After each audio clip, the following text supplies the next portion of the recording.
Hopefully, you're ready for some entertainment. So we're going to be doing a fun one today. We're going to actually be recapping some of the series that happened on the weekend, as I promised. I said we were going to do it that way because, you know, I try to avoid double coverage. So I thought it'd be cool to actually go over the games point in the day where probably a lot of people actually didn't catch them at all. And then, you know, kind of fill that gap. And then a little bit later on, we'll also look to check out some pub games. So opening series, we're checking in on Beasty versus... What the hell's going on this morning? Beasty versus Wam is what we're going to start with. In fact, one sec, let me just type that into the title. So we'll start with Beasty versus Wam. We'll check on some Louis MT series after that, and then we'll see where the journey of the stream takes us. Hope you had a good time on the weekend if you did catch the games live, and maybe we'll give you a little bit of a different outlook, different perspective. I was trying to not spoil them for myself so I could actually enjoy them firsthand today, and I was very much unable to do so because I was just playing the crap out of The King is Watching. Honestly, that game is so cool. I can't believe it's only got like 2,000 reviews. I hope it's got a lot of downloads because it is actually a pretty decent game. I think I got like 12 hours on it, 10 of which is gameplay. I think 2 is I had to go do some stuff with the kiddos and whatever. But those kiddos also got me ill. So I'm hoping enough water and that won't be a problem, but we'll see. But opening series. We are hopping in midway. Apologies for that. It's unavoidable. You can blame the crappy replay system and it only allowing us to see so many games of the past. So up to this point, BC was able to get 2 wins, a pretty quick one in the Shushi-Jeon, and then a late game matchup where the Mongols took the dub up against Knights Templar. Knights Templar even went for the Condottiero late game. It just wasn't enough to hold back the might of the Mongols. In one sec, we've got that full flashbang white effect again. Every time. It's the time of the day, really. That's why it's like that. Goodness gracious. My kids really did get me ill. Okay, so we're going to be going into game number 3. It's going to be Coastal Cliffs. Malians versus Lancaster. Look at the draft so far up to this point. A little bit rough for Wam. They had to punt out the Knights Templar and lose like that. But Beasty, you know, they've kind of both used strong elements of their draft. Shushi in response at different point. The interesting one is actually like even Mongols is pretty viable, pretty desirable deeper into a draft because when you thin the herd, when there's less options, you get a little bit more credence, a little more power in terms of how you can use them and get the most out of them. That's the thing about Mongols. Like people who cried for Mongol buffs before, I think they're a little bit wrong. Mongols aren't giga busted, but they are like a decent civ. They are very good situationally. They just require the situations. And that's the complication with Mongols, I think, is from a casual standpoint, they probably underperform a little bit, although they're getting better. This Mongol fast imp build, for example. But at the pro level, even before the Mongol imp build, they were situationally very good. You know what, guys? Let's get ready to get underway. It's recap time. We're having a look in on the semi-finals of the $25,000 LAN. And it is none other than Chalked. What the... I should have kept that in. I pressed the wrong button. One sec. I realized what I did not do. There we go. All right, in we go. It's semi-finals time on the $25,000 LAN happening in Denmark, and we are recapping these series between Beasty and Wam. This is going to be an exciting one, folks. Beasty already up 2-0, but Wam is looking to get his name on the board, and what better way to do it than with the House of L's that knows how to do nothing but get wins, it feels like. Yeah, this Civ. Beasty's going to have his work cut out here. Malians versus House of Lancaster. The idea being that you just want to try to eco boom, but the challenge is this.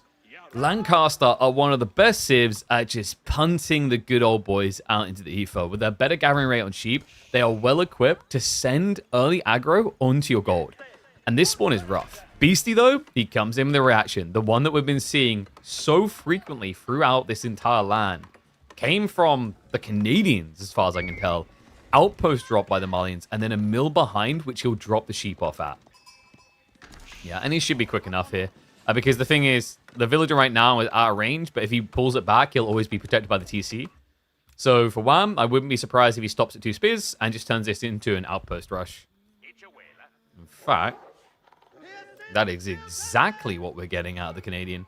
Makes sense. Like, this has been the adjustment, seeing that this happens, right? Like, the old school meta would have been to just go into spears to burn down the pit mine, burn down the house, and have at it. But now what we're seeing is a lot more outpost reaction, so that you can guarantee your opponent can't rush gold. It's really smart because, like, in this matchup, Beasty's going to want to try to boom up, right? Like, either way, if you want to aggro or you want to boom, it relies on gold. Because if you're aggroing, you're thinking javelins, but if you're booming, then obviously you need all the gold to get into the cow. I like this. Beasty's just going to try to make better of the situation, get an extra house or two. Needs to be quick on his fingers, of course. Wam isn't going to make it easy. Remember, each house is going to generate more gold, so worth getting, but not worth losing a villager. Dangerous. Dangerous game that Beasty's playing there. I imagine we'll go back for the tap of the hammer now. You can just send out a full HP villager, really. And this is what we were talking about. So this is why this play works, is that instead of having a mining camp, you just have an outpost. Meaning you get the pit mine to generate the gold like you would from a mining camp. And instead, you then drop a mill, because you're going to need a mill anyway to build into your cow, and then gather sheep from it. It's a nice, elegant solution to what feels like an age-old problem for Malians. Nicely played, getting the extra houses up. Yeah, I just had the extra villager that was keeping the spearman at bay. You understand why he kept building houses? He's weighing up the gold gen value. So, like, each house is worth, is it like, I want to say it's 8 gold or something. Maybe, like, somewhere around there. Per minute, maybe 10. So maybe he believed that it would last long enough. But yeah, it was a bit ambitious. I don't know. These houses, I understand. This one, yes. These two, they're out of range, right? Like, even if you garrison, I think, yeah, you'll never get the kills because of the spearman positioning. Like, they can always stay away. And that's a weird one. Beasty, he clubbed the sheep further back. Not ideal here. I think he was paranoid about arrow slits, but this means that you don't have a quick seek shelter. So Wam is now aggroing even deeper, this time onto the pit mine itself. We'll get the garrison, but I mean, it's the walk time that costs idle time, right? Has at least scared him off the pit mine. That's the crucial detail. Because remember, the backup gold option for Beasty is poorly located here. And Lancaster Castle is going to be coming through, so Wam just doing the expected. The rough part about this, though, is stone's far away. Remember, on coastal cliffs, the stone does not spawn near your base. In fact, sorry, I forgot to add in coastal. Let me update that on the thing now. So this proposes a potential risk for Wam when he tries to go for his greed. Something that Beasty could look to exploit. I wonder if instead Wam's going to go for a rush onto the stone, get 3 manas, and then just go into castle. Which has, now for several weeks, been probably the more popular build for Lancaster. Like, when they first were released, everyone was thinking about maxing out the manas. But in more recent times, I think people become tempered. They're not being overly greedy. They're thinking about the value of aggression over just hunkering down. Because when you go defensive, you give your opponent the opportunity to dictate. Which is especially dangerous when there's things like relics on the map, sacred sites, etc. Wow, I'm getting cheeky. Yeah, he can actually keep doing that. He can, like, this is something I remember I was asking for. Is like, why not with these type of shenanigans? Why not just pull out, shoot, go back in, right? Like, it's kind of like clown carring for his static defense. So he could technically just garrison the spears, ungarrison, throw a torch, get back in. And Beasty, of course, now just has his scout at home in the tower at all times. Still, minus 2 houses, and doesn't feel like it was worth it. He's up to 90 gold, now down, so he's getting 18 off of the 2 houses, and I don't think they fully paid back, but in Beasty's mind, he's probably saying worth because he's transferring wood into gold, if you think about it, right? And wood is the thing he knows he'll be able to access, gold is the thing he's going to struggle with. So yeah, he just kind of took a Dark Age marketplace logic, I guess you could call it.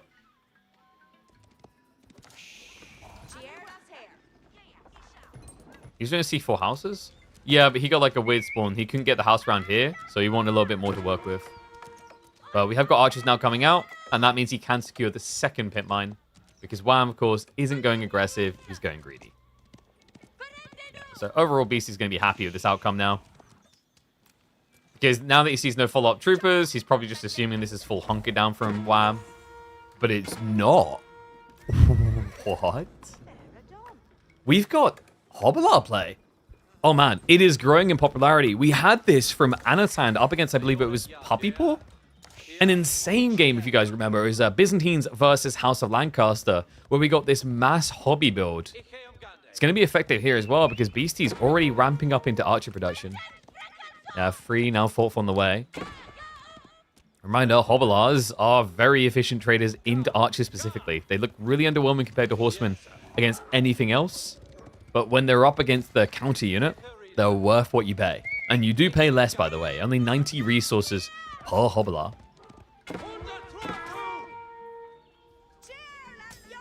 Warrior Scout's going to be a little bit of a nuisance. Yeah, it's frustrating for Wam because, remember, it's 7 damage, and also the Warrior Scout heals quickly. In fact, the Warrior Scout's going to get that kill. The short bow pull a little bit too late there from Wam, so Villager goes down. Wam has, however, found 2 worker kills up to this point, somehow. A little bit absurd, actually. I guess... Wait, did Beasty get gluttonous with the Villager positioning? He must have over here. That's weird. Not really something that you'd expect to be happening. And so for reactions coming out for the Hobblars now. Still, these Warrior Scouts are actually vexing. And Wham, no, he's not looking. The Spearman walks past. So the Warrior Scout gets away unharassed, unharmed. First of the Sofas are now out from Beastie, so this is where the Spearmen are going to be necessary.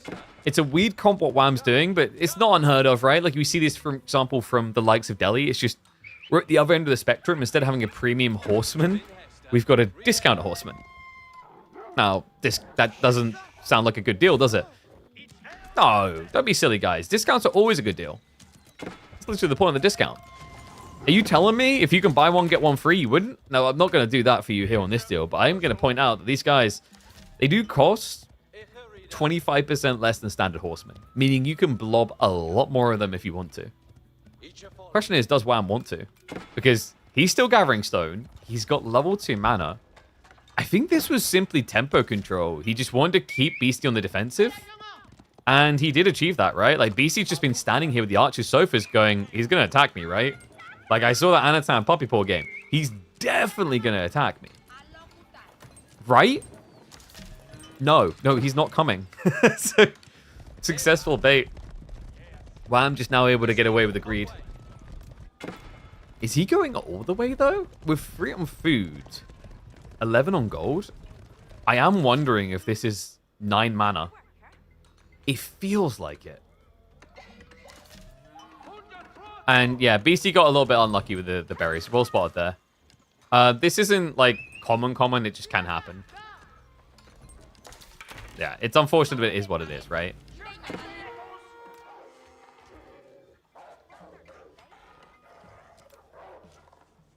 Okay, Wham is definitely going for castle now. I'm glad of that. I think going 9 manas is maybe a little bit overkill. You just want to start getting some units that can be present. Like your opponent's hunkered in his base, you might be able to take advantage of this and go for relics. Are we going to get White Tar? You could do White Tar, but actually King's College is pretty good here. Like I actually think the Knight Tech is really nice because you're expecting Beastie to spam Sofa. So it just gives you a full composition that counts Sofa, right? You'd have Knights plus Spearmen, which is enough to just brute force the front line and then fold onto the archers.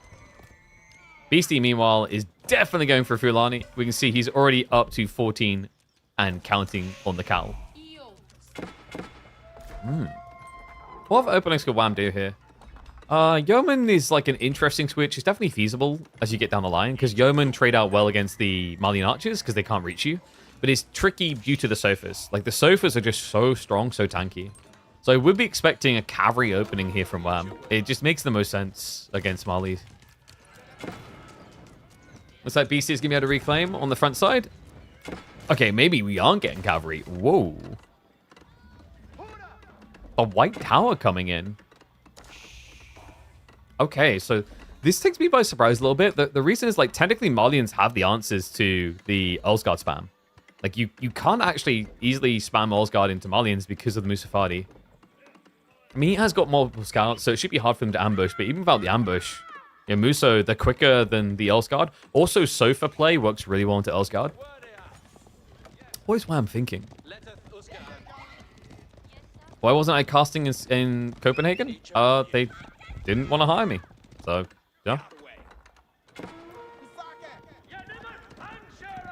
Or wanna, they didn't hire me, right? Let's put it that way. Probably budgetary constraints, I don't know. So, first Olsgaard come out, and now what? I mean, you can poke at your opponent. He can't really dive you because it's a white tower. It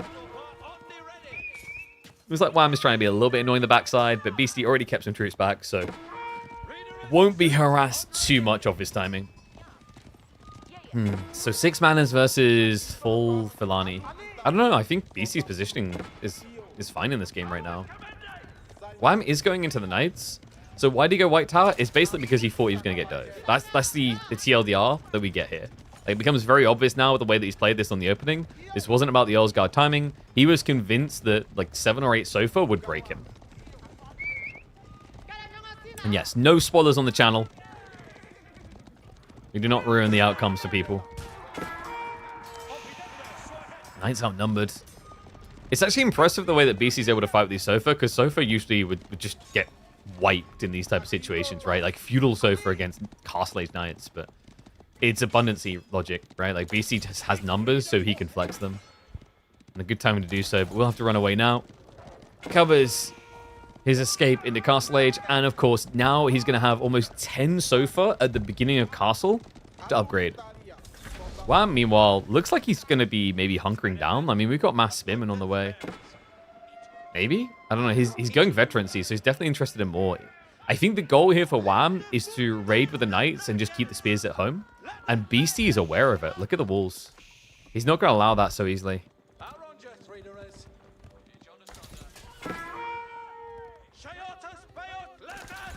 Yeah, Wam, this is definitely like a high positioning for him, right? Like going into the semifinals. Not the first time we've seen the Canadians achieve this. It's just, I think Wam... Actually, both of them, I want to say in 2025, have been having a little bit of a rough year so far. But Wam in particular felt like, you know, he's maybe playing catch up to his brother. I think he doesn't mind me saying Puppy Paw was peaking earlier. But Wam for Canada. I mean, he needs to perform well here against Beasty, right? He's 2-0 down already.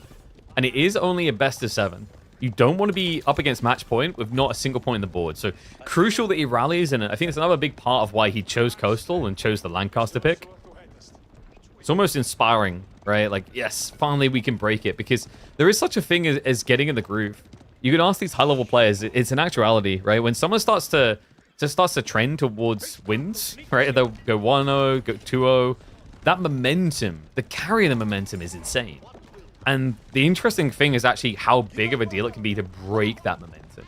You know, because sometimes you get an emotion and then you take that hit. Like, you know, I'm from Dota 2, used to play a lot of Mirana, and I'd be like, you can hit 100 arrows in a row and then miss one, and then you question everything. Yeah, I think the best way I've ever heard it described is game state flow, right? Like when you're in the zone and things are just working.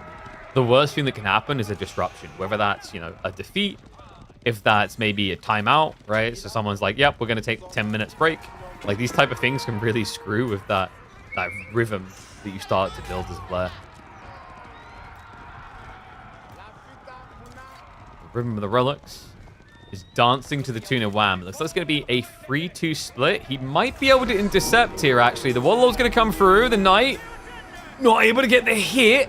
Will get out in time. But the Imam is low now. And the Sofas are unable to hold position. The retreating archers are coming through. But this is a lot of Knights now. 14 in total. Sofas look to turn and commit. He's trying to cover the escape. The Relic is not going to work out that way, though. He had to ditch and run. So Wam is going to turn a 3-2 split into a 4-1 victory on Relics. Huge advantage on this map in particular. Coastal Cliffs, infamous for its gold starvation. No big AK vein to be found. And now, no villagers to be found at this rate. The Knights, they dive in. Wham with a full brute force. He's got Spearmen and Knights in turret to try and break through this. Doesn't look like it's going to be quick enough. So good hold just in time by Beasty. But still a heavy hit there, as he's now down by 7 workers. So an additional 6 lost in that dive. And it's getting tougher to now find a riposte, a reaction, because more wolves coming in from Wam. Even looking to pull the ball beyond those walls just to be safe and padded here. Steel arrow follow-up. He's going crossbows now. If he then forces his opponent off sofas, that's when we start talking lombos. I know, Wam did not go for King's College. That was just the power of Raw Knights versus Sofa, plus the spinning behind. Villager. Beasty will take a freebie. Don't complain at gifts. Still, Sofa count should be like good enough to turn and fight. Yeah, and he realizes it.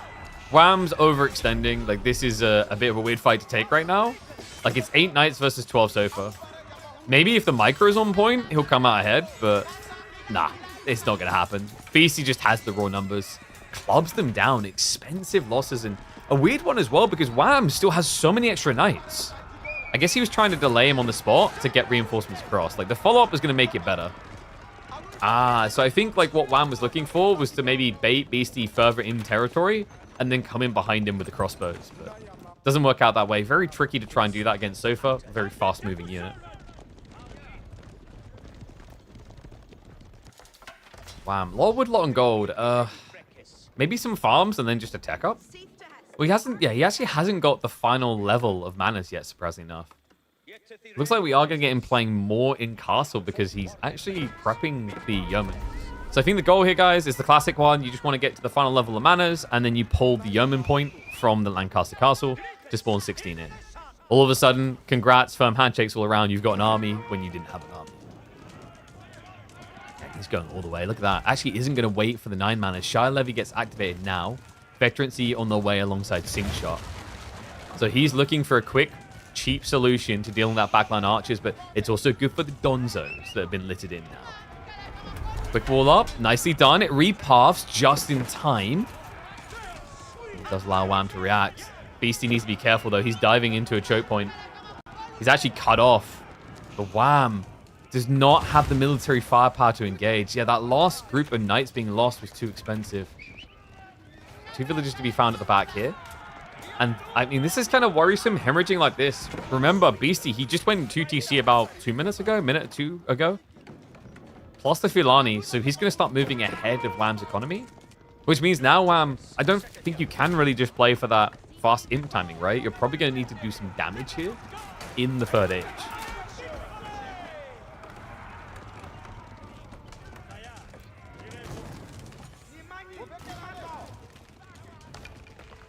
Beasty.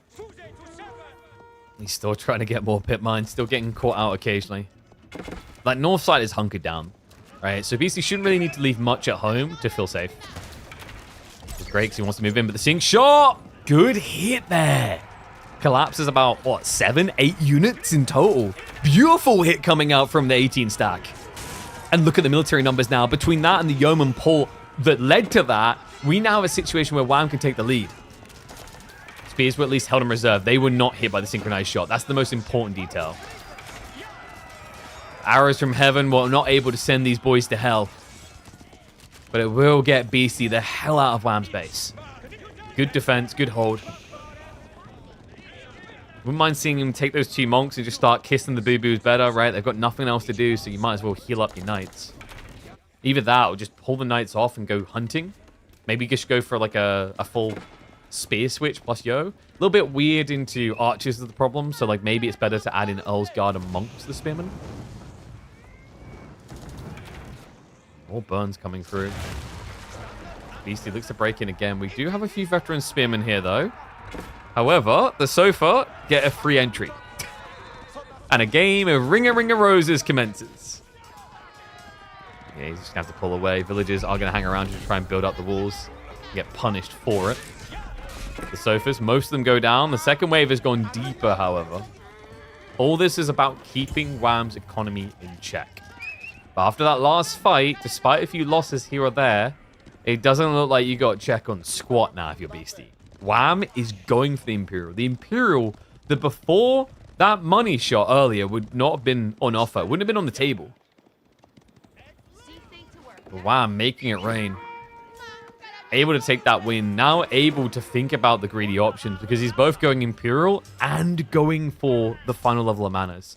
And I love this preparation. Military Academy is very important for when you reach Imperial Age. Remember, your #1 prerogative as Lancaster is to spam the spears from the Wingard. Very cost efficient to bulk. Military Academy affects that.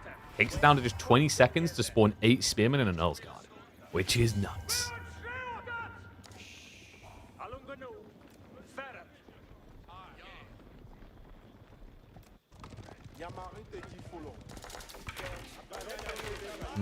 No extra form of food coming in for Beasty, right? No, he's just playing off the deer, playing off the berries, playing off the land, really. So we don't have farms for late game. But that goes both ways. But the problem is, for Lancaster, they're never going to run out of food, right? Like, that's why Marlians in Fury is like a decent matchup in terms of tempo. It's meant to be anyway because of the Fulani. But I just think Manas in Imperial take on a whole nother level of identity that Marlians struggle to keep up with. Sofa's once again knocking on that door, but this time with a double wall. There'll be enough time for the boys to respond. Beasty smart to pull away before that becomes a problem. We have a switch, though. That is bloody creative. Wow, most people go spears just holding them reserve, keeping the Sofa away, but he understands that right now he's got mass Yeoman, mass spears. Like, how do you ever trade with the Sofas? You just die before you reach them. So instead, he's going to look to access the backline. It's a Hobbler switch up. But he's still going spears. Interesting. Okay, so I guess this makes sense from an efficiency standpoint. You have to remember that the Earl's retinue, like, it only gives you 2 hobbies and 6 dennies. It's not really worth it. My brain got mixed up. Basically, the English have a really good one called Wingard Raiders, where you get 3 knights, 3 horsemen. Then that would have made sense for, like, just massing them out of the Wingard. But yeah, to this day, like, it's becoming even more and more obvious every single day that Wingard, like, the Wingard garrison command is the best option that you have as Lancaster. And it's not because your options suck. Maybe 1 or 2 of them do. It's just because that one's so good. As for the Earl's retinue, the Demi-Lancers and the Hobblars, not that great unless you have the King's College tech. A little bit of chase over here. Sink shot! Beasty! Not quick enough on the pull away. No staggered formation. Gets staggered on his assault. Instead, he has to mirror. Age up coming through. Fought the Huntress on the way. He does have map control, but he does not have a Sacred Site win condition just yet. Win of a different time. The Wingard has continued to allow Wam to quickly ramp up. He hasn't continued full spear production. Instead, leaning more on the Yeoman now. I think that last rain down of arrows was like, oh yeah, hey, this is pretty good. We should get more arrow range. We should get better arrow range. How do we get better one? Oh, that's right. Let's just go elite text. Maybe even then rush incendiary arrows. And then see what happens to Beasty's army, which is, what, 70% archers? Yeah, not a great feeling against Yeoman. And spear upgrades are now on the way, so Wham. Happy, content with about 40 archers, thinks that's good enough. We've got a rotation. Beasty, he sees it. Pushes the villagers away. He needs to get out fast, though, because the backstab is coming, and Beasty's steering towards it. Unintentional there. The elite Yeoman upgrade is in. He does have a sink shot, but chooses to hold it. Why? He's waiting for the archers. He wants to see a big fat group of archers coming in. Can't see anything right now due to the stealth on the Fort Huntress, though. Has resecured the south flank, so we'll get the gold locked in. Does have scootage, so he doesn't need gold access to keep existing. He just needs wood. This Civ really just thrives off of food and wood in the late game. Yeah, they kind of make English look like a joke in that regard, because they do it better than English. And English, for the longest time, felt like the classic go-to. Well, I'm a little bit blind on what he sees here. Yeah, I think Beasty's just done a better job in terms of maintaining vision over the neutral territory so far. But, like, Wham's army is a lot scarier. He's playing it really weird, though. He split his spearmen and his yeomen on separate sides of the map. That's very exploitable for Beasty if he takes the central position, which he already has with the Fort Huntress. I wonder what Wham's goal is with this. Wait. Wait, what? Wait, how? Why are they? Okay, never mind. Anyway, this Sofa is gonna feast. We'll force idle. That was so weird. I don't know why 2 Malian villagers were running all the way there.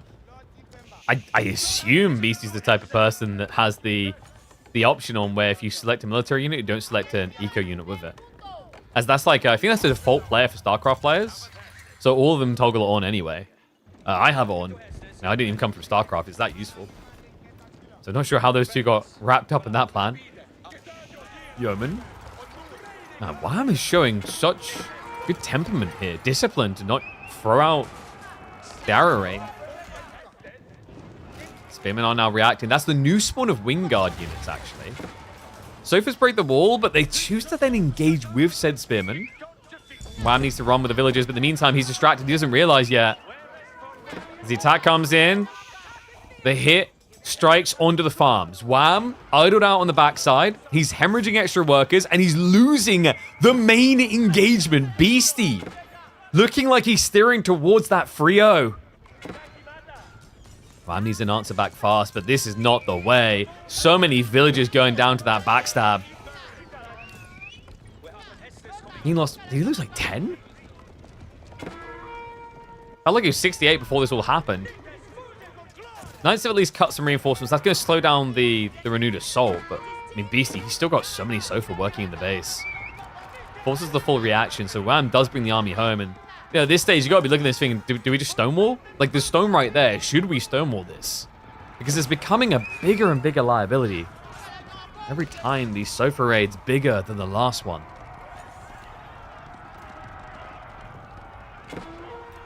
The frustration is just how quick these units are. Remember, Sofas, they move at 1.73, so quicker than a knight, slower than a horseman. Makes it very difficult to catch them.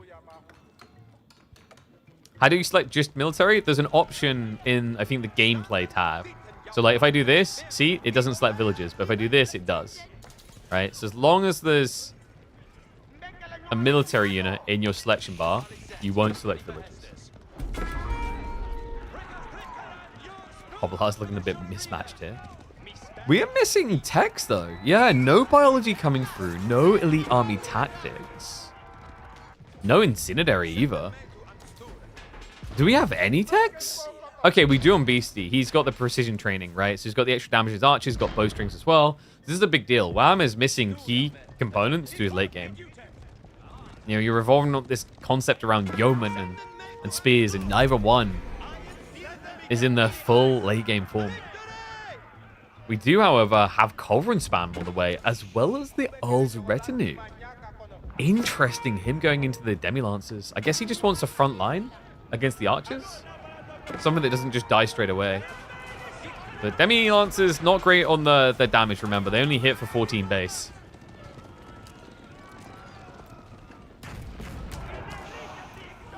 Wait, is Wam gonna... Wait. Is he sieging him? I think he is. He gets the stonewall we talked about. This is a big deal. But he's gone 4 culverins. So the idea is, guys, he can beat bombards because he has more range. Like, I think culverins can struggle against cannons sometimes, but against bombards, they're fine. And then the other thing is that the archers will get one-hit kills because you do 90 damage. Oh, sorry, no, 95. You need gunpowder. If he gets gunpowder, he one-hit kills every archer. Demi-Lancer Hovelars, though, they're in. And wait. Beasty, where's the front line? Oh, you're playing a dangerous game, son. Beasty, he's switching into warrior scouts against spears. Yeah, I think, like, weirdly enough for Wam, just spear, Hobbleheart makes a lot of sense here. I mean, the Demi-Lancers are nice as well, right? And he keeps the Yeoman because they're worth it for the arrow rain. Perku just trying to keep that white tower alive as well. It's like Wam is feeling the pressure. Wants to step up. Culverins are moving in range. Bombard, one's going to get sniped, but the white tower has crumbled. Sofas continue to raid on the backside. Somehow, some way, they got in again. It keeps happening. And the archers now, they've got the Freeman leadership. They needed to cut away from this. Wham, it's only the first wave, though. Behind this, we've got so many yeomen on the way. He's going to rally the troops back together. Doesn't want to overcommit, overshow his hand. Sink shot. Better dodge. That's the best one Beasty's had so far. Crucial time to get it as well. Wam's army getting a lot smaller here. The Culverins are moving up for something. Thought the Huntress is already down. He's trickling troopers that could actually kill the Culverins. Like, there's a big risk that Wam wins these fights off of just cannons alone. Sofa just keep trying to creep in, but wave after wave, really. It's going to be more Garrison Command, not more of the retinue right now. He's still got 10 Demi-Lancers raiding. Diving into this army. Yeomen are about to have a reload on the money shot. And Wam has to back away, but Beasty has to find a way of keeping this push going. Second wave of cavalry arrives. It's going to be a keep drop. What? Wait, what? Both of them playing for this. Sync shot isn't going to be good, though. The villagers, a mistake made. Wham, it's a blunder. He has to back away. Beasty has got him by the neck now and looks to throttle him out to get up to match point. Oh, my God. Nothing but perfection now if the Canadian wants a chance to make it to Grand Finals Sunday. Oh, damn. That's crazy. I can't believe the way that unraveled. It kind of looked like for a moment Beasty just had no front line and it was a little bit worrisome, but then you just get Wham with the overextension. I think key for that victory there was just these poke raids, constant poke raids on the backside, which enabled him to get into such a good position. Like, those sofa raids were critical to his success. And I don't know about the alt key. Maybe there's something there, but there is a default behavior. 1 second, I could probably find it for you guys. What do we call that game? What was that game? Like, I don't know what to call that one. Maybe the weirdness with the outpost early.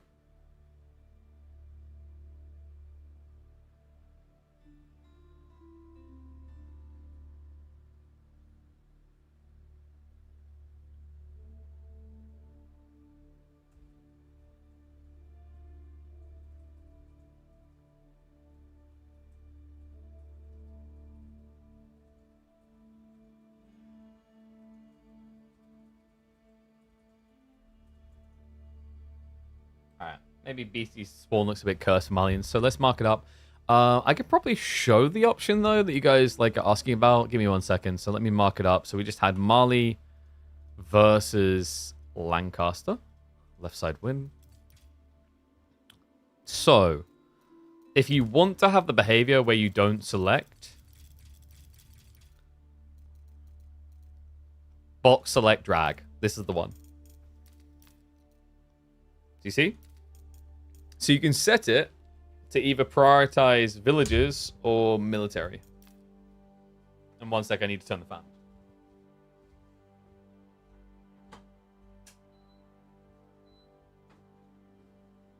I always have it set to military. This is really handy because if you're fighting over your resources and there's villagers there, like if you want the villagers to pull away, you can just like double click seek shelter, right? But if you want the military units to, if you want to be able to micro them, and you box select, you're going to select villagers as well, and it's even worse, right?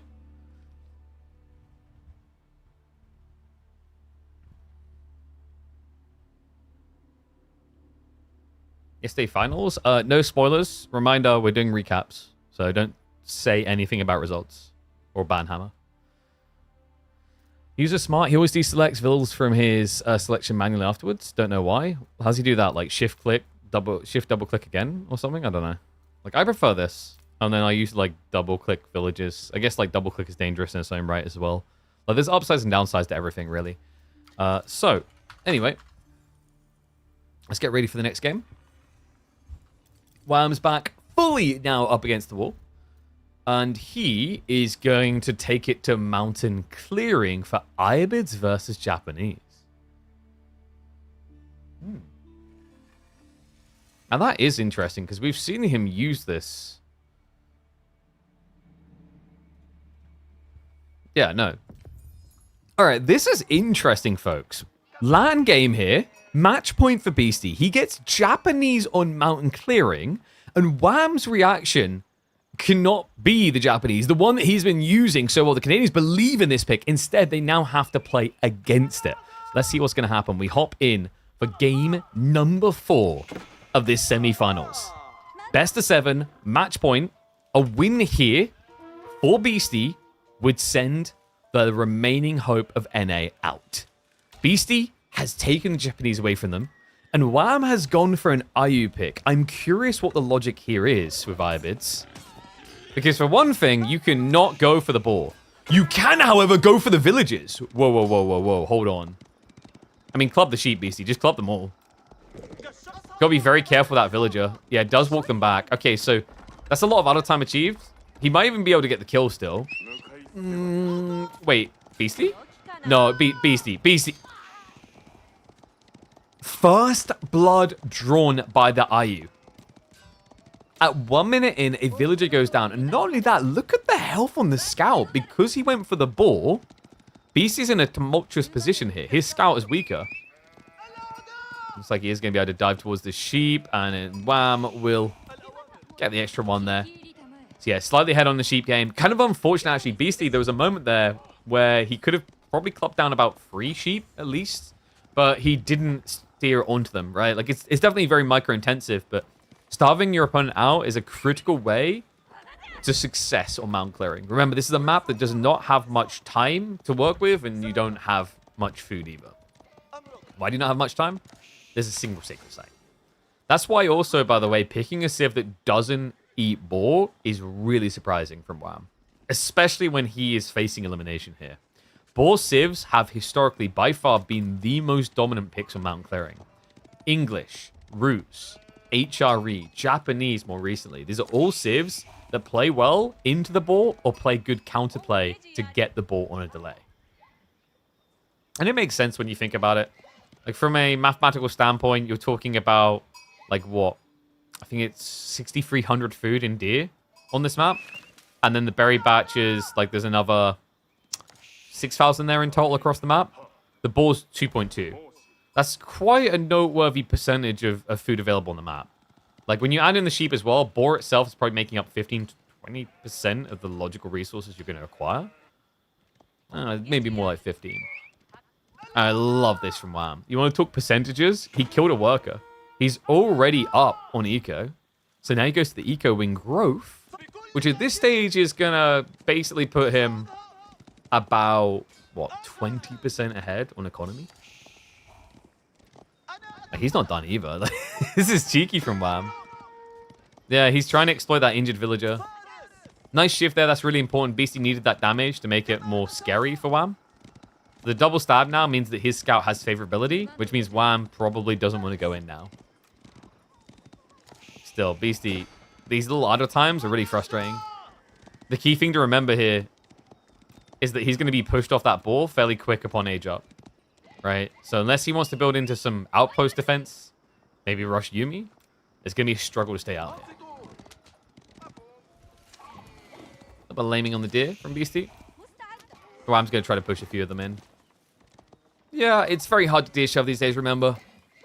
They changed the cooldown on how fast deer react. They 3x'd it. 2.5 to 3x the weight now of what it used to be. It used to be like, I think, 5 seconds, 6 second cooldown. Now it's up to potentially 20 seconds. I think there's variance between 15 and 20. Or 16 and 21, I think it was. So a very long wait to be able to shove deer again. But on this map, it's still pretty good. The thing you have to remember is on mountain clearing, once you've gathered the initial sheep, there's really not much left to do.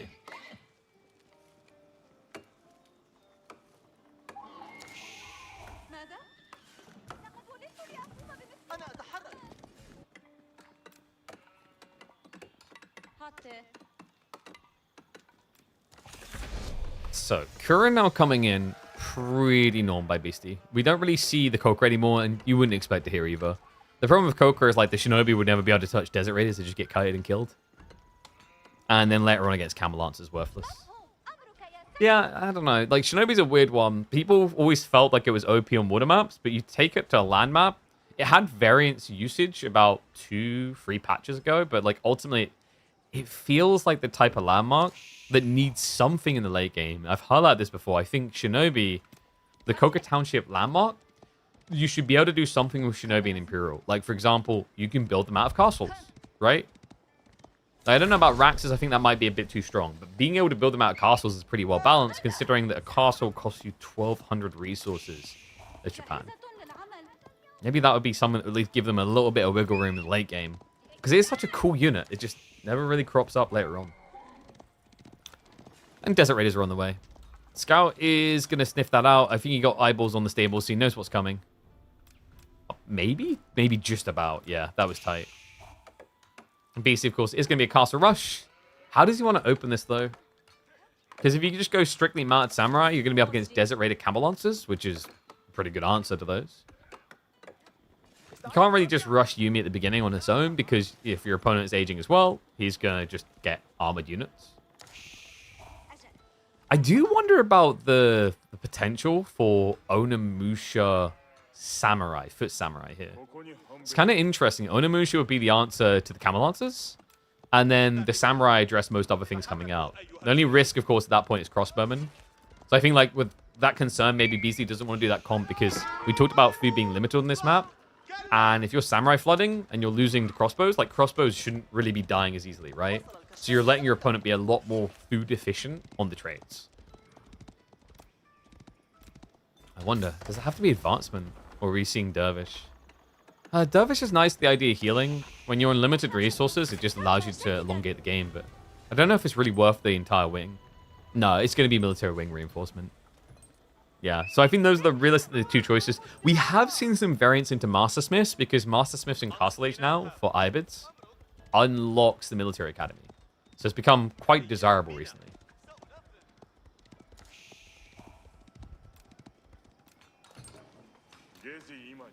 Full wall-in from Beasty, not taking any chances here. Yeah, what happened to his timing, actually?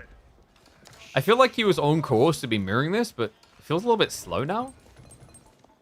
IO has been good this tournament. I think Ibids has always been good. They're just, like, more situational. They're strategic. I was talking earlier in the day about Mongols being a very strategic civ. Even before the fast imp builds, they were very strategic in that, like, you couldn't just put them anywhere, they'd feel bad. But situationally, when you're talking about drafts, certain maps coming up, etc., that's where they become such a unique civ. It's the same with IU. It's why the devs have to be very careful with how they balance Ibids, Mongols, these type of civilizations, because although it might upset someone who just casually likes to always play that same civ, realistically, for pro play, they would be too good if they got buffed to standard play viability, if that makes sense, right? Like, if you put them on HRE levels of we can pick this anywhere, then you have a really big problem. Yeah, especially Ibids. Mongols fits into it too, but like Ibids to the extreme is a tempo-based civ. They're all about these timings where they get bursts of value. For example, in 25 seconds, Wam's going to get a burst of 3 extra Desert Raiders, 4xing his military count.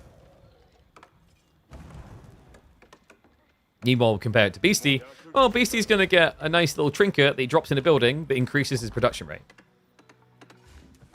Okay, that doesn't sound as immediately impactful, does it? And that's because it's not. The difference here is that Beasty's choice of landmark, as is the case with many landmarks in Age of Empires 4, they're meant to give you a gradual increase in value.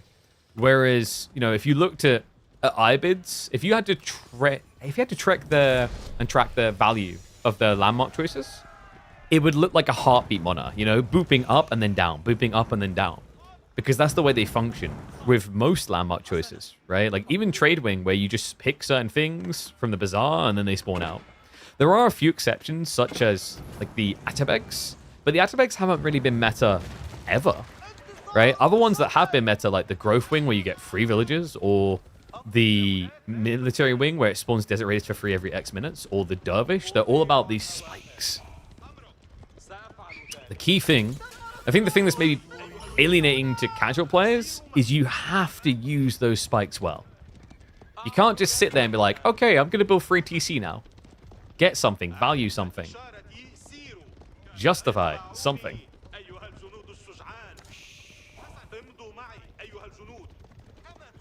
Whoops, just realized we weren't live on one of our platforms. Fix that. Whoopsie.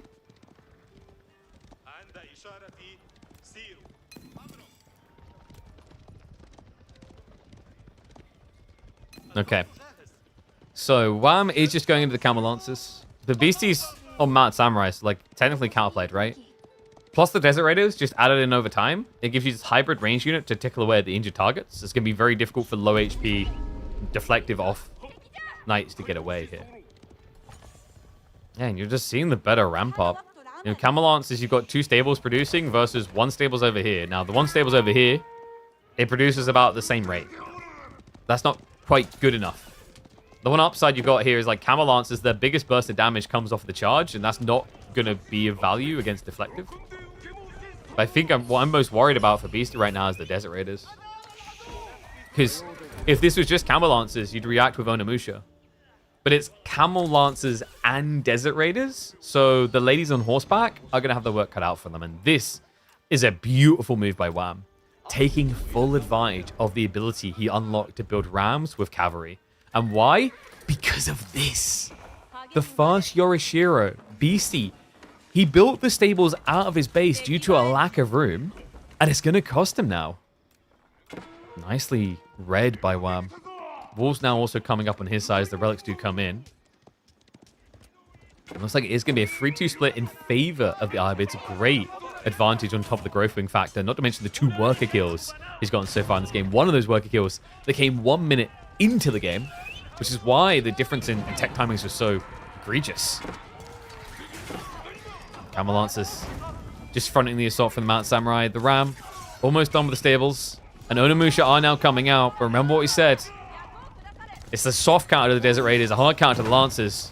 You feel like you need a hard counter overall, but great clutch repair here. Beasty tries to stand his ground. Lancer's going to move around, though, to start sniping down those workers. Front line is failing here. The Desert Raiders, the Lancers, they're winning. Even the Shinto going down, so no heal either. And this is a disaster. Beasty, he cannot sustain on the stables.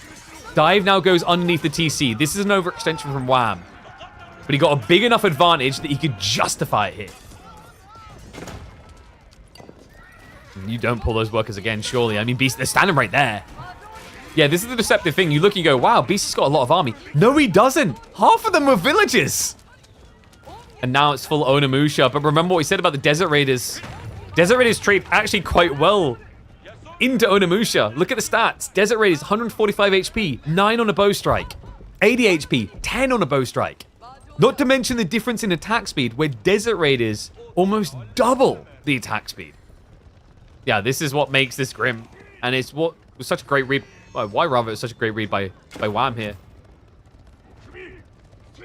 If he'd gone archers plus lancers, mounted samurai, Onimusha could have worked. But not with this Desert Raiders. The Desert Raiders is the unraveling factor. And it feels more and more like a game where Beasty needs Yumi. He's sticking to the Onimusha, though. Kaburiya on the way. He needs raids, though. Is there any entry? Nope. Wam has fully locked himself in. Base doesn't offer an entry point. The ranged ladies. And that's concerning.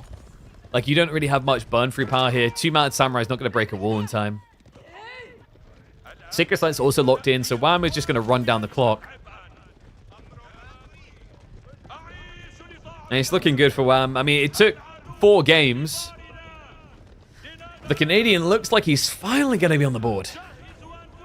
Oh, felt like it was going to take a miracle the way this series was trending. Especially after that last devastating game with the Lancaster pick.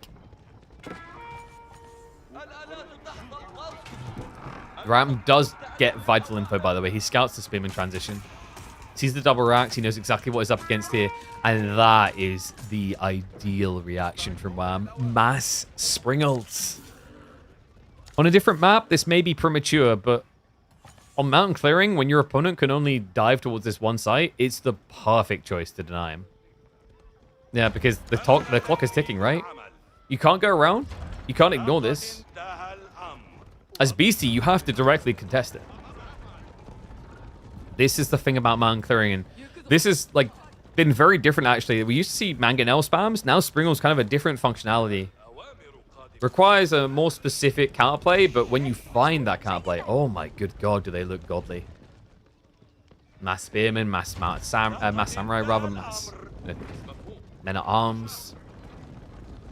Onabugeisha would be an interesting one actually. Like Onabugeisha in theory should do okay against Springles, but the entry is difficult. And also, Beasty's got to be running out of food soon, surely. Oh, maybe not, actually. He's doing quite well on the farm count. Still has the deer on the front side. The problem, actually, is reaching those deer. Because there's always a looming threat that the Iwids are going to come knocking at your door. And you can see by his vision, he does not have easy access to info to know where those raids are going to be. Speaking of raids, these raiders are brutalizing the Onimusha. Spear reaction's going to come through. Wam does steer away at the last second there. So nicely microed. Does lose one of the Desert Raiders. Maybe a second one. But acceptable considering he killed, what, 6 Onimusha? Springers are also now moving across to this. And there's an outpost now. Beasty, he can't get baited to dive this. It would kill him, and he realizes that the spring will show up. Wow, I'm just suffocating Beasty right now. Remember, military lead really isn't actually with Beasty, it's deceptive. Most of his army is spears, and look at the siege count. Now you're mine. And what a raid from our legendary voice Saw. Thank you very much, mate. Welcome to the stream for a recap of this godly semi-finals. Wam back up against the wall, but no longer. He's able to break face and hold firm in game number 4. Wam has done it. He'll lock a point onto the board on mountain clearing. The good old camel spam. And what's up, Fady? I see you with the sub. Thank you very much, mate. Appreciate you. Hello, sort of. Hello, sort of viewers. Hopefully you had a good one. We're going over some of the games from the weekend because I know there's a lot of people that probably did not catch them live. So I thought it'd be cool actually to give insights and dive in to see what happened, why it happened, etc., etc. So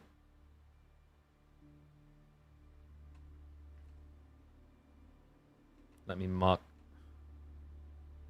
this one up.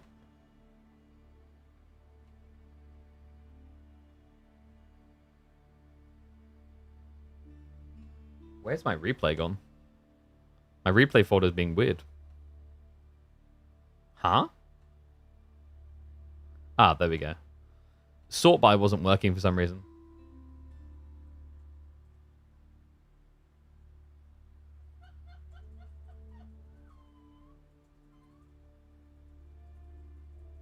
Yo! What is up, Milt? I see you come through. Thank you very much for the sub, mate. Appreciate it. Thank you, thank you. Remember, guys, get those subs going. Keep them coming. It supports the channel, supports us on our journey as a full-time content creator. And now, I get to support your entertainment value with more games. Wam has done it. With IU, he was able to get on the board. Which means series not done yet. Next up, remember now it's Beasty's pick. He's going to choose regions. HRE versus Byzantines. I feel like this has been a pretty good map for Byzantines recently. Just very good defensive civ. And you can hunker down and just kind of like scale up into the olive groves or play for the right side and get all those berries. Well, let's find out what he wants to do. As we're going to get ready. Miracle comeback on the way. Let's find out. We hop into game number 5 of this semi-finals between Wam and Beasty. Beasty 3-0 from the start of the series, but Wam has finally found a taste for Serbian blood. Let's see if he can drown in it. Yes, that's right. We are going to be heading into regions. Byzantines up against HRE to see who is the truest Roman Empire, the one true empire to rule all. Beasty, he is going to go for the expected play. It's going to be a Dark Age Rax Rush opening. Byzantines, they've looked good on this map defensively, hunkering down, playing into olive oil, playing for the mid-late game. But if you want to play olive oil, this is a big Debbie Downer. Spearman with the outpost rush. Think about this. There is no civ in the game that suffers more to outpost rushes than Byzantines. They are king of this ruined my game because for them, it's not about the gold. It's about the berries. And to make matters 10 times worse for Wam, his spawn doubled up on one location. But he has adjusted, folks. Notice this. If you were going to Grand Winery, why would you be eating the berry now? This is a Hippodrome build. Not just a Hippodrome build, folks. Due to the early olive oil gathering, this is going to be a scrumptious timing into his first Lombo group, which counterplays the spears. Yeah, Beasty, this is worrisome. Like, if he knew what was happening right now, he just got info. I think, do you even commit? Or do you just pull the villager back? The problem here is if it was a forward spawn berries, you might be able to get the spears and villagers in place quick enough. But the back spawn, Wam, he's done this right. You guys notice what he's doing? Where he's spread out his gathering? he kind of made a mistake at first gathering the closer ones, but now he's gathering the back ones. That's intentional so that the TC can protect him on some of these berries when the spears come in. This is to get him enough olive oil so that he can get his first group of longbows.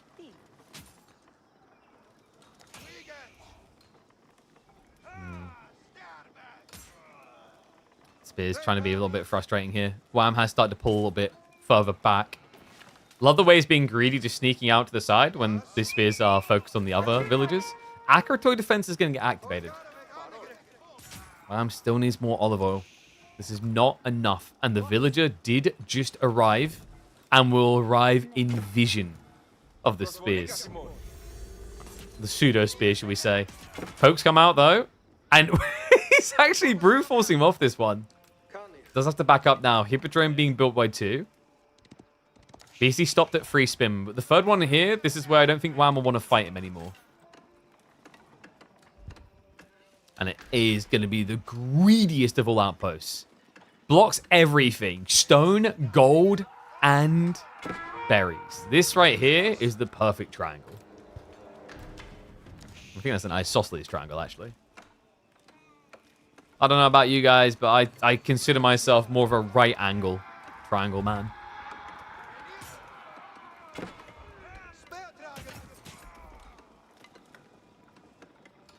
Now, is it isosceles or isometric?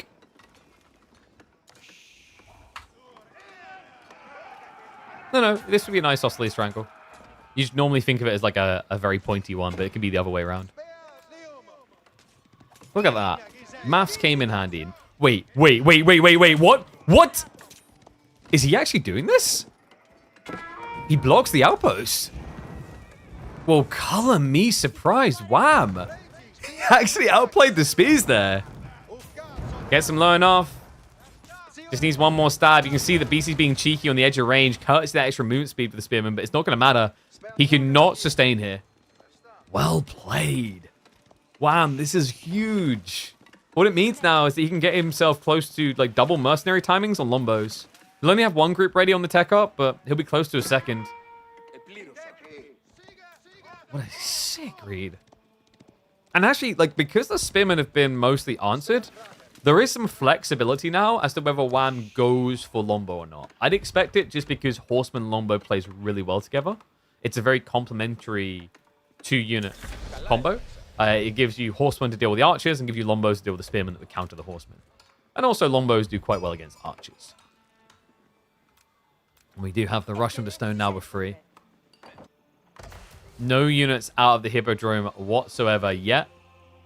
Spearmen are hanging around to be chaotic on the Deer, just in case Wham's turning this into like a weird FC build for Byzantines. And the first Horseman now being queued up by Wham. He's going snooping. He wants to know, what is Beasty up to? What is the plan? Archon coming through is going to be on the tree line, which means we're likely looking at some Archer spam alongside Spears, maybe? No. Oh my god, he's going 2TC. Oh, that was well crafted as well, the way that Beasty done this. So he gathers the stone with the Prelate, and now he'll move over into the Archon with enough buff left over to get the remaining stone for 2TC. It's cool, but here's my big question. Is it a good idea to 2TC Hippodrome? Hippodrome longbows at that.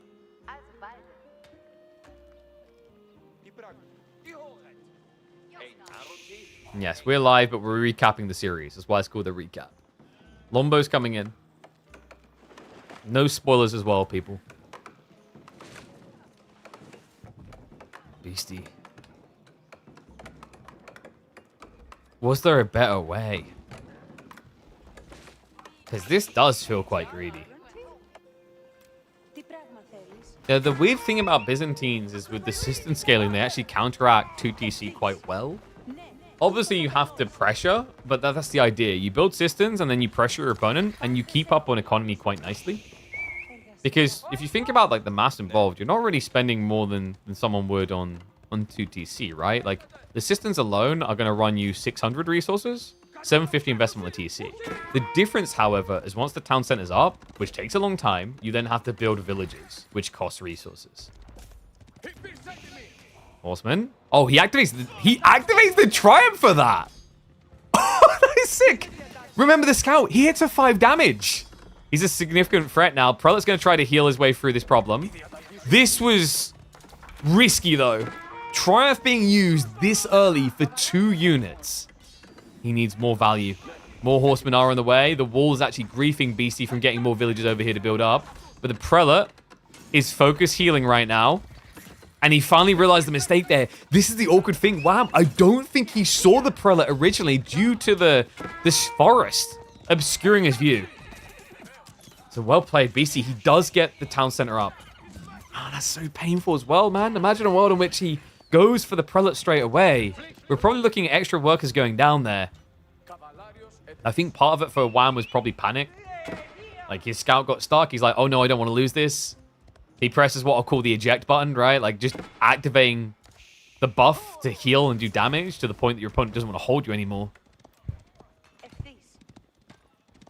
Beasty, he will be building a closer gate now, realizing how it almost cost him last time.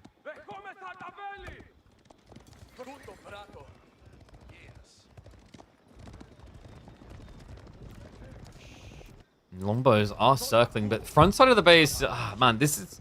I want to give Beasty praise for this. This TC placement is really annoying. Because he can wall this very easily. Right, he's kind of carved himself a... I don't want to say a guaranteed safe place, but it's an overextension to try to reach this usually. I wonder if Wam's just going to try to front the main base instead. TC does not protect this area. Great read, and Wam, he's getting the Cura Siphon, so... Maybe he doesn't have to be concerned like I was worried. I thought he'd have to wrap wide around this tree line, which is a big no-no. Like, this is a type of pathing that kills you. It's so wide to go. Because then your opponent can keep poking out. Instead, he parks in the base with Beasty. Stables production, though. Double stables at that. Oh, boy. Does Wam know? We've been seeing these type of Byzantine all-ins, and they usually involve the 1-1-1, but there is no spearman coming from Wam.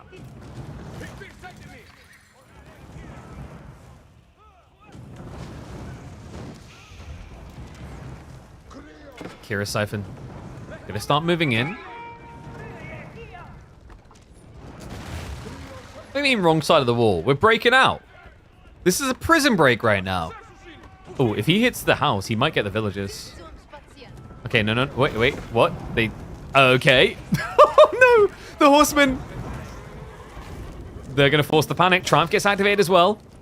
Horsemen are going to dive in. They see the longbows instead, but the body blocks can be there. Wham, a little bit of panic backing away like this, but the horsemen turn around to defend. Triumph already ran out, but it done enough there. No longbows lost. A lot of horsemen. What happened here? Wham, he just lost about 5 ponies. Was it worth it, though? It looks like it might have been because Beasty, he just has no wood. Tiny wood boy right now. I mean, he just can't afford to produce horsemen. Cura Siphon is going to get cleared. We do now have wood gathering on the north side, so Beasty will get back onto that. But it means the Archon is a little bit weak. It's buffing food and nothing else. And that's the other awkward thing, right? Longbows, they can keep shuffling in and poking at the food gatherers near the TC. That's the thing that Beasty's freaking out about right now.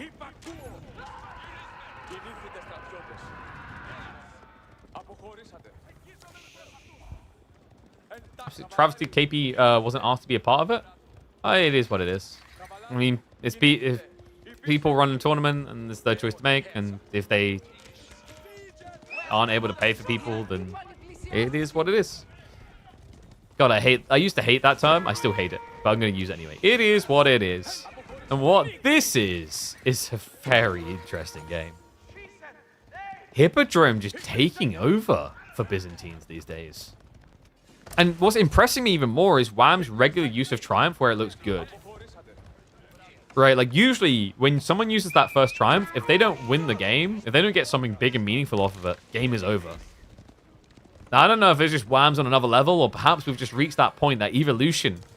But either way, this is looking Wham controlled still. He does need to find some damage soon though. Beasty is building a worker lead. However, we do have the assistants rushed out towards the berries. And Beasty, what the Lubbadub is going on here? Huh? What? Oh my god. Yeah, He doesn't want to do berries. He has to do berries. Look at the positioning. What? That's absolutely wild. What deeply offends me, though, is the fact that Beasty is bringing 17 workers out here. Sorry, 18 and no prelate. Not to mention the fact this means he doesn't have a worker lead right now. He's 18 workers idle. Horseman now diving in. He has got that Hippodrome to activate. There we go. Triumph goes online. Lombos are going to keep on chasing. We'll look to deal with the Spearman. Bold to dive like this with the Longbows, though. They're completely under the TC. But Beasty only has 5 workers garrison. That's insane. So this dive that should have just ended with all Lombos dead, he loses what? 3? And gets out of range after doing a ring of rosies of the primary town center belonging to the Cirque. Berry gathering is at least still hidden, but not by much. The moment he comes out for the next batch, he's going to be seen. Meanwhile, Horsemen take a stab at the farms. Wam is not letting him have any of this.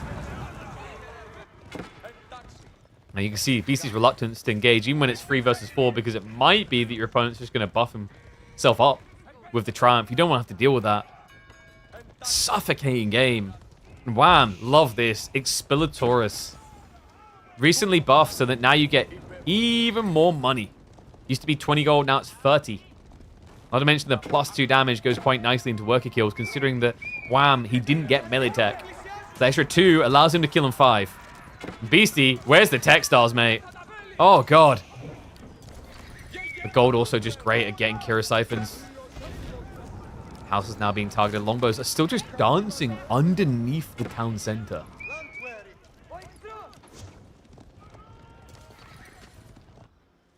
I am worried about this, though. I think Beasty's got about, what, 2.5 minutes before this becomes a really big problem. I mean, he's outnumbered, or rather outgunned. They both have 18 villages up there, but Wam has Akratoy defense, so his will get the extra damage, the extra armor. Meaning you just can't fight them as the HRE. Kira Siphon goes after the town center. An interesting choice there, but E-Repairs is on cooldown. Back to building them up. Is he really going to try and all-in the primary team? That's crazy. Guys, he's going to try to ram down the primary town center of HRE. Not only is that crazy by any matchup standards, a 7,000 HP structure, but it's emergency repairs from HRE. Meaning that he can offset a substantial amount of damage done, right? He's able to offset 3,000 damage done. So Wam is saying, I'm going to kill a 10,000 HP landmark in Age 2 at 15 minutes. He's not completely insane, though. He has got Golden Horn Tower on the way. Yeah, man, you wouldn't think it. Looking at the size of his army, you'd think Wam would have had to make concessions, but no. We've got a huge, overwhelming military lead. And Golden Horn Tower coming in. Not to mention the system buffs allowing him to compete with the HRE's eco. Because the HRE, remember, their Archon is pretty underwhelming. He's got like, what, maybe like 10 villages in range? Or am I selecting 23 on the other side? Yeah, this is about 10, I think. 12. Not good. Beasty, he still hasn't been seen, guys, but it's running out. Horsemen outnumbered in their own base, but the veterancy is coming through soon. The Kira Cypher moves in, and this is tricky, man. Beasty, the longer he waits, the harder this gets, because if veterancy for Longbow Horseman hits, you can't just dive onto the Kira Siphon and kill it. This town center. It's getting awkward for it. Down to 3,000 HP. Horsemen, they go full Rohirrim Rider mode. Towards the farms, Longbows. Extracting value there. Veterancy's about to kick in. The Horseman is just one press for glory. One button to take it all. Longbows sniping out the spears. Wam holding on before he uses that one buff. And there it is. Triumph now activated for 25 seconds. E-Repairs comes through, but that's not going to be good enough. Wam, like a dog with a bone, looks to chase on in. Finds the workers. Horsemen try to stand their ground, but it's all for naught. I cannot believe how well this has worked for Wam. Horsemen are meant to be the throwaway unit. He wants room for the cataphracts, but he'll happily take this type of trade. Lombos now dive on top of the remaining horsemen. Actually, they ran into them. Beasty will try to clear the way, but it's just not going to be good enough. 30 seconds until he repairs. He's going to lose this town center. Unless the Kira Siphon changes target. It's going after the racks now. Unbelievable game of Byzantines here. Villagers are going to get hunted by the horsemen, but Beasty, once again, it's a full idle. He has to walk all the way home. That's his entire worker lead, once again, not working. This guy's stuck in age 2, and I don't see a way out now. He's got double farm cluster on the backside, but I mean, the other key ingredients, you know, you've got gold back here, I guess, but even if you hunk everything in the corner, you're going to get locked in.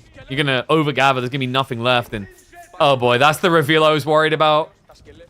The horseman now on the way across. And Beasty about to get a rude awakening here. He rushes to the outpost, but it's not going to be quick enough.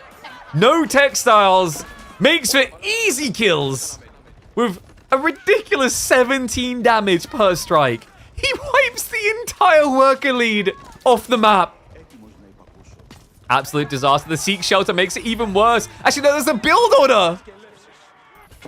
And the cataphracts are now in. That game was crazy out of Wam. And you would not believe that this game was under 20 minutes long.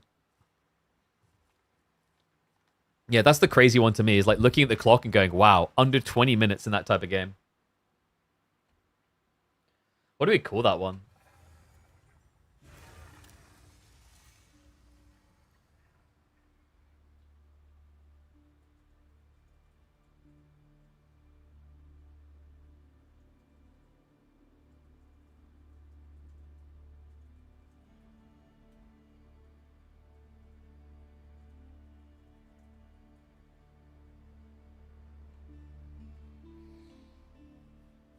Two TC, terrible idea against Biz. I think his expectation is that the outpost goes up and he's in a good position for it.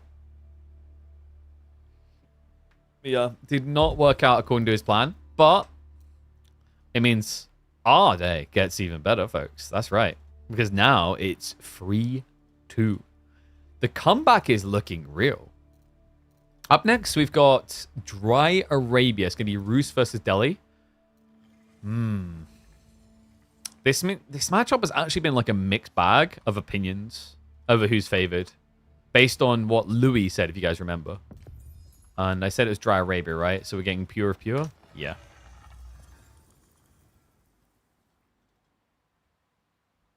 All right, let's get ready to go. Just double checking. We're good in the background. We are good to go. Nice.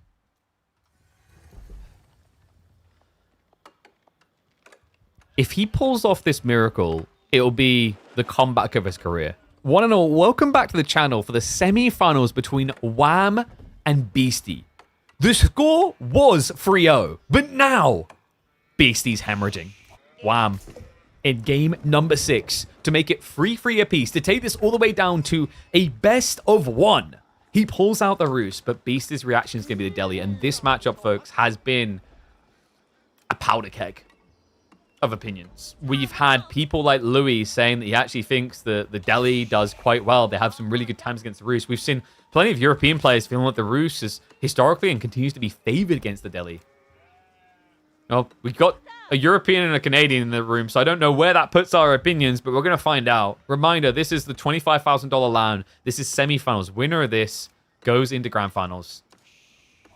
Loser has to duke it out in a third place match. And I mean, Beasty, you go back just a few games ago, it looked like a easy cruise mode, not even a roller coaster of a ride. It looked like it was going to be a 4-0. Until Wam said no. Looking at the spawns, deer placements, not crazy. Nothing backwards for Wam to be safe with, so he's going to have to gather on the front side with pro scouts. The sacred sites, pretty well distributed here. Nothing too crazy there either. I'd say, like, overall, the initial spawns don't seem wild. Maybe the big concern is that Beasty got a lot of back gold, plus the berries in the corner, which is fairly wallable. That might be the advantage to keep in mind here, if there was one.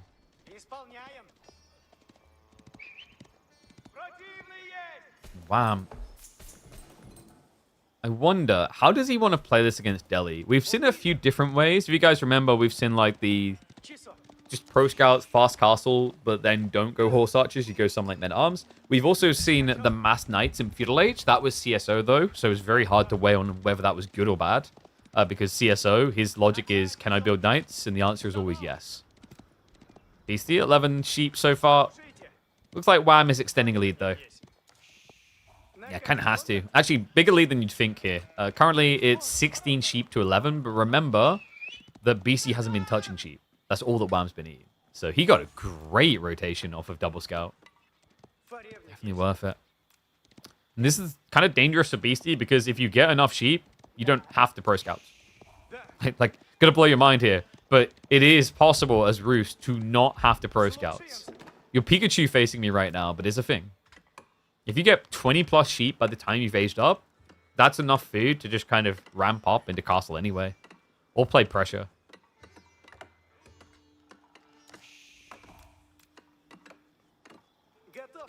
Done with Faith from Beastie. So everything just pretty standard play so far. He has got the Mosque early.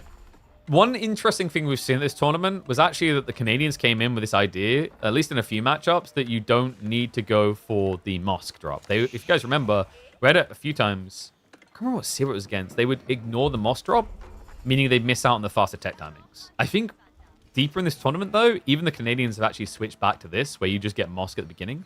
It's so good. You get military efficiency to double your production rates, as well as piety almost complete by the time you age up. And it allows you to start going into Sanctity straight away. Whereas if you go for a Dome of Faith only build, you're going to build like 3 scholars before you start researching your Sanctity, which delays you to like 10, maybe even 11 minutes. It's not great. I think the only time you do that build is when you're convinced you cannot get Sacred Sites. Wow, with the deer shove. We're going to be here a while. Like a few years, maybe.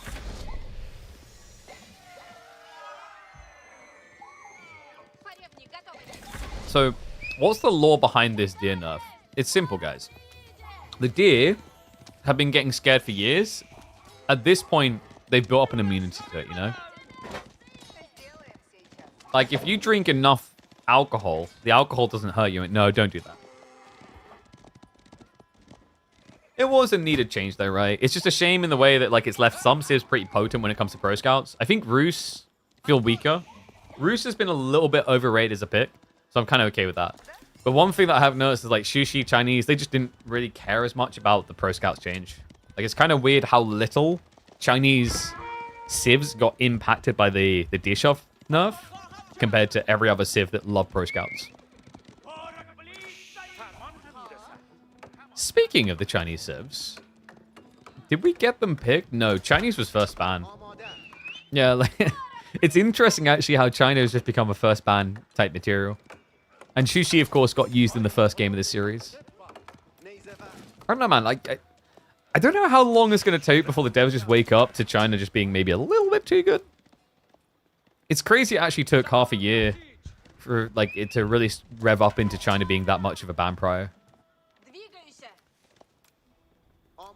Beasty, he went for Spears beginning. So he's looking to block the Pro Scouts play, but this does enable Wam to go into Archers, which is preferable. Archer range opening is nice for Ruse because it sets you up for Horse Archers.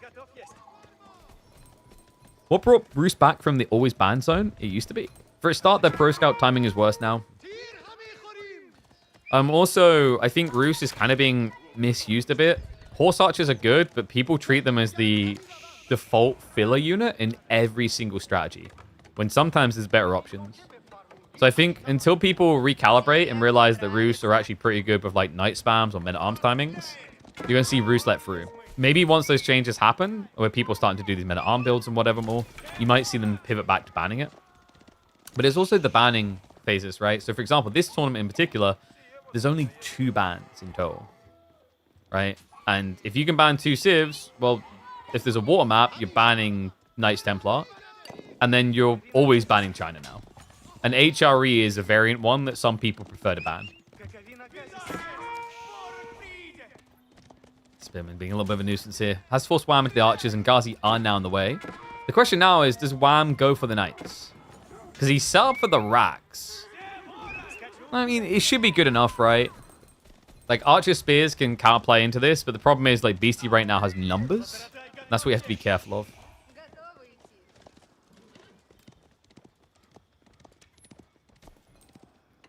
Beasty, you are correct about the blacksmiths. He neglected it still. To be expected, like, he needed a second unit type, otherwise his spear play fails entirely. And Ghazi are your premium unit choice, right? Like, you want to have enough Ghazi that your opponent doesn't even want to do horse archers. That's the preference.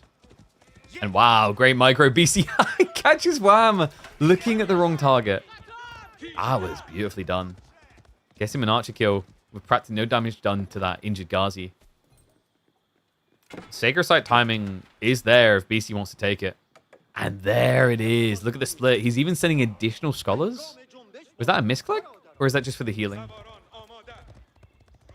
It's pretty bold if that's for the healing, actually. Because the thing is, it's so, like, at this stage, you only really need one scholar to pat the head of, like, the 1 or 2 injured Ghazi. Sending this many is kind of crazy.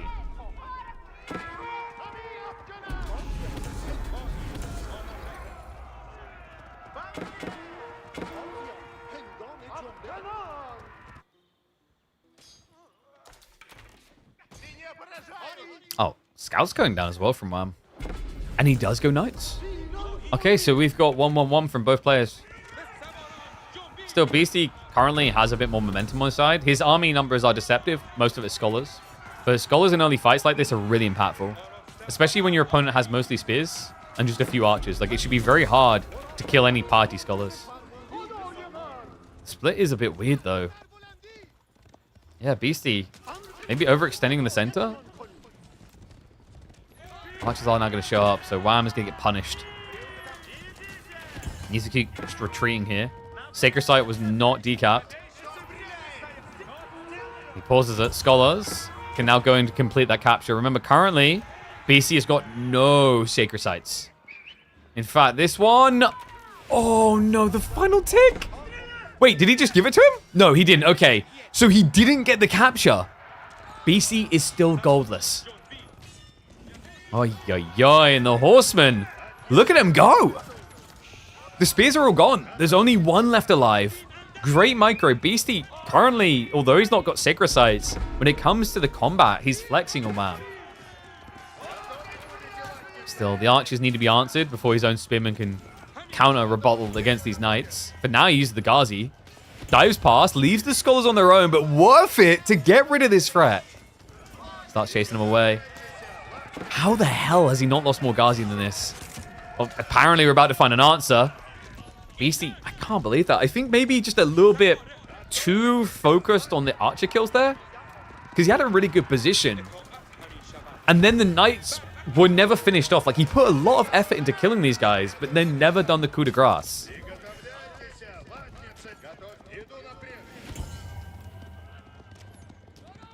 Yeah, I mean, imagine a world in which he actually just A-clicks into the knights, micros back 1 or 2 injured Ghazi, probably kills 2 of the knights at least, and then scares Wam away.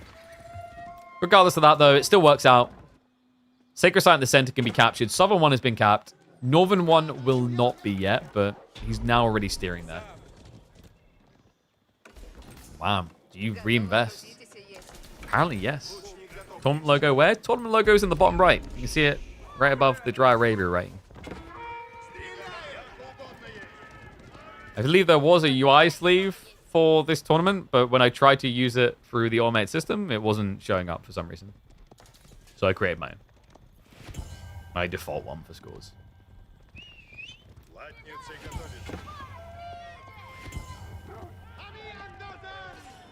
Who's winning this? Maybe it should be Beasty right now.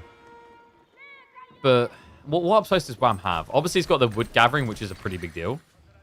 Yeah, and the food gathering, an even bigger one. Like, I think the food is the critical ingredient here. Pro Scouts is available now to Beasty, so he's slowly pulling back deer carcasses, I assume. I assume wrong? Is he not? Yeah, okay, he's coming out. So he is returning some deer, just not a lot. In the meantime, though, the knights... Expensive from Wam. Yeah, remember for Wam, I think his goal here is to cover fire and move to the next stage. You don't want to just keep trade. Because anytime you go in for a trade, afterwards your opponent can heal, you cannot. And these knights in particular are expensive losses. Beasty now with the steel arrows. So the blacksmith techs were heavily delayed, but they finally come in. I think that's why Wam was confident, as he had steel arrow way ahead of Beasty. Why is Beasty behind on workers? Idle time on TC. It's just idle time on TC. He doesn't have textiles at all. Yeah, just kind of slipping. I think that's like, what, 1.5 villager lead? Hey, man, don't stare the gift horse in the face. Pressure him from Beasty. Most of his leads is scholars. When you consider the quality of the armies here, that's important to register. Especially with the way that scholars calculate into army value. Yeah, that's why despite the huge military lead, I wouldn't say that Beasty is in complete control. I'd give him a slight edge because of Sacred Site control. But what he needs is probably a tech up soon. The scary part is every time he thinks about it, look at what Wam does. He just keeps throwing more food into the knight equation. Going up to 14 knights in feudal age for Ruse. Yeah, maybe a common build back in the old days, but something that kind of fell off in terms of popularity, right? Most of the time, Ruse players, they don't want to lean too hard into knights now because they're flimsy. They can die easily. When you get to the castle age, and they become fully fledged knights, and then you go boys fortitude, these become true beasts. It's not like French, where French, as long as they don't die, they heal up. The only way you're going to heal up is if you reach age 3 and build monks, which usually are more focused on getting relics than healing you up. Yeah, and that difference of chivalry is a huge deal, by the way. When you consider that you're not really going to stand still to get healed. You want to move. That's also why Dervish for Ayabids feels so good, is you're able to keep raiding. Because anytime your knights are standing still, they're not attacking. What a waste of an investment that is. Same logic as to why the English king is so critical and people don't use the Abbey of Kings. That would require you to run back and stand still. Knights. They doing going for the fully committed clash here. Spearman trying to address them, but there's not that many left. Second wave is going to arrive now, and Wam. This is becoming a little bit questionable. Maybe. He just abandoned them. So the Spearmen get thrown to the wolves here. Okay, so Beasty, why would he do this? It feels like he's kind of treating this as a drain my opponent. He's got his tech up coming, but the other logic here is that Wam did just commit a lot of knights to their death. So back off now. Wam's not too far from his own tech up, but considering he's teching second, he's probably going to want to do some damage here. Otherwise, you just feel behind. Sacred Site's now being decapped as well. He has got the knights nearby to try and deal with the relics the moment he has the tech up. Beasty is not in position on all relics, actually. He's only in position on one relic currently. We'll pick it up. Other ones are being moved for. Wam now needs a reaction. Enters the base of Beasty. Beasty, who barely has any spearmen left to his name. Veterancy for archers is going to take 2 minutes as it currently stands. The knight, 4 HP. That's going to be a high value knight, denying 1 relic. Other one's going to be grabbed though, so it's 3 relics now on the way home for Beasty. A great position if he can get them in. First one's going to be secured. Second one is currently being snuck. Wam is suspicious of the area though. He might find his target if it wasn't for the scout. And the oven. Wait, did he? No, he got the kill. But there's another scholar heading out that way. Beasty mocks him, letting him know, hey, I got it. You didn't stop me. Wam shrugs and says, well, I've got food though, mate. Do you have food? No, really, Beasty, do you actually have food? Because there is a bit of concern here that he's running out. He's got, what, 2 deer left? Maybe 3. The berries in the corner have already been eaten. The deer on the south side have been taken. So Beasty may have a lot of gold, but what he does not have a lot of is food. Another relic yoinked. Central 1, I'd be impressed. I can see the path to 4 relics, but if he somehow gets 5, I'm going to lose my mind. Because this is about as camped as it gets. Ooh. Good to know, but it's not going to work. It's already home, basically. High Trade House coming in, though, folks. Get your numbers in. Remember, we're, by the time we check this, we're going to be on tier 3 bounty. You did hear me correctly. Ruse have played Feudal Age that long. 960 bounty. Farms now in the corner from Beasty. Ooh, this is a sketchy position, isn't it? Despite the relics, I mean, having to go farms now when you know your opponent is still going to keep playing deer for probably a few more minutes. Yeah, like, it's got the deer down here. Also, remember that the High Trade House spawns deer as well. So Wam will not be starved off as easily. And dare I even mention Boar, which he's already on up here. Yeah, just played for it. Actually, sorry, not just now. He just set up the Wooden Fortress, though. Other Boar on the south side is a bit closer to BC base. Harder to reach. Veterancy on Knights is there, though. The War Elephants is the biggest problem I see for Wam right now. He doesn't have an answer. Crossbows is the obvious one. It's actually by far the best one. And Wam agrees. Cues him up. The question now is, can BC actually leverage this advantage he has? Because the problem with this elephant play, like, it should just be borderline broken, right? It's the type of play that should just win every game, you'd think. But, it's a big but, a jiggly but. How do you reach your target? It feels like you're only going to reach them if they come to you, is always the problem with this. We've seen it, actually. Like, War Elephant plays is the type of move that requires several minutes to pay off. Truly pay off, anyway. You can use them for clutch defenses, but aggressive play requires so much methodical planning. And there we go. Wham! You know, he sees a giant tank on the road. He goes, what if we just walk through the meadows? Just cycles round the back of the base. Knights are hunting for targets here. Beasty trying to navigate the mess. Not going to be able to do so, though. The Knights, they charge in. They'll find the workers. Claim a few. Pulls away. One Knight does sneak onto the back farm cluster, though. Beasty. Wait, wham, wham, wham, wham, wham. Wait. There we go. Back in the action. Other time achieved there. We'll be able to get at least one worker kill. Probably not more. Still, that dive-in cost Wham nothing, right? It idled Beasty out, which slows down his ramp up. Mass Archers do need to be respectful of the War Elephants, but there's no Mahoots, actually, so they're not that good at chasing yet. And wait. You've got to be kidding me. That shouldn't be legal. How? How has he done that? He's got the 5th relic. Warlord to scare off the Knights. Are you actually serious with this? Beasty gets the 5th. I mean, I'm going to have to plead the 5th on that one. I don't want to play witness to what the hell just happened there.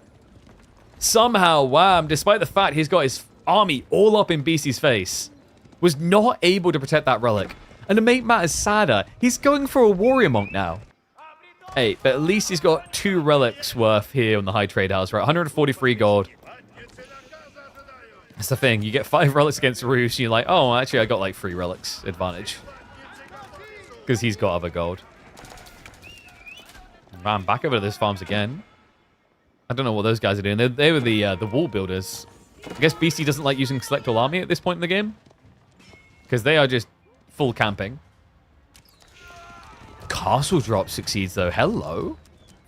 Did not expect that. Beasty. Really aggressive timing here. You don't often see people around 50 workers going for it. But I think what Beasty understood is that right now, Wham's raid-oriented. And if you get a castle drop, he can't dive you. I say as the army tries to dive in the base here. Crossbows. Should be able to get that kill. No! 47 HP. War Elephant gets away. Man, Beasty played him like a fiddle on that one. Cost him a few extra crossbows, because at that point, he wasn't holding the archers. He was just diving crossbows. Remember, for Wham, like, the goal with this comp is throw away the trash, hold on to the premium. And the trash is the archers. So they're meant to kind of be your pseudo frontline in those trades, where Beasty will walk in with A-clicks and just hit the wrong thing. It's already kind of harder to trade into Beasty as well, because he did go pigs, right? Yes, he's got the extra 0.5 tower range. Still, one thing that does worry me is maybe Beasty's too reliant on elephants. Which is also even more scary for a guy who has 0 food and 0 wood. Wait, what? Oh my god. The only food that Beasty has is this. The crazier part is how bad the wood supply is, though. Another keep drop coming in. Oh, this is greedy as all hell. He's going for full TC boom via castles. And I think Village Fortresses, yeah, it's about to complete. So it's perfectly timed for free TC effective. But free TC effective costs 450 food, and you only have 200. You're going for another one? Beasty. I mean, I guess at this stage, if you can't afford army, the best defense is a castle. Cavalry's going to come knocking, though, after the one food supply that Beasty has right now. Oh, no. Army should be able to react in time. It will scare him away. He sees the keep drop. And this feels suffocating, though. And not just that. Look at Wam's macro. You know, on one side, you have a guy who has nothing. On the other side, you have a guy who's saving up for everything. Wam already also has 17 farms. Vastly ahead of Beasty. This game is wild. Maybe a trip sacred site opportunity as well for Wam. That's just going to accelerate the gold he needs to get unlocks. Oh, and sorry, you are right. The score was the wrong way around this whole time. My apologies, guys. Reminder, Beasty is leading this 3-2. Sorry, I think we flipped the score a few seconds in and didn't realize. Everyone's like, wait, what? Beasty's not about to lose? Hey, he may still. Deciding game 7, looking feasible here. As Beasty adds in another castle. We've seen him do this deep in tournaments before, and we've seen it with mixed success. Sometimes flopping dead immediately, other times booming him out of control. Unfortunate detail is he's just getting these castles online when his opponent's about to get access to bombards, the perfect defense against this. Or rather, attack against this. Beasty, he's got double the farms he had before. He's up to 16 now from the 8. Food income's getting a little bit better, but it's nowhere near ready to contest and go for attack timing. His army feeling confident about coming out now that he has got 3 mangonels. Bad news, though, Beasty. Bombards beat Mango. Actually, Bombards beat everything in this situation. They're also quite unique for the Ruse, if you guys remember. They have a tech called Fine-Tune Guns, which increases your damage, allows you to one-hit kill any type of infantry as well. And then also, wait, did they change it? You used to have the pack up. There you go. The Siege Crew Train is the other thing, where he'll get the immediate pack up, unpack. Double Bombard already on the way. Bombard's also not bad at dealing with elephants. You do get bonus damage there. Beasty, he's going to get the decap. More farms now coming in, so we're finally fixing this flawed economy. And he's definitely got some catching up to do. You see, he's almost got 30 scholars now, so he's ready to pull the trigger if he can get the resources and then start getting all those techs for free in record time. I mean, for reference point here, we'd be talking about elite techs. Instead of paying 1,000, he pays 0. It takes him 1 minute and 12 seconds. That is the ludicrosity. That's definitely a word. Of the Delhi.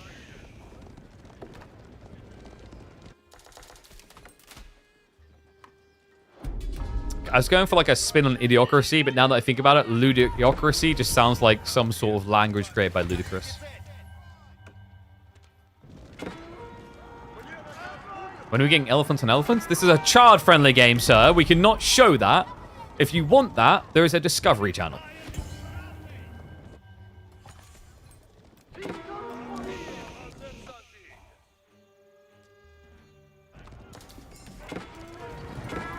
Sacred Site's now taken aback. Beasty, though, this Mango play, I don't think it's going to breed the results he's looking for. Not with the bombards. No. Look at them. 55 damage. And he doesn't have the fine-tuned guns yet, right? Once that comes in, 20% more damage. Easy peasy. Puts you up to, what, 65 damage? Meaning you can two-hit mangonels. Very important phase.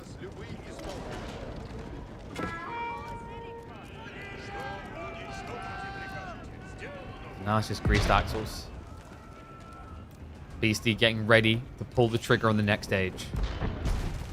Wam lining up his sniper scope to pull the trigger on Beasty's head. Bombards begin the siege. Beasty is pop cap. There's nothing else to do but age up here. When he does, his army's a little bit flimsy. 35 archers. 19 elite horsemen will be a good answer. We have incendiary arrows also on the way from Wam.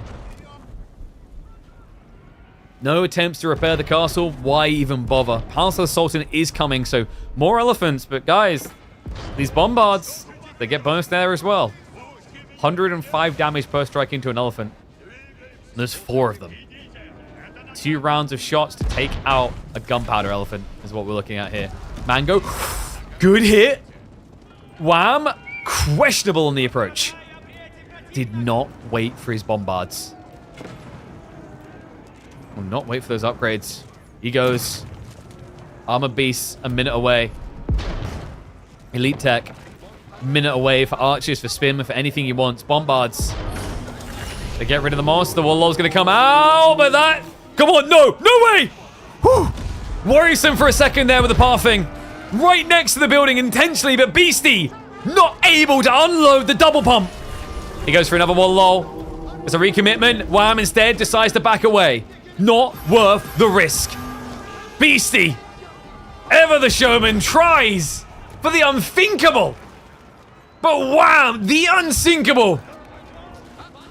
He has full control now. He is commander-in-chief. And the big factor, not killing those wall lollers. It means they're now on cooldown. They cannot use it for another 90 seconds. Only this one. There's 2, actually. A few horsemen going to be given over. But that wasn't the big thank you that BC's looking for. Wham. Lets another Wallalow go off so that he doesn't have to worry about more scholars picking up and more Wallalows coming out and more pain for Beasty. That attempt cost him so many scholars that it delayed his elite tech entirely. He still does not have anything to show for Imperial Age. Soon he's going to have nothing left of his base. The 4 bombards continue chasing. He never even went for the fine-tuned guns. I mean, there's nothing big enough to require it. Because the mangoes have been a non-factor. That first shot was the only relevance they had. 2 landmarks down, 2 to go. Another castle spotted as well. Beasty's Magano line. I'd rather take the Magano statement and just use the last 3 letters rather. N-O-T. Not gonna work. 4 bombards. Make quick work of it. All castles going down. Beasty has got nothing to hide behind. The remaining defenses outside the base.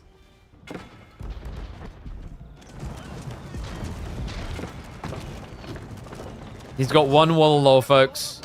I think he got the relics away, didn't he? Re-garrisoned them somewhere. 1 pump, 1 opportunity. Bombards will address the mangoes easy enough. Adjustable crossbars nowhere near complete. Now 5.5 minutes away as the scholars get booted out of their university. Well, their school.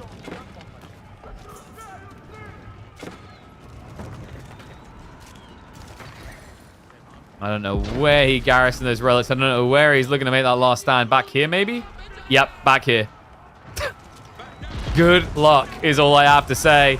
We're not even at that point. And the Warriors Monk blessing to make this even cleaner. These horsemen absurdly tanky now, just blitzing through everything. No doubt about it. Beasty is dead. And this will be resolved in a one-off deathmatch. A BO1 to decide who will make it to the grand finals. Villagers just being pulled. This is absolutely absurd. The micro as well. Wam's like, yep, catch me if you can. You cannot. Well, Lord, temper the horseman. All right. Props for trying. Thank you for coming. But this has still got some distance left. Wam on the verge of posting his best performance here in the history of AoE4. If he could just win one more game, but this one... this one was wild. Damn. That right there is a game that delivered. Oh my god. I don't even know where to begin with that one.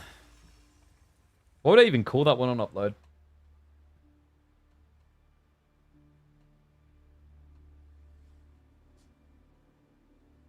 Maybe it's the never-ending wall lulls, something like that.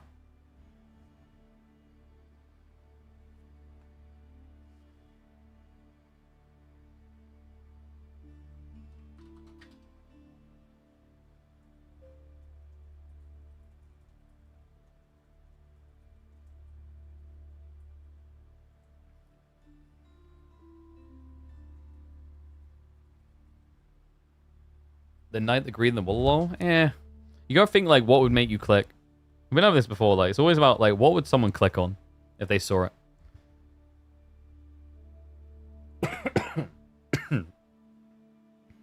I feel like it's... Was it 5 TC at one point? With, like, 4 TC anyway.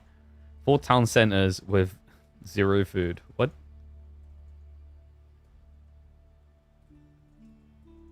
See, like, that's something that people are like, what? Alright. Deciding game. They're going to Frisian. Otto versus French.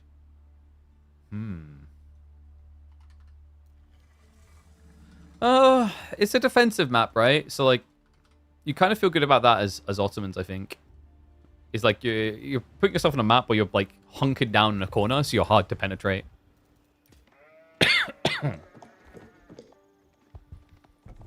What do you mean, when's the final BC Marine Law? We don't know what the final is.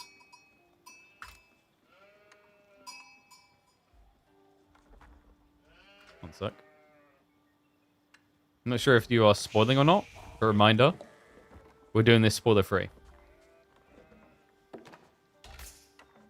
So don't assume the outcome. We still need to find it out. Possibly his best showing we've ever seen is what we're witnessing here right now. Welcome back to the channel, folks, for the deciding game in the semi-finals from the Denmark LAN. Wam versus Beasty, and it comes down to this. Frisian Marshes, a French versus Ottoman matchup. Ottomans, at least on paper, you'd favor here. I mean, Janissaries, how can you not love them up against French Knights? And the map, seemingly good for Frisian. A map that leans more defensive, something that a civ like Ottomans historically takes advantage of. Let's see if he takes advantage of it in this game, because it's going to start off with Wam's aggression. A Dark Age Rax opening to try and pressure onto Beasty's side. And no surprise either, look at Beasty's spawn. It's a double forward gold. Nothing is safe for this man. Well, this is a greedy approach, but I kind of respect it. Wheelbarrow and 6 on the gold, meaning he'll be able to get the tech and the age up gold necessary before being pushed off of this. Yeah, great read, actually. It's been coming a little bit too fast for him to just pull away when the wheelbarrow comes out, right? Like, I mean, you could technically wait here, 20 seconds, harass the Spinman away. It would be tight, though. I think the goal here is, like, you're walking back by the time you're 10 seconds away from wheelbarrow. So then you at least get some efficiency on the walk back. Yeah, Beasty just trying to be as optimal as possible in this opening phase. In fact, he's even gathering additional gold here. Yeah, he's finally had to accept it. Like, I've got enough. It's not going to be enough for a night, but I don't think it ever was going to be here. So Beasty will back off. Wheelbarrow complete. Now just to gather the food. For Wam, villagers being pulled though, so this is going to be an outpost rush to block the forward resources. Yeah, it's not a bad one, but... Actually, no, this is great. He can hit both. I thought he wouldn't be able to with the arrow slits, but he can block both and force a reaction.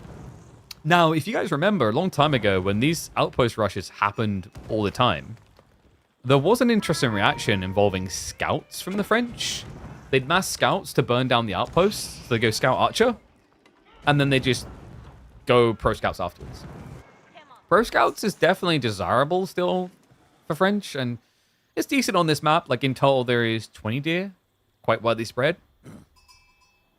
I do wonder if instead, if he was looking to gather enough gold to get siege engineering, so that he could just go ram as an answer. Isn't the gold always fought on Frisian? Mostly. Sometimes you'll get it spawn where the stone spawns. So it has a little bit of variance there.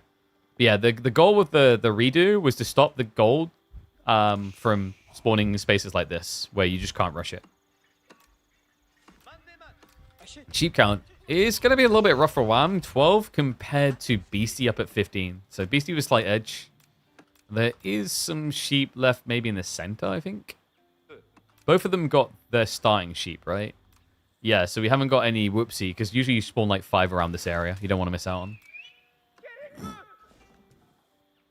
This matchup's been crazy recently. Oh, agreed. French Ottomans has been delivering, man, because like it's weird because an Ottoman player is meant to be like, yo, late game is my groove. I get Janissaries. I have like great bombards. I want to be there. But in actuality, what we've been seeing is actually French with Guildhall Scale Point, with Knights and Arbitrier. Like, they do a decent job of contesting Ottos in that hyper late. It does come down to gold access. There's also 2 civs that I think are kind of on even footing when it comes to trade. You just never see it because Ottoman players never go for it. Remember, there's a trade bags tech that just always gets overlooked. And Minaret Madrasa to be expected. The trade network just fell off. It's been overrated the whole time, to be honest with you guys. There was a time where people were really trying to force the trade landmark, and it just didn't make sense. I'm glad we've just returned to sanity here, because Minaret Madrasa allows you to burst for castle if you want to, arguably quicker than the trade, but it also allows you to get into mass units because you have the extra food. Now, there are some situations where the trader makes sense. The trader makes sense when you have no gold access, because then you need some to get a ram, or you need it to gradually get tech up, whatever it is. Wow. 5 on the stone. This is just military schools, right? This isn't 2TC. You know, it actually might be. 2TC against Ottos. Okay, thank goodness. No, it's military schools. Whew. Yeah, like 2TC against 2TC also against French would have been a little bit funky here. I think you just give way too much of the map to Beasty if you do that. Like, he could do things like go onto shoreline fishing with the cheap mills to just buff himself up.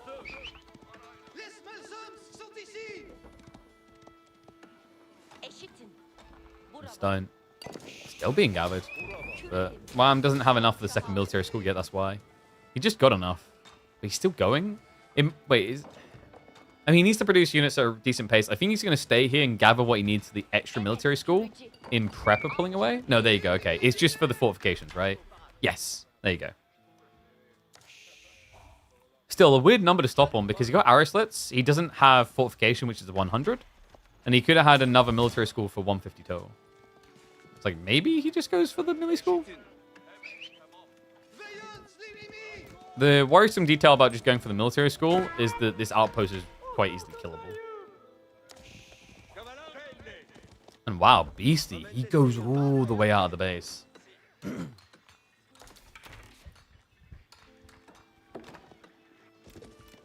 Spear Sipahi strong. Sipahi have been looking really good ever since people got over the risk. You know, for a long time, I think Sipahi is a unit that many players have been scared of because if you lose it, the game is over, right? But you could argue that of any unit. Instead, your focus should be, what is the risk-reward ratio? What can I do with Sipahi that I can't with other units? What you can do, if you're actually on point with micros, essentially hit units without them ever hitting you in return. With the extra range. It's quite crazy. Yeah, Sipahi are like very underrated as a raiding unit. It's different than a knight. A knight is like, I have one, I go in, I kill a worker. With Sipahi, it's like, okay, by the time I have 6 or 7 of these, they're going to be quicker to raid in than knights. The body blocks are going to be sick. And if I get body blocks and activate fortitude, my DPS is that of a knight against villages. It's that good. Knight Spear for French, it's not as good. So the issue with Knight Spears from French is that your spearmen and your knights will fight over each other to do the same job in the same position. the thing that makes Sipahi Spears so good for Ottomans is that these two synergize. Like the Sipahi and the Spearman, they synergize. They don't contradict because of the extra attack range. So like you already have that issue, and then as has been highlighted, you could even then just start adding in archers if you really felt threatened as Ottos. Because you remember, like the archers use the meta attack speed buffer quite well. And that's also another thing, by the way. If you go spear plus knights, like genuinely, I don't think you need the archers. I think Sipahi Spearman wins that because you just switch melee armor and then you just A-click. Because if your opponent only has those type of units and they're not outnumbering you, which they shouldn't mathematically be outnumbering you, then you just get to activate Fortitude. And Fortitude, with that 50% increase in damage, like you're hitting for, what, 18 damage into a unit that hits for 19.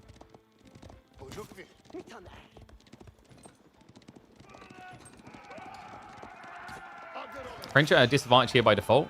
I think you play Archer Knights, and then you just focus on raiding and then bring your archers into the equation later. So like your goal, usually as French, is going to be to use your knights, your early ones, to poke raid, like he's doing here. And then eventually you get Chivalry, you pull back the injured, and then you focus on the main fight around like 20 minutes. You just got to be careful not to spam too many knights, because remember, Ottomans will eventually get Janissary, right? But like for French, they're kind of surprisingly effective. They play more of a macro game here. Because if their timing is good in a guild hall, it means their timing into Imperial can usually just beat Ottomans.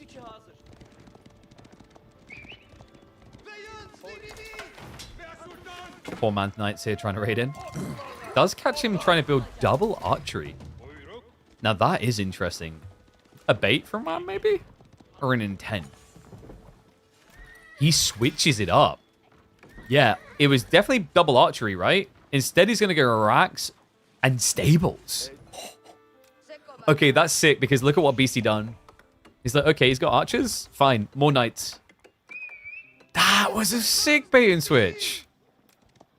And it's on the back of the base. Now that there's troopers here, Beasty's unlikely to go back there. It's not like it was knights, it was horsemen.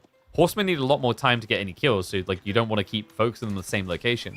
You want knights for that, because they can just keep coming in, and if you catch someone not looking, it's instantly a kill. Sipahi looming here. Not really at dive point. He has got the undermesh, but without the meta, without the ranged armor, it's not worth it. And we also have a sneak out here. Wam looking onto the ponds. Beasty, however, has done something a little bit surprising here. Went for the dock play. Was not really expecting this out of French, but we've been seeing it once or twice in this map. It's just in this format, it looks a bit out of place. The reason you do this, guys, is that your docks actually only cost 100 wood, not 150. Remember, a dock is a house. It's just a very tanky house, actually. So this gives you the 10 pop space, meaning you're just spending 100 wood. At that point, it's worth it to get the shoreline fish with the fishy boats on top. Horseman trying to play cute there. Did not get a worker kill. Now, Outpost is still in effect, by the way. So Beastie is still playing a dangerous game out here on the gold. The good news is that Wam isn't really going for a kill point on the gold. If he was, you probably would have seen some archers earlier, some spears alongside it to get a ram going. Wam is instead focused on mass bulk Sipahi into big fight. Maybe the spinman count a bit ambitious. It's always awkward because you look at this and go, well, that should be enough spears, right? Not really, because the problem is when you engage, you're going to lose several of these spearmen to the archers. Initial point of contact is the tricky part for Wam here when you're up against archers. However, with the stealth forest with good positioning, if the Sipahi strike archers first, it completely changes the affair.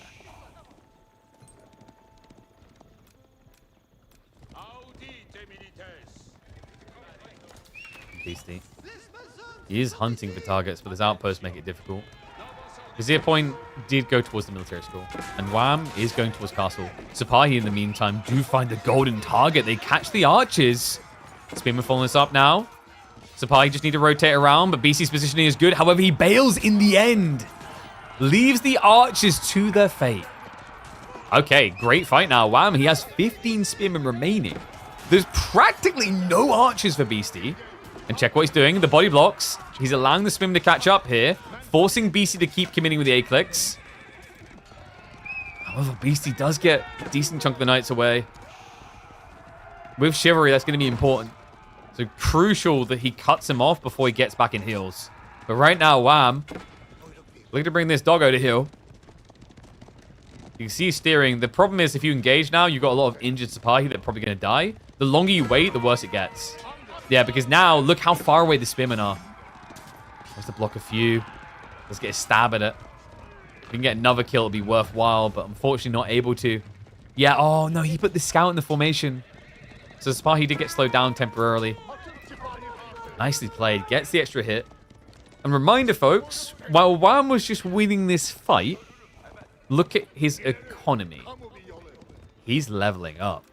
Yeah, Castle Age now coming through. Well played timings, actually. Mehmed Imperial Armory now on the way. A little bit of raiding on the flanks. And wait, what happened? Oh no, was it the fish? Okay, Wam may have won the main engagement, folks, but he lost the economy. That's crazy. That's actually wild. Apologies, we were focused on the main engagement as Wam was as well. He ends up losing 7 workers to the raids. Unbelievable. And not just that, the tech hub gets slowed down. That's ridiculous. A 21 worker lead now for Beasty. It was all going so well until you looked back at the economy. And somewhat inflated for Beasty, right? He has got 6 fishing bows, but it's still 54 raw workers versus 40. Beasty starting to posture as he does see that tech up. Keeps trying to delay it. Feels too late to delay it, though. I think his only play now is like you just mirror the tech, maybe. He'll look to attack first because your opponent has teched, right? If your opponent is teched, it means he's weaker militarily. And you do have knights to take advantage of that.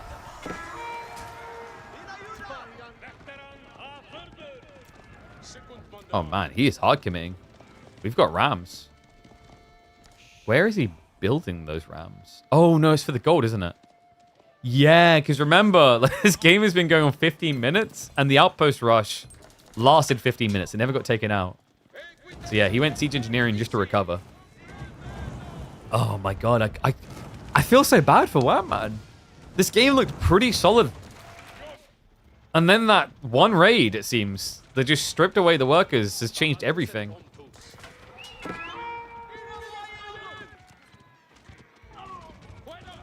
Wam will at least get his vets in while BC hasn't aged up yet. But, you know, with the shoreline fishing, which he could actually rush down if he needs to here, he'll get a reasonable tech timing still.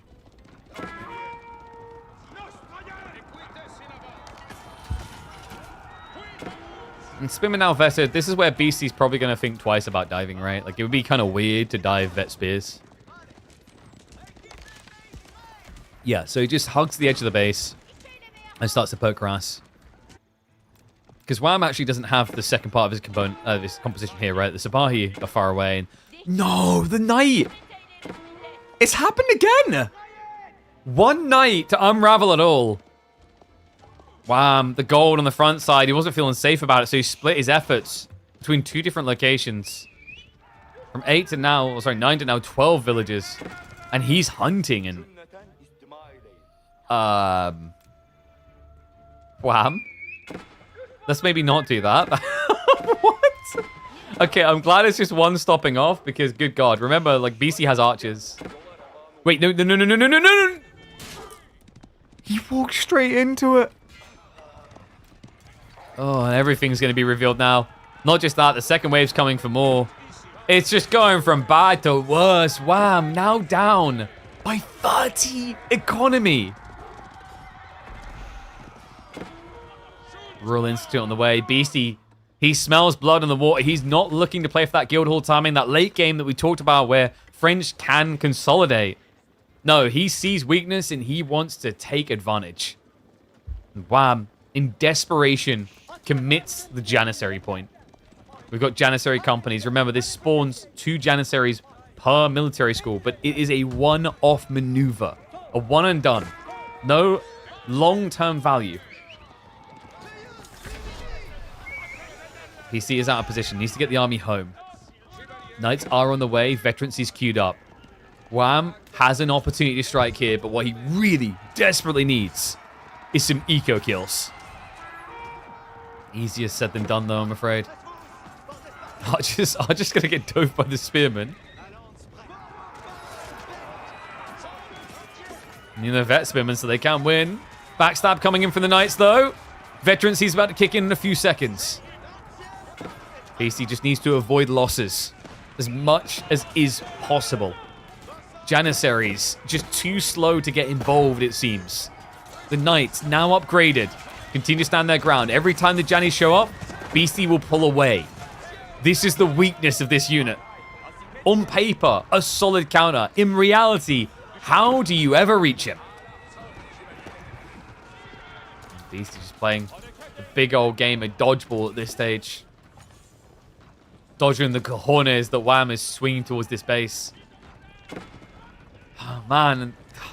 Has to feel exhausting, demoralizing in a way, the way that this played out, right? Like, I imagine Wam was on top of the world with the micro in that battle, like critical battle in the center. But then, the losses that he realizes after the fight. I mean, I wonder actually how long it took him to realize what had truly happened, how many had actually died. That's got to be the most painful part of all. Archer ship, funnily enough, coming out here. We'll just get sniped down. That's not too important. Tries to get cute with it, not going to work, but in the meantime, BC has bought enough time that all upgrades have come through. Knights are also sniping reinforcements. They can go for the mango. That should be a free kill. Yeah, it even has extras coming out. I mean, interesting to send archers into a mango, to be honest with you. But whatevs. If it works, it works. And Beasty, okay, have you not killed this man enough? Like, he's down by almost 30 economy. Can we have a little bit of mercy here? Leave the Ottoman peasants alone. Oh my god, if he was on the front side of the base as well. Like, this is the crazy thing. His eco is kind of safe because it's actually playing in exposed areas right now. When it should just be dead. Knights are going to go in onto the primary tree line. And answered in kind by Wam. As he looked to go into the base. Gotta be careful, though. The meta is now getting target fired by the TC. Archers and Arbitraries should be able to stand their ground against this. There'll be losses. But they should survive. Yeah, and the village is the thing that you need here if you're Wam. Goes after a few now, but now it's Janissaries left against the primary town center. That's going to be death. Sipahi will leak over onto the wood line, however. Meanwhile, the Knights didn't quite realize at first. Yeah, the workers mostly got out there from Wam. Okay, so Wam, like, great attempt, but guys, are you seeing what I'm seeing? Maybe 8 worker kills in total. And he lost full military advantage. He's now pretty much wholly reliant on Janissaries. Worrisome as well, because Beasty is skilling Arbitraries. Now, Arbitraries do not hard counter Janissaries like they used to, because Janissaries specifically take bonus damage from archers now. But your opponent also already has archers. So a little bit of a shaky position here. You also did just reveal primary army to the outpost.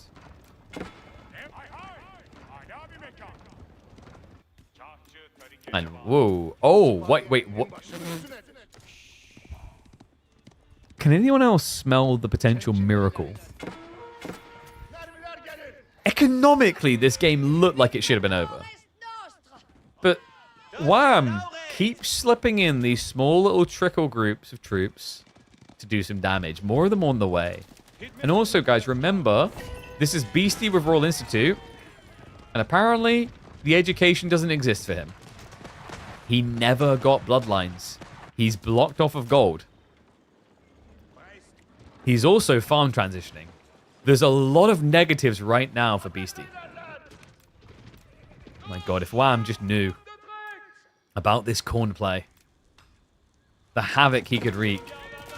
Instead, Beasty's going to lead him on an expedition across the map.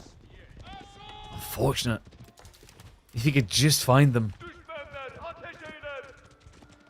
And no, Janissaries do not take bonus damage from garrison towers. Reminder, they used to have a detail that said they took 50% more damage from ranged. That was changed. Janissaries now specifically are counted by archers, because archers have got this tag right here. Light gunpowder infantry. Janissaries are classed as light gunpowder infantry. Yeah, they actually have a very long title, which involves a lot of counters. They are light range gunpowder. That's a lot of counterpoints. Sapai? No. No way. No way. Is he actually going to get away with that? Beasty, he gathered the stone for a castle here and somehow doesn't die for it. Wow, still lost a few workers, but ultimately the big chunk gets away. Got a lot of pings coming out here. As Wam just keeps sending it in, but the castle drops should now start to stabilize Beasty's position in the corner. There is a concern, though, and that concern is gold. Wam has the right idea. I love that he's not being greedy about this. You just need to keep gunning. I would, however, like to see slight greed, and that would be for the imams. And wait, he's going a Kinji? Why do we have a Kinji?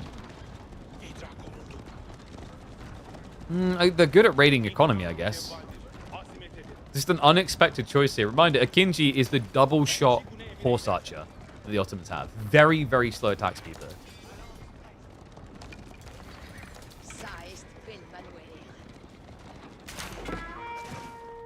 Feels like a super close game. That's because it is. If BC can just find the gold, find a tech up, get a red palace here on the front, very different affair.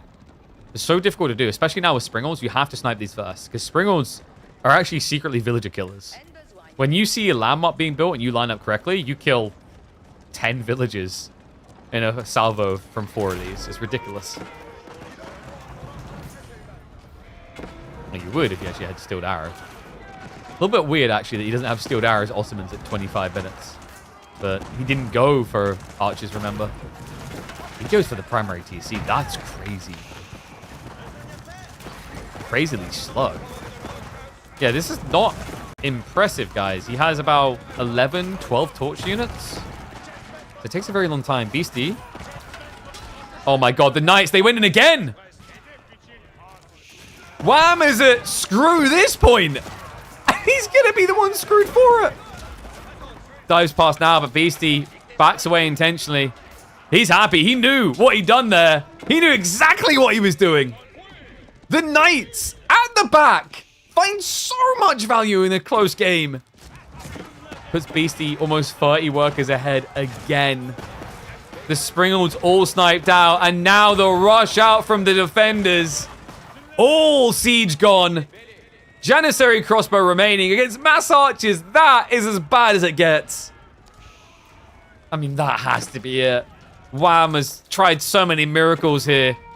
So many rabbits pulled out of the hat, but this series, this miracle recovery arc, looks like it is going to come to a bitter end in game number 7 for Wam. Your heart goes out for him, man. Beasty just entering full cockroach mode, especially with these villagers. I think these villagers were the MVP. Getting the stone for the keep just ensured that your options were limited. You had to go through the town center because there's nowhere else to go. And he knew he had to go soon because somehow Beasty's getting stone, which means somehow he's going to have another castle. That's not just the defense, remember. For the French, they get these cheaper. They only pay 810, but they also discount. They make everything you build cheaper. Just a double whammy to the crown jewels, really. Wham. Just screw it. Might as well see this one out. Looks like what he's thinking is Imperial. Can't say I blame him. Difficulty is how you survive getting Imperial. It's very different between these two seers rushing him. If French rush him, it's always with a Red Palace. If Ottomans rush him, it's always with a university. Doesn't sound as scary, right? Unless you're scared of books.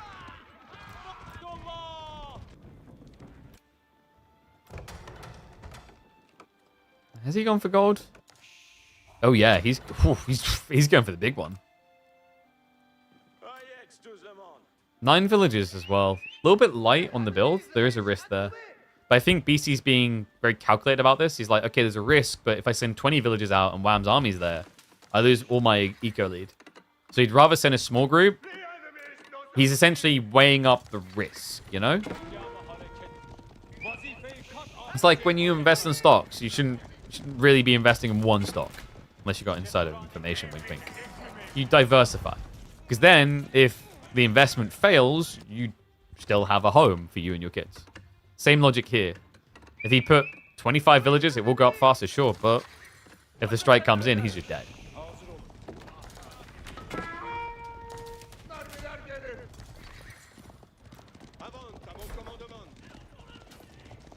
That's right, guys. So anytime you play Age of Empires 4, really important you have 25% of your villagers on each resource.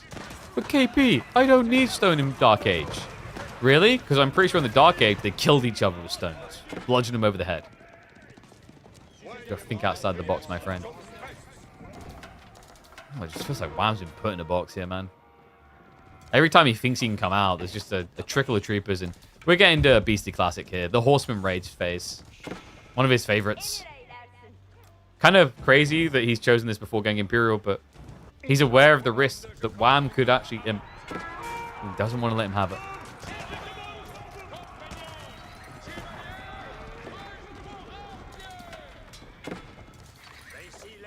Guys, please, keep your coins to yourself, okay? The only coin that I will accept is Khajiit coin. Okay? Wait, has no one actually created a Khajiit coin yet? I mean, there's a risk you get sued by Bethesda, but who cares? For the memes.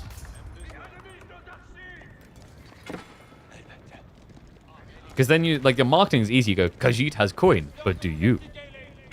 That's it. That's the sell. I'll take 50,000 Khajiit coin, please.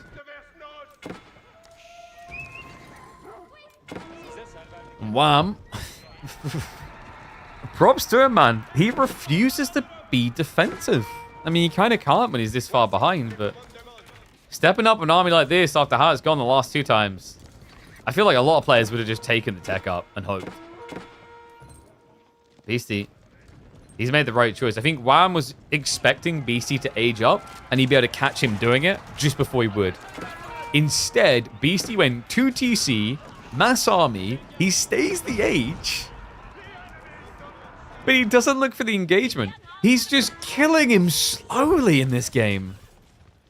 Horsemen out onto the villages. I mean, how much beating can one man take?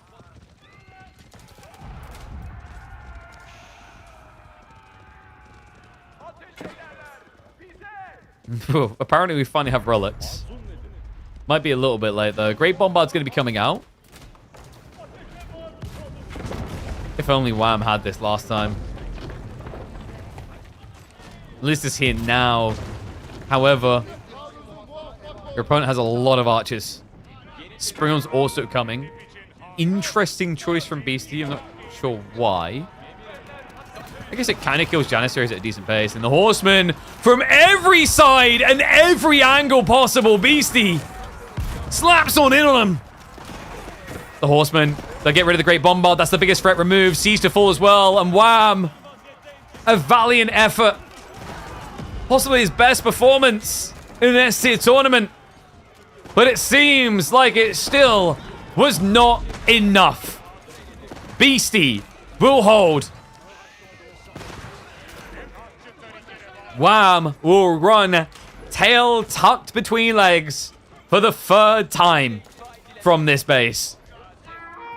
And Beasty, absolute cinema with the backstab there. Starts queuing up the Horsemen again. Wastes no time to march out. He understands now that even if Wam tries for a 4th endeavor, that was his best one. The Great Bombard was not able to break the French.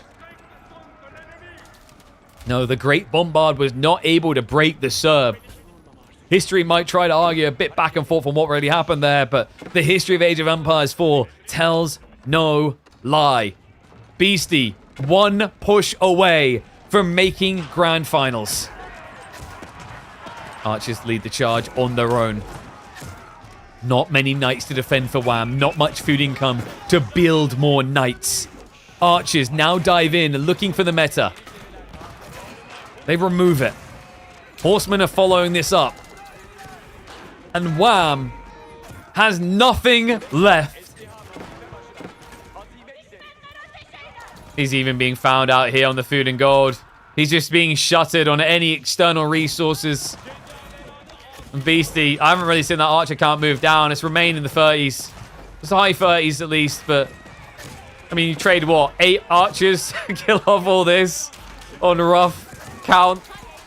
That's it. There isn't even a reaction from Wam. It's happened. So close to the miracle comeback.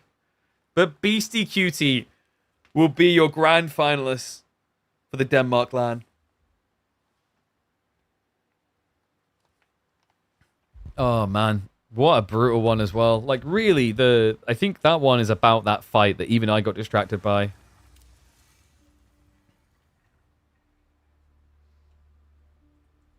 He thought he was winning?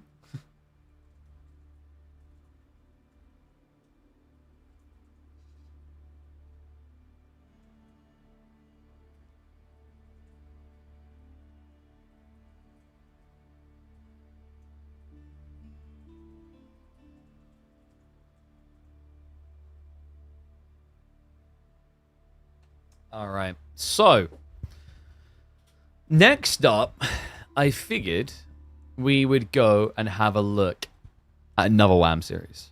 You guys want to check out the third place game? Wam versus Louis MT? I thought that'd be a cool place to go. I haven't looked at this one. I've just heard that it was really cool. So... let me get the details ready. We'll reset the draft.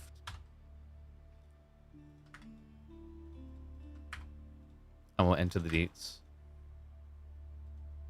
Man, GG's to Wam, though. He can still make podium if he wins this series. And I still feel like that, like, despite the outcome, that was probably his best performance. I don't know, ever? Probably ever.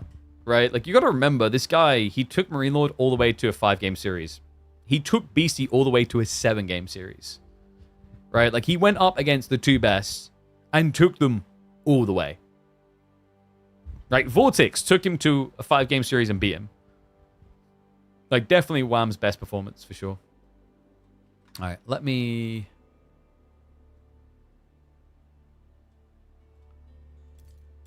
get game 1 ready. So we're going to be opening up on regions.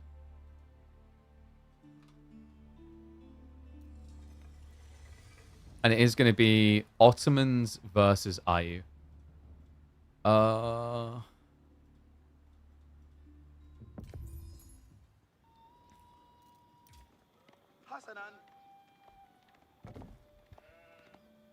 I feel like this one is pretty solid for Ottomans, but let's find out. One and all, welcome to the 3rd place match decider.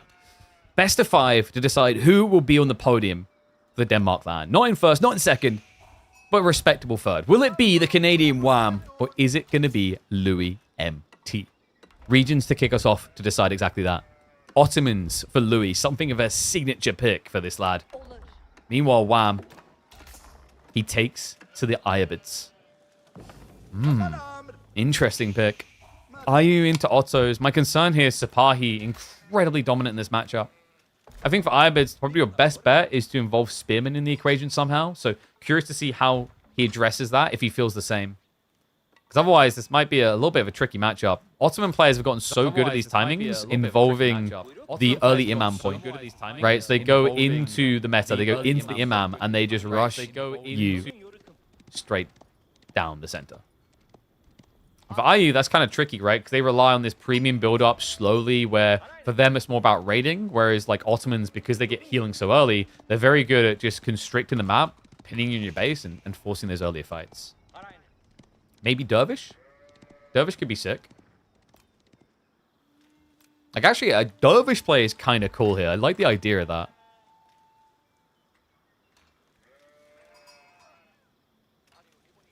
Wait, did we have an echo? Oh, you're right. There we go. Apologies. There's a Twitch thing open in the background. So how's the wisdom coming in? How does Wam want to play this? Growthwing has been returning to full popularity, actually, for Iabids. I think Growthwing is probably 2nd to Desirators. Dervish has fallen off hard, guys. Dervish Wing, which was so good before because of the Deer Shove. Deer Shove is dead, right? Even if it wasn't on this map, it's a little bit weird because you you don't get as much in the way of options. Like, if you're unlucky with the spawn, the deer's going to be too far away. It's a growth wing it is. Louis MT has gone for the military school beginner. Bit interesting. I wonder why Louis likes this military school. I guess it's a way of scouting your opponent. So you can just send across the enemy base while your scout is still finding extra sheep. Of which, he has got the advantage, actually. Yeah, so far, Louis ahead. It's going to actually be 13 sheep to... Okay, now 13. Wham is caught up. Still, there is that northern corner, I believe, that there should probably be 2 or 3 sheep in.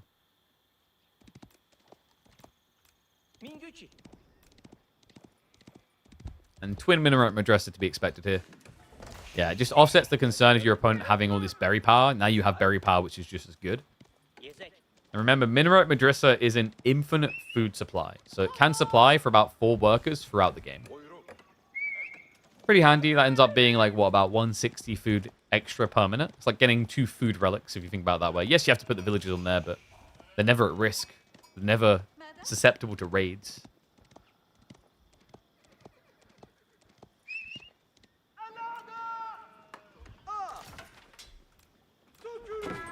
Spinman is going to arrive at the base. So, well, I'm just going to be able to pull away. I mean, he already has the gold he needs. This is only annoying if he was planning to go for a fast Imperial, fast castle.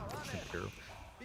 Growth sometimes is indicative of fast castle, but I think if he was doing that, he would have already probably set up the outpost. This type of timing, instead of gathering the extra gold.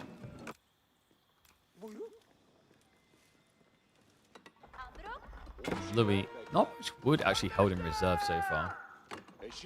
We'll look to fix that. I imagine we're going to be looking at just a Sipahi beginning. Sipahi actually deal with Desert Raiders really well. Because the Desert Raiders, they just bless them. They struggle to kill horsemen without dying to them at the same speed. And Sipahi are a better horseman. Not to mention Sipahi have the extra range. So like with good micro, you can poke your opponent without getting hit in response.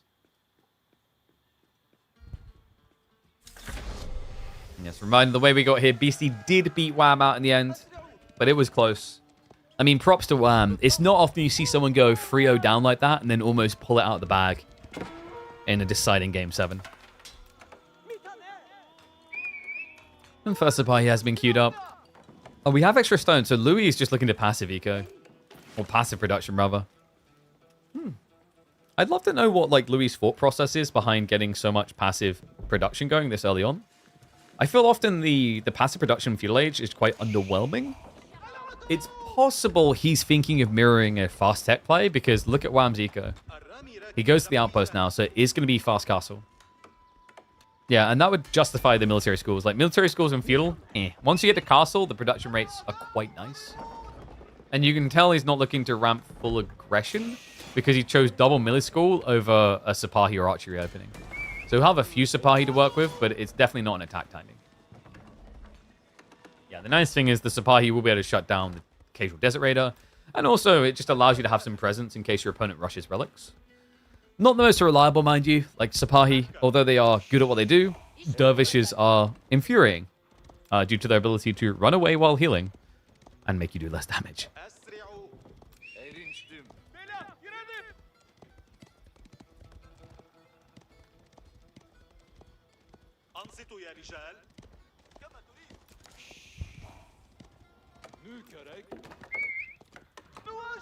Is Louis actually investing? Okay, hold the phone. He is actually... I thought this was a tech on tech. Oh, no. No. This is actual investment from Louis. Okay, so what's the thought process here? Because I added the military schools early, now that I play along feudal, they pay off. That's got to be the logic, right? Because if you add in the aggro and then go military schools later for an all-in feudal timing, like, you'd have to wait longer for it to pay off. Whereas if you build the military schools early and then go full attack, you reach your payoff phase earlier. The problem is, it means your initial aggression is weaker, which allows this. Culture wing logistics already coming through. Wham, he's got 13 sheep to work with. 23 on the other side for Louis, but Louis is cheating when you do this. He went Anatolian Hill, so obviously they got 13-13 split.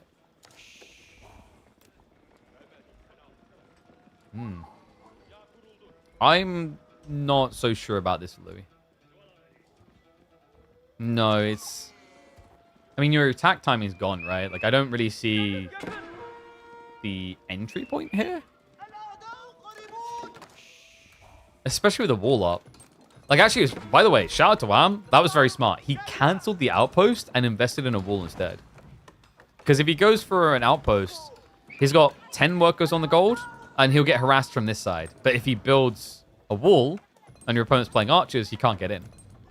Pretty crafty.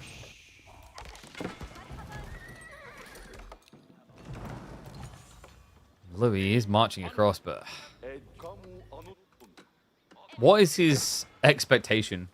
Because he's got to know there's a tech up brewing, right? Like, it's a bit tricky because you don't have full vision confirmation, but come on, guys. It's 10. Let's not be delusional about this. It's 10 workers on gold. There's only one reason Wam would need this many gold workers. Like, we're less than 10 minutes in the game, and by 10 minutes, he would have easily harvested close to, what, 2,000 food? 2,000 gold, rather? Like, this... there's only one thing you need that type of gold income for. Another awkward thing, these spearmen not going to feel very good against camel lancers. Bam, he does go back for the outpost now. Oh, man, and it's going to be quick enough. It's only 5 torches. The archers, I don't know if they can get position here to attack. Okay, they can. Just about, but that's not going to stop it. Outpost is definitely going up. Wham, good micro. Gets the injured one inside. He did... wait, did he get inside? He lost a worker. Oops. Okay, so Wham goes 1 down. But now he's going to go double up on Camel Lancer. Double stables to get him there. And the re-wall now feasible because of the outpost. Oh, you could try to deny it. The worker, Wham. Ooh, bit greedy. Wheelbarrow wasn't in yet. Okay, like that weird kind of scramble over the outpost and now the wall. I don't want to say I'm full believing, but there's a path starting to craft. This is difficult though. The fire armor makes this outpost close to impenetrable, it feels like. Well, unless you shoot the Sipahi.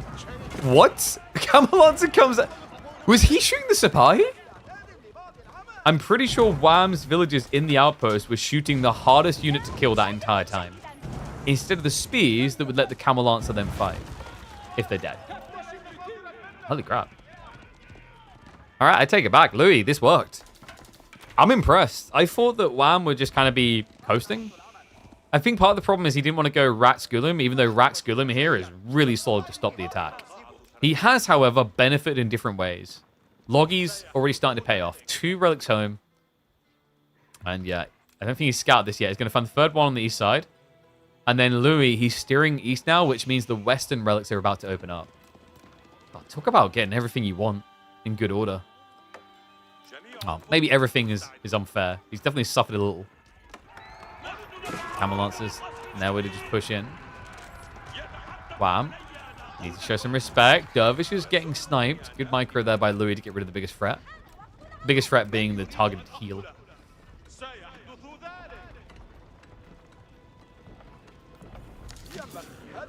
Take up on the way. I wonder, are we going to be looking at military schools? Probably for Louis. It would make a lot of sense. Yeah, it has to be military schools. But the way he's played this, it makes the most sense. Alright, 1s if you think Wham's going to win this game. 2s if you think Louis is. I'm curious where people's allegiance lies. Because Louis' position is getting better. Better and better.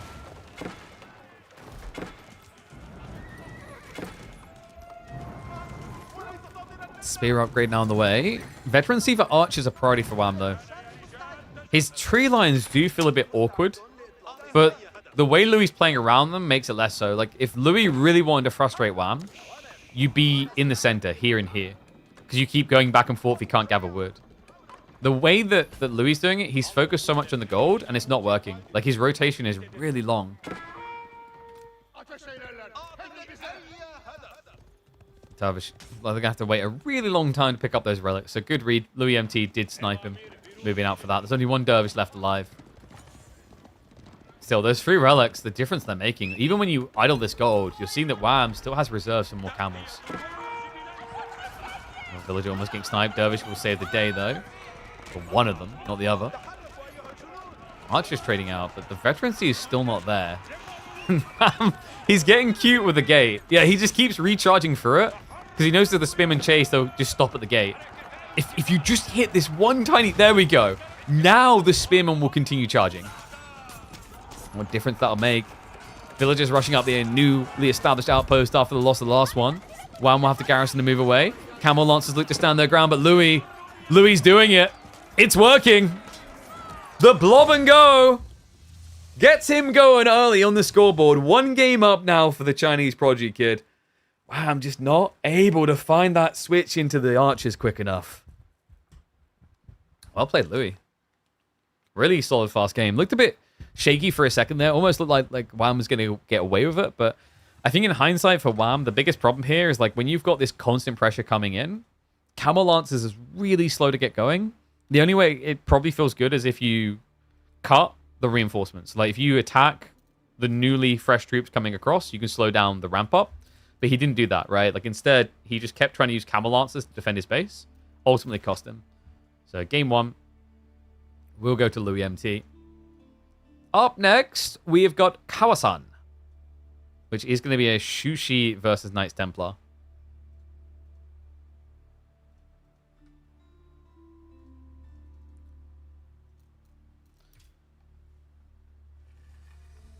Look at that.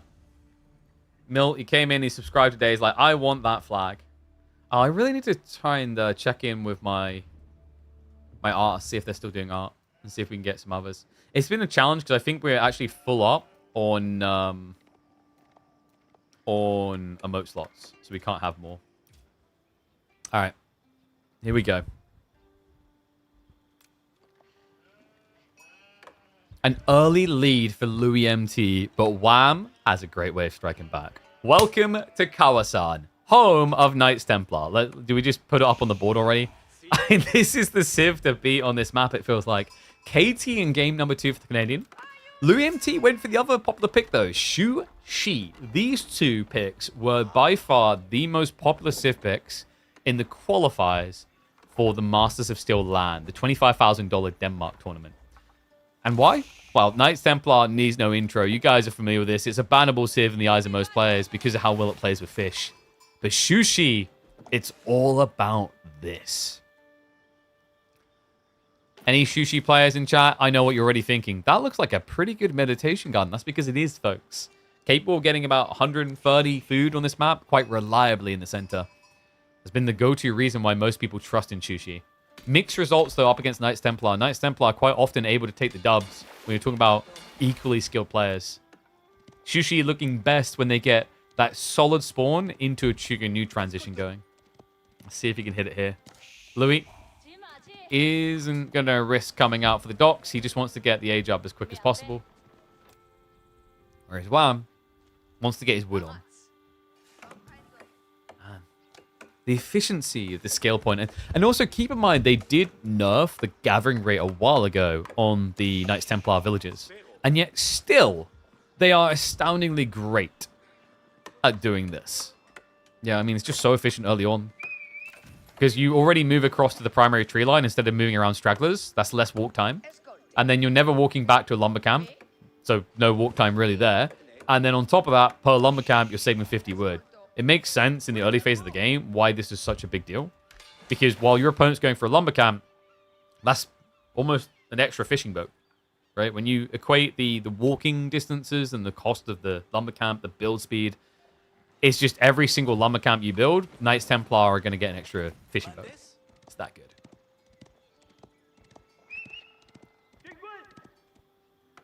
Reminder, folks, this is a play for 3rd place. So neither of these players now capable of winning the tournament. But there's glory and a bit more money on the line. In fact, the difference between 1st, 2nd, and 3rd, I think 1st was 8,000, 2nd was 5,500, 3rd is 3,500, and then 4th is 2,500. So this matchup, this best of 5, it's $1,000 best of 5 is the way to think of it. And that is horrible, man. What? What is Louis up to? I'm a bit confused. Louis, why has he not gone for the central berries? Is he worried about a Rax play? Yeah, I think he's paranoid there's a Rax play because Knights Templar, in theory anyway, can do Rax openings. Remember, they have really good food wood injection early on because of the fact that you gather wood efficiently, but also gathering wood gives you food. Like, look at that number. You see how it keeps slivering up? 1, 2, 3. That's the wood effect. So I think Louis just got in his own head here. Maybe it's because the scout was here. Like, he saw that Wam was watching him. He's like, oh, man, Wam's watching me, which means he could be building a Rax in the center. In fairness to him, it probably was the right call because Wam was around the center for a secondary dock with 2 villages. Yeah, but now you have nothing. So Louis built it at home. It doesn't really get much. It gets 25 gold, 25 wood, and about 26... sorry, about 26 wood, 25 gold, and 25 stone, right? The stone's not really relevant unless... Okay, there we go. Yeah, unless you can get on the wall. He does. So you'll eventually get naval arrow slits. So that's the thumbs up. Now, this is interesting, though. Wam has gone for a blast from the past. Kingdom of France kind of fell off in popularity in favor of the Knights Hospitalier. Knights Hospitalier gives you access now to like a secondary wheelbarrow effect and makes your villages really tanky.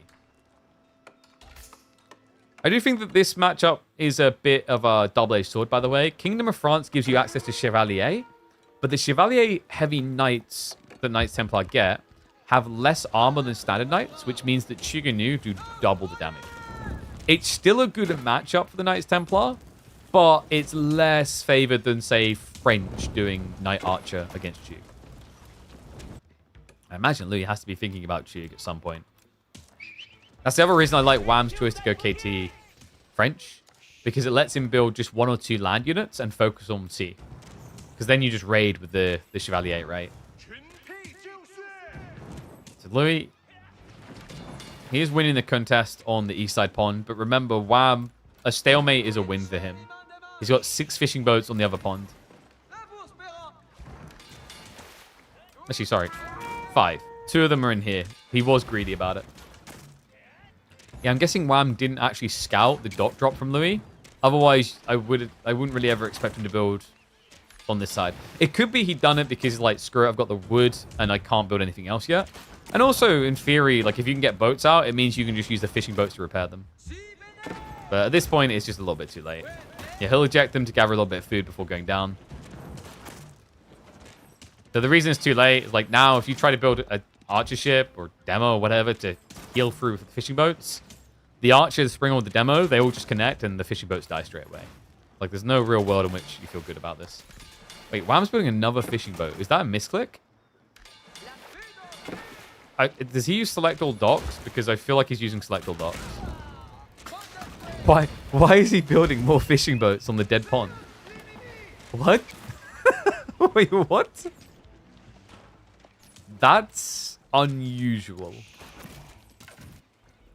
All right. Wam does not like having wood. He's like, oh no, I've got wood in reserve. I miss macroing.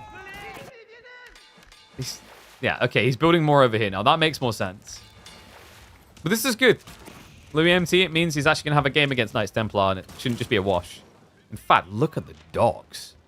Triple dock. He's already locked in the safest side for Wam to try and get on the pond with. However, we have got raiders starting to arrive in the base, so he's going to force a land transition. Louis MC going to the spears, and I wonder, does Wam follow this up now with, yep, archers? Makes sense. His opponent, think about it this way. He added in even the 3 fishing boats. That's 225, plus the dock, 375 resource investment. The Springald alone for Louis MT is basically at that price, right? The Springald alone is 340 resources. Then there's a demo. That's another 160. You're at 500. Then the junk. You're up at 730 resources versus 375. Louis MT is in the hole for a lot more resource than Wam. So now, after forcing that, he gets land advantage. And yes, Louis has got fishing. So has Wam. Remember, he's been slowly escalating the fishing boat count. And he's had it for a while. While Louis is now desperately rushing it up. Yeah, he's already closed the gap. This is the power of the triple dock, especially with Shushi and their faster production rates. But the trade-off is you're putting all these resources into a delayed return on investment. And that, folks, is what Wam is trying to exploit right now. First archer arrives. Louis is going to try to get the archer range and the outpost up. I always find China's build speed outrageous to this. Like, any other Civ would be too slow on this outpost. They'd lose a villager or they'd have to pull back.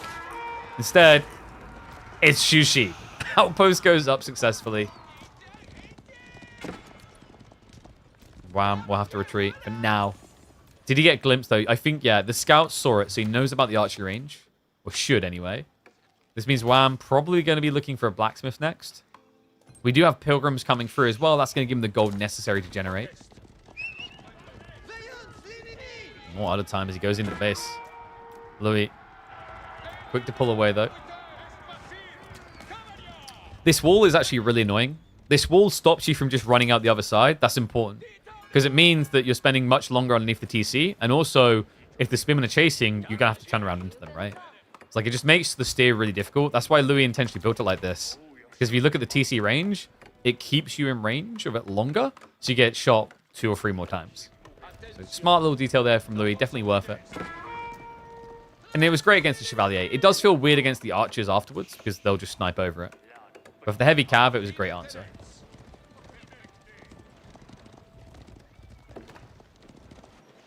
Some big walls from Louis this early on. Oh, he's trying to strip Sacred Site control.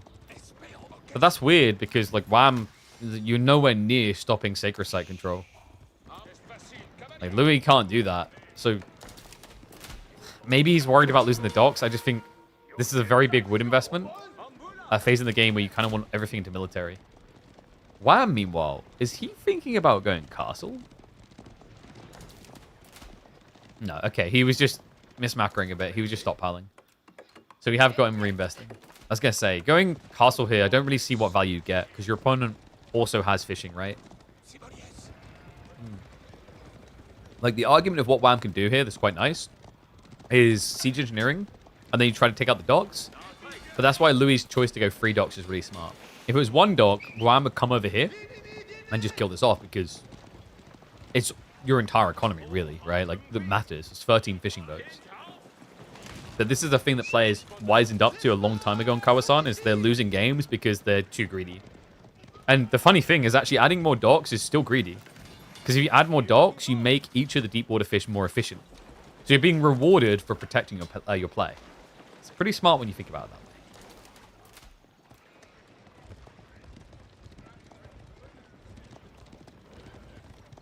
Okay, Chuganu. We do have Steeled Arrow and Steeled Arrow. We do not have Wham with Undermesh, which is a very big surprise. There we go. I was about to say, you absolutely categorically need this tech. Otherwise, these are Paper Knights. Remember, Chug will be hitting you for 9 damage if you do not have that extra armor. It's pretty ridiculous. Like, that's more damage than an archer would do to a normal unit. Like an unarmored normal unit.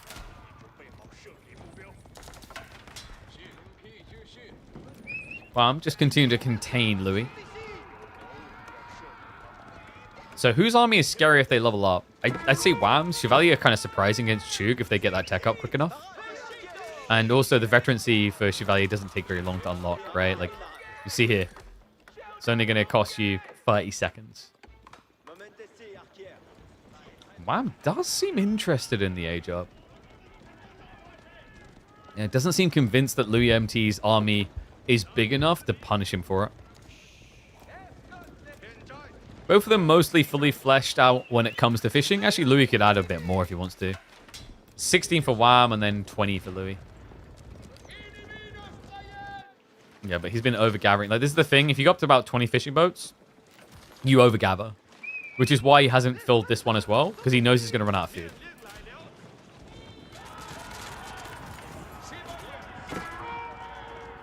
Just keeping him honest, but Wham.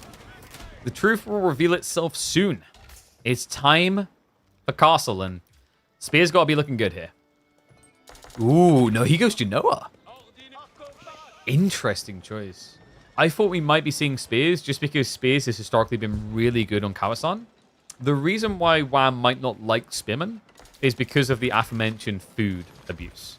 If he's burning through the supply, the global supply of tuna too quickly, right? If he's being that mobile fishing trawler city across the seas, then he won't actually have the food for mass spears. So instead, it's better to just get more gold from Genoa, and then you can think about things like the Templar Brothers, or you just keep spamming Chevalier, which are going to be still food heavy, but also split the cost with gold. I think Louis knows as well. He's like, wait, where are you going? Like, why are you not fighting yet? Come back here. Oh, no. The timing here. If he just queues up the Chevalier, you can wait 30 seconds. He'll have to idle his wood line. No harm, no foul. Wam will pull it away.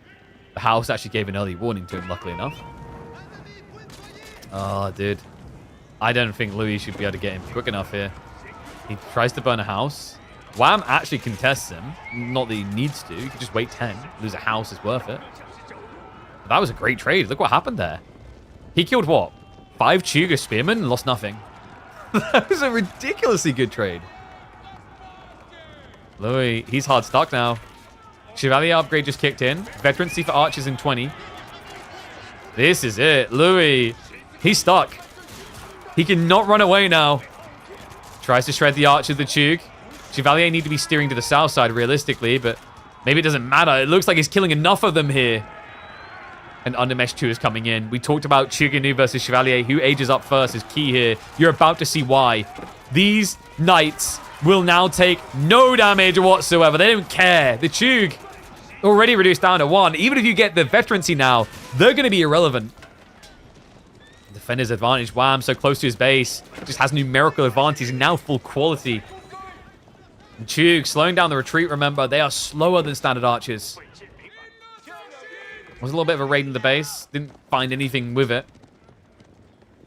But now Wam, looking like he's going to claim full map control. Means more pilgrims, means more gold. As he can play for the relics as well. You can see the monk coming out. Great read by Wam to immediately go on the offensive. He has everything he needs. He doesn't want to let Louis catch up. He wants to force the full investment back into everything. Spears. They're just too far forward. Wam knows what he can do here now. Like, he just needs to skim the front of the fight so the spearmen always stay ahead of the Chug. And that means the archers will just auto-attack their way to victory. 20 military lead. And I mean, you're killing archers mainly. The Chevalier bloat continues upwards. And reminder, every single one of these guys that exists increases the health of their brothers. There's going to be plenty existing because there's only repeater crossbows, feudal repeater crossbows left. There can be no ill refute about this one anymore. The outcome, too obvious. Louis MT will not be able to extend himself out to match point this easy. Wam, with the Knights Templar, able to float his boat back to a 1-1 scoreline. And turn this from a best of 5 for $1,000 into a best of 3. Nice execution by Wam.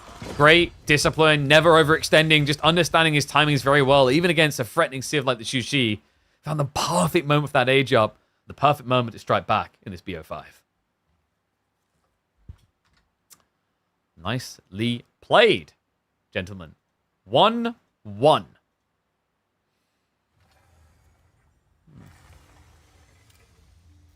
Next up, it is Dry Arabia. We've got Ruse versus HRE. So, Ruse for Louis, right?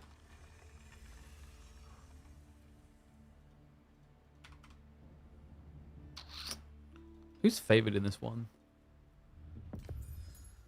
Oh, so this one is like... I think this is reversed in recent years.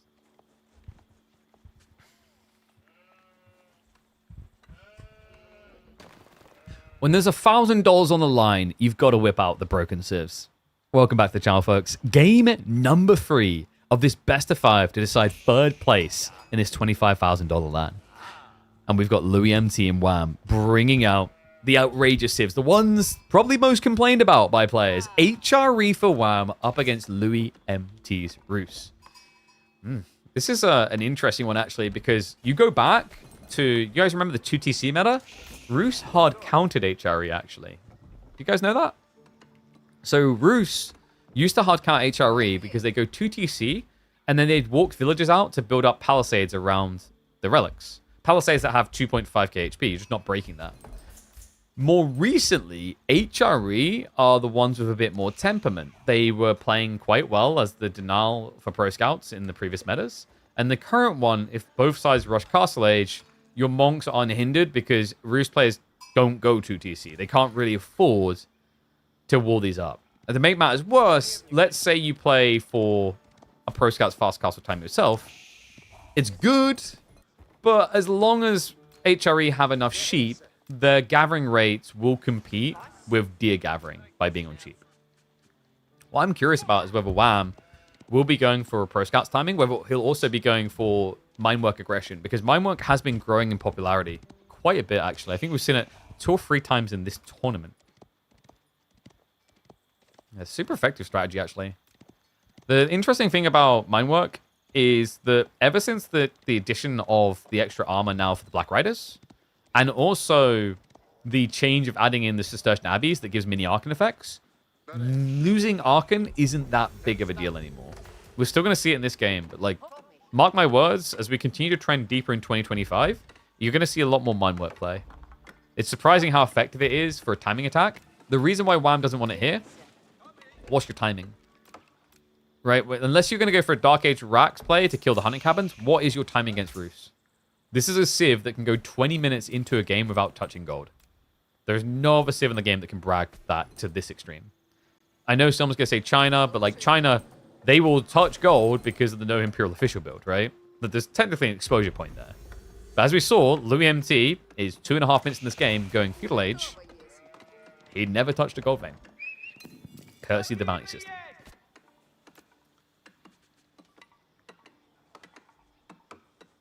Arkin on the way. So, wood plus gold, it keeps the door open for Wam to just rush castle if he gets enough food. This is not enough food. Oh, God. Oh, my. I mean, he just got unraveled there, didn't he? It's 14 sheep to 7. Good Lord. Wam's pulling more people over to gold, so I think this might be a pro scouts play. The deer are really close to his base, so on top of the fact that he's going to be able to gather gold at an accelerated pace, like it's feasible. The weird thing, though, is if it's pro scouts, why is he not buffing the gold already? Oh, no, he's going to play denial. So these are the type of games where, like, I kind of scratch my head. Is the plan now for Wam to go farms early? Because the alternative is he's going to go onto deer. But if he goes on a deer, this amplifies the idea that mine work would have been pretty good. I don't know. I think it's one of those beta details where we highlighted why you don't really want to do mine work against Ruse. But then with the game state, if you now have to go onto deer, you didn't really get that much value out of Arkin. But yeah, it's definitely pro scouts. I like that. The reason why pro scouts is really nice here, with accelerated gathering rate, like you can actually contest the timing of Ruse. The only issue is you're going to be behind slightly when it comes to the scout timing, because technically Louis can start spamming scouts now.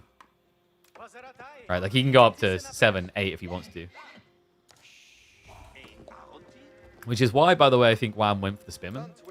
To try and make sure that Louis can't just rush 8 scouts, so that they 50-50 split the deer. 50-50 split here, though, for Wam, I feel like you're kind of content with that, but you prefer to be able to snatch this close to your stack away. And marching drills is a nice timing, right? Remember, once you tech up, you get the extra movement speed. They nerfed it a while ago. You're still faster in Dark Age, but you get the full 10% movement speed once you reach left feudal.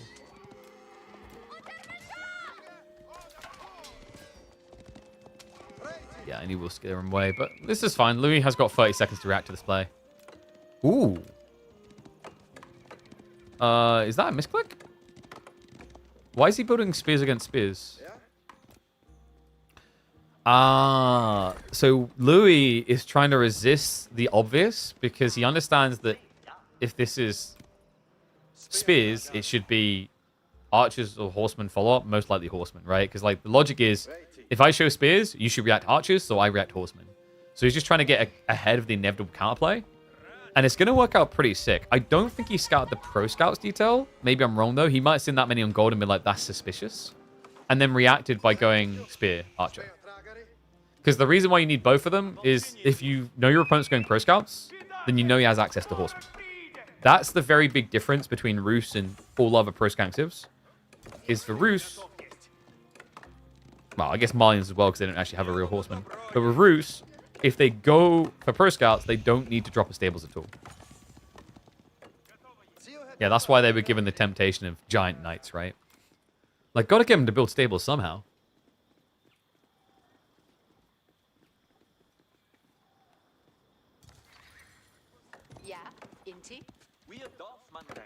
Wow, mirroring archers now. This is gonna get quite fireworky, shall we say. Both of these civs have kind of comparative buffs on the wood anyway. Because the Archon's going to burn through this wood quickly, and once it does, you're not buffed or you're not efficient. Meanwhile, for the Ruse, once the wooden fortress is up, you're getting 20% more wood flat. As long as you keep lumber camps extending in range. Then you add in the Golden Gate detail, and there's a way where Louis can actually kind of compete on feudal. I think ideally for Louis, he just wants to compete enough to get his deer home, and then play the next stage. Because then you get to things like horse archers, where you can try to raid HRE as they're starting to play out on the map with their villagers. But you also then are able to get the horse archers in position to stop the relics from being grabbed. HRE is just so frustrating with spears more than any other civ, though. It's the fact that, like, for most civs, if they misplay slightly with spearmen, you can punish them. But you can't do that against HRE with this movement speed. You can't do that either. What is that? Marv with the 5 gifted subs, you legend. Thank you very much, mate. Hope you're having a good day. Enjoy your gifted subs, folks. Don't forget to renew them personally after they run out. Marv won't always be there to restock you. He has been a legend. 181 gifted subs. You absolute marvel.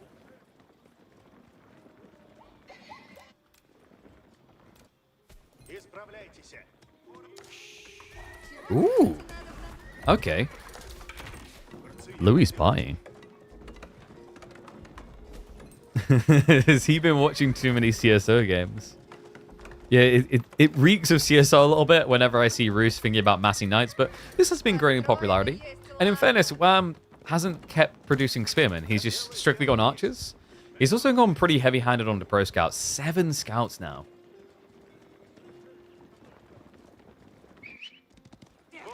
And he doesn't reveal it either. I love that. Wam was trying to be very smart with his scouts. I love this. It wasn't just about pro scouting. He was looking at what's coming. But he doesn't know about stables. By the time he sees it, there's probably going to be 3 or 4 knights, which is enough to break the archers. Good trade for now from Wam, though. Louis maybe overextending slightly. Yeah, it's the movement speed every time. You can't just walk in, walk out. Like, most civs you can unless they've got knights, but with this civ, on the demon civs, it feels like they're just always able to pursue and punish. Still, he's losing spearmen. I think of all the things Louis could lose, this is the most ideal. And that does reveal the knight. So yeah, Wam, it should be a full walk home. Louis just has to be careful not to overextend with the knight, because movement speed, etc. But Wam, I mean, can we just address the elephant in the room? He's got more army, and he's going Castle Age. Meanwhile, Louis put everything into this. I mean, in fairness, it's the difference in cost in knights, but even then, it just shows you how good HRE Eco is. Because remember, for Ruse, they're able to get, at this stage, soon, it's about to be an extra 10% gathering rate off the deer. But for Wam, he's getting a 35% extra gathering rate on the deer. Regnet's coming in behind now. Looking at the relic positioning, Louis, okay, I thought he used to select all army. That would have been rough. But he has the right idea. He's moving out on the flanks, just trying to keep an eye on these relics.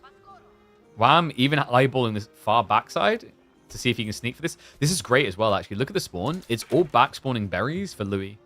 So there's a potential for him to move out there a lot quicker than normal for a Ruse player because you had to split the deer. You guys remember, earlier on we saw a Wam Beasty game in which Wam didn't have to leave his base for ages because he got free 3.5 deer stacks.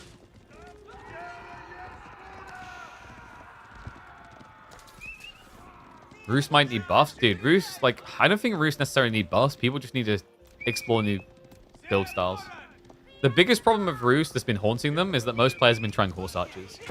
Like, people have been doing horse archers so long. Now we're seeing experimentation with things like archers or knights, but this is more unrefined territory, shall we say. Compared to what we're seeing from HRE, this type of mutation hasn't been played that much in recent years, I want to say. Like, last 2 seasons at least, it's been, hey, I'm going to go Castle Age. Well, why are you going to go? Because I'm Ruse. Oh, okay. Like, do you want to give more reason to that? No! Okay.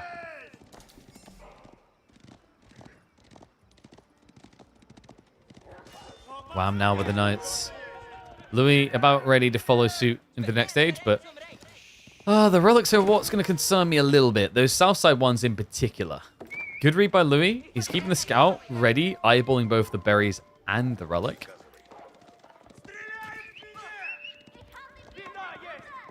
I think Wham's going to have to do this one at a time, isn't he? Good news there is, like, Louis, even if he rushes into monks, you can't really rush into them.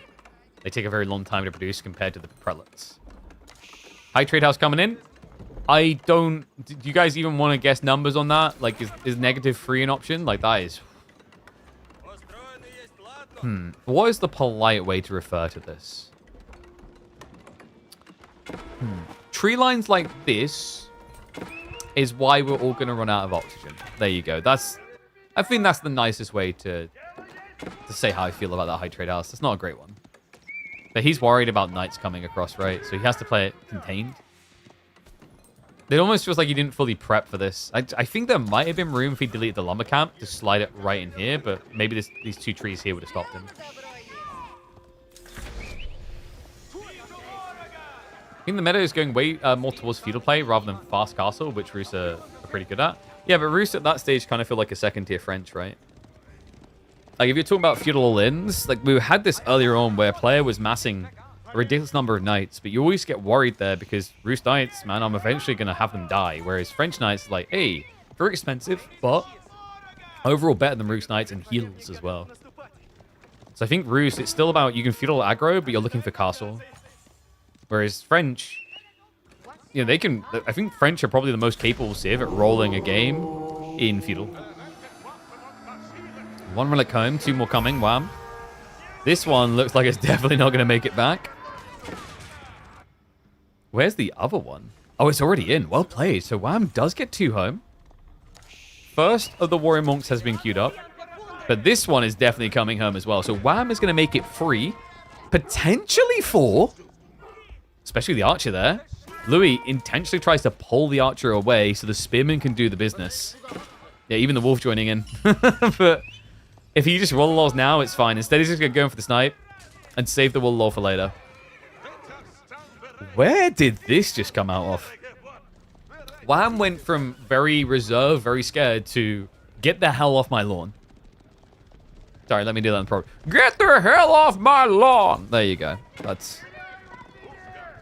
Guys, that's actually what Wham sounds like after you get a few drinks in him and he drops the accent. Bet you didn't know that. It completely paints Wham in a different light when you just imagine him complaining about things in that voice.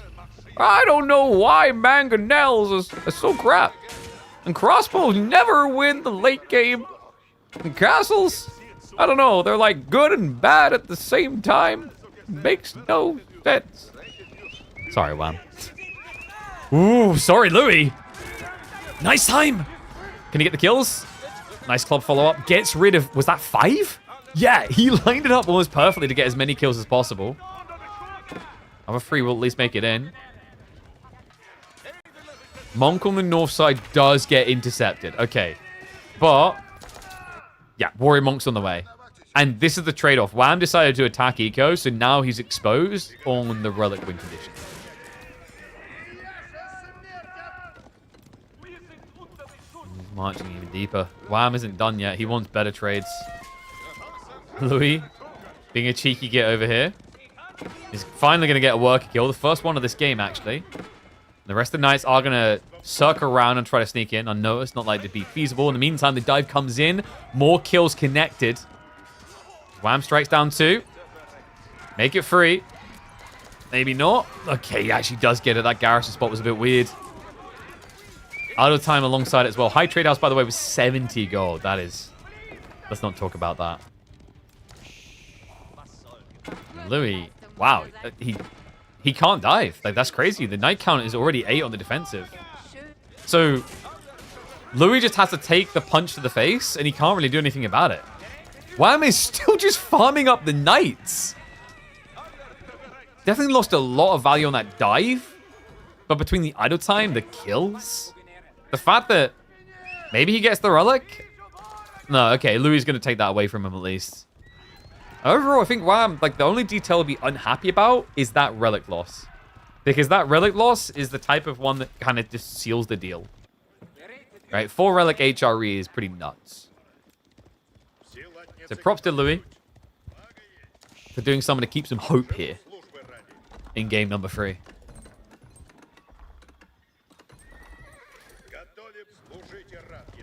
Both have archers, so you can't make spears to counter knights. Not really. The problem with going spears now is, like, yes, both of them have archers, and it's also, it can work, but you need a lot of food. So you don't really want to be doing spears until you got more farms. Like, Wam at this point is up to 9, and, I mean, Louis, we don't talk about his farms. Right? He's playing pocket resources. So just trying to raw knights is more efficient. From Louis' POV, his thought process is, if I just get towards Boy's Fortitude, my knights win. From Wam's POV, his better economy means that he should have more knights. And yeah, we will just get the crossbows now, which is just a lot better to counter out. It's 5 Warriors tech as well. Love that from Wam. What's the point of having archers at all? They look cool. Have you seen the French ones and their Imperial feather hats? Archers actually, like, in the current metas, archers are a lot better in the hyper late game than they used to be. Don't sleep on archers. Archers are really good in feudal and can be really good in Imperial. I don't, like... Dude, are you angling for an archer buff? Are you secretly, like, descendants from Robin Hood? Archers are fine. Like, when we interviewed... I distinctly recall the words being used by Dimu in EGC Master Summers. We're in the middle of an archer meta when we interviewed him. That was that a month ago? Month and a half ago? So yeah, archers are fine. Right now, they're actually doing pretty well there. Crossbow plus archers. Shut down the knights. Louis MT. Wasteful. Wasn't paying attention. Seems he was distracted. Wam can just sneaking into that base. Not able to find a target clearly this time, but he's going to keep charging deeper. And Wam is everywhere. And Louis, everything gets held up by a tiny wall. I'm impressed, actually, by how much control Wam is maintaining here. Not in the backside, at least going to get shut down before he can do significant worker damage. But the idle times alone, man. I mean, you see what Wam's up to, guys. It's going to be Imperial. Boy's Fortitude there, but even with it, you see Louis' hesitation to even engage. How is Louis not just dead in 5 minutes? Probably raiding. One of the negatives of Wam's position here is he's going to be going Imperial Age with only 1,000 gold in reserve. He has got 3 Regnet's relics, which is pretty good, but Imperial techs are really expensive, so he's going to have to come out of the base over here and over here. And the stone gathering, you know, it's not usually intended for a keep drop. It's usually about getting outpost emplacements in.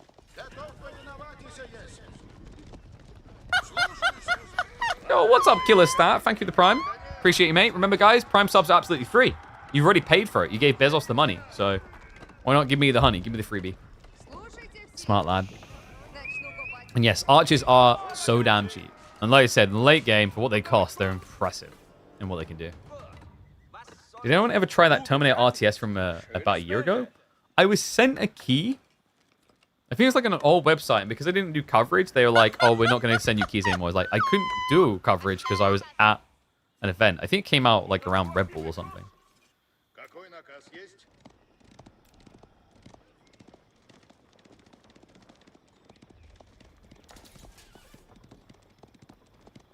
What was that about Louis not having walls? We're fixing that.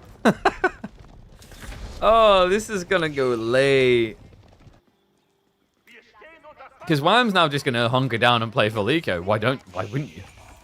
If you can go up to 120 eco pop, you would. Someone's going to be like, no, I wouldn't. You would.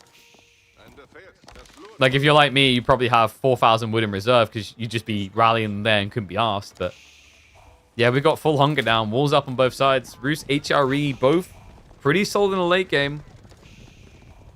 HRE recently receiving a buff, a little bit of an identity via the castles, but it's past the Swabia, so I'd be surprised if we get Black Rider spam, especially against Streltsy and Roost Knights. Wall's gonna get broke. Army will be there to react though, and Louis. Whoa, boy, whoa. Think twice about diving deeper. Yeah, I mean, you're getting ready to attack. If you go in like that, lose all the knights, it's a counter attack, and you just die under the pressure. Spasskaya, a very different choice here, though. We don't see it as often. That's going to give Louis access to stone walls if he chooses. Also just going to be a lockdown on the 8k gold that he'd need for the late game. Ruse, one of those civs that just hoovers up gold, really.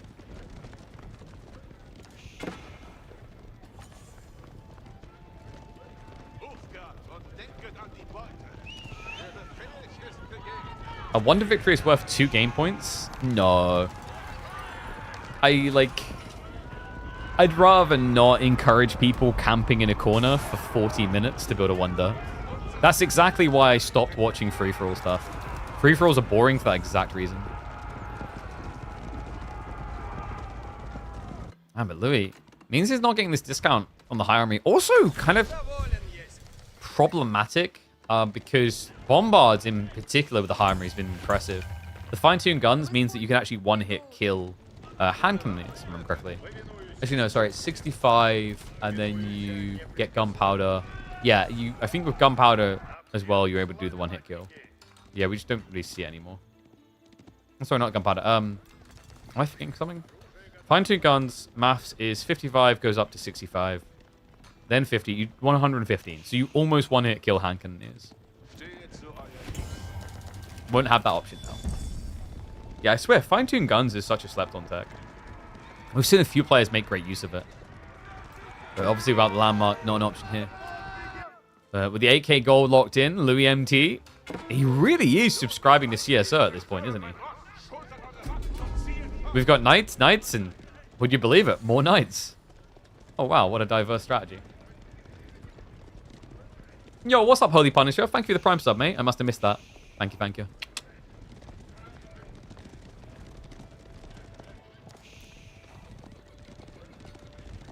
Oh, dude, this is so sick. I actually love that we're seeing this. It's the pole axis. The pole axis, remember, that makes the Roost Knights a force to be reckoned with in the late game. Yeah, it's kind of like a mini elite army tactics for your knights, really. It's very expensive, which is why most players don't go for it. Scaling knights in late game is difficult, unless you want to go trade eventually, which is not something Ruse do well. Unless your name's Recon.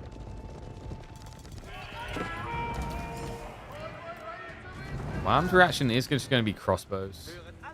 Crossbows, knights, no spears. In fact, whoa, he goes into the center. Oh, I don't think he saw this Pascal. This is the first time he spotted it.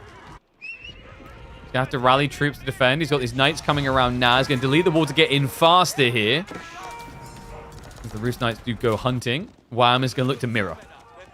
Yeah, but he didn't bring much burn power.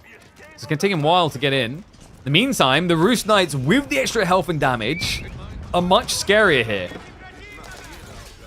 As long as they have numbers in their favor, which currently they most definitely do.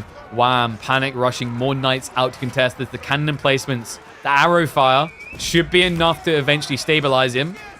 The question is it going to cost you economy in the meantime? And the answer is a resounding yes. Look at how quickly he disintegrates the HRE defenders. Diving everywhere now, looking for those worker kills. Wham only just broke through the wall. These knights, still so much effective HP left. Nice with the charge in, more workers. Being hit up, idled up. Wham with 50 idle workers right now. Actually, it's more than that. You've got a bunch running for their lives right now. His entire eco lead is in despair. And Wham He hasn't found anything! Finally, something for his troubles. A small scurry of workers heading for the north side, but the rest of the economy has moved closer to the Spaskai defense. Louis, has he achieved enough though? Because the Knights, they're starting to get worn down. There's only 6 left in the base. The worker lead stands at a pretty 20. Wham! Definitely felt the pain of idle, but does not feel the despair of defeat here. No, he's the one with a standing army after all that. Louis just burnt a hole in his pocket the size of Berlin. How do you go to Knights again with 200 food income? Why are we going to Knights again with 200 food income? That actually might be a saving grace, by the way. He's got, what, 2k food here? That's kind of crazy. More. In a game where he's not got that many farms, he's at 18. The deer might be the thing that keeps Louis alive, whereas he'd otherwise be dead.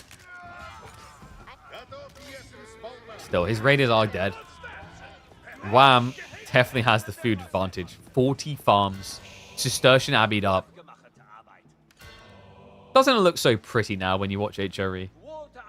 Now that we're able to Sim City proper. Yeah, could use more of that Arkan though, mind you.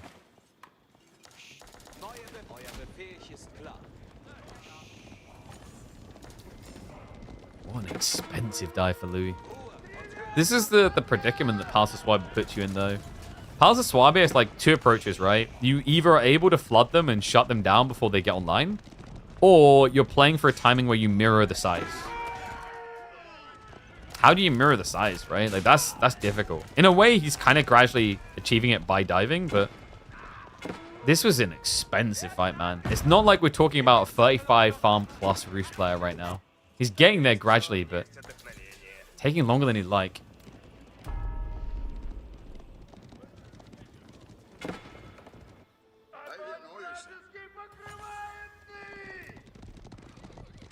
Wow. Now just getting Horseman ready. So he's focused on raiding. He's got infinite food. The wood is the concern. Gold, you'd rather just start stockpiling it for extra techs, and then also down the line you can think about things like maybe a hand cannon near switch if there's a timing. Maybe even a return to Knights. After all, you did elite them up. Yeah, Knights is actually surprising. You know, we talked about how good Poleaxes is. If you have Prelates, HRE are just as good. Remember, HRE, 15% damage buff. A Knight hits pretty hard.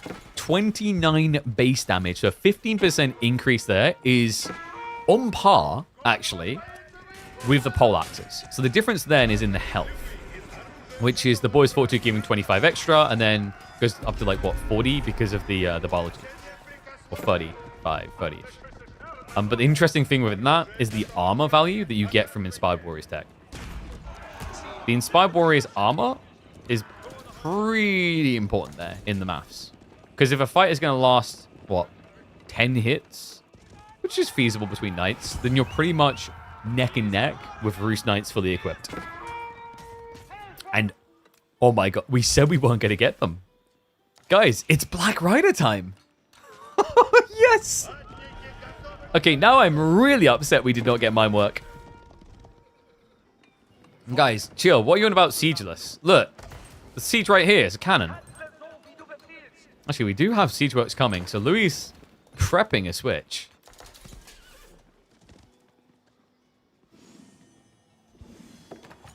Interesting pivot. With more stone coming as well. He also got Tithe Barns, if I'm not mistaken, so he's generating stone gradually in this game. Yeah. Not a bad idea, actually. Just lock in the gold, lock in the stones, go up to 4 or 5 of these castles. All of a sudden, you've got hand cannoneers on horseback. Reminder, Black Riders, they're expensive, but they are so worth it.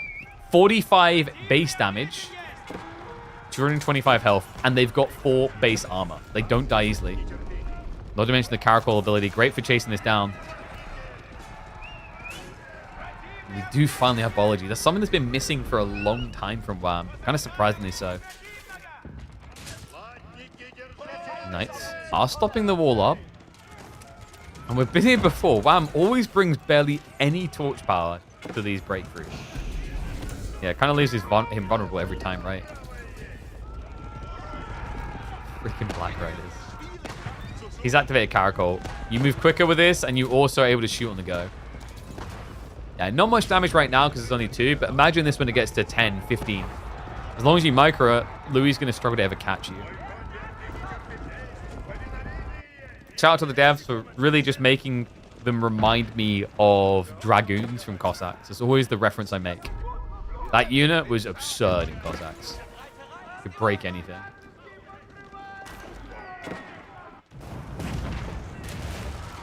I feel like I remember a bunch of people in multiplayer banning mercenaries because of that unit. Because you could just spam them early on to beat everything. Didn't need many of them. Dive through the base. We've been here before. Wham! This time, though, might actually find something to nibble on. Oh, wait, no. There's another wall, guys. Guys, no, no. Not again. These fortified walls, man. Takes an error to break through them, feels like. No, he's just going to camp on the farms, I guess. Like, screw it. What's the point? Might as well just stop your food income. We do have 2 DC from Louis, so he's been doing a good job of closing the worker gap. He's still ridiculous leads, though. Louis, we have archer switch up. No, this... Okay, it's just for crossbows. Incendiary arrows is on the way. It's just the archers he had from earlier haven't died yet. Oh, it should be fixed now. Dive in. Louis MT looks to defend his base as all the farms are on fire. The workers run back out to them. A little bit early for my liking, but it's going to be fine. The knights are able to brute force this away. Archers should be able to carry this now up against the crossbows. Definitely expensive, though. If you're at least able to 2-to-1 on the trade, the crossbowman will have lived long enough to make a good trade. What is up, Faye? Thank you very much for the raid. Shout out to Faye. I believe I glanced her doing 12 hours, you absolute monster. Yeah, we weren't quite at that on Thursday and Friday. I think we were at 9. Although, we talk as much as you meme, so. Different challenge. Crossbows are being mopped up, though. And, okay.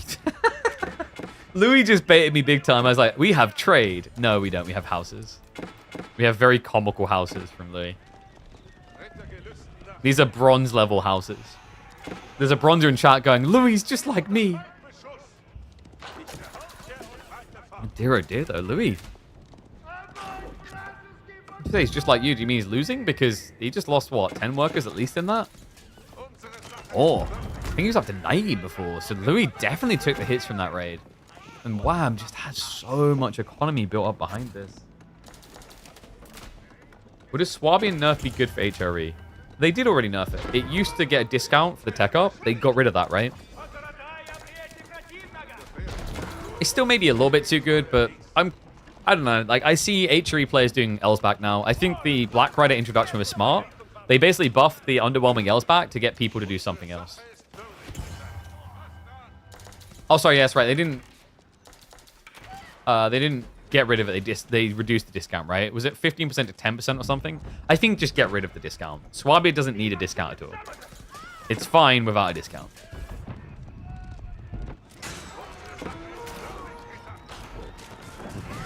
Dive in. Hello. Bold to be taking on the Spaskai. Can we maybe get some siege? We have 1 Culverin in this game and 1 Bombard. How are we 35 minutes in this game with 1 player having a castle landmark, the other one having 2 castles, and yet we're now only getting siege? This is absurd. I think they've realized that raiding isn't going to change anything, and they just need to fight each other over the gold.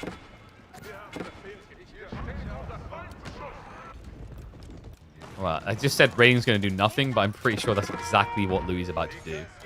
The knights steered to the south. Oh, sorry, yeah, from 20% to 10%, thank you.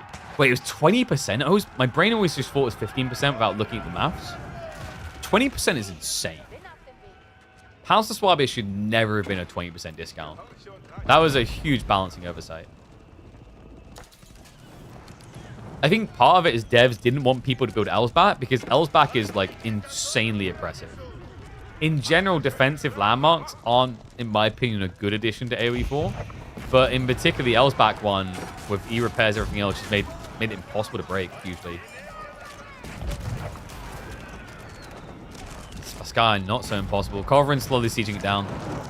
I think we're looking at the death cries of Louis. His Knights, his counter's good, right? Like, maybe?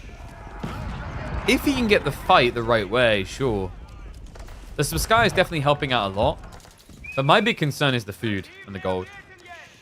Could I see a world in which Louis wins the next fight? Yes. Can I see a world in which Louis can afford to win the next fight after that? No. His food income just isn't there. Yeah, and also, you've got mass melee against mass melee ranged. So as you just saw, when you try to poke, you lose. The only way you win is if you hard commit. Wham. Oh, man, he just keeps baiting him into it. Look at the Caracol. Look at the Inspired effect. An extra 7 damage on these Black Riders. Yeah, reminder, that's old gunpowder, basically.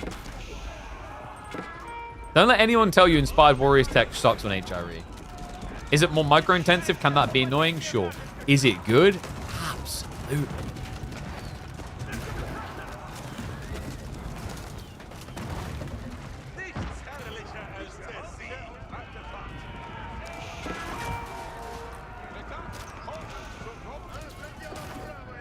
Knights are running scared, man. I think Louis' idea of going into Mangonels, I can see the thought process here, but I'm a little bit worried your opponent's just going to, like, Knight plus Black Riders too.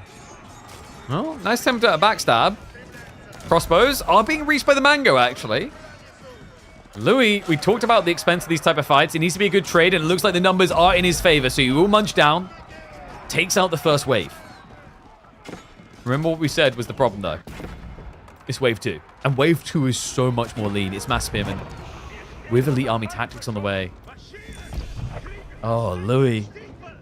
If it was Knight on Knight again, he probably holds with those type of fights. Now it's mass spear crossbows. Everything to counter. So for Louis, the way he wins this is great positioning and great mango shots. Problem with that is, I'm trying to think if there's a harder civ to hit with mangoes well than HRE on average.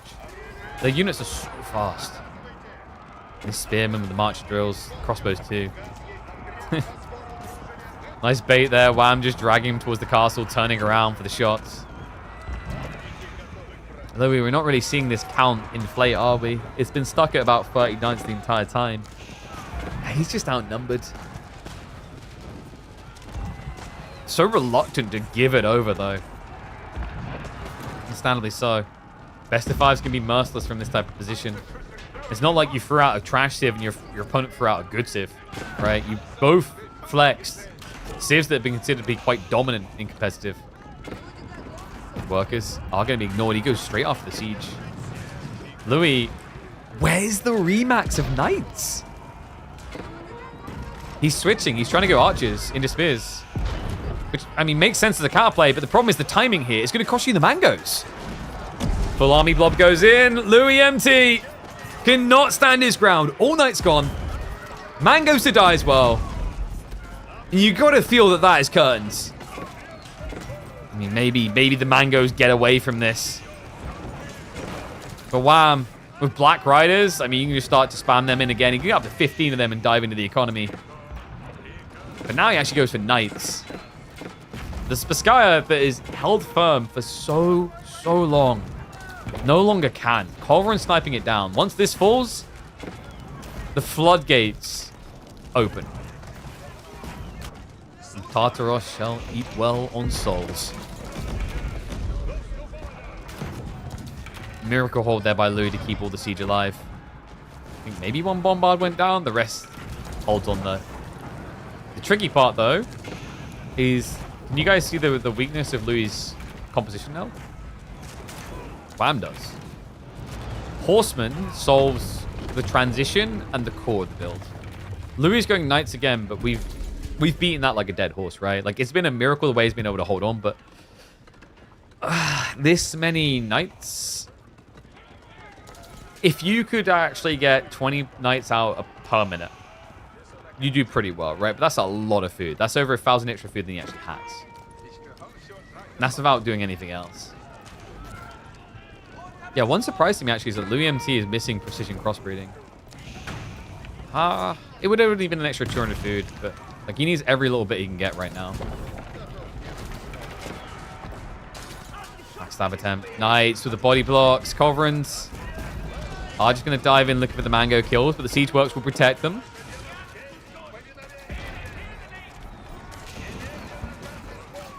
Game that feels like should have been over once or twice already. Wham, it's always the coup de grace that isn't quite there. Could he find it now? Horsemen, they get through. They get onto the siege weapons. Tanky as they are not tanky enough. Bombard down. Mango's now to fall. And Louis MT, this has got to be it. A draining game number 3. A struggle for survival. Almost an hour. Wham. Stays the course, stays ahead. Louis definitely had some sick timings, especially that night dive onto the farms. But the poleaxe is just showing you the potential of Ruse Knight spam in the late game. In the end, the economy cannot keep up with the demand of war. This is the problem of poleaxes. The funny part is it wasn't even gold that done him in this time, it was food. But normally, Ruse, the reason they struggle this is you're talking about a melee blob unit going in that's going to die inevitably. That's meant to raid you to victory, then maybe look for the main fight win. That's the challenge of Ruse Mass Knights in the late game. The stats support a really cool idea. The economy could not.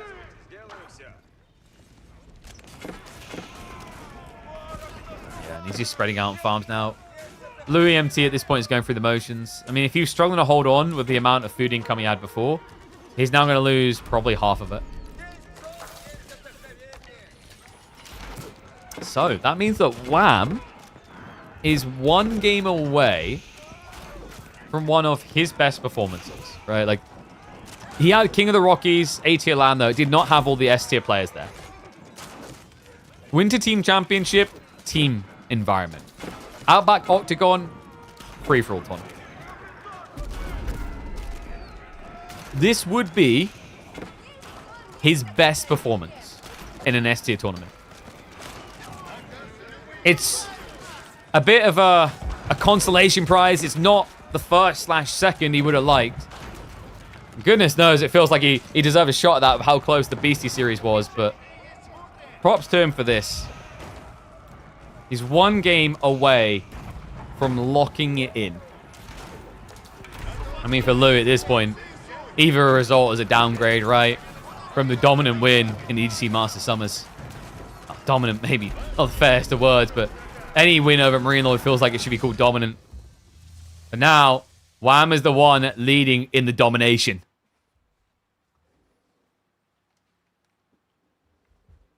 Potentially 2 games left, though.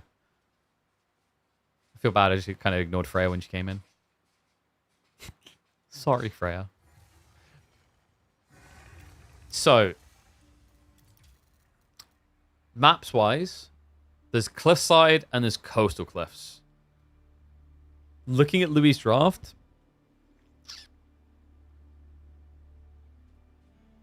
maybe Cliffside Delhi? No, he goes Jean. Ooh, but Wam went Lancaster. I thought Wam might go Mongols. I guess Mongols is kind of tricky here. Like, if it is a Delhi pick, you don't do anything. And then I guess Louis, like French or Delhi for final pick. We've been saying that French have been looking a lot better. Let's find out how good they can look as we get the variant sieve. Let me flip that around. Can you smell that? That is the smell of potential Canadian dominance here. 3rd place match in Masters of Steel.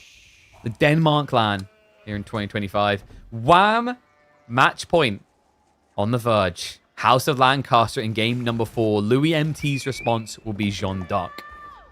Jeanne d'Arc plus the French. Those nerds have been a good answer, actually, to Lancaster. Historically accurate as well after the 100 Years' War, and it feels like that's the way it's been playing out in game. We've seen these timings that French and Jean can achieve, the scale points and the attack points, whether it's in feudal or aiming for castle. Either one can actually be pretty solid for them.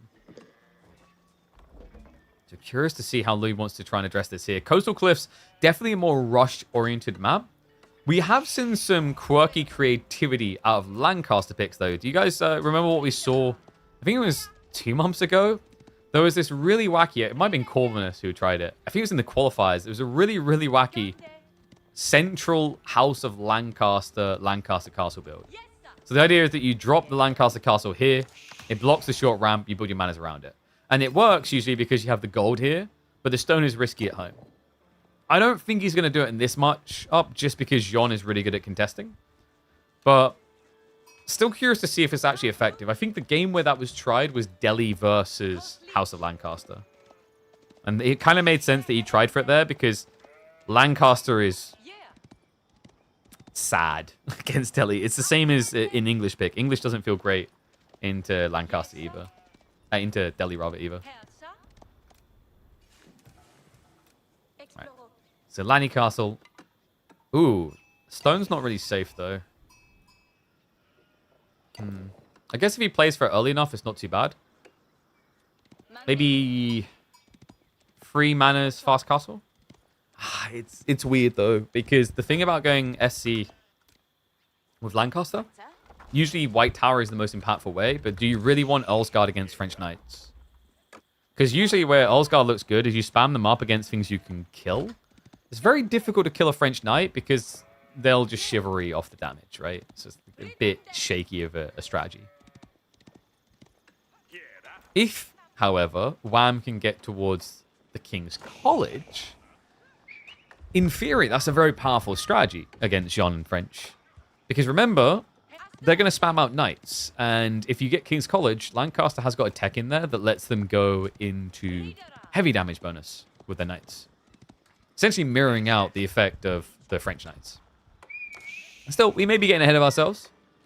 Maybe Wam wants to attack in feudal. I'm guessing he probably doesn't, just because Jean. Alright, the risk of XP is a little bit of a big threat. The other interesting thing here is, like, what makes Jean and French so good against Lancaster is, let's compare it to Ottomans or Iabids or these other civs that will try to FC. They FC by building outposts on the gold. What Lancaster does is they just build manors. And manors attack, but manors don't protect, right? They don't let you get inside. They don't provide that layer of protection, and that's the big conundrum, is that knights can technically dive deep enough and get kills still. So yeah, either way for Wam, it's going to be important he finds a timing into spears.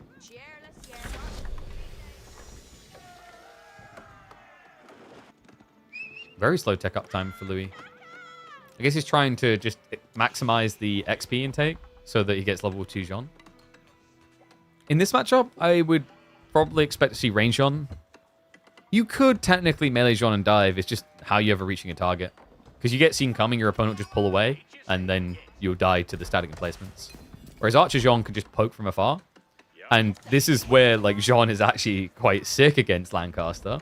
Is if you're gathering gold or stone, and you think you're protected, you're not. I can dunk you easily. Because I shoot again, and then I press Q and you're dead.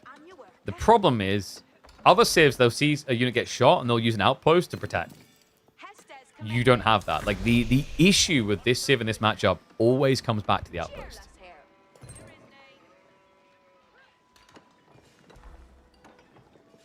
And pro scouts coming from Louis.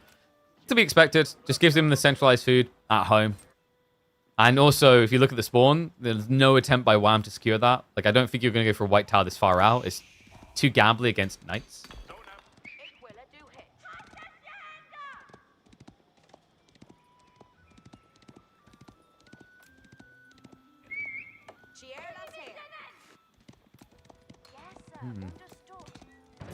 Peaceful start to the game to be expected, by the way.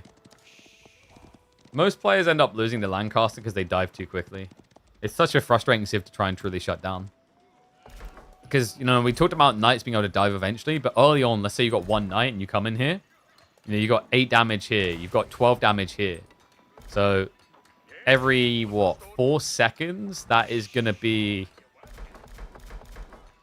I think, 60 damage before reduction. Very hard to justify a poor 190 HP knight with barely any ranged armor going underneath for that. This John's going to be circling around, so she's going to be going wide to hit that backside.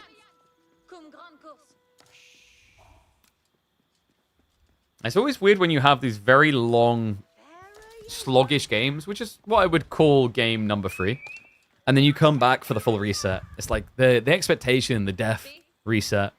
It's always a bit of a polarized experience with Age of Empires 4 like that. Because we are a pretty calm starter of the game.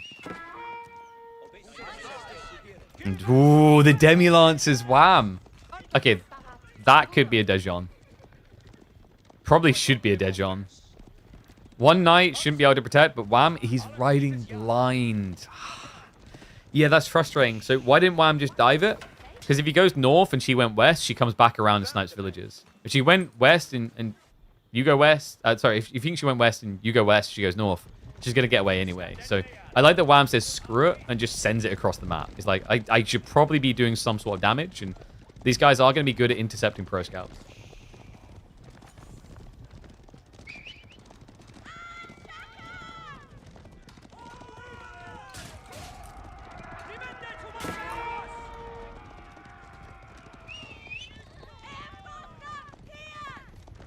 Just a little bit of trickle raid. Doesn't want to hard commit. The Demi-Lancers are all about distraction. Wham! The distraction is working. Look at the eco.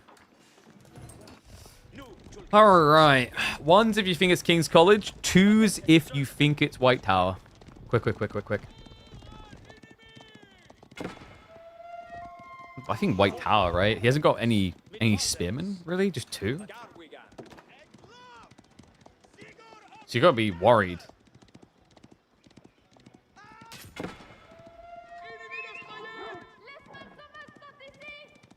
Oh, wait, that's not a spoiler now, is it?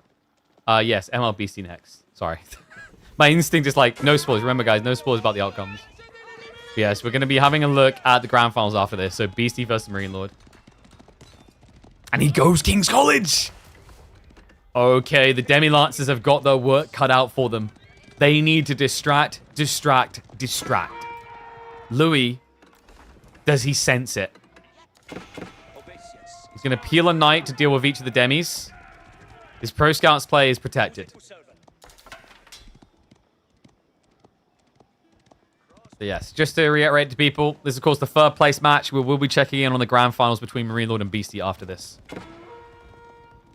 No, you didn't spoil. You're good. It's because earlier on we had someone who was spoiling. Reminder, when we do the recaps, got to be careful about what you have and haven't covered. I'm going 3 mana feudal? No, because you're just going to feed John XP. It's not worth it. Do you know what the counter potentially to the John is in either form in H2? Is mass yeoman. But how do you ever mass yeoman with them costing 95 resources each? It just doesn't mathematically make sense. By the time you do that, she'll have a quadrillion knights and be going castle. So Wham's right to go this age up. And also with the King's College, he gets access to this tech right here. Collar of S's is crucial. The idea is you want to spam out knights, and then you give them the +5 bonus against heavy. Louis right now would already lose the fight to the same number of knights standard because he's an age behind. You add that factor in, and it is a rout. Did they nerf Yeoman? Yeah, they nerfed the cost of them quite a while ago. They're 95 resources. They are, outside of a Gilded Archer, the most expensive archer you can access in Feudal Age, right? I'm trying to think if there's anything later in the game. I guess the cost of a Wingguard Ranger maybe, but that's Imperial. It doesn't mathematically make sense. They cost way too much to scale to a point where they're valuable in most feudal settings. There's some matchups where it can work, but most players will look at it and just shake their head. Do I think it's too much? Sort of. Especially considering they nerfed its late game a bit more. I think because they nerfed its late game, they could have maybe reverted the cost change. Because remember, Lombo cost 90 resources. A Yeoman now costs 95.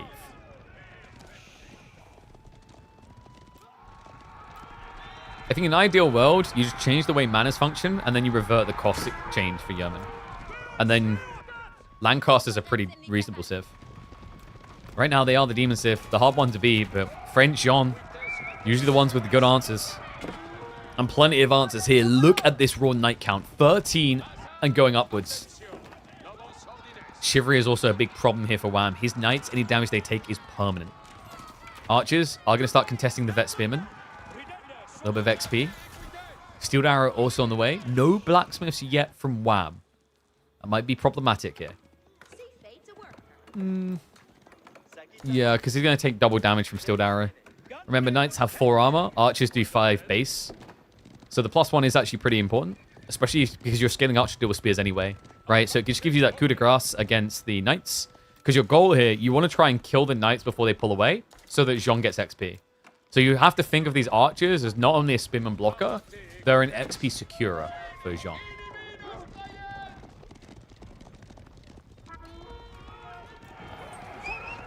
I think the yeoman nerf is too much. Not the time, because like people blindly complained. I think the nerfs were misplaced. The nerfs for Lancaster still to this day need to be around Manners. Manners is just, it doesn't make sense. The playstyle like it's not engaging. I think if they focused on the Manners instead of the Yeoman, people wouldn't have as many complaints about Yeoman, because the Manners get Yeoman to the point where they looked insane. But yeah, Yeoman are absolutely fine now. Sing Shot was moaned about a lot. Sing Shot's fine. I think like the only thing I might have changed is I would have like kept the damage value high and then had them have to be static while using it. And then like have it so that every volley after the first volley gets stronger. So it's almost like a charged up ability where you keep shooting and shooting. I think the reason why the devs didn't do that with synchronized shot for Yeoman is because most high-level players like responsive input. They don't like standing still. And we've seen this with things like Gilded Archers. Like Gilded Archers, for those that don't know, when you play Order of the Dragon Gilded Archers, the best thing you can do with Order of the Dragon Gilded Archers is stand still. Because you cannot stutter step to shoot quicker than if they stand still. It's like, I think it's almost mathematically impossible based on the tick rate, but based on general input, it doesn't make sense. Yeah, like your APM would have to be 350 at least. And you'd have to do other things as well at the same time. Anyway, Louis constricted the map very well. Wham's been trying to break out for relics. You can see the monk now coming. But I like what Louis done. He's found his timing to just condense his army for a straight-on fight. There's barely any spears. Wham is trying to scale eco, but if this is Royal Institute, Louis can run him through. And with 20 knights, I struggle to see why it would not be Royal Institute. I mean, Guildhall if you're paranoid about it going into Imperial, but then you've got to ask, like, do you want to go to Imperial against Lancaster? Or do you want this game done now? We're going to find out in a second. Last bit of gold being dropped off from Louis. Probably build it here. He goes Guildhall. Okay, so Louis does not fear the late game. The place where most people do not want to be against Lancaster. Because remember, when they've got all those manners online, they just never run out of juice. Right? It's like an electric car with a solar panel on top. Just keeps on chugging. This is crazy. Knights on knights clash to come. Wham hasn't pivoted out of this at all. I thought we might see him go more spearman and use the knights for raiding. I guess he's too kind of frightened to do that. Maybe once he has more manners up, he'll think about it. I am concerned about his gold, though. Because, like, you can't keep building knights unless you can start to move out your base. And yeah, here you go. He's going for the risky areas now. After this, like, this is actually as safe as it gets. After this, you're talking about the central passes. Which are quite wallable. The problem there is, like, walling them up when you're going knights v knights isn't great. If you've been, say, like, yeoman, spearman, walling them up is, wow, I feel really secure. He can't do anything. The other problem is, even if you could wall them up and use that, if you're gathering gold here, who's protecting your backline ecos? Because, you know, you've got 49 workers. You're not going to put 49 workers on gold in the center of the map. Wham's like, hold my beer. Watch this. Please don't.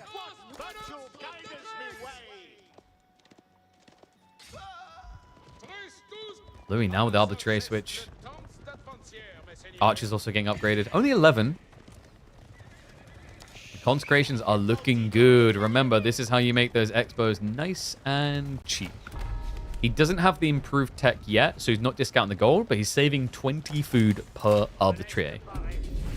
Pretty good deal. Ends up being what? 15% discount currently? Or 17.5. Actually, 16? I think it's 17.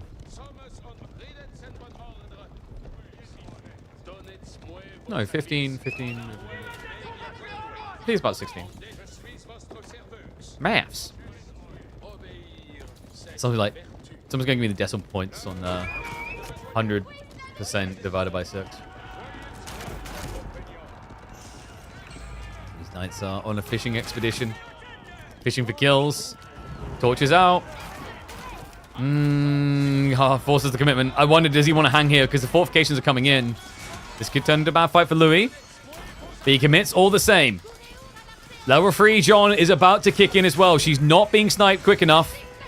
The upgrade is there. Louis pulls her back. Divine Restoration. No way, she gets sniped just before she could click up. That will make it cheaper on the buyback. Louis, however, has broken through. Only knights remaining. Not many of them at that. More getting sniped down. The buyback comes through and Jean. It's time to full Deportier Lehehe into the enemy base as we've got the champions, or rather the riders coming through. Yeah, it just makes sense when you're playing mass knights. The champion's also not very useful against knights who also have heavy. And the read was perfect. Wham has now queued up crossbows. So the riders are going to get a little bit more oomph. A little bit more va-va-voom against that.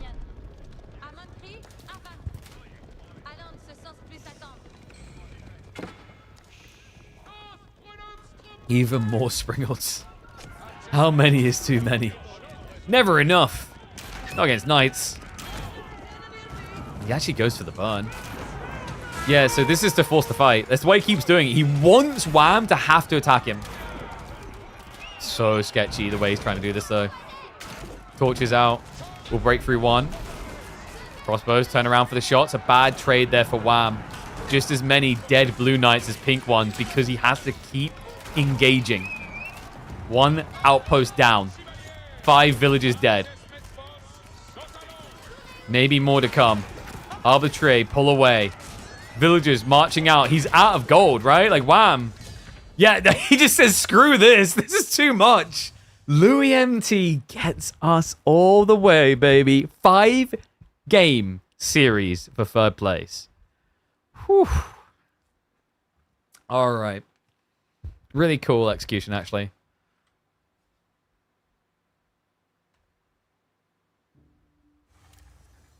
And that means, let me mark it up. Deciding game. So that was Cliffside, right? Cliffside, Jean versus House of Lancaster. Right side win. Deciding game. French versus Byzantines on Coastal.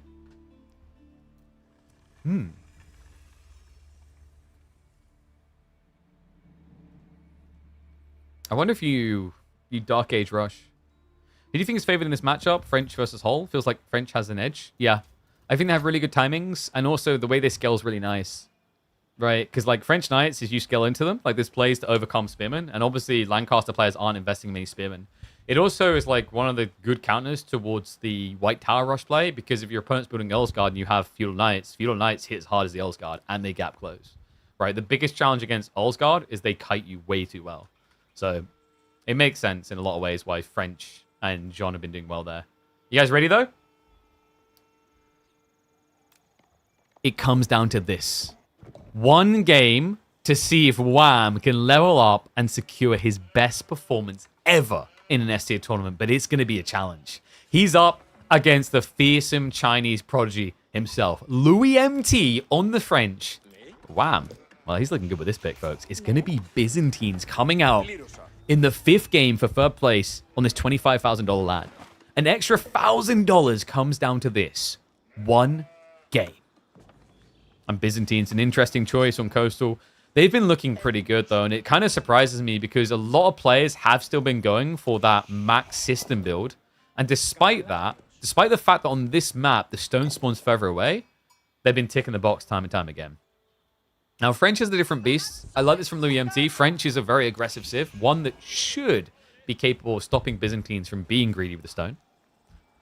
The question is whether he's going to get too tempted to be greedy himself, because I do think if Louis goes for Pro Scouts, then Wam can actually go for the extra systems. And with Mercs, Longbow Limitane, it's like been actually quite surprising. A lot of people used to do Limitane javelins, but I feel like Longbow has been increasing in popularity with these new system builds. And what's up, Dace? Thank you very much for the raid, mate. Hope you had a good stream. Welcome, one and all. We're recapping the Denmark LAN third place match. After this, we'll be checking in on Marine Lord versus Beasty, a grand final classic. Really one to kind of etch who is the mastermind now. Beasty, of course, starting the year off strong. Marine Lord able to strike back in the second one. Then both falling victim to Louis. Oh, wow, he is going to go for that stone. Already wheelbarrow from Louis.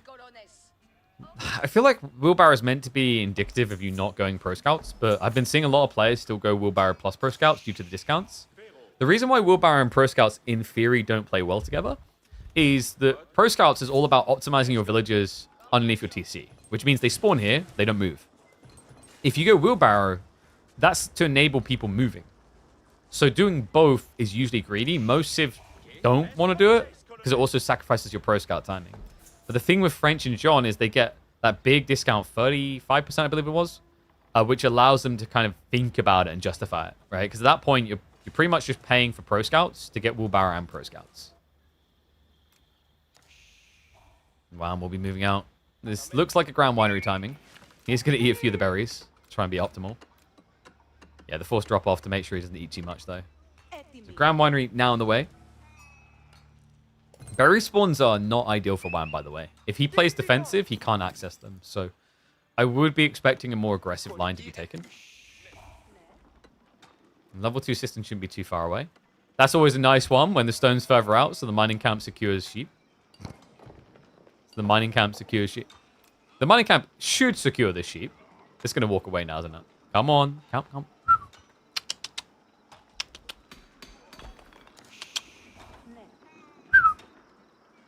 Wait, mining camps do secure sheep. I've seen it, right? I'm not imagining this. Why don't you want to go to your home, sheep? Why don't you want to go to your home? Just get the sheep in the camp. Get the sheep in the camp. Okay, shout out to you if you got those references. On the other side, we have got School of Cavalry coming in, though. Looking at the amount of gold being gathered is pro scouts. This is way too much gold when you're still about 25 seconds away from attack. Mining camp never secures sheep. Have I just imagined it? Houses do, though, right? Is it houses? So mining camps don't, but I think houses do, right?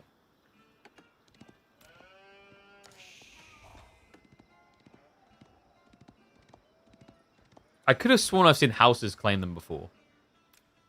The weird one is that Uvus do, right? Like, that is the weird one. I think that's where I've got, like, baited. The mill does? The mills do. And, Japanese houses, that's where I'm getting baited. There you go. I love that I've been casting this game for too many years. And there's still things to learn and pick up. It is weird that the Uvu does, but that makes sense because the Uvu has got the mill, mining camp, and lumber camp. Sorry, not Uvu, Gur, rather. Gur has the mining camp, lumber camp, and mill tag, right? That's why it works. Are there any other buildings that actually rally it? Grand Winery would, right? Because it's a mill. I think that might be it. Like, basically anything that's a mill landmark like the Madrissa. But outside that. Yeah, Pro Scouts coming in. It is going to be the slow snooze fest opening for French.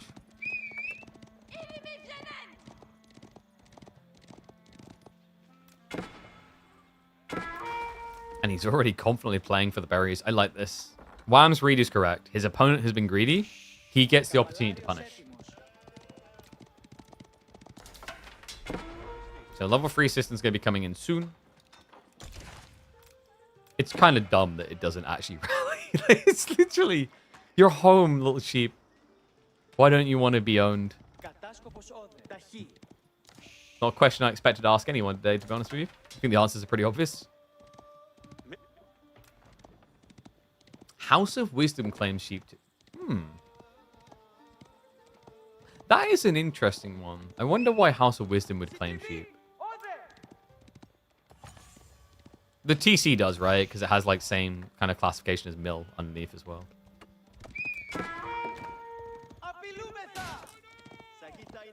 Okay, so Wam's getting a lot of info about what's happening. So he saw the pro scouts, I believe. Maybe not, actually. I need to double down on the check. He's already got Limitane. And it's almost moment of truth time. Are we getting Javs or Longbow? There we go. It is Longbows. Yeah, it's taking over, man. Javelins just seems to have died off in popularity almost entirely. There's not many civs that still do it. And I like this. I like Longbows against Knights. The idea is that if you're static and able to hold, you'll probably get more shots out onto the Knights. Yes, Javelins are better at countering archers and they can kite better. But I think for Wam, because he's up against pro scouts, he envisions this as like a firm, stoic, I will hold the front of my base, maybe push in if you don't push me, and then scale into castle. And castle's key. Wait. He switched. Why did he... What did he see? Doesn't look like he saw anything, so I guess maybe just a misclick and then effects. So we are actually getting javelins after all. So the thing I was going to say is, like, longbows actually scale better in mass into Castle Age, and I think, like, most of us can agree that's true, right? Like, javelins don't get a better attack speed. Longbows get a substantial damage boost as a percentage. And also, like, in the Castle Age, you're going to be up against less range units, up against more melee units. So the idea of, like, javelin range damage becomes less influential.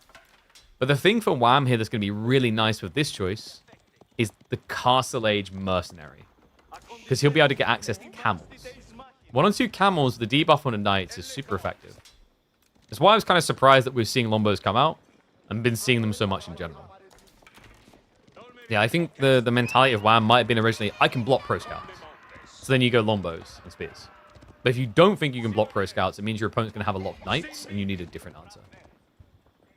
Undermesh on the way, though. The other thing about going javelins is normally people are more likely to attack than just defend. Because javelins have got good enough movement speed to get out of dodgy situations. One of your favorite matchups? It's a pretty cool one. I still remember I always reference the Kiliadi Baltoon game. I think it was Jean instead of French against Byzantines.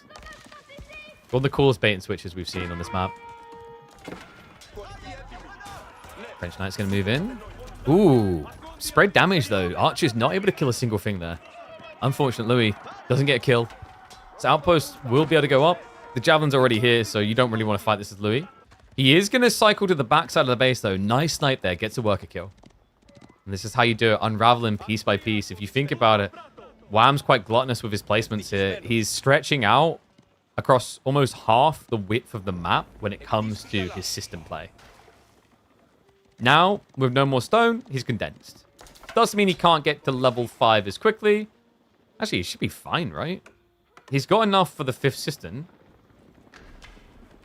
He does choose to go for the Arislets. Reminder, by the way, even when Byzantines don't have access to stone directly, they can get stone. Every time they build, depending on the size of the building, they will get a rebate of stone. And yeah, he already has enough anyway.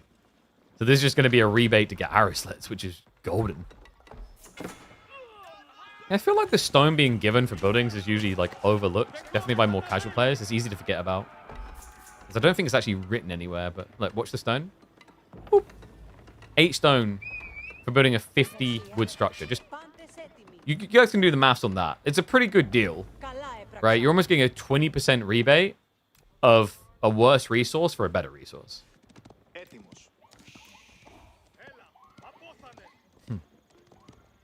Wow, I'm doing a good job of actually keeping eyes on Louis' Knights. Might even get one here. Nah, I think it's going to be a little bit too snug. If he keeps kind of corralling him. Oh, nice. He gets the stab. Yeah, I love the confidence that he just walked the other spearman back before he even got the kill. Yeah, I think he was expecting the knight to keep steering west, so he's going to cut him off here. But, hey, man. When you get given treats, you say thank you very much and move on.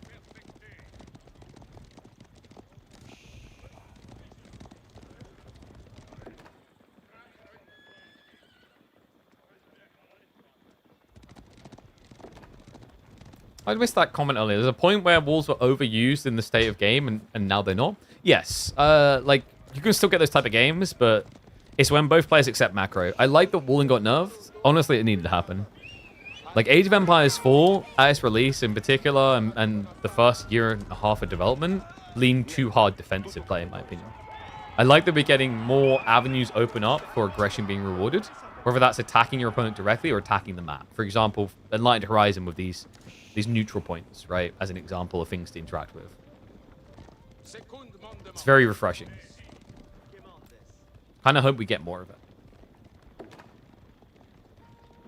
You know, someone's like, oh, KP, don't take away my SimCity. Look, you can still SimCity, but you're going to have to probably be up against someone who wants to SimCity too. And I think that's fine. I don't think it's, like, right that someone should try to invest in all-in.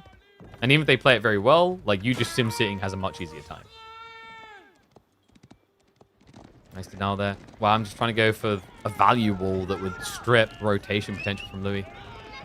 The other thing that I think makes this matchup so interesting is that both ecos scale similarly with the way that gameplay plays out. Like, usually French will get a few worker kills, and they build workers quicker. But then on top of that, Byzantines bounce back off of the system scaling.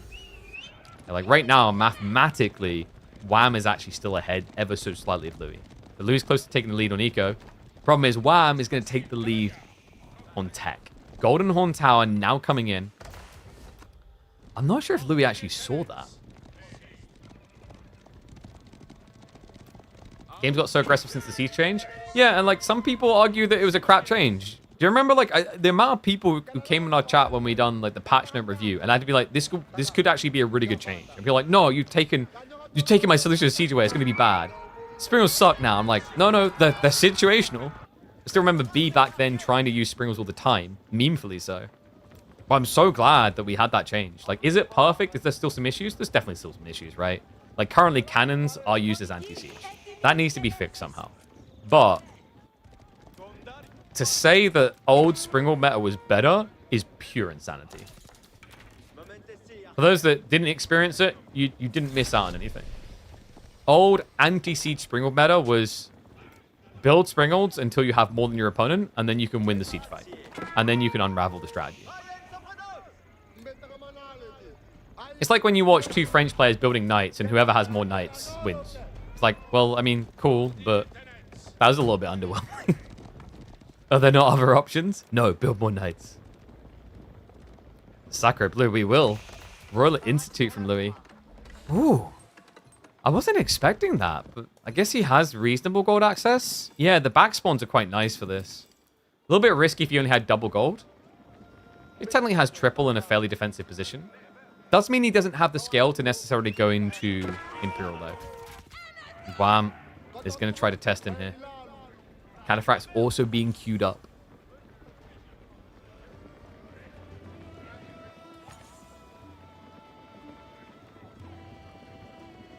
You like torches on siege? Yeah, I mean, the torches was kind of interesting, but the problem with torches is it had really clunky overstack effects that could make certain matchups broken. Like, if a land snake or a great bombard shot came out, it was doing way too much damage, right?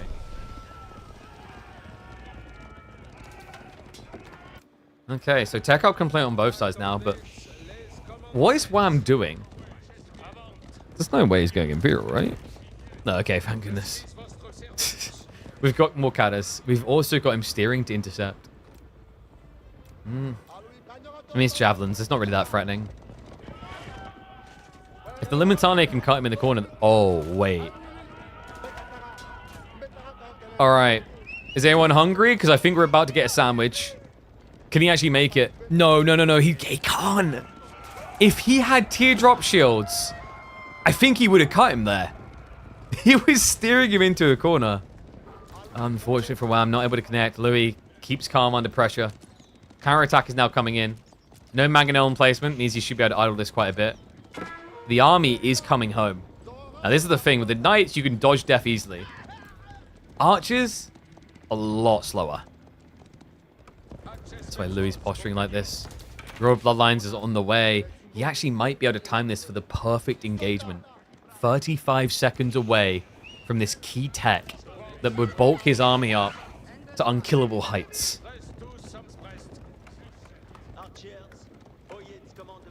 Louis boxed in the base. Wam now plays for relics.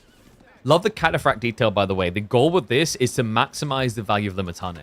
Cataphracts in this engagement likely to just charge onto the archers. If they charge onto the archers, the auto attacks will not register onto the anti-cavalry unit. So Wam is essentially using the cataphracts as a very tanky sacrifice to allow his spears to maximize damage into knights. And if you do scale them to a similar count, catas do contest royal bloodlines well. You also don't need a charge. Is the other thing. You don't get a charge, right? So if you can engage your opponent before he gets a charge out, it's beneficial to you because he loses damage in a big way. Flash coming through now, though. The cataphracts do just stand their line. Wam trading out. Trying to get rid of that backline of archers, but the Limitane, fallen victim, only 9 left alive. And now the knights are starting to break through. Louis MT with the extra HP, able to push him away. Great fight out of Louis.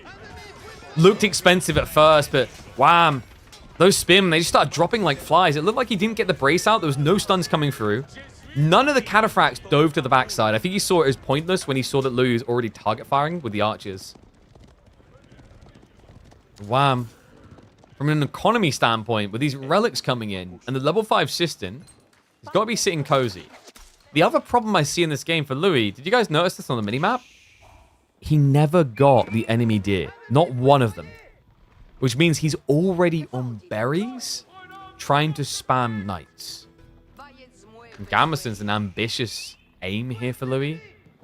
I mean, there's cataphracts, but your opponent has Limitane, he has javelins. Not many golden reasons you need crossbows here. New spirals are pretty fun against infantry spam. Exactly. I think it gave like a good counterplay to just cheesy men-at-arms rushes, right? Like that was the cool thing about the spiral change.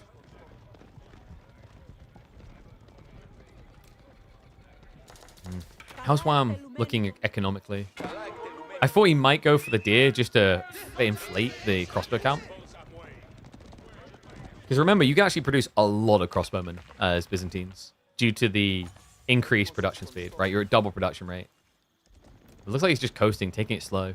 He's focusing on economy instead, because once he gets the olive groves in, we talk about a world in which he never runs out of food, and we know Louis is close to out of food. Like, he's got the boar here, which I'm not even going to try and click on it. I give up. And then he's got the berries. And that's it. Right? The deer are all gone. So unless he can sneak in onto the deer over here, which seems unlikely, especially now that Wam's taking it, he's going to have a huge food issue. Cataphract. I always just love this use of this ability. Trample isn't just an attack ability, it's an escape ability. You know, like when you play Dota 2 or League of Legends and use the teleport abilities, right? Use Flash or use Blink Dagger. Remember, you don't always use it to go in. You sometimes use it to get out.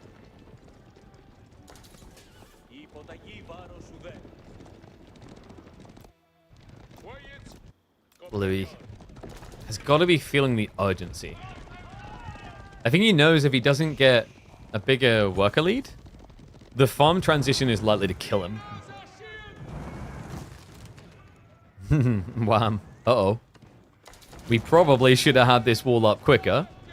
Cataphracts and camels are pulling off, so that's good. That's going to buy enough time for Limitane to arrive. He just bails on the wall idea, realizes it's a mistake. Wow, okay. Louis is really freaked out. I thought he'd send in 4 or 5 knights. He sends in 1.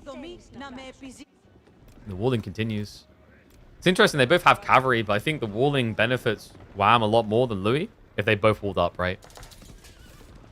Not just because he's doing it himself, but like from a composition standpoint. He's better equipped for the main engagement right now. Deep diving doesn't quite get the worker kill. Ends up losing a knight for it, though. I do believe that boar is almost gone. No? Okay, he's got 1100. That's good. And we do have discounts now, so we've got the enlistment incentives on the way. That's going to make arbitrary spam nice and cheap. You're building up the tree into 31 javelins. And I don't know if that's the best of ideas. Call me old-fashioned.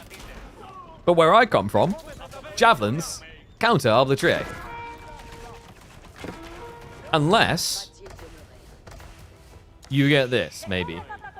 If he gets enough arbors, crossbow stirrups with Pavis drop, actually makes for decent trade into javs. He needs that tech. Small movement speed buff turned Caddis from a meme unit into a serious threat. Welcome to RTSs. RTSs, the two most powerful stats are movement speed and range. Almost across the board, actually, with RTSs. For obvious reasons. Movement speed, you can get in quicker, you can avoid bad fights, etc. And range just allows you to trade ahead of your opponent. Those two stats, better than almost any other stat I can think of. Better than attack, better than defense, better than attack speed.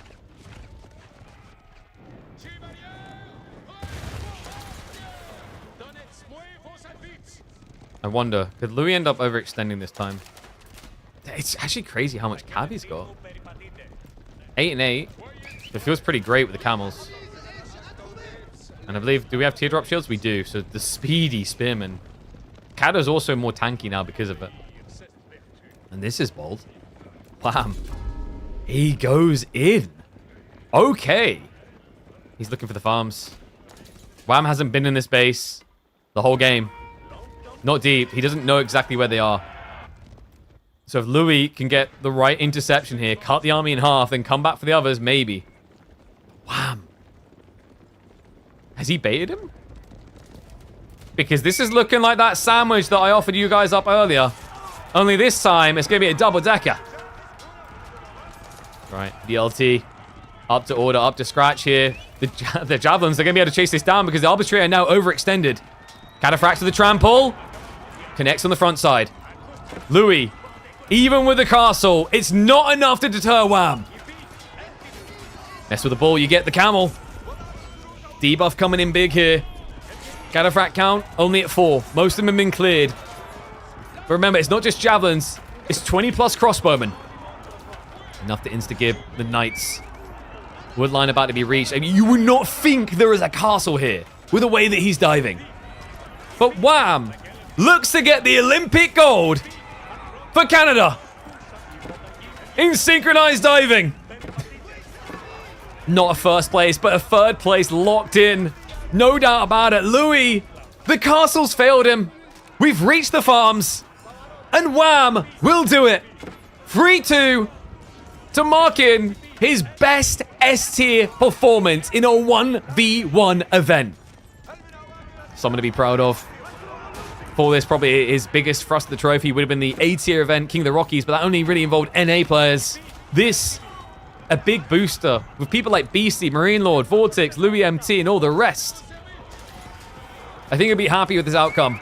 Obviously, you always would love to get first, but this shows improvement. This shows a path to betterment for NA Age of Empires. Still the old guard to kick out of the room, but a nice place to find yourself midway through the tournament year for Wham. Louis MT, a big downgrade from 1st to 4th. He'll have to settle in as Wham will be your 3rd place victor for the Master of Steel's event. Nicely played, Mr. Whamsicle. Whew.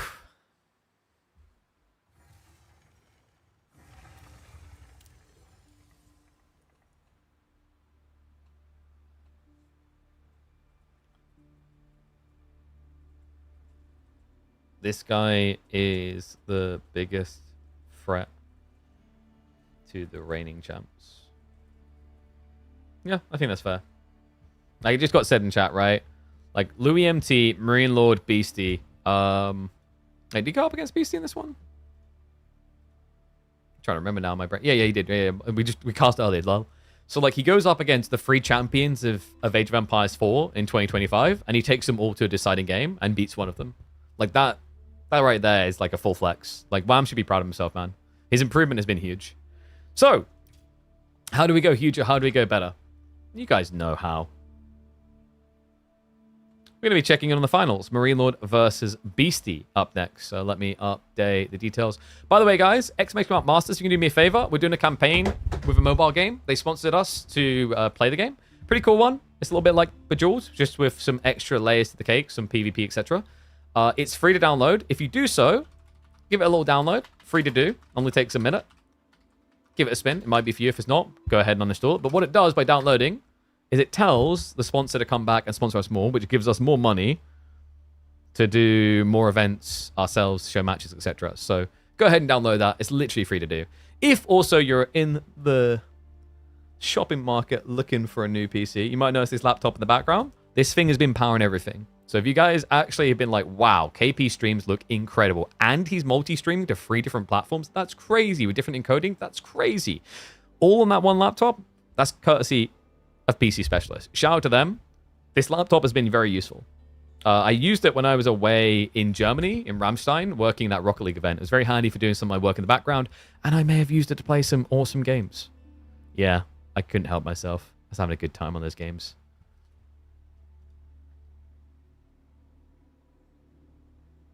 What happened in the French versus Mongol game? Oh, what, for Beasty? What, Beasty Wam series? Wait, no, French Mongols... We didn't have a French Mongol game. What are you about? What are you talking about, Bob? Oh, in the finals. We're going to go over the finals now. So, I haven't watched them. Didn't want to spoil it for myself. So, I heard there was a remake. I haven't looked at it at all. Like, dude, yeah, chill. Like, you literally just heard me say, we're going to go over the grand finals. And you're like, do you know what happened with the thing? I was like, bro, we haven't... No, but we're going to find out.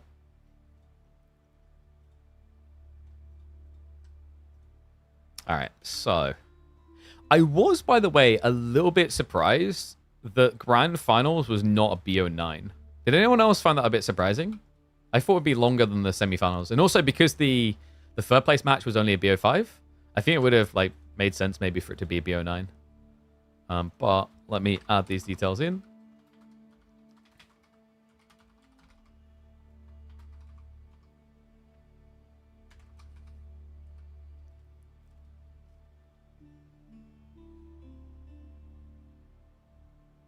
Okay, no problem, no problem.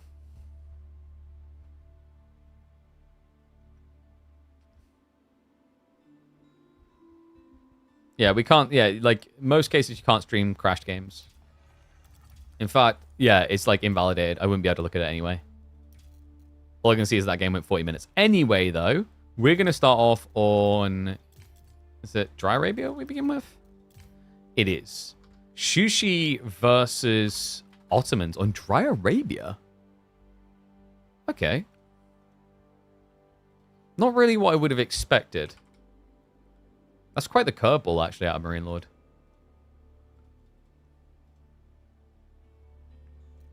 Oh, have I updated the stream name?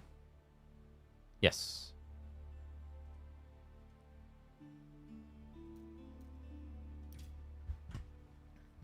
All right. Save chatter about the crash game until we're literally at where the crash game would happen. Like I said, I didn't really watch that one. I think I glimpsed a moment of it. Because I was like, oh, I don't want to spoil it for myself. I remember the moment I looked, Marine Lord had a much, much bigger army. All right, you guys ready? Grand finals time, folks. And it is El Clasico. 2 of the most decorated players in Age of Empires 4 history take to the battlefield in Denmark for $25,000 on the line. The lion's share, 8,500 going to first place. Beasty kicks us off over here with the Sushi going up against Marine Lord's Ottomans. Yeah, this is a curveball. Dry Arabia game number 1. And I think he's just surprised Beasty with this. I think for Beasty, like looking at his draft, maybe this was a more predictable pick, a more likely pick. Ottomans, less so? I kind of dig it though. Like Sushi versus Otto. I think Sushi's probably going to try to FC you. Because Ottomans have a really good timing. Like, Ottomans right now are one of the scariest civs for these early all-in feudal timings, where you get a few troopers together, you get your hands on the meta, and you get the imams for the heal. Now, imam healing might be difficult against Chug and Nu, but at the same time, I don't think you really ever want to be building things like Chug up against Sipahi. Sipahi that just disintegrate them. Military score beginning, though, so Marine Lord is going to be opening up with just the passive gen. Surprised how much this has actually held on in popularity, considering that the deer shove meta is gone. So, like, one of the big value points of going military school is delayed deer shove. You don't get that anymore. But the reason is actually against pro-scank civs. Pro-scank civs are going to stay on the gold longer so that you can actually harass them there. You can try to deny their timing slightly.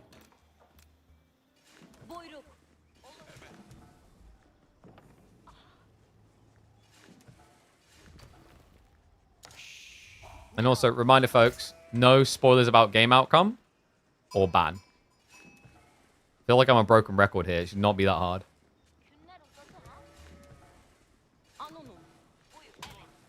Right, the title literally says a recap. Do not spoil results for people who have not watched these games. Sit on your comments and wait. Don't be that guy that watched all the Game of Thrones episodes ahead and ruined it for everyone before they could ruin it for themselves. Alright, so. Looking at the deer spawn, though. Pretty good one, actually, if Marine Lord wants to wall this off. It's tricky, though, to wall it quick enough, but, like, as an answer to Pro Scouts, not a bad idea. Even just camping Spearman here is going to be pretty nice for Marine Lord, because they're so close together. It does mean you'd be letting your opponent get his for free, and by the way, he also got a really nice, tight spawn.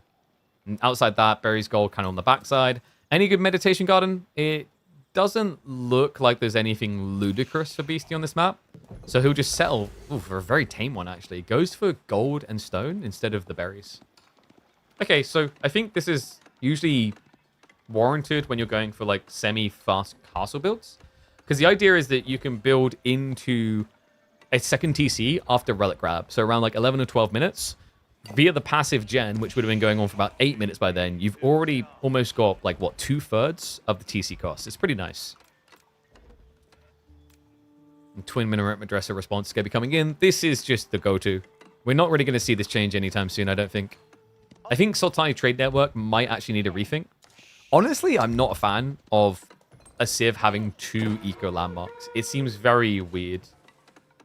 Landmarks are meant to offer diverse choices in how you approach. And although getting food or getting gold does offer some diverse... I don't know, diversification, my brain. The problem is that you're still kind of leaning the same way. It would be cool to see them just get some sort of militaristic element instead. Just trying to think how you make that balance if Sipahi keep remaining as they are. I don't know, like, I guess it would be kind of balanced because, I mean, Sipahi might be strong, and they look strong, but they also feel strong because the Madrasa gets you there so quick. So maybe something that leans Ottomans in a different direction. What might be cool, I just don't know if it would really ever be desired, is a landmark that lets you get Janissary in Age 2, and obviously they have worse stats than they have in Castle. That might be cool to see. Man, imagine if there's someone to get baby bombards. Okay, I'm going to stop. Pro Scouts is inevitable, though. Beasty already has the stables coming in. Has he scouted it yet? No, he has not. He's legitimately not checked the base. He's about to, though, and discover that the deer are stacked on top of each other. Or another way of classifying this, a Marine Lord spawn. Seriously, like the wood lines, everything else? I don't know, that feels like one of the best spawns you could ask for if you're against a Civ that only wants to Pro Scouts and not attack or anything.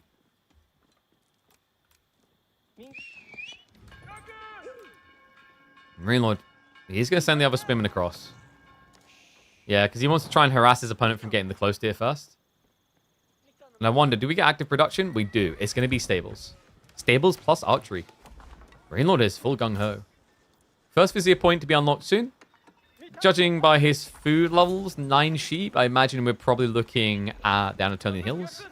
Usually getting field works too early doesn't feel as impactful. And also in this matchup, because your opponent's doing Pro Scouts, you don't really feel like you need Imams straight away. Because for Imams to matter, something has to be attacking you, right?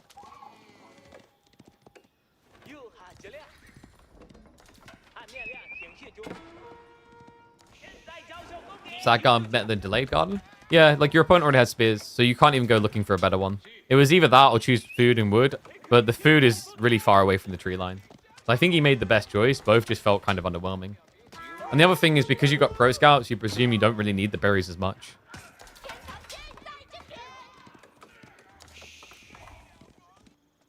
Scout in good position. Beasty knows his timing. Knows it well. Gets a glimpse of the Sipahi. Does not see the archer just yet. Yeah, which is worrisome because it means Beasty's probably just going to add in more spears. No, he knows. Well played. Beast will not be bamboozled that easily. What do you think of the poor Ruse performance in this particular tourney? Oh, I feel like a broken record. I don't know. It's like someone clip me when I say it, and then you can share it around. There's a better way. Ruse are underperforming, partially due to like their generic application to maybe too many maps. And I think the other problem is like a lot of people have been anchored to the idea of horse archers for way too long. And we saw in this tournament people trying to experiment because horse archers was in counterplay, right? It was not good for certain games. But the problem I think is that for so long, people haven't practiced Ruse that much because it's kind of known. And the practice has been mainly on the ladder with like horse archer builds. So it kind of comes from a place of the permutations haven't been played out. They involve things like men-at-arms, mass archers, and knights and feudal. Because although we used to do that, it's a very different time now. So I think Ruse needs some stabilization through diversification.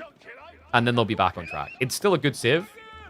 It's just with the way it's been played, it's like understandable that it's not being banned, right? The bigger takeaway people should have in general here is how absurdly good China is. I think almost every single series, it was first banned. That is the thing you have to be asking and questioning. For a long time, we've been like HRE OP and, you know, Ruse OP. What about China? China has been the bigger problem, I think. In fact, I'm checking statistics now. In terms of bans, China had 8 bans. China was the only civ to be banned that many times. The next closest was 3. I think these results, like, I think some, like, not all the statistics are in. But that should really say something to you. Yeah, funnily enough, Shushi banned 3 times. Ottomans banned 0. You guys know what the best performing civ in the tourney had been? Mongols. Archers. May have bit off more than can chew here. Beasty has got a spear spam going. Woo! That's fierce. Supply count is going to be somewhat hindered as he's going to need to lean into archers more. Marine Lord may have overextended position-wise. Was not expecting this much firepower out of Beasty.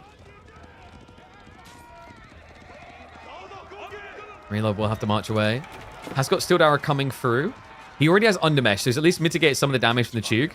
His goal here is to fin these spears. If he can do that, the Sipahi will kill everything on the backside. Yeah, and Beasty, like, this is kind of similar to when you push with Lombos. You get here, congrats, you feel good. Okay, but now how are we getting home, right? This is always the scary part with slow-moving range units. They're very vulnerable. And it's very difficult to have enough meat to protect them in the early game. Same with Lombo, same with Tug. I mean, it's no surprise you very rarely see OTD, Open Gilded Archers, for that reason. Just such a liability. Love this as well. Marine Lord understands a direct fight does not favor him. So what does he do? Punishes that lack of movement speed we just highlighted. Intercepts the reinforcements, even takes the meta with him to give that more desirable attack speed. And it kind of puts Beasty in a bit of a predicament. Because most of his army is slow on a dive. Doesn't have much armor to speak of. The town center is difficult for him. And he knows Marine Lord is prepping the archer defense. Still, I feel like Beasty maybe sooner rather than later needs an age up.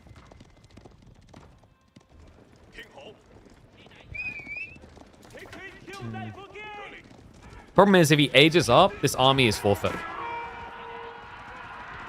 And that means map control gone. And guys, oh, the Marine Lord spawned. He walled it off. No deer for you, dear. Oh my god, Marine Lord.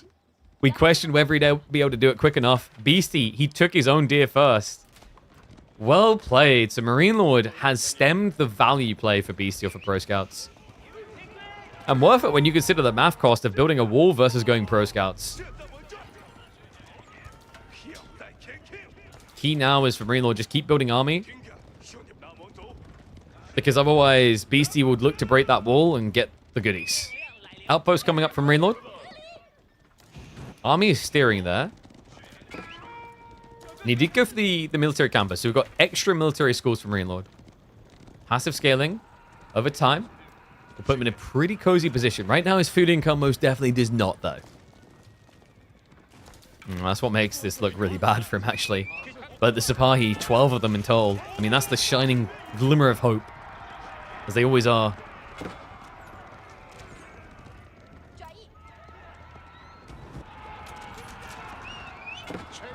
Archer's trying to whittle away at these spears. Does bait a brace. Meta goes down, though. Beasty, not quite an unkillable comp size yet. We're not talking about this 35-40 Chugi new ball. Still got some way to go with that. He's still being dishonest about his real intent as well. Sipahi, do try to frontline it for a little bit. Spear group is spinning a slight amount here. Down to 13. Sipahi. They're just trying to protect against the repeater crossbows. For Marine Lord, this is all about tank and then kill with the archers. New meta now arriving. I wonder, does he even consider just putting the ranged armor on? He's got attack speed right now, but like the ranged armor would mean you're only taking 3 damage per strike from Chug. Allows you to kind of skirt the range a bit more. No, instead, it looks like there's going to be a breakthrough coming on the wall. Nice pull for the repair. Marine Lord won't be broken in that easily. Beasty's going to try to break him in the third age. Mount the Academy now on the way. Marine Lord, a little bit behind his own tech timing, mind you. But Sipahi, there's worse units to be left with here. Right, like Sipahi are going to be good at blocking relic play at the beginning of the age up. And they also make for very good diving raiders themselves.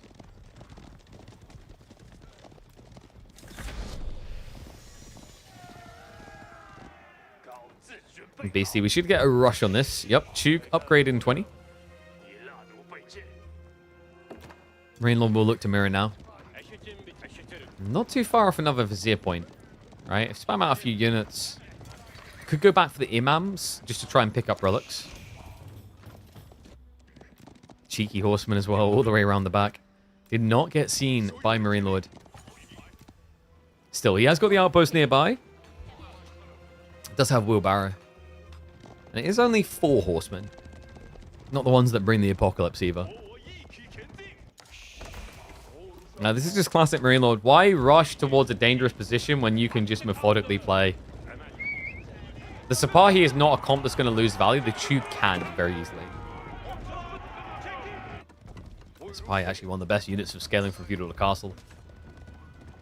Villagers will be chased away, but we talked about this. It's only a few horsemen. Not enough to truly scare him. We'll bring the army home, and I believe the scout did get eyeballs on, so Beasty knows it's an age up. He's maneuvering the army towards the D. Has got monks coming as well. Sipahi upgrade queued. Beasty, he's got 17 spears. This should be an easy break on the wall. I think for Marine Lord, actually just getting the villagers out makes a lot more sense here. Instead, the archers are going to tickle away at this. Oh, that's interesting. Yeah, he's going to try to bait him to fight underneath the outpost, so the extra arrow fire helps. They've got the attack speed, not the ranged armor. Baits the spearman forward. Meta gets sniped straight away, though. Marine Lord not positioning his aura well. Horseman still being a nuisance behind this. Marine Lord. Has he actually finned it enough? The spearmen are all gone. It's just Chuganu left alive. Meaning the outpost cannot be killed.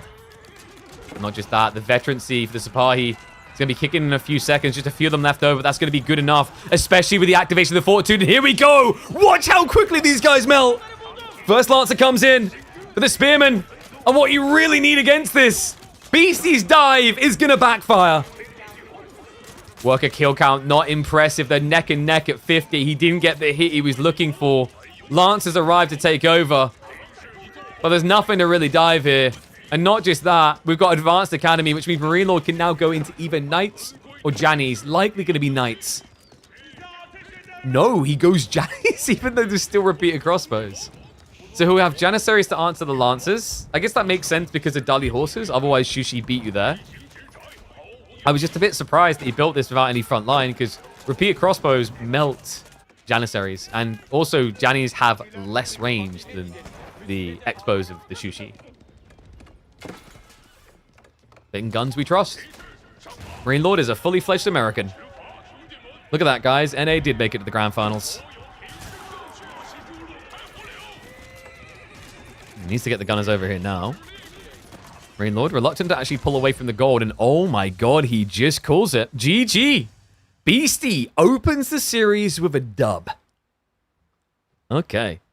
I mean, I guess he really didn't want Jannies and was just stuck to it. I don't know, man. Like, the gold access is, like, weird, right? Because he still had it on the front side, but it's closer to the enemy. And I think that's why he just, like, GG'd out. Maybe a little bit premature, but I think for Rainlord, he understood that the Lancer spam wasn't going to stop. And we already highlighted why Janissaries feels bad. Very quick GG, though, for sure. So, let's get that up on the board. Beasty starting off confidently. The curveball, the Ottomans, not delivering. Next up, though. Coastal Cliffs. Delhi versus Ruse. I'm seeing a lot of Delhi Ruse, actually.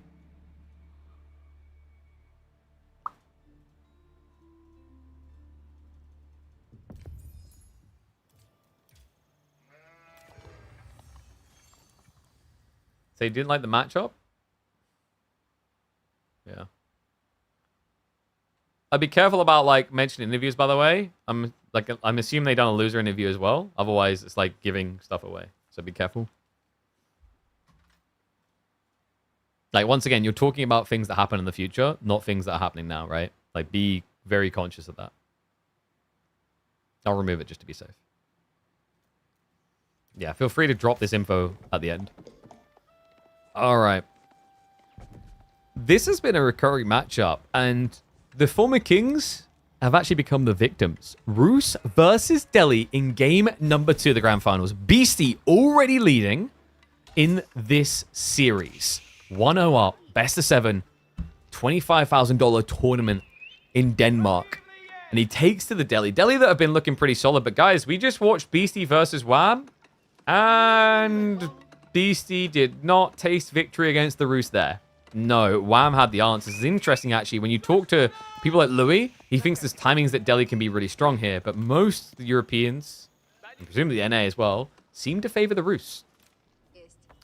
Exactly what Marine Lord would need to get back on track here. Game number 1 was a little bit odd. He was not anticipating the Sushi pick. He went into an Ottoman pick. Yeah, Ottoman's definitely not the strong point of your draft. On a map like Dry Arabia as well. Coastal Cliffs, though, both of these civs make a lot of sense. We've seen a decent number of Ruse games coming in. Delhi also, surprisingly, like historically, a very powerful pick on this particular map. The curious thing, though, is that Beasty had Byzantines and didn't want to utilize them here.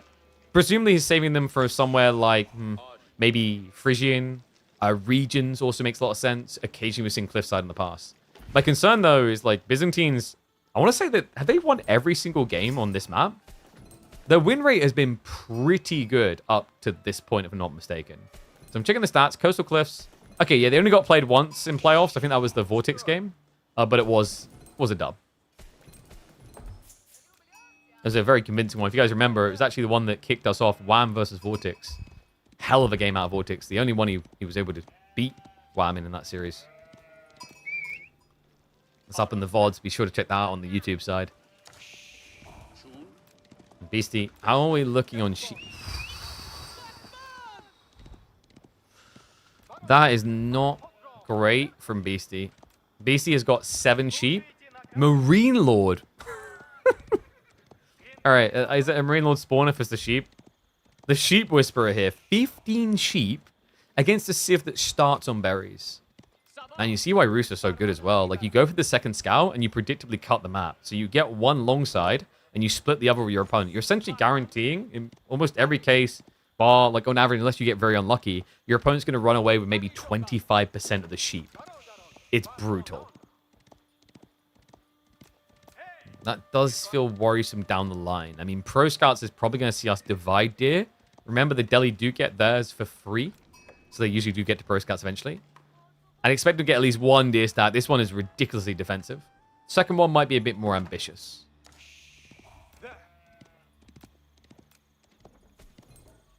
Marine Lord Golden Gate, as expected, did go for the split hunting cabins. This has been more popular in recent times. I think people realized they were running the same distance to build a second hunting cabin here. The difference was it was more exposed, more vulnerable away from the TC. So you just get more gold gen. Because remember, you don't want them too close together. If they overlap, then you get less gold gen. So I'm just checking the stats between these two, by the way, historically. What do you think the win rate is between these two? It might surprise you. Marine Lord is overall favored. About 70% win rate on series, around 60% on games. It's pretty crazy, actually. Last time they met was Elite Classic 3, where Marine Lord 4-0'd Beasty. Before that, it would have been the EGC Masters Winters. That was the one where Beasty won against Marine Lord 2-5, but had lost early to him in the tournament 3-1. And that's just 2025 alone. If you go back to last year, Masters of Realm, you have to remember that that was Marine Lord's dominant year, where he won all the S tiers. The only exception, of course, was his matchup in like Energy Slapfest, which was, I think, a B tier. And I think Marine Lord's words, he doesn't care about B tier. He doesn't care about A tier. The only thing Marine Lord truly cares about are the S tier wins. That's how he gets gentle mates to pay him the big dollars. Pro Scouts now on the way. Beasty, nothing unusual about this build so far. It's good going for the stables. Ghazi are often the popular play. And then normally you expect a Spearman follow-up here into a gradual 1-1-1 has been how we've seen Delhi played. In fact, that's the exact way that Beasty played this. But it all comes down to how Marine Lord wants to approach it. In the Wam versus Beasty game, we saw long feudal from Ruse with lots of knights. Wonder if we'll see the same here.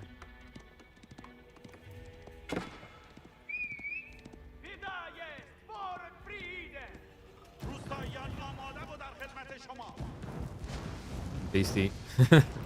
Just annoying him on the mining camp. I mean, he's got nothing else to do because I think Marine Lord is planning to take Beasty's deeper deer away, right? Yeah. Oh, this is so greedy. But so right. Maybe he has to pull back now. Did he see the Ghazi? He might glimpse the Ghazi, which means he'll probably try to play a bit more defensive. We do have Spearman reaction coming in. And it is going to be Knights again from Ruse. Yeah, Marine Lord probably reviewing that WAM game and being like, hey, that looked pretty good. Reaction, the expected reaction would be spears here from Beasty. But I think he wants to confirm what he's up against. Unfortunately for him, the way that Marine Lord has built his base has made it quite difficult from his angle to scout. He did just glimpse the stables, though. And yeah, reminder people, this is a bait. You could not access the fish on this map. These guys are not noobs. They understand that fishing is good. It's just you can't reach it. That is an intentional design by Avali. It's thematic. Just to make it look pretty. Think of this map as Dry Arabia 2/3. In fact, I feel like if we just called it that, it would have been a clearer name. No one would have got confused. 2/3 Arabia.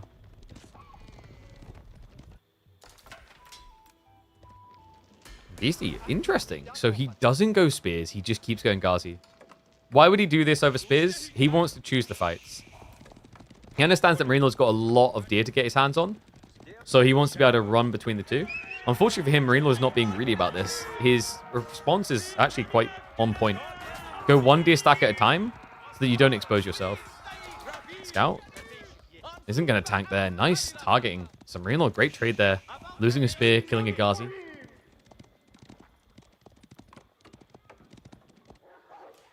Scholars now on the way out. Please tell me the wolves are going to de-aggro.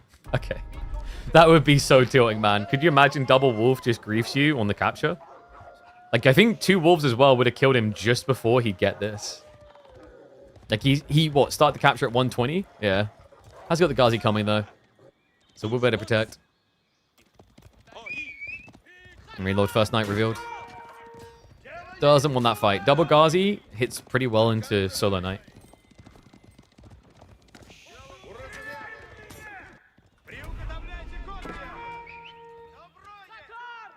What's your spam now from Beasty?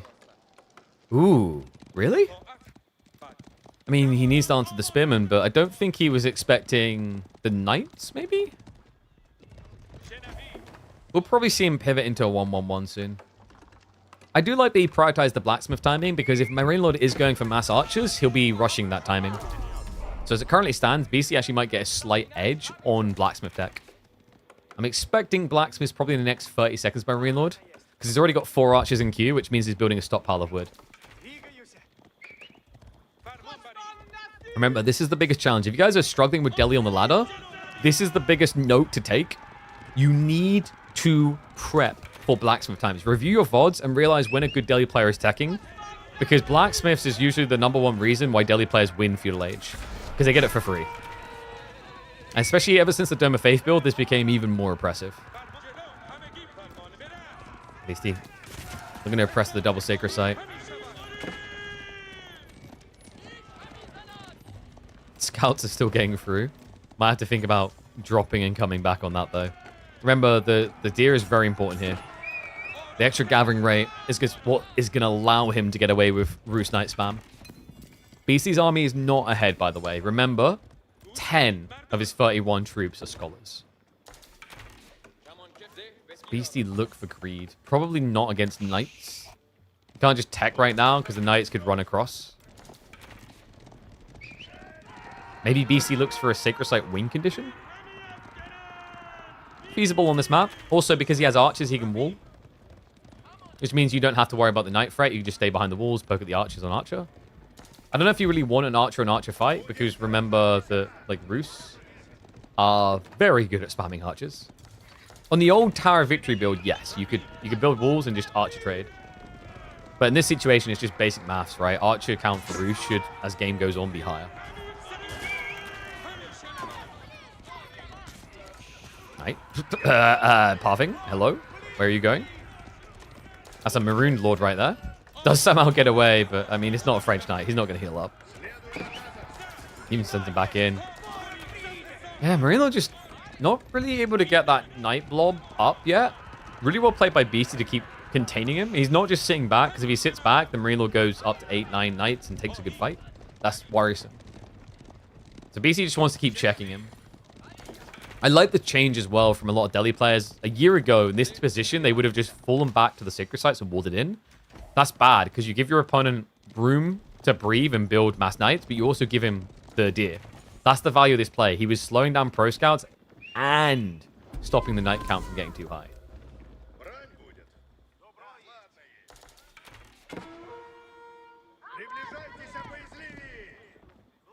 Oh my god, I just looked back, all the Arabia comments. Maybe we just call it Scam Arabia.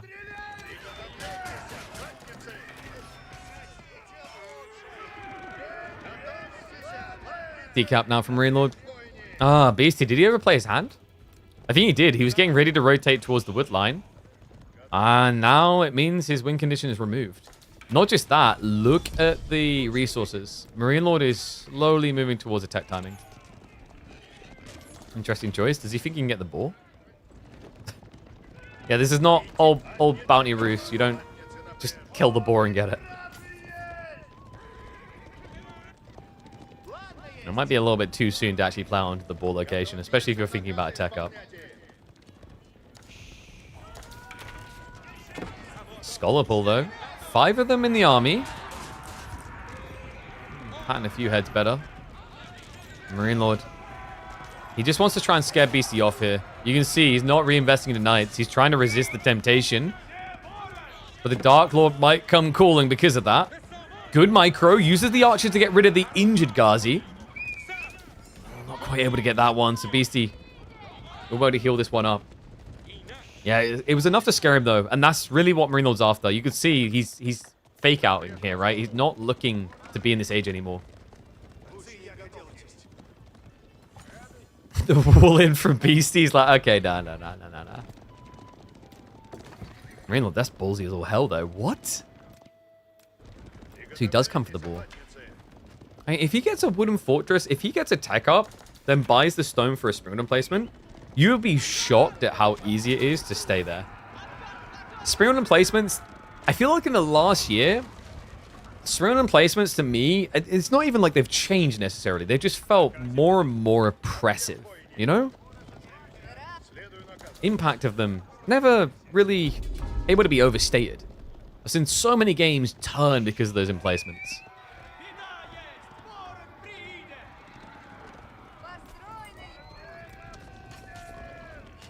Denial on the ball is big.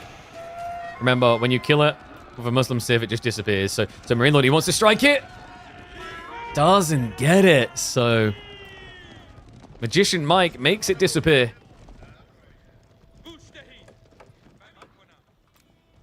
This is a bit hard for him to have played up to that boar anyway. But like, if he gets map control, that's now 2,200 food removed.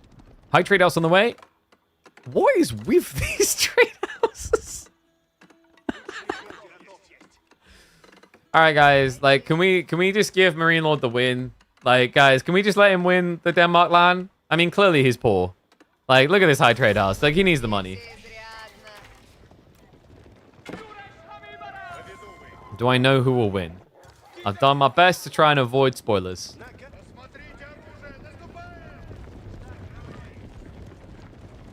I'll make a prediction. We will win.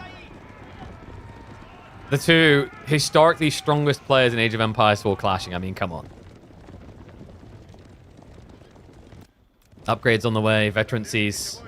Nicely timed by Marine Lord. Beasty playing from behind, actually, with the House of Learning timing. Has got 20 scholars, though, guys. Would you like to see the tech speeds? I'd rather not talk about them. Why does it take a minute to get this? Good God. For free. Marine Lord, though, he knows there's an advantage to be had.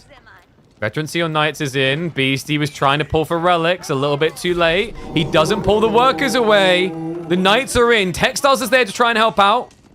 The Archer's arriving as well, though. Heavy dose of pain.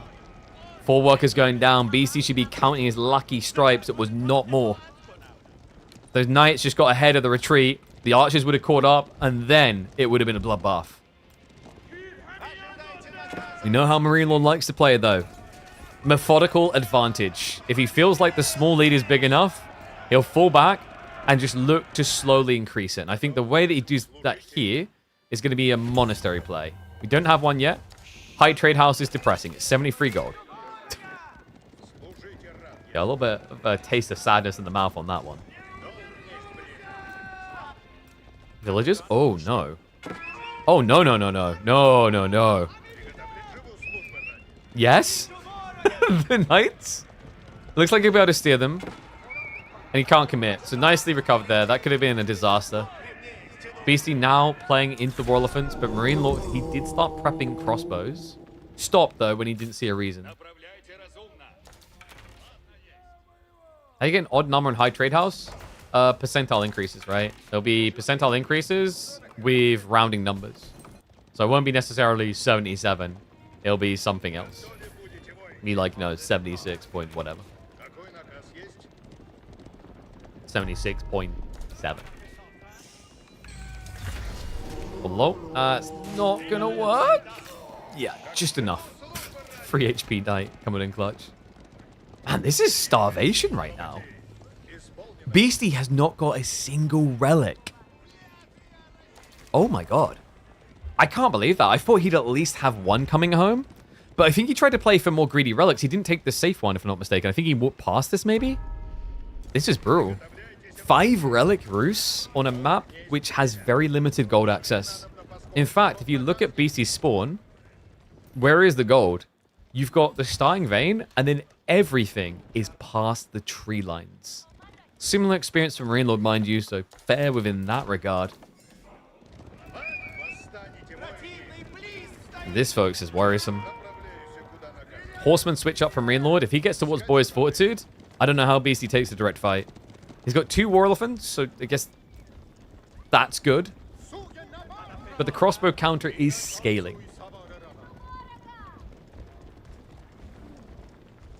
Yeah, reminder, crossbows are the optimal counterplay into War Elephants.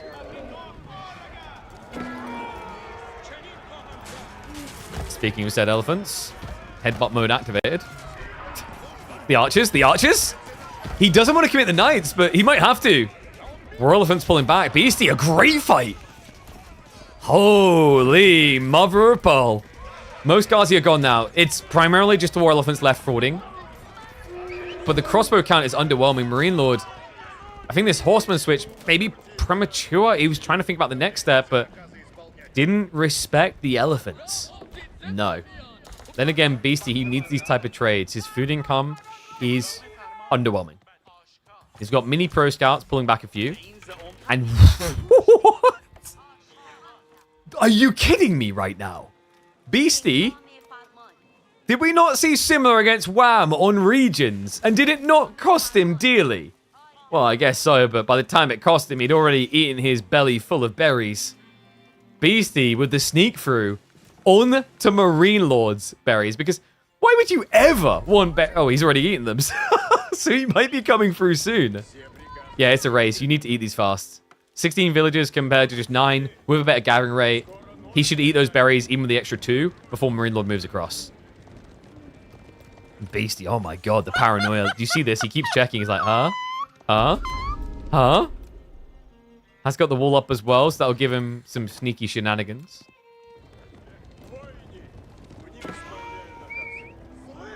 Armies continue to posture. War Elephant count soon to be 5 for Beasty. I am getting a bit worried that Marine Lord hasn't respected the elephant count. No, I mean, he's got 22 crossbowmen. I guess his thought process is that he just wants to get rid of the range comp. But if the War Elephants get a good position, like, how do you ever reach them, right? If he fights around choke points, it's very difficult for Marine Lord. He still doesn't know. The berries. Oh my god. Marine Lord's going to clear them faster. That's a big deal, because after he's done with these berries, where do you think he's going to go, guys? So it's important that Beasty keeps him busy on the front line so that he can't block the retreat through that wall to the north. Beasty pulling back the injured parties. Horsemen committing in. Elephants, first one to drop. They're actually dying. Second one to go down. 3 remain. And that didn't look like it was worth it. Oh my god, you couldn't tell because of the tree line, but look at the bodies. The amount of horsemen lost there for that dive. Not worth it at all for Marine Lord. Absolute disaster as Beasty now maintains a growing lead when it comes to military. He also might be starting to think about Imperial a little. 22 scholars maybe a little bit early. Preferably around 30 is where you look to go.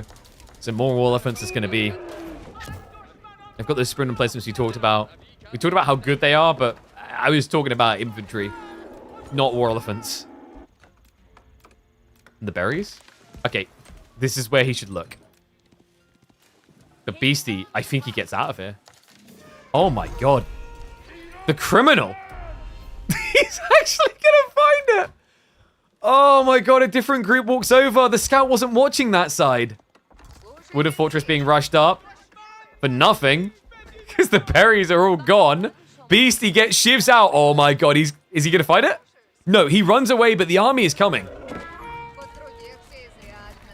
What on earth is happening in this game? Beasty's gluttony is not punished. Wooden fortresses being rushed down by the Elephant Siege. Double Sacred Site locked in. Just feels like he needs more crossbows. Horsemen. Oh, they're going to get freebie dive. They go onto the crossbowmen and the archers. They chase them away. Beasty, a slight overextension there. The horseman count, low. Marine Lord, just 5 left. Sprint on placement in the Wooden Fortress. Crossbow target fire is going to be good. Gets another elephant. 3 remain, but Beasty has now got the focused healing of 16 scholars. Calm down, son. Not too fast. War Elephant stays alive. He's just absorbing it all. Maybe a little bit too much, though. Crossbows. Not able to get it. Some scholars dying, though. And Marine Lord, by some miracle, able to retreat away from this. However, was there worker kills? There was. Marine Lord was sniping eco behind this. Okay, I think that was a knight or a warrior monk getting some kills. Marine Lord now up by 12 workers in this game. Gold is out of control. Food transition on the way with farms. The marketplace to rebalance the economy. Reminder, he's got 5 relics. Make it 6 with the high trade house. So he can afford to start spending gold into food. Beasty, however, has only got 2 sacred sites. Doesn't sound as impressive. More farms coming. Beasty, did he have to stop?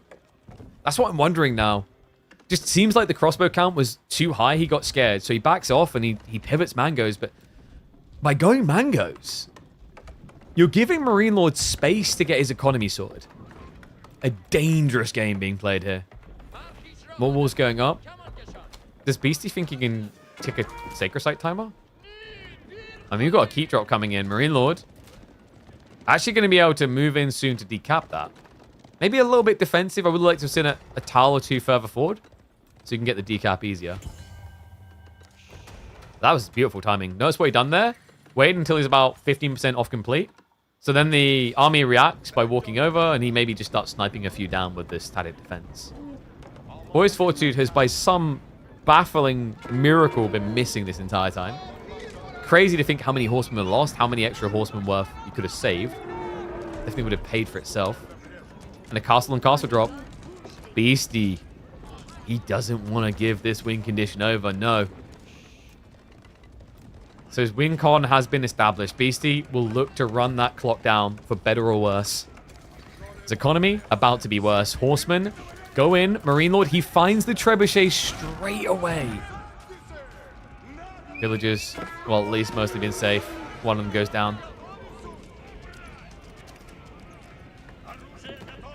Marine Lord, we've got an extra siege workshop coming in here, so he's going to look to try and answer this with Trebs himself. Rams coming in, a questionable choice against Horsemen. Really needs the trebuchets as the golden solution. Yeah, Rams are just not going to cut it. Horsemen, dive into the backside. Beasty. Textiles makes you tanky, but there's no one nearby. Look at the army. Is he going? Going. Yeah, he's heading into the base. What? Last time he tried this, he got stoppered by the wooden fortress. This time will be the ultimate vengeance. It goes down. Horseman still chasing these workers. We'll be able to find a few more. Marine Lord is going to have to pull off the gold soon. He's still got 2k behind the base, though, so he's fine. Marine Lord doesn't pull away with the workers. And the mangoes make villagers go smush mush. Not to be outdone, though. Horseman from Marine Lord, and the Sikh shelter is weird. Wait, Beasty? Another one? Another castle coming in. Beasty! What is this game turning into? He's losing a lot of workers to do this. Down by 20. Scholars scouting, I love that. They're so speedy, they might as well. They're quicker than scouts. Got the vision as well. The best scouts in Area E4. Scholars. Marine Lord, he's getting ready to age up. I mean, he's still got so much room for pop. A curious choice by Marine Lord. Can't be high armory. Under this pressure, that's a death sentence. It's Spitskaya. The Spitskaya Tower for Marine Lord. Dive on the north side. Villagers not quick to move away. So Marine Lord's eco lead starting to disappear. Beasty, he's looking for the win con. It's not going to come quick enough, though. New landmark coming up. Reminder, the Sacred Site on the north side actually got decapped because Beasty's commitment. He was in too deep to stop it. Beasty, he doesn't have a farm transition. Anything he has is all that he will have, folks. The only thing he can afford is trebuchets. This is looking dicey. Villagers, wait, he tried... Did he just try to go for the... He did. He actually did. He tried to go for the landmark snipe? That's wild. Didn't trust the trebuchets, and now he gets the bad news. Imperial Age upgrade for Marine Lord.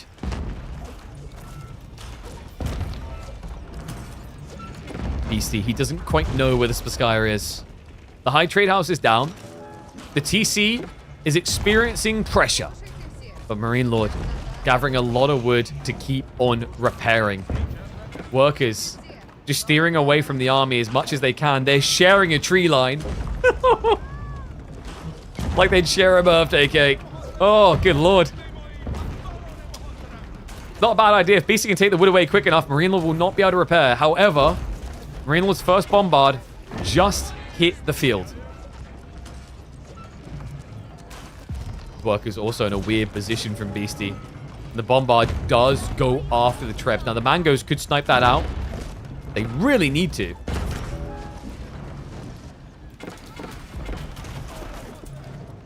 Rohirrim Riders elite upgrade being prepped for the Horsemen. Beasty, waiting doesn't help you here. No, I think this is problematic. The TC is going to go down, but the hardest landmark is actually the Spaskaya. So the Siege needs to be targeting that, but Beasty does not have line of sight. He's walling him in. Wait, what? No! Did he? I swear he saw the castle, did he not? That's disastrous. 8 villagers go down. Beasty, time is no longer on his side. Golden Gate about to fall. One landmark remains for Marine Lord. Crossbows upgraded. Horsemen upgraded. Beasty out of stone. Marine Lord. Has he got enough wood? No, he hasn't. He's on straggler trees right now. This is desperation mode as the Spaskaya feels the pain. 4 volleys is all it'll take. The horsemen need to break in. They go for the break on the wall. The villagers trying to block the way. The mango shots coming in. The trebuchets are stacked. Bombards. They need to snipe something. The horsemen need to do something. It's 8 trebuchets. Down to 7. Can he get more? Landmark. Under pressure. Down to 5k HP. Another treb dead. Make it 5. He's losing firepower fast. Beasty, he needs to go for the dive now. All workers practically dead. Wood income about to run out. Repair's not going to be an option anymore. The elephants need to carry. They need to be the Hercules of the Delhi. Bombard now being rushed onto by the remaining workers. A pull away from Marine Lord. A little bit of a poke. Going to be successful. 2 bombards remain. The villagers to keep it alive. Marine Lord. More pulled. The dive from Beasty. Can he do this? The farms, they're not working. Both of them have just given up on economy. This is no longer an RTS. This is a micro mini game. Villagers pulling around the back though, and the trebuchets. He doesn't see it. Needs to rush back. Just a few. Villagers, they get greedy. They go for the full HP treb and then switch over to the moving one. Another down. But look at what's happened here. Where has everything gone in this game? Elephant's dying. Bombards can turn around for the shots. The tower elephant cannot kill it. And the bombard is up against range units. The full garrison mode to clean it up. Beasty. It's not working. He just can't kill these bombards. They're too tanky. It's all on the trebs to win the day. The bombards are moving across. Look at the wood, though. Marine Lord has been stockpiling. 1,000 wood in reserve will be good enough to stay the executing hand of Beasty. He's got nothing left. He has been picked to the bone. Marine Lord will hold. And it will get that game number 2. Absolute absurdity between these two. A best of 7 that now has to promise delivery after a game like this. Beasty cutie. Will be stopped from running away with the series. Marine Lord just needs to get vision, get a cannon shot, and end this game. Look at this. He's having a blind fire through. But the trebuchets, like, that's it. They're gone. Absolutely wild game. Possibly one of the best I've seen in 2025. If you haven't already, this should warrant a subscribe to the channel for more of stuff like this. Oh my god. That was ridiculous.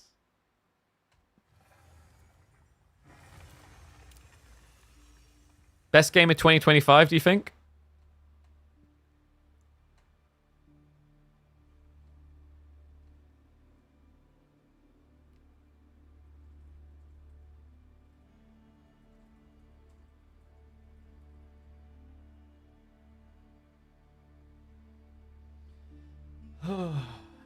All right. I don't know how we topped that. That was insane. All right, guys. Whoopsie. Wrong score. 1-1. Next up, after that insanity, we head into Frisian. Whew. Why wasn't I at the tourney? Wasn't invited. So, is what it is. Sounds like they didn't have budget. Would have expected like more budget with it being Steel Series. I don't know. Maybe next time. We'll have to see. Great job for them to pull it off on a low budget like that, but like hopefully would be nice to be there next time. But it is what it is. Like swings and roundabouts in my career. You don't get everything. It's just a shame because that was absolutely incredible. All right. I don't know how we top that game. Let's just get into the next one, folks. Game number 2 was ridiculous between these two.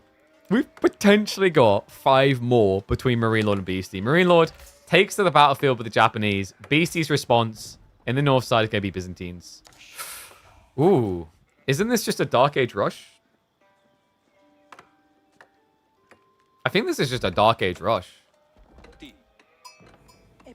Like, look at the spawn, actually. Berries and gold. Oh, no. Marine Lord got the Marine Lord spawn in reverse.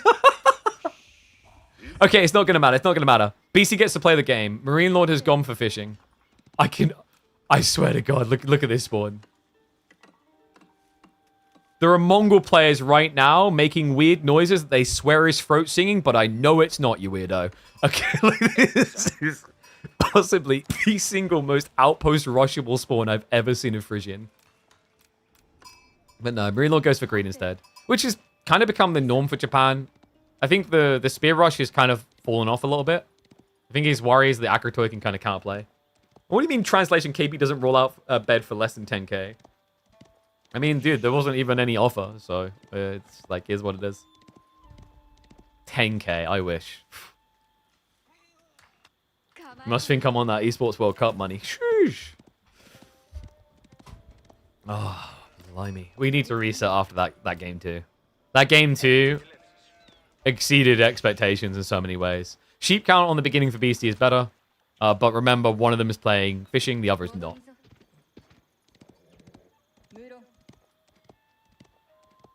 Don't think anything's going to top game 2. I'd be surprised. Like, it's so hard to top that type of game. It's not often we get those type of landmark races anymore, and it's just a shame because I think Age of Empires 4 is kind of at its best when it's there. It's why I'd love to have, like, the amount of resources on maps reviewed again a little bit. Because, you know, we have the potential to have better late game than even something like StarCraft. Like, StarCraft has this issue where you eventually run out, the armies disappear, but it does have some elements that can get a little bit weird. Like, for example, when someone's playing Terran and they just keep Benny Hillsing their base, right? Like, we don't have that element. We have landmarks to anchor that. Like, I think that's also a really big improvement from Age of Empires 4 over most RTSs that exist. Is that if you think about it, most RTSs, when you're playing against casuals on a ladder that don't want to GG, you can't win the game unless you find every unit. Whereas someone that's really cool about Age of Empires 4 is we have sacred sites for the countdown. We have the landmarks for the win condition, right? It creates an environment where you have a target in mind to get the person out of the game. And sometimes it delivers by far the most epic experiences you will see. Marine Lord. Only one fishing pond, by the way. Did not go greedy about this. Love that, though. He walked the villager back towards the deer. That's pretty smart because sheep is going to run out anyway, right? So you might as well just extend food and pull back when threat comes. And threat will be coming. It's a Hippodrome play. You saw Marine Lord decap a sacred site with 0 seconds remaining. Hard to beat this one. True. No, like, I still feel heartbroken for Voldemort. Do you guys remember when we had one of the tournaments and he had the, there was like a sacred site decap bug? I think it's still in the game, actually, where if someone comes and pauses the timer and you run troops on as well, and then, like, I think it's you run it off and they run it off and run back on or something like that. I forget the sequence of events, but basically what happens is a sacred site time is meant to pause, right? But depending on the order in which you both go on the sacred site, it will continue the countdown even when 2 players have forces on the site. It's very weird. Kura Storehouse, not so weird to see. Oh, man. I still need a few minutes to reset after that game, too. What do you guys think of this Hippodrome trend? We saw it taking over in pub games, and it's been looking pretty good.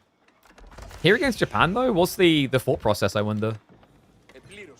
Just denial on the fishing, I guess, and then push him into the base? My only concern is, like, Marine Lord, could he not just rush next stage? The nice thing about this for Beasty is actually, like, I do think that Yumi can counter longbow spam from Byzantines quite well.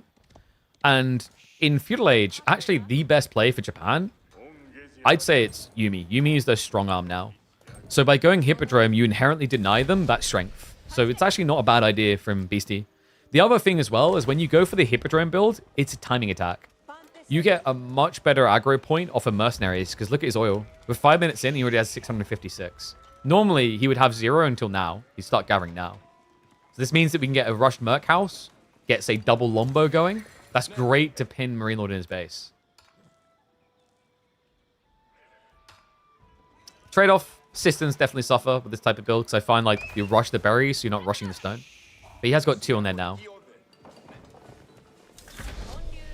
Marine Lord, a lot of gold gathering. Pray tell, are we being greedy? Is he pro-scouting? That looks a lot like pro-scout economy. No, there we go. Dude, I was about to lose my mind there. Like, pro-scouts would probably be the quickest way to lose this game against Hippodrome Byzantines. Because you'll have to go Spearman to defend it, and your opponent will probably follow this up with Lombos. So, correct call. Just getting text. Love this Daimyo rush as well. Rush down the stone. So, this is interesting. Is he going to build Horsemen? He is, and he's going to do it subtly in the corner. Guys, remember, Hippodrome Triumph gives you +4 damage and a little bit of heal. With Horseman, Tatada gives you +1, so you've already put down to +3 difference. And then the Uma Bannerman is going to give you an extra 1.5. So that puts you up at 11.5 versus the 13. The difference is actually not that big at that point between Horsemen, of the Byzantines with an ability, and Japanese. The difference, however, is that Triumph is a limited time ability. One that he already, I believe, used, right? No, he didn't. It was just a plus that confused me. But he's going to get, what, 20 seconds against Horsemen. So the Horsemen is just force the commitment, and then they walk away. That's the smarts of Marine Lord on offer here. I love this. I love that he doesn't wait around. We have the Uma Bannerman rush. Remember, you get this guy out very fast. He only takes 15 seconds to produce, and he is a feudal knight. Didn't like BC's time on this. Merc House came late. It does feel kind of odd how delayed it is, considering the amount of olive oil he had in reserve. I think for Beasty, he wanted to see the reaction. And now that he sees the pony, like, it's hard. You're stuck, right? You can't switch off of Lombos. Uma Bannerman against the villagers is going to have a great time. Gets a worker kill and gets away. And the dock isn't dead, guys. Oh, no. So Beasty wasted that entire time and done nothing, really. Did he even kill a fishing boat? I don't think so. He's going to try to come back for the Uma Bannerman now. Unless you activate Triumph, though, it's not going to work. And guys, if you use Triumph to kill a single Uma Bannerman, it's GG. That's not a great trade. You could argue your opponent can't have gold, but you can see he's going back for it now. And Uma Bannerman is a bit far away. Should be showing up soon. Lombos are now arriving. And look at the buff. Up to 11 damage. And if he just presses the press the win button, you lose. This is the weird stare down when you play pony on pony with Hippodrome. You need so much cavalry, and your positioning needs to be such that you can just dive in. Oh, and big shout out to Shubaka. I'm sorry, mate. I didn't see the prime earlier. Thank you very much, mate. Appreciate the support. Right, people, keep those subs coming. Means you don't have to worry about ads. Means you also are able to support us on our content creator journey as we keep casting amazing games of AoE4 like this. This pony count does not look amazing, though. I think we're starting to see the extra fishing value from Marine Lord really kick in.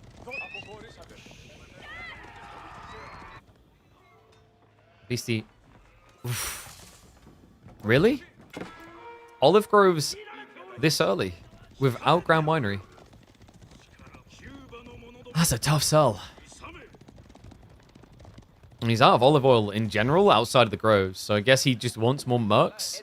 Probably sees Lombos as his win con, but for me, what I'm seeing from Marine Lord, there's the melee tech too. Beasty hasn't been getting those. Yeah, his neglect on blacksmith's a bit worrisome. He can catch up quickly, but he needs to be fast about this. I think Marine Lord's just going to ego challenge with Horseman. Nothing else. Villagers from Beasty not pulling away. Big hit. Chases the workers down. No easy escape from that. A merciless dive that must be answered in kind. But the villagers get away. Marine Lord cannot go for age up, but now he can go for full feudal advantage. He cuts the reinforcements, and now you just come home. Papa's bringing it home. Marine Lord with 15 horsemen, 6 more in queue.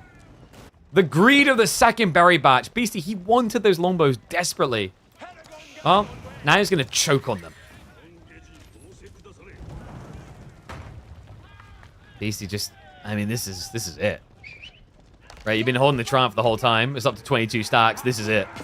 You can't wait any longer. Activates it. But look at straight away. This is the depressing part of Hippodrome. This is my warning to everyone who hears a player saying Hippodrome is better, it's taken over. This is what can happen. If your player is playing Cavalry, this is what awaits you. Premature triumph. Premature triumphulation. Means that Beasty will not be triumphant here. He's trying to get the Spearman, but he's pinned in the corner. We always put a baby in the corner. Beasty, there's nowhere to go.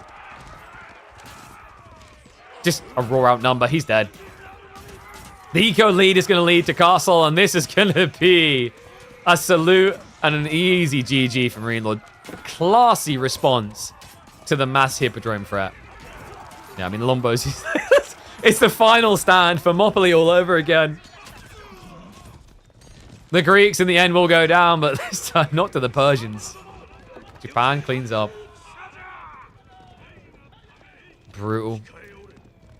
Beasty. I think that this raid over here put him into panic mode. To defend him as well, like, look at his vision. He didn't have an outpost. That was maybe the big error. Or just build a scout with your Hippodrome. The problem is, by the time he saw the horseman, it was too late anyway. He would have lost 2 or 3 bare minimum. But you just see how brutal it is. He saw to about here. So he looks away for a second. The horseman already on him because they're the fastest unit you can build at this stage. Just great play overall from Marine Lord. Punishing that teensy bit too much greed from Beasty. Beasty, even with assistance, he's just not competing with this. We have a Yumi switch coming in after the Limitane revealed. Ah, that worked so well last time. Why don't we do it again? Horseman, sharp in the base. Marine Lord, I don't know if that's intentional, only reeling half. I think it was the auto aggro. Just checking the system. He's like, is he gathering deer? No? Great. No food then. We know that Beasty does have food. A little bit. 6 sheep remain.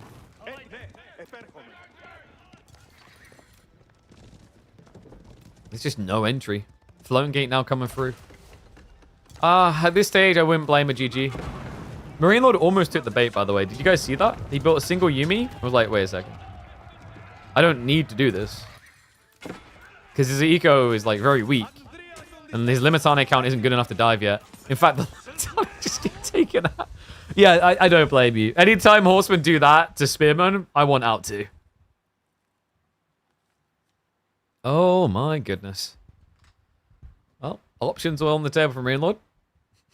I always feel like that was an ego chow to just use mass cavalry against Hippodrome. Not even mounted samurai, by the way, guys. Remember, like this was just the normie horseman.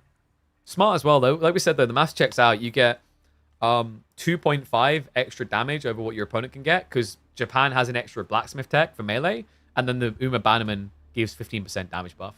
So, like, at that stage, it's only a 1.5 damage differential. I think we'd be fine, but honestly, I still think sitting in the base and going for maybe 4 olive groves would have also been pretty... He did. He built the olive groves, but he need... Like, you can't scale olive groves without Grand Winery like that for Mercs. It's really, really slow. Maybe with his horseman strat, he could have just leaned into the deer. But the thing for Beasty there is, like, what he really, really wants. He wants to be able to get his hands on composition of 2 units. He doesn't just want horsemen, because if he builds just horsemen, his opponent can counter with spears and horsemen. So what he's looking for is lombos. You need the lombos because the lombos stop spear production, right? See that balance? So it's a give and take. You can't just say, I'll build only 1 unit. So his only other option would have been normal archers, which I think with enough horsemen is kind of better than lombos because lombos are further away from the fight, right? But like scale points are weird. All right. So I hear that this was the controversial game. Up next, we have got 4 lakes. I cannot watch the crash.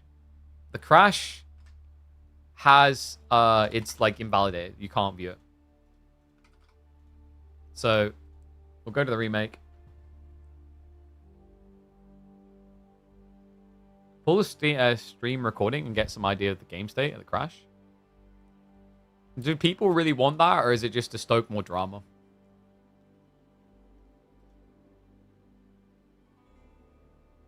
Yo, what's up, Genotizer? Have I got a new AMD campaign? Not yet. I need to talk to my guy. I'm sure they got more campaigns coming up. Always happy to sell some AMD. Love those guys. I mean, dude, AMD CPU in here, AMD CPU and GPU in there. We're stacked on the Team Red, baby. New AMD CPU and GPU. Oh, you get the 90 series. The 90 series look really cool, actually. The only reason I haven't upgraded to them is because, like, I have a 7900 XTX, so I need to see, like, I need to see a 9080 series, basically. Or was it 9090? I think it's 9080, because they have a 9070, right? And then I'd probably upgrade. Kill an AoE for an AoM? Hell yeah. Just cast the real game? Yeah, I'm just going to cast the real game. All right.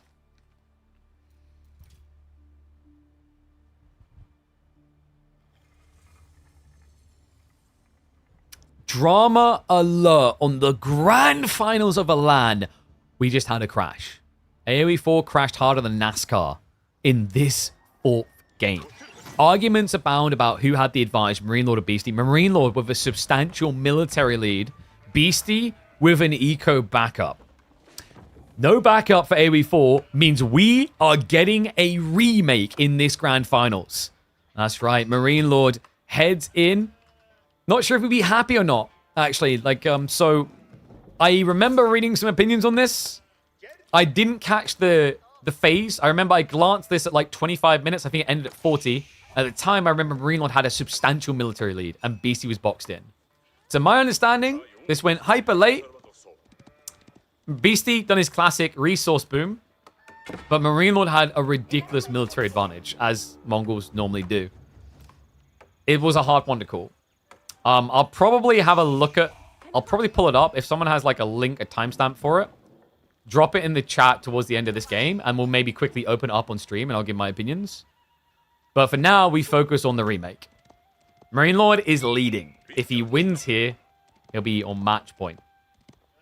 Beasty has to go and try again. And, you know, this is always a tough thing, right? Regardless of how this one's going to play out when we look at the remake footage, the crash that led to this, the thing you have to keep in mind, we shouldn't even be in a position where we have to have this discussion of remakes. We really shouldn't. But unless it is an emphatic, obvious victory, remake is often going to be just the fair call. It's very tough. Like, I think you have to be at 75, 80% probability of, like, favorability to say default point. Maybe 70% depending on, like, certain formats. But, you know, if you're less than a 70% probability of X winning, you have to go remake, I think. It's just unfortunate.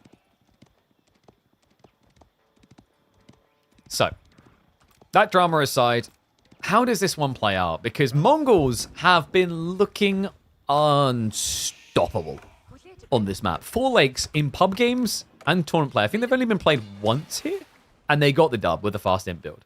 I've been watching a lot of Mongols with these fast imp builds on 4 Lakes, and guys, I'm not exaggerating when I say they can even beat Knights Templar. I've seen that. It is ridiculous how good fast Imperial is for Mongols on this map. The fishing to enable, and with a good gold spawn, the gold to get you there. And this is a good gold spawn. Marine Lord gets it behind the base. Beasty done something different here, by the way. He actually went for a mill with the one villager to get wheelbarrow. Builds into the deer. And it looks like we are going to get him going double dock play. Yeah, 13 on wood. So he's going to look to spread wide. Marine Lord is just focusing on one pond, but now shifting out for 2.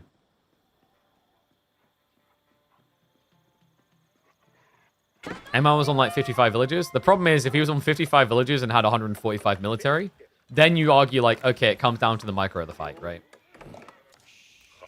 And that's always hard to discern. Like, okay, are we just saying it's a meat grinder? They're both equally microed and the guy who more macro wins? Are we saying that this guy is too bad to micro well enough to win that fight? Like, what are we saying?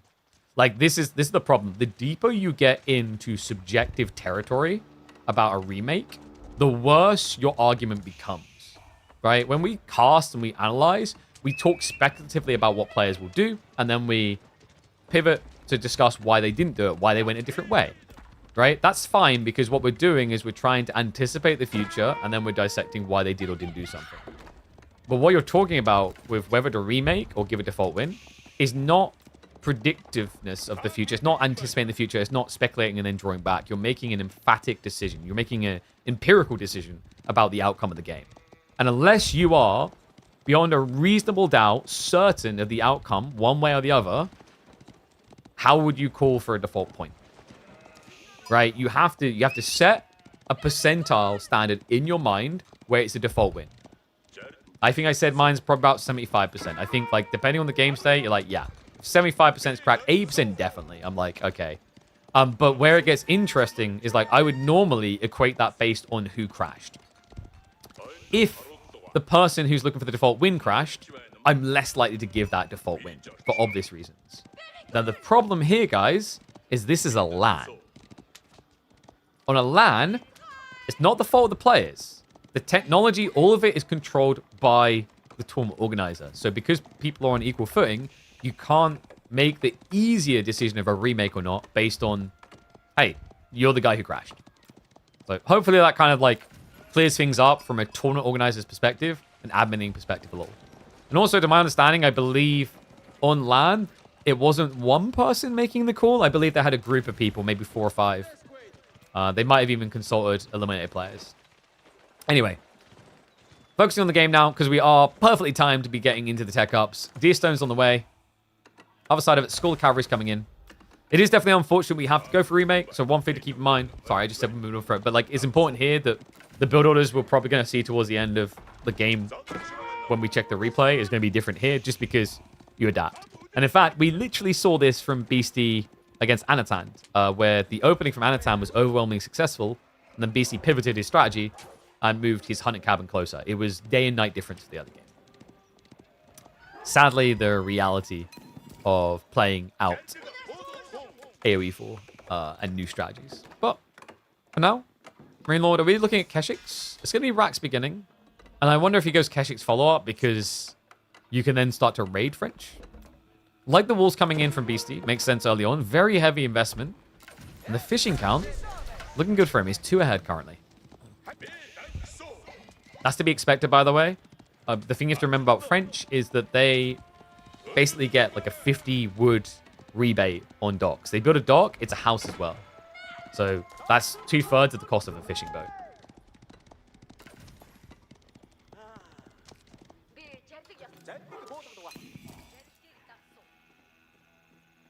Spimming down the way. Is he looking for an output?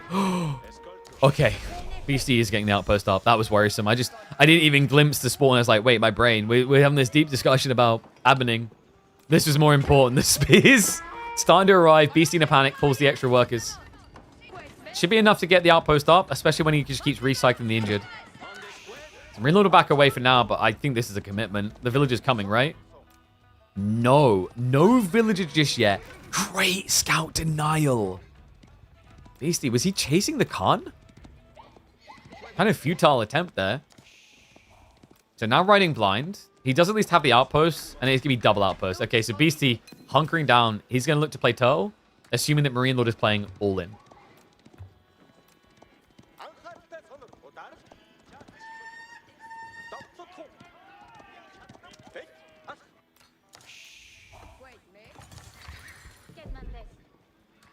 Marine Lord. Is he going to age up himself? He's got a lot of food in reserve, so it's either that or commitment. There we go. I think he's going Keshik's. Yeah, how's the fishing count looking overall? We've got 19 over here for Beasty. Marine Lord is still trailing by 2. I wonder, will we get any sort of dock sneak? No. Clever boy, Beasty. He's already blocked it. Love this as well. It's a scouting ship. It's still going to gather food, but it's here to stop a dock sneak.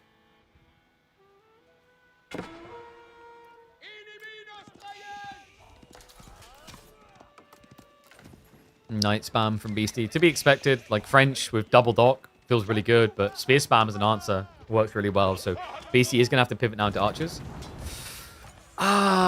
This wall is a bit awkward. Dock should get denied before archers can arrive, unless he goes archer ship. Yeah, there we go. Galley's now on the way. Still, this many spears, it actually might still set on fire. Really important for decreasing efficiency. You can already see the paranoia. Marine like, is he defending this? When he sees no defense, he'll probably assume that it's going to be an archer ship. If he splits up the spearmen, he can still get the dog denial. It's just a case of whether it's worth losing like 2 or 3 spearmen to do it. Mathematically, no. Not straight up, but in terms of the value of slowing down fishing, it could be. He backs away.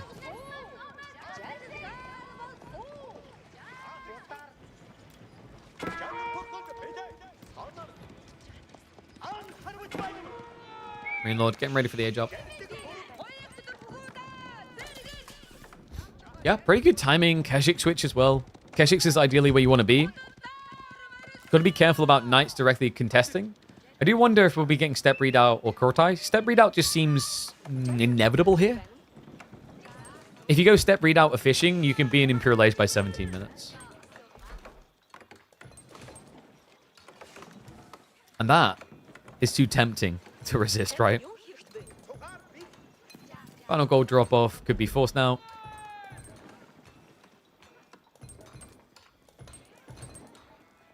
Kurtai would be shocking with this type of army. Yeah. Alright, guys. I think we got a fast imp build. Beasty has been baited into a lot of archers here, by the way. And Marine Lord is now steering into Keshik. So you could even add in just a few horsemen to hold this back.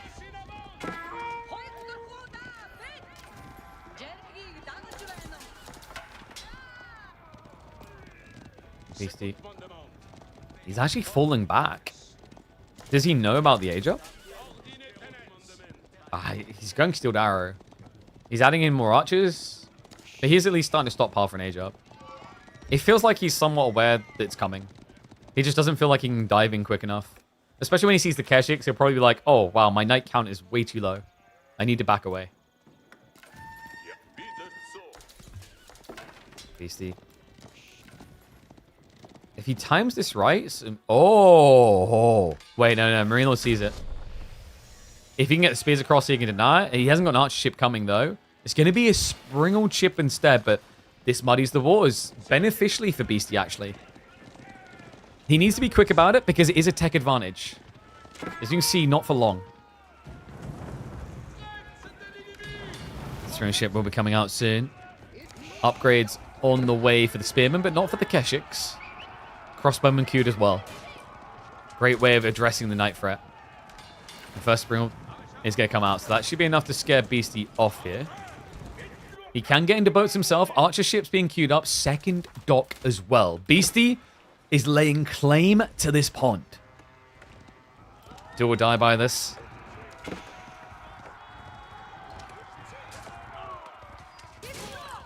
Does get a worker kill for his troubles, but loses the knight in the affair. And Guildhall? Probably Guildhall from Beasty, right? Yeah. It makes sense. Guildhall on this map makes a lot of sense because the gold typically spawns forward beyond your initial TC. Especially the 8Ks. And if you don't think you're going to have good map control, this is your get out of jail free card. It can be a big one. Definitely takes time, and if you're under pressure, difficult to scale. But like if you get to the true late game, it's just Guildhall gold never really runs out. Archer ship, demo ship. Connection not good. Yeah, so there's this double boat. Kills one fishing boat for it. Springhold? That's going to be less than fortuitous. The pond is getting weird, folks. Springhold's going to be able to scare away the demos. He needs more damage if he wants the one-hit kill. But now the Keshik Spearmen are coming in. So that's going to be the end of Beasty's water shenanigans. I'm glad I didn't need to say shenanigans multiple times. Otherwise, I would have got pistol whipped.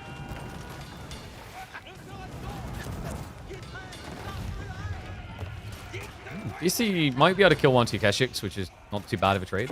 Wait, what? He goes to the can't? That, for me, is a can't do attitude. Wasted opportunity to kill some extra units there. The Khan is just so hard to kill. 300 HP, remember. And Marine Lord, he will have to contest the remaining Springald ships, but it looks like he's on his merry way towards a tech up. Yeah, just needs to sort the food that was harassed on that pond. Double demo is going to be coming in. Beasty with a split. Will be able to protect himself. Mans the sails just to make sure the split is good. And the fishing boat is actually getting harassed. Marine Lord So he ignores the archer ship. A little bit surprised by that. Means it will be able to carry on through. Okay, and Marine Lord now gets to go back to deep water fishing. The dream. Knights are going to try to pressure the north side. Meanwhile, Marine Lord's army is posturing aggressively. What? While going Imperial, this is unusual behavior. I wouldn't have expected this. Normally when you go Imperial, you play defensive. He's going for relics. Okay, so he's not just hard committing. I like this. I think Beasty invested a lot on that water side. He definitely denied Samiko, but didn't ultimately shut it down full.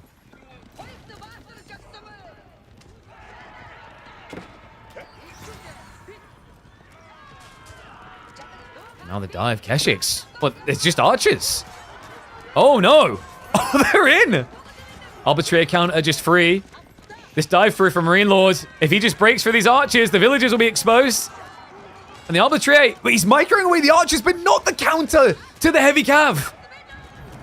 Crossbows keep diving. Villagers in a panic here, but they're all stacking up. Micro to get him out the other side. Beasty is not doing any counter raids whatsoever. His army is on the way home. But the Keshiks reign supreme in the French base. And chase continues. Spearmen have mostly been invalidated. But Marine Lord, what a read. What a dive.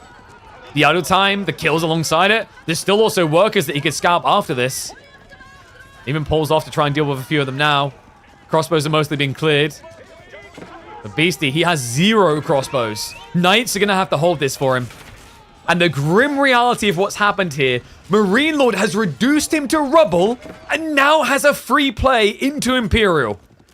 You couldn't ask for more out of that. Diving the enemy TC, coming out this far ahead, 11 eco up, and still idling out half of Beasty's economy.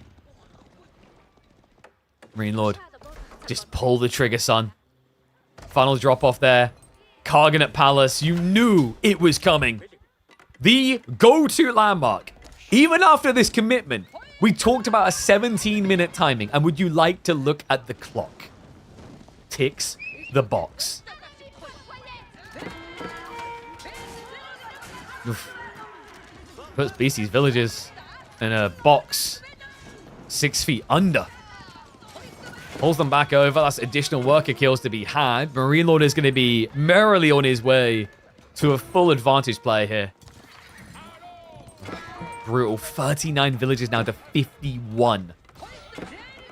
New wave of Spear Keshiks clears up the few knights that were still dangling, raiding.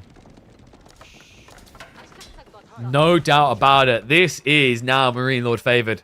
Carganet, Military Academy on the way. It's like having a 20-25 eco booster. Has to be the first roll. Probably not ideal here. But considering Beasty's going arbitrary, you won't mind it. Beasty, the guild hall is on food, but only 600. Pretty atrocious. Got a long way to go.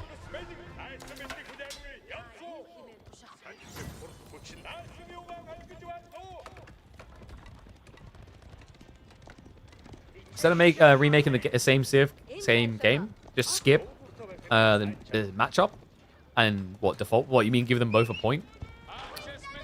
Maybe I don't know. Maybe that's an interesting alternative. Not sure which players would prefer. Interesting discussion point, but it definitely becomes very confusing from a visibility standpoint, like watching it.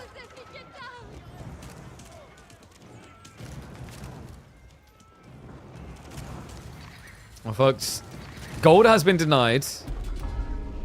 Marine Lord has a northern option, though, and he's moving over there.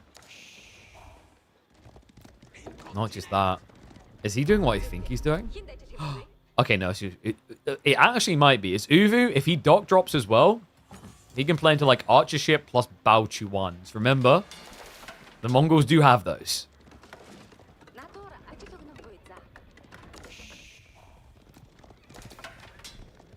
Beastie still not ready for that age up. Only halfway to what he'd need out of the guild hall, and you're seeing the overexhaustion effect. This is what happens when you add too many fishing boats in. The deep waters are depleted. He doesn't want to go for the corner ones as well because it's so far off, but you're seeing the struggle now. Relic Split is also favoring Marine Lord right now, so even with that out time on the Cargonet, or rather understep readout, he still has decent gold income. Full spear spam. That might be good for Beasty because of Gambeson's tech on Arbitrary, the one that gives them all the melee armor, if he sees it. And my oh my, a Red Palace claim in the center. Big boy claim. Might work as well because Marine Lord is not looking. No, Marine Lord is trying to steer towards the backup golds, while Beasty snatches the crucial one. A lifeline for the Serb, a vital one at that. Double Sacred Sight also locked in? No, decap free. Knights into the base. Or of a horseman. Soon to be elite horseman.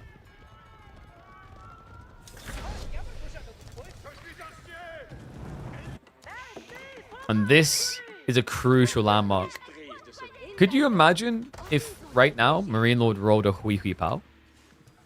No, like guys, come on, chill. He doesn't need it because he's blowing up buildings. But seriously, after he kills this guild hall, could you just imagine if he rolled like a Hui Hui Pao right now? I had to try. Magadai is going to be coming out. God, could you imagine right now? I would be molding about that. Nesta V shots coming in though, and that's denial of food. Beasty, he just lost his guild hall, remember? He's at risk of losing one of his pawns. Ay. Marine Lord knows that Beasty can't fight him right now. The only thing that Beasty has is static defenses. Static means it cannot move, folks. That's a problem because Beasty, remember, when you play 4 lakes, you play wide. You have to get onto the pawns.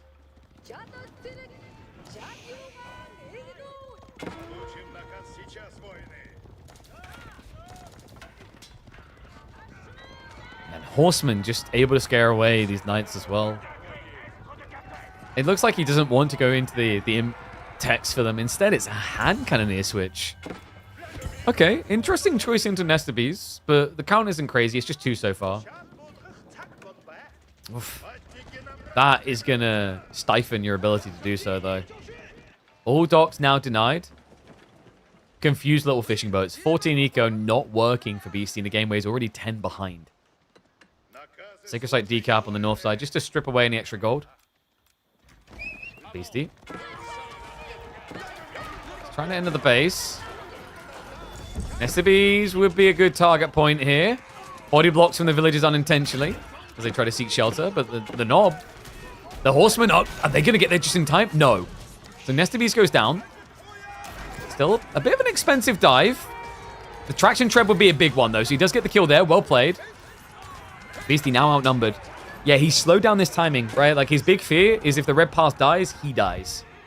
Getting rid of the traction trebuchets gives you more game. But remember, folks, there's a camp on here. The knights are blocking the redock. Which means that Beasty has not got much food. No, he's sitting about, what, like 10 fishing boats, maybe? He's also, I think, actively gathering boar and deer just to compete. Meanwhile, Marine Lord still got a comparative food income, and he just gets things for free.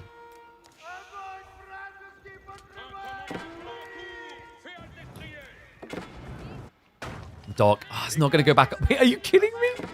A 19 HP knight. Come on. So Doc gets denied. 2 villagers down. And the traction trebuchets have now arrived. We've also got the Pax Mongolica on the way, just to make sure the outpost can't die.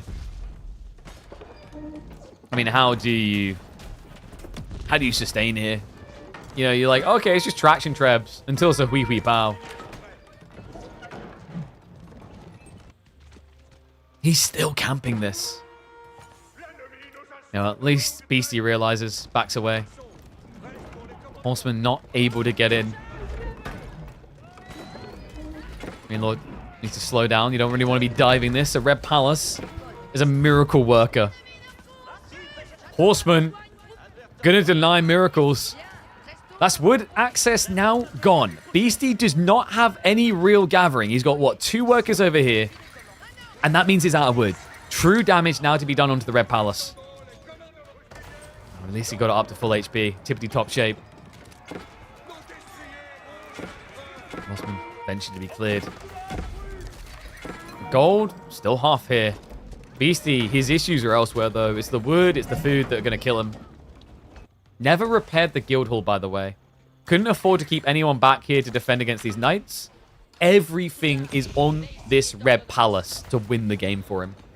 If it goes down, the Mongol horde shall come roaming. Beasty.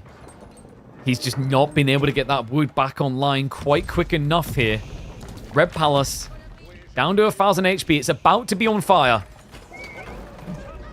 And Marine Lord awaiting with the dive. The hand cannoneers have to step up. Flash coming in. Sprint replacements are going to be there. The Nest of Bees would be big, but the Horseman even bigger. He doesn't even let him have that moment. The Red Palace comes clambering down. And Marine Lord will win the remake. All right. We're going to check in on the remake. So give me a second here. All right. Has anyone got a link to the remake? I saw another remake. The Crash. Thank you, Riftle.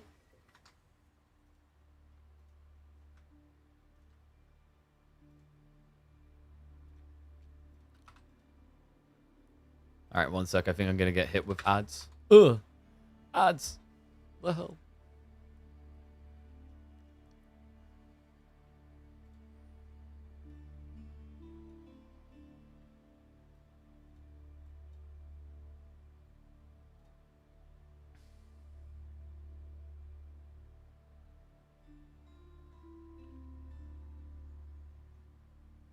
Wait, is there a better way of doing this? There is probably. One second. I want to be able to see it too. I'm using like my extra monitor right now, which makes it weird. My fake monitor. So one sec. Let me change scenes.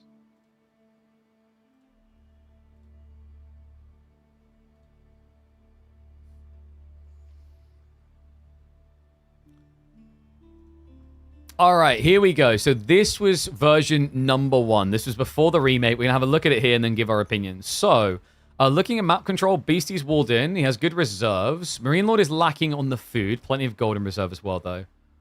Horseman count pretty high. The hand cannoneer count by Beasty is pretty spooky, but there are some Nest of Bees to keep him honest there.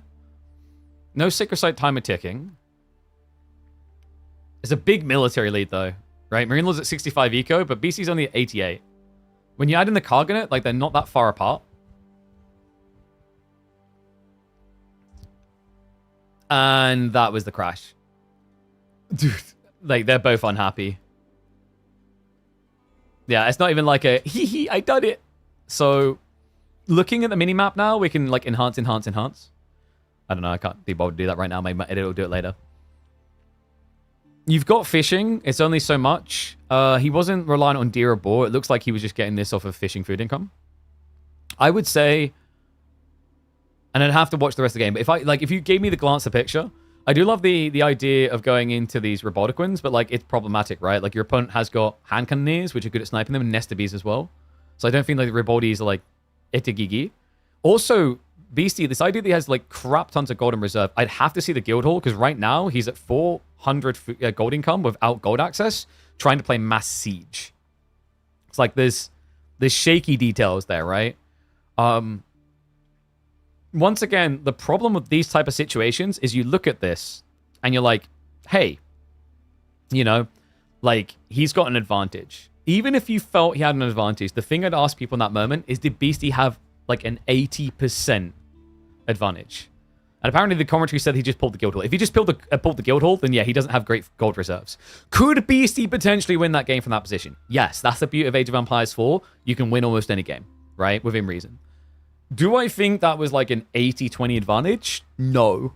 With the siege transition up against like mass horsemen, and I think his Red Palace was towards the Sacred Site, so he can block a Sacred Site victory. I would say like Beasty has ways of winning those fights convincingly with like mass mango adjustable crossbars, but I don't think we covered the mark where it's a default win. Like, if I had to put a number on it, Marine Lord Cargonet adds in like what? Is it 2,000 1,500, 2,000 resources. He's competing with Karganet, right? The comp-wise, I'd favor Beasty, but we're still probably talking like maybe 60, 65 if you want to be generous, right? I would say the remake was warranted. The thing I'd say to people is that it's a shame that our glorious game is in a point where we have LANs that have to do remakes like this. It's not on the tournament organizer. It's not on the players. At the end of the day, the high-ups at Microsoft need to warrant these changes. If they believe the esports scene in AoE 4 is worth investing in, which they invested in this LAN, they invested in all these different events, then what we need is a reconnect function. We need a remake function for when crashes happen for competitive play. A snapshot take and then a remake. The problem is on the back end, that's going to take big technical changes. So the prayer here is that Relic is working on something, that they've been recontracted and we see it. But yeah, let me know what you think down in the comments, guys. A crazy one here. It means Marine Lord is now 3-1 up, 1 game away from victory. A frustrating game. Knowing, like, the players that they are, like, I think neither one's going to be happy about this.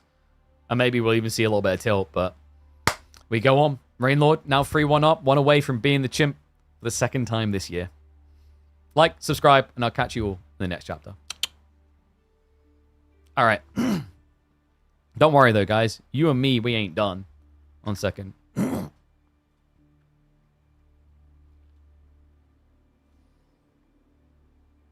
But yeah.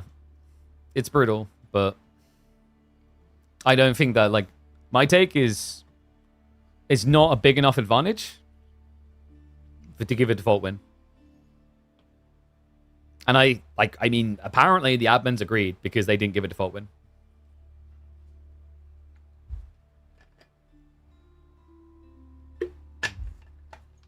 You can do this in StarCraft? Yeah, I wish like AoE 4 had it as well, because it'd be really cool for like takeovers. Have you guys seen that with European Universalists and here Hearts of Iron? People have like a fix my save thing, where like a well-known content creator loads your save and fixes your bad situation, right?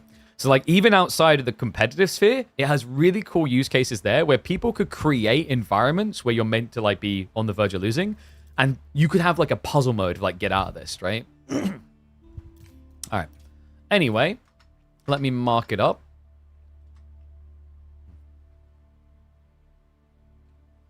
Oh, and we need to name that one, don't we? Huge drama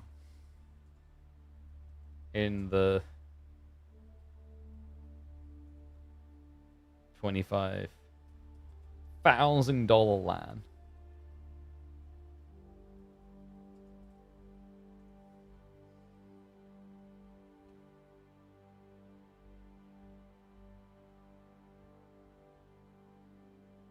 And by the way, like the other thing as well is like once they figured out that type of behavior, what we can also do is we can essentially we can basically rewind and replay as well as another thing. In theory anyway. Like, yeah, I don't know. I think based on comp, once again, like on composition, I see the plan for Beasty in his mind why he thinks he's ahead, but like I don't think he's like dramatically ahead to the point where it's a default win. I can see in his mind how that plays out in scope on how you can use that comp. But, like, it's not a default win. That's my take, anyway. But opinions are like buttholes. Everyone has one. It's just a case of whether you respect that specific butthole. Oh, we haven't put a point on yet, have we? Oops.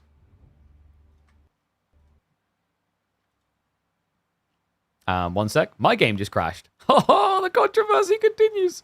I think we're going regions, and I'm pretty sure they used the wrong version of regions. That's the only reason I would crash. We had this issue before with them. Because we had the Master of Steel's qualifiers and we had KPMM, and both of them were using different versions. And they said they changed to the version we were using. They changed back? I guess? So bear me 1 sec. Like, we've been loading Regions games all this tournament. Which means that the wrong version of Regions was used for the Grand Finals. Come on.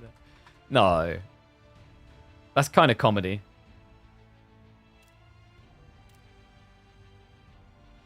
Like, I mean, that's a... especially after a crash. crashes was higher than any other tournament. What, on 4 Lakes? Someone mentioned something about a fishing boat's getting stuck issue.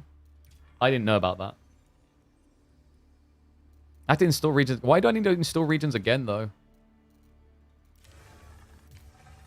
Like, why are they using a different... They must be using a different version, right? Alright, one sec. Let me unsubscribe. I think, like, whoever hosted the lobby has an old version. Yeah, because there's still, like, Red Bull Wall regions and then standard regions, right? Like, that's where the problem's coming. Alright. So bear me a sec, guys, and we'll get into game number 5. Without spoilers.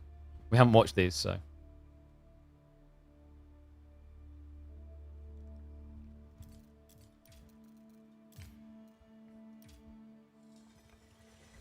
Alright, we should be good to go.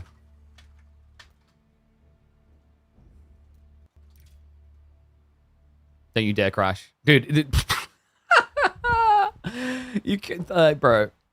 Alright, one sec. I set it down to download, right? And it's like...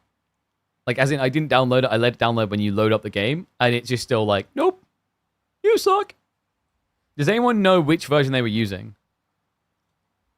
I think it was the non-Red Bull Wallalaw one they're meant to be using.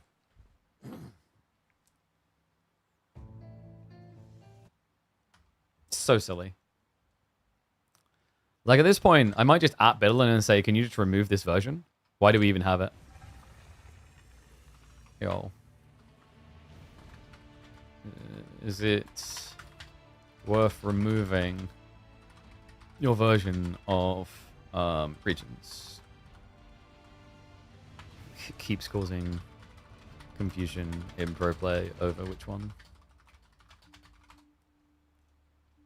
Not the Rebel Wall lol. That's what I thought. I don't even know if anyone's really using it intentionally anymore. So bear me uno momento. And we'll get regions downloaded manually. Sorry about this, guys. Subscribe. In before it's like a non-existent version that like whoever hosted the lobby didn't get rid of. Then I would be sad.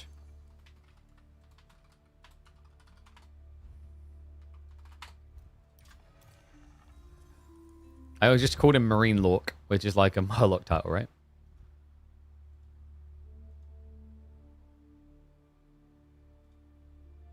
One sec.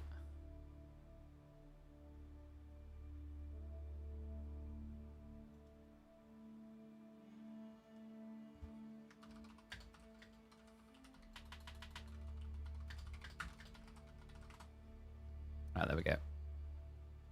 So, let's try again. Like, dude, look at the things I'm getting requested to download. Wait, what? Dude, it had like Zanji's Rebellion and other crap in there that makes no sense. Why am I getting griefed on the final game?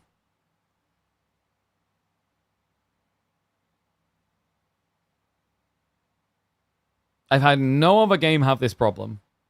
Except this one. What in the clownery?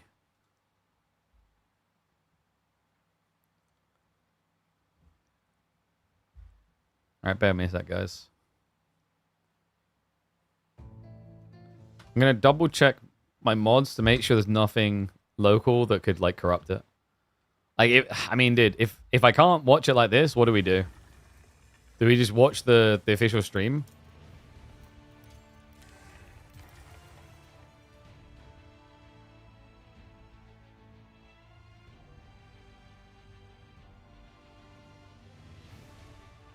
I don't remember what Hourglass was. Let's just get rid of it.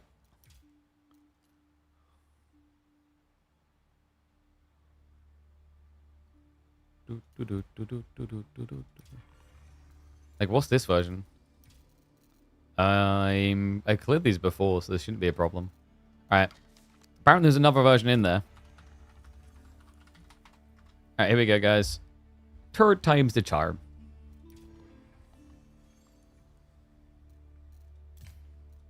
IE versus Malians. No, they were using Red Bull Wall Law regions. They were using the wrong version. Like, it isn't me. Like, I just watched it. It came up and said download now for Red Bull Wall Law regions. So Someone kicked W'd us pretty hard.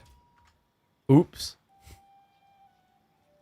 Alright, so IU versus Malians. Like, this is why that map, like, the other version just needs to be removed. Because it's like, it causes confusion in literally a grand finals.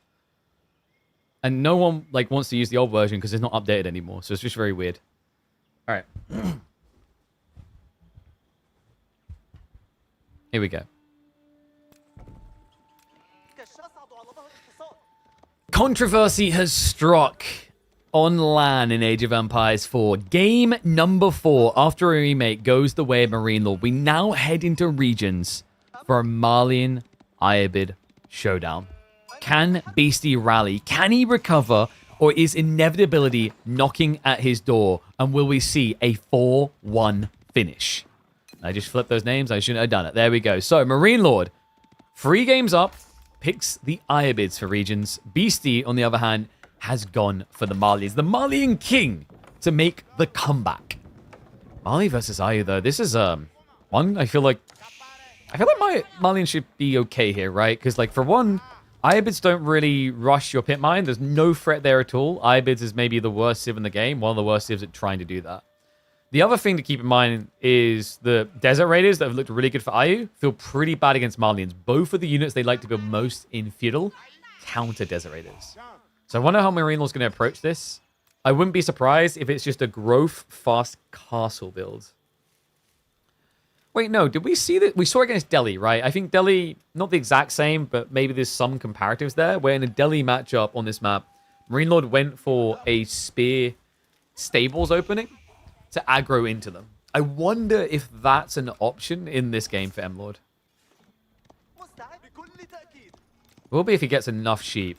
Not a great start, though. Beasty has got the lead. 12 sheep to... Wait, Marine Lord's 2? Wait.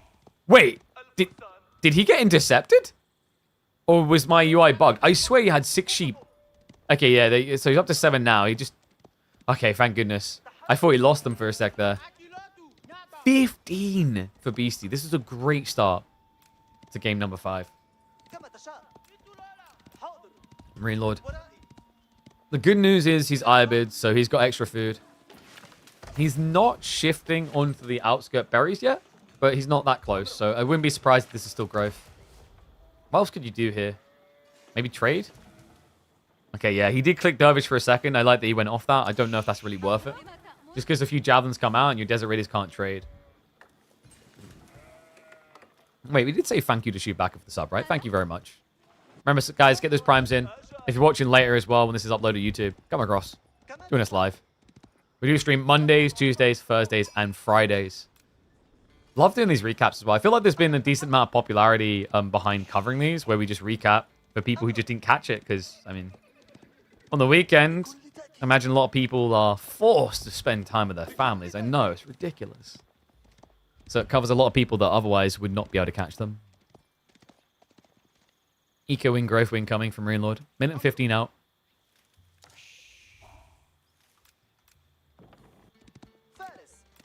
And Growth Wing, it has been popular for fast castle builds, but it's also just as popular for attacking because you're eco ahead.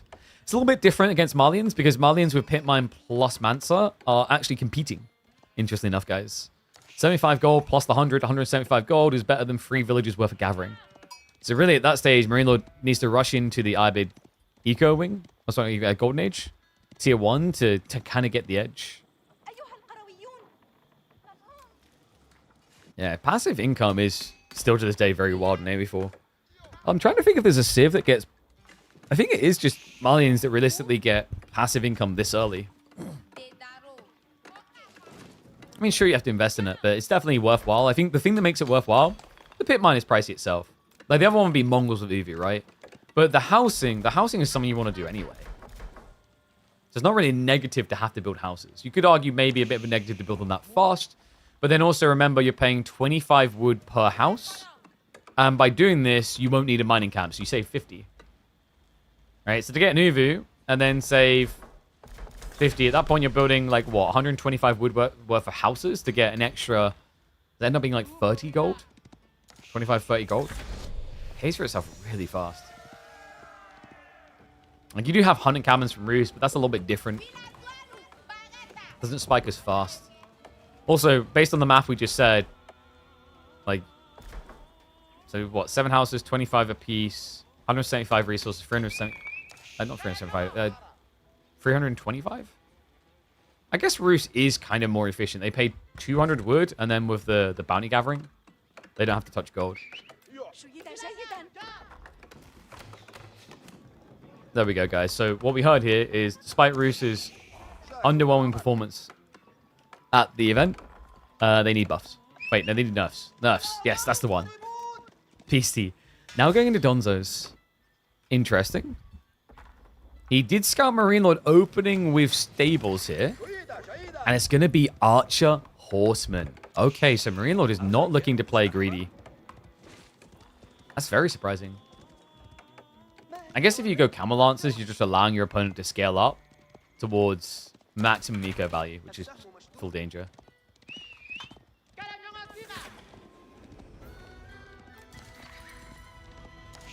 Does he know? Beasty, he's going to check on it now. Marine Lord wants to know where the hell his opponent is. And well, there's a Donzo here. Yeah, so the Horseman won't be able to punish him fully, but he does deny extra houses going up. Archers, I believe, did get scouted there. So Beasty knows about the next layer to the cake. We'll be adding in the archer range. Has already got the ranchers coming very early, though. A little bit greedy. As long as he stops at one ranch and starts scaling army, I think it should be fine, though. Marine Lord, meanwhile, is going to be moving out to a glorious spawn. Berries and deer right next to each other. That's the dream. Yeah, obviously berries efficiency first, then deer with Father Tendings afterwards. Going to feel great. Good micro. Just using the Donzos to just focus fire down the archers. Remember, Donzos have substantial range advantage, 6.5. Yeah, even if an archer rushes you straight away, you should be able to throw the javelin and then still run away because you have the same movement speed. I think the only ones that can actually chase you is like Yumi or archers from HRE will be able to get close enough, or obviously longbows that have more range. So if this was the longbow boy, you would not be building Donzos like this.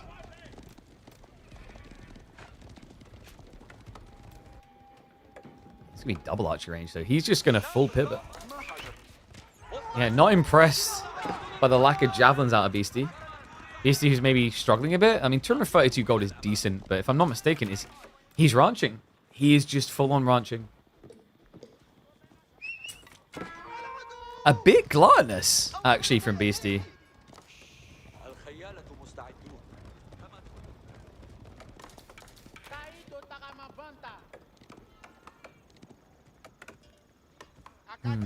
So Beasty sees his win condition as gradual Fulani.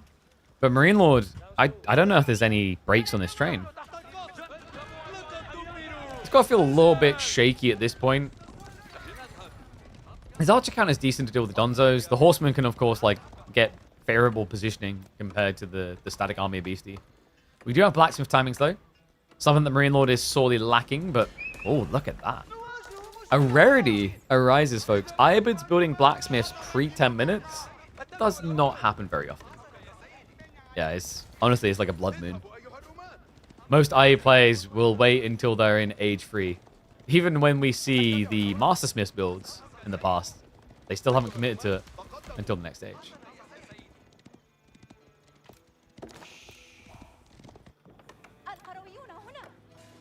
I like these walls.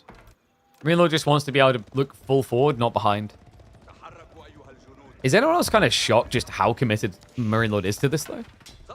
It does make sense now, because you're so invested. If you go back and age up, what have you got? You got nothing. So, with this much army, you do feel it's necessary to try and look for damage, which means you're probably going to keep scaling.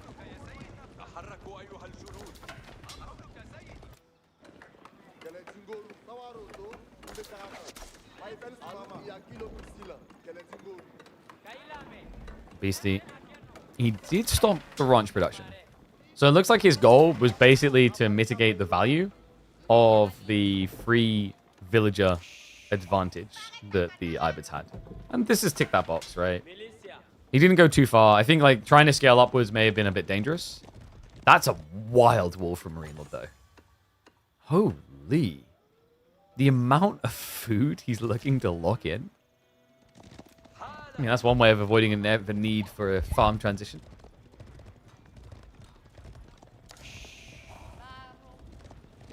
Horseman. Not going to have a poke at it. Good reaction out of Beasty. Not giving anything over. More ranchers now, though, and I do believe... Yep, the scout from Marine Lord would have seen that. Love the micro. Notice what he does there, guys? He pulls the scout away from the horseman because the scout will slow down the horseman. So this guarantees that he gets away faster from the pursuing Donzos. Nice little micro detail that makes all the difference. We've seen it many times where we brag the movement speed of these horsemen or whatever else, but then we don't see it because they're actually moving at the speed of a scout. Oh, this is castle. Is it advancement? It's kind of a shock and awe approach. Catch your opponent off guard with your tech timing. Desert Raiders would feel really weird when your opponent has Javelin Donzos. Reminder, many matchups right now, military ring reinforcement feels godly for castle. But in this matchup, all units being built counterplay your Desert Raiders. The only thing that would feel good for Desert Raiders is if your opponent is scaling Sofa, which is less likely considering the camel threat. Wait. He's doing Master Smiths, isn't he? This does make sense. Steel Arrow 2.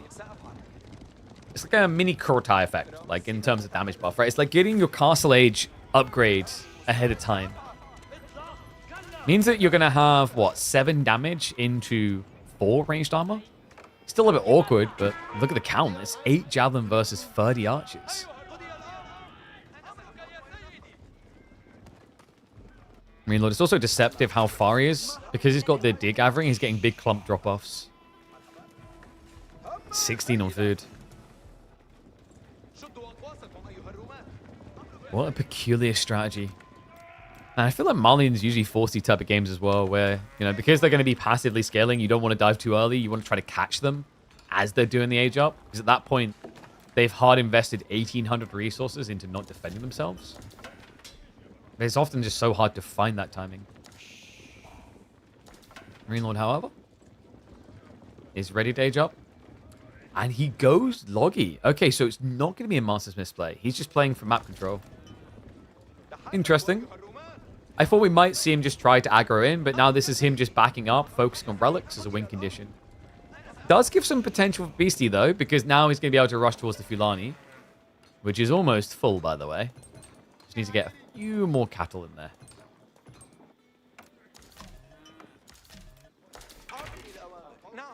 Yeah, I don't think Beasty knows a thing. Like, you're getting suspicious, right? Your opponent hasn't tried to dive into you after building that many archers. You feel good that you stopped your opponent from attacking, but at the same time, this is suspicious. I love the way that Marine Lord is still getting up in his face occasionally, though. It just makes it look less likely that you're aging. And this is the deceptive nature of archer spamming versus jabs, when jabs are a lot more expensive. Not to mention the good gathering rates that Marine Lord's been getting.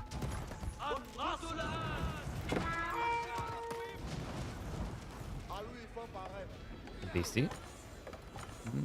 Okay. I was worried a sec there. I was like, why are the javelins coming alone? Has this been the slowest game of the series? I think we maybe had another one that was kind of a stare down like this, but this kind of takes it to another level. The absolute hesitation. I mean, look at it. We're 13.5 minutes in. The destroyed value combined between the two is under 1,000. And I believe there was 1 or 2 building cancels, which also attributes towards destroyed value, right? Meanwhile, the army value is sitting at 5,000.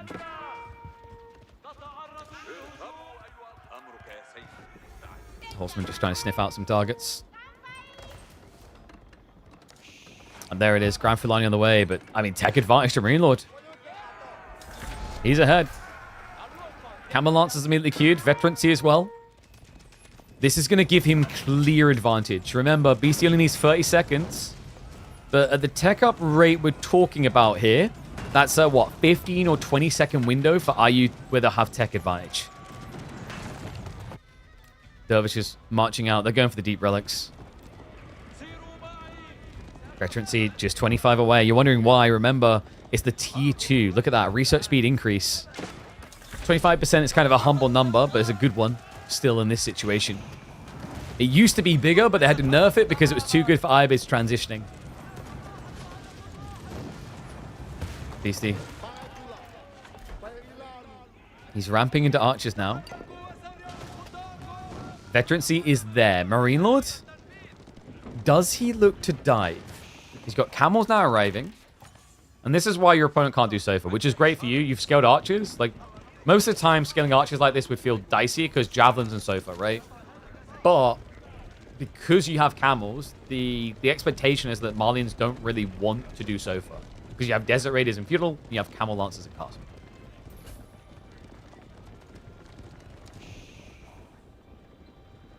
Looks like Beasty. Is he squaring up for a fight? Maybe not expecting the enemy army to be here, but he's going to learn the hard way. Marine Lord starts to charge forward. Camel Lancers and Horsemen going to take the brunt of it. Donzo's baited out of position here. Archers now look to commit.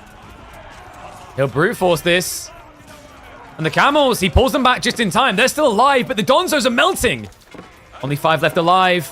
5 Camel Lancers will be enough to clear the way, though. And Beasty, he's struggling here. He can't keep up. Marine Lord on point with his timing. He got the Stilled Arrow 2 advantage as well.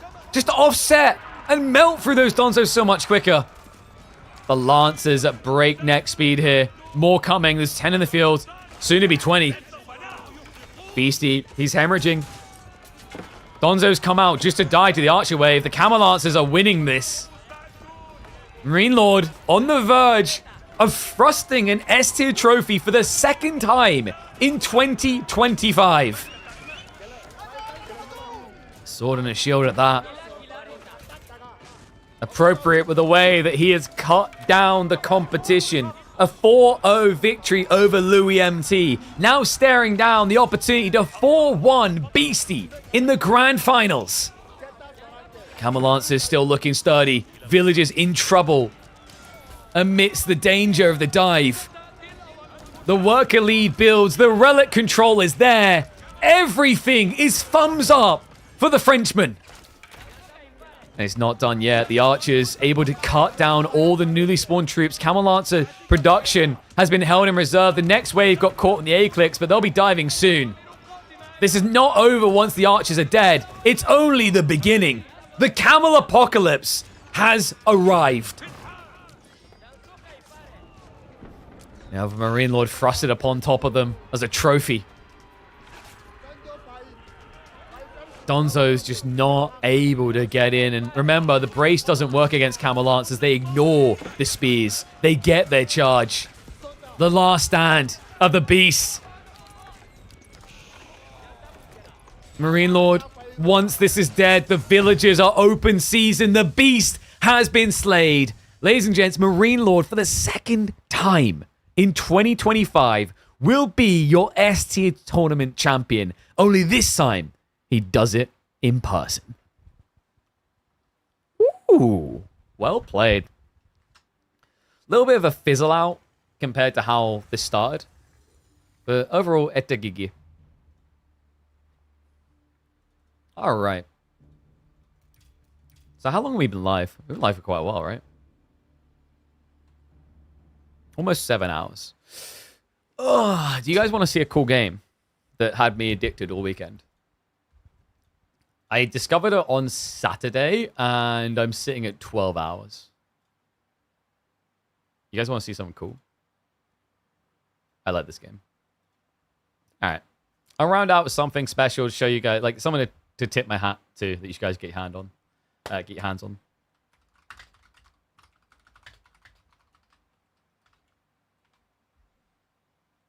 So, it's a game called The King is Watching. I don't know if you guys have seen this game. This is really cool, though. I'm going to show you a round of this. I recommend it. It's like 11 quid. Like $15, I guess. But a really cool one. Let me get it started up.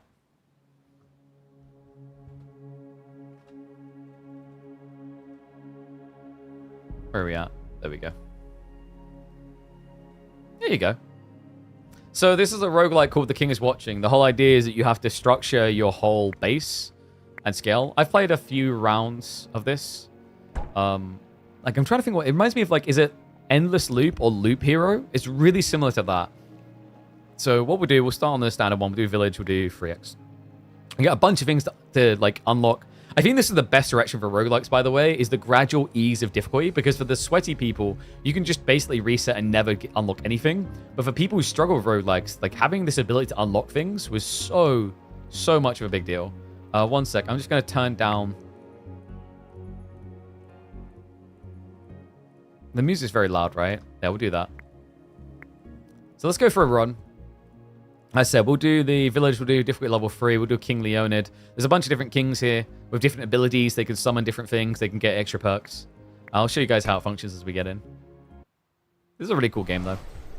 Shout out to the devs. They sent me a key. I didn't have to cover it. I was like, yo, this is a cool game, and I want to start sharing cool games with you guys. I think for strategy people, it might be desirable as well. So you get these like different roguelike elements of bosses having effects. Any move speed is increased by 50%. It's going to be an annoying one. And we've done level 3 difficulties, so our base starts with a bunch of rubble we have to clear. You get perks, like this is one where you get to choose a starter pack. I'll get some wood, and I'll get some wheat to balance. So, step 1, you're always going to want to get your hands on... Oh god, I just realized I hate Leonid. You want to get yourself some water here. I'm going to use this grid. You see this grid? You switch it around, and you can upgrade it over time. You only get buildings working when the grid is looking at them. So you see how it works there? But if I go off it, it does nothing. So that's something to keep in mind. And the idea here is there's going to be waves coming through. I love all the strategic little details as well. Like, you can choose what comes in some of the big waves. So you can choose to stack them high if you're feeling really strong. Or if you're worried about getting destroyed, you can pussyfoot out of it and play light. Really love that detail. So we're going to speed up a bit. I usually play on maximum speed and pause if I really need to. So we'll clear that. You get some resources for clearing as well, so it's not all doom and gloom. We're going to go straight into a marketplace, and we're going to switch this. You can move these tiles around, so it's not permanent, but if you do that, you'll see here, when I move this across, it's going to get a red symbol, so it works slower for a little bit. Yeah, this game, man, this game hooked me. I was impressed. I wasn't expecting to like it. We're going to trade some wheat here because I need to get the extra level to my gaze. The gaze are really important. Wait a second. They are. There we go. They're fabulous. There we go. So you want to upgrade your gaze so that you can watch more things. So that you can then just kind of snowball into extra stuff. Right? Because the more things you're projecting your gaze onto, the more stuff you're going to get. And I just realized I'm a muppet. I was so busy explaining. I'm going to get attacked by a goblin. I'm going to lose to a single goblin. GG. No, it's fine. They're just going to spawn out some peasants.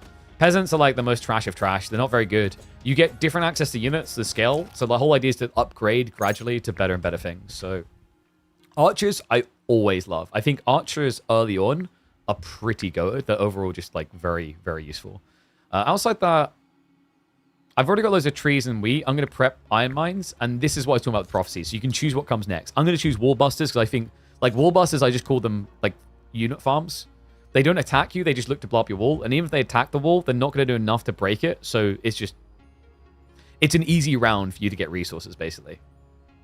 Other things, I love building upgrades.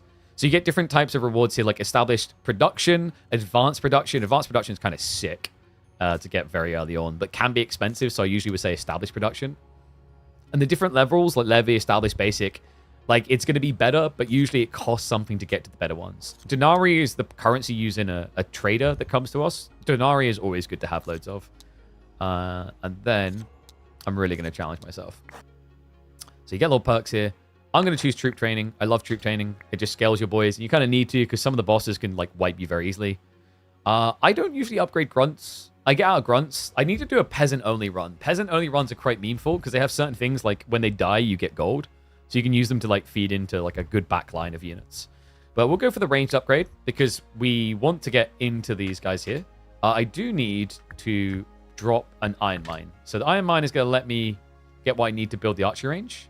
I also need extra wood. And I'm going to switch in the trade because we're going to sell some of our wheat to get the gold. And then once we have enough for this, you can see the cost, the build cost. I'm going to drop it down and start getting our pew boys. I need to be fast about this, so I'm going to put it on rapid production. Do we want this for the... No, we don't want the gaze. Actually, that's kind of interesting. Unlimited gaze, so every spot will work. That's pretty cool for clearing everything, and it just costs me wine that I don't really want right now, because you drink wine when you fight, so it's going to disappear anyway. Yeah, I kind of dig that idea. Let's do it. Yes, look at that. That's going to make my life easier down the line. That's pretty nice. So, we're going to take a big hit here, guys. Cover your ears. What wall, lol? Yeah, like, I always do this because it's not really that threatening. The damage isn't that insane. So, I usually like gold mines because I want to get off of selling resources to just get resources. It's a lot better that way. So, I'll bring that back in. We don't have, what, enough gold? Yeah, we need to get some more gold. And now, I think I want to switch over wheat. Do that as well. What's up, Zakanros? Yeah, dude, this game is awesome. Like, I don't know if I say roguelike the... I think it's up there. It's like, it shocked me because it's very simple, but a lot of fun. Okay, I might die here? Like, my archers might get cleared, is my worry. I might keep that on that, and I'm going to switch here. I want to start clearing some more areas. Actually, no, I think the peasants are fine. Yeah, look at the trash peasants. Die, you plebes. Nice. They done what I needed. So, I usually go here. I'm not a big fan of the markets giving morale. Morale boosts the amount of damage you do, so it's really good to have high morale. But instead, I mean, all these choices kind of suck. Usually, I don't go double damage on archers every 5 attacks. I prefer capacity or the ability to stun. But let's try double damage for a change. Let's do something different. This is what I love. There's loads of cool different builds. You'll see as we get deeper, there's a lot of cool, unique units. I am particularly fond of the bumblebees. The bees, man. They don't need us to save them. They save us. So here, I usually like sawmills. Lots of wood is always good. And we're going to clear this out. We're going to try to get some more peasants. I don't know why I went South African there. Peasants. I might actually get more peasants just so I have frontline.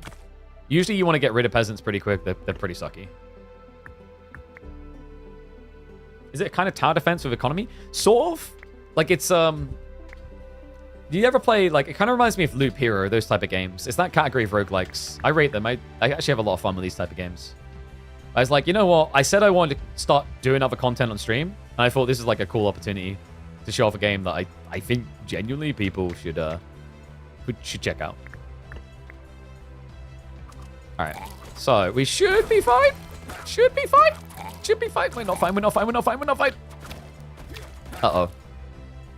Okay, so this is where you want to hold troops in your racks and let them hit the wall to get your guys out. I am going to want to spam out like crazy now. So here you go.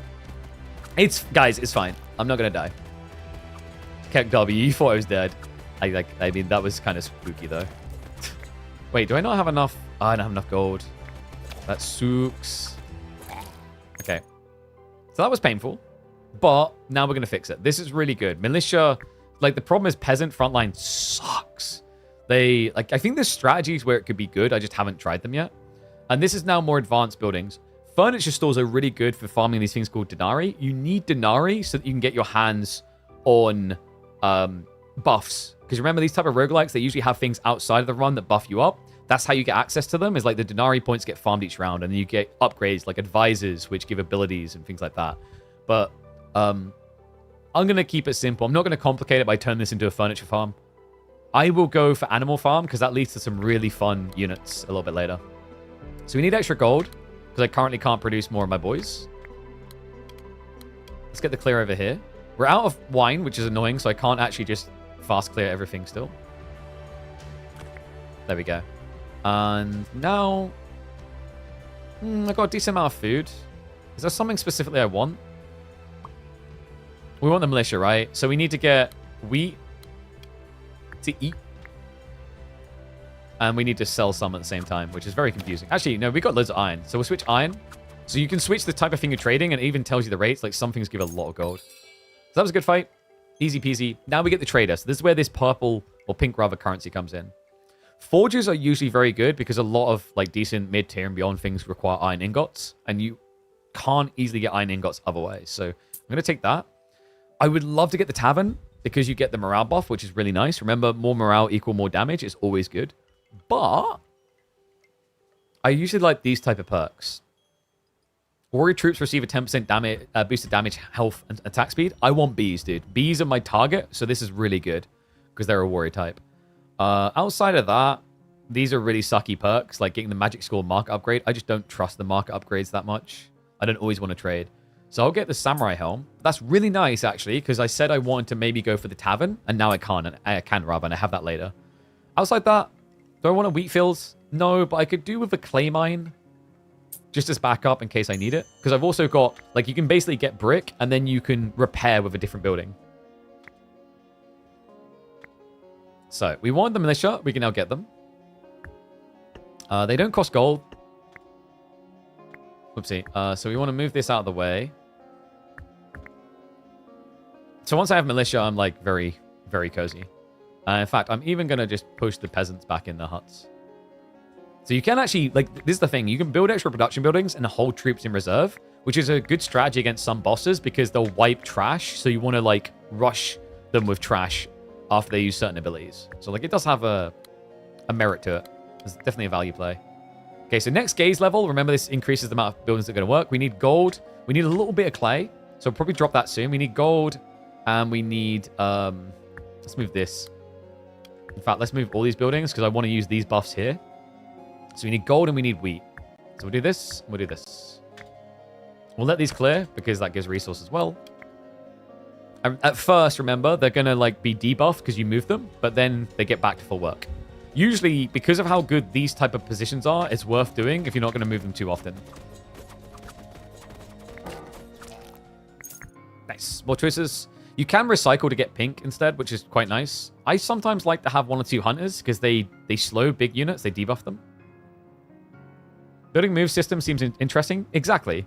Yeah, it's like a little bit confused. You have to get used to it, which is why I'm trying to explain. If you guys have any questions, like let me know. I'm not ultra pro on the game, but I get a decent amount of it. I wanted to go gold mines, didn't I? I already got one. So you get these artifacts that give buffs. Flying troops gain a 30% boost to attack speed and move speed. I want bees. It's a little bit gamble on whether I get bees, but like it's better than getting the king's cooldowns. And then once again into prophecies. So we can set what we want to come. We're going to have an easy round of wall busters. A lot of wall busters.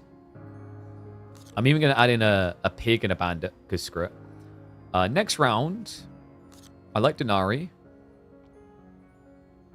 Bandit, giant. The lightning mage might be problematic, but I've got very tanky frontline, so I don't think I care. And then we'll split like this. So I want to stack them because I'm strong enough to take these. It's fine. And we'll get a spell as well. Ah, dude, I wish I had the grapes. Upgrading gaze for free is really pog, but I love this morale. Morale's always nice. Remember, it increases the health and damage from yours. Chance of friendly units spawning with double HP based on current morale.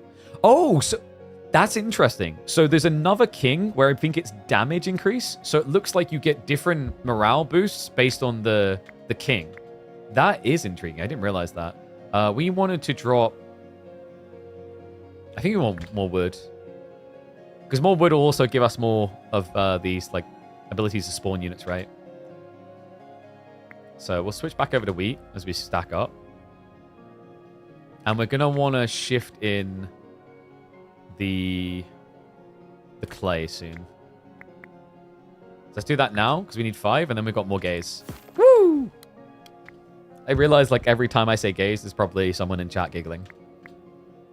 Yeah. What do you want from me? I'm not going to deny your giggles. Like, he said it. All right, so this worked out nicely because the pig's going to come in. We should clear that. And then we get to mop up the wall busters. I hope. I hope. Please, please kill the wall busters. Please kill the wall. I'm going to die. Oh, no. Dude, I'm on 5 HP. How did I survive that? I mean, math. We mathed. I mathed so hard. It was like, math everywhere. Damn, I'm good. I should be dead. I should definitely be dead. Yo, you don't question it, you take it. All right, we might do carpentry just to generate the Denari. We'll see. I like it as a backup option. I still can't believe I didn't die to And we'll take the Forge buff. Oh, I should so be dead right now. Like, so remember, your health is up here. I wish they made it a bit clearer because it is quite subtle against that background. But that's my health. So if I lose that, I die. All right. We need to get more boyos. So let's do this. We're going to go in for our hunters because I think hunters was also something that would have been really useful against that wave. And then we'll do this. We'll switch our hunters in. And I am missing wood or food. There we go. I don't really need this much play right now. I want to start getting towards the morale booster. That would be big. Yeah, this should be a wave I'm not going to die to. In theory. In theory.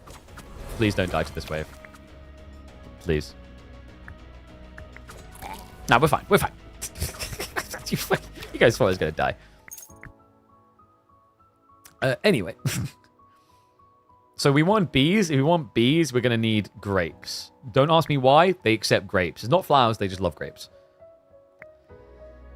Look, it's best to not question these things. You're just going to have to accept this and move on.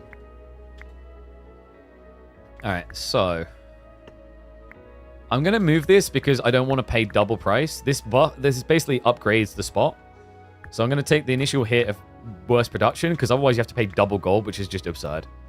So get that up now. That's another thing buffed. What do we want to get towards next? I think I might start prepping the Forge soon. Forge is pretty pog. We're also getting the... Actually, we might go morale next.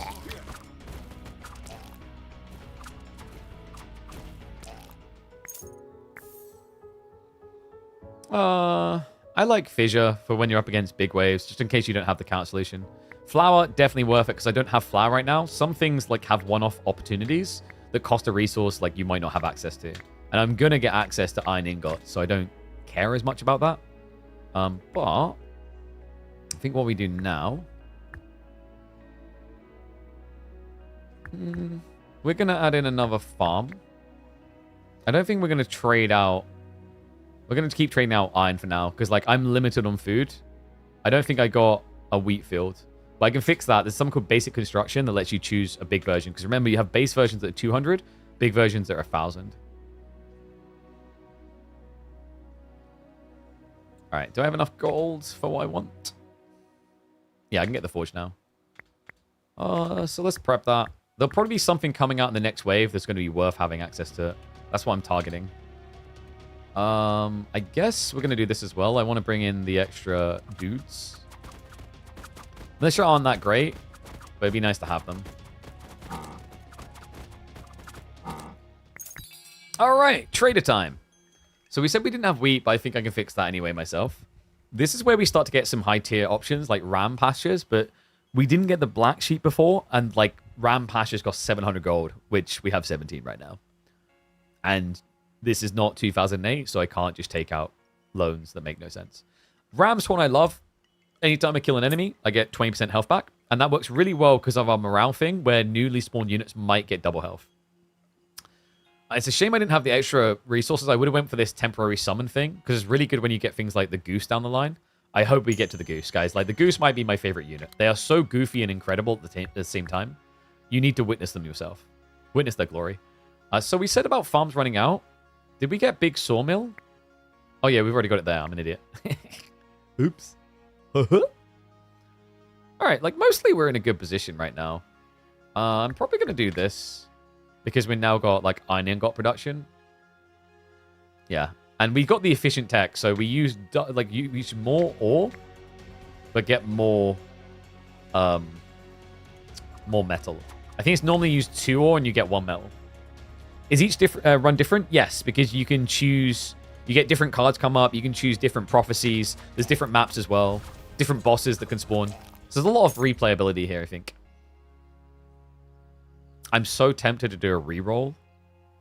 I kind of need more units. I might just get the swordsman for now, so I have more DPS until I get what I really want.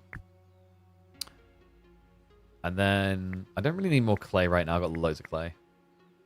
I like the better water gathering. There's also a strategy involving the wine that buffs you that's really handy if we can get to it. We said about wheat fields being limited, didn't we? We're out of wheat fields, so that's perfect. Deforestation's really cool. Just getting a lot of wood and having to deal with some ents. Who doesn't love dealing with ents? We don't like dealing with ents. And that, I love that. That's the central spot on my my base now is always active. Is what I took. Okay, so wall busters again. I'm gonna regret this. Let's go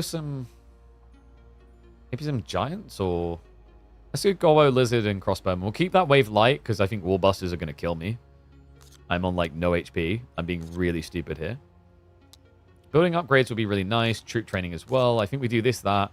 We'll have a little bit of a lighter time just so that we can focus on like expanding economically. Yeah, I'm just going to take the mushrooms because I'm a little bit freaked out right now. Mushroom Warriors are pretty pog. They've got really good health, over 200. I think it's 200 base, but we have them higher. Okay, and then we're going to get the big boy wheat. Oh, we don't really need this much wheat, actually. But it's because I can then switch into generating food, the meat here, which gets you some good late game units. So the other thing I want to do here is I think I want to disable the forge for the moment. Because I don't have a use for it fully yet. And then I'm going to rush down this well. Because it gives you 2 water instead of 1. These wells, by the way, are infinite. So there's always inferior way back from nothing. Because you can also use these research tables to generate anything, right? Like to generate basic production buildings. I usually sell them. They're really good for farming in the late game. Okay. Looks like the wall busters may screw me. Please don't screw me. Please don't screw me. Please don't screw me. Oh! Dude. I am playing unnecessarily risky here. He was mid laydown on the bomb. Oh my god. Alright, so we're going to upgrade this. We're going to get... There's another reason why I want to stop smelting, because I want to build warriors. Fantastic. Okay, now we'll move this out of the way. Dude, he was like, she's like, I just need to tap this fuse. Don't you dare. No fuse tap. No. Like swipe and no swiping moment. All right, so we're going to get enough to drop a gold mine because we need to like start ramping gold because I want to increase my gaze. He said it again. Anyway.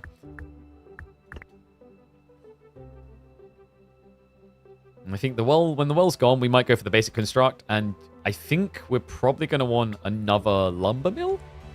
Might be iron ore, actually. Did I watch Carbot's ad for this? No. Oh, dude, I haven't watched Carbot in ages. I love that guy. Carbot is up there. The other one, I don't know if you guys are familiar with Rongchi. Rongchi Animations is a GOAT as well. Carbot always gets the necessary praise, but I feel like Rongchi does not, and it's kind of sad. Because they are both very, very talented.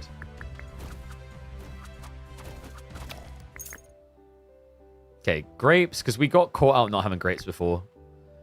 Forge, I love this one. Yeah, the health and range increase. I mean, the damage is more important than health, because, like, most range units are squishy.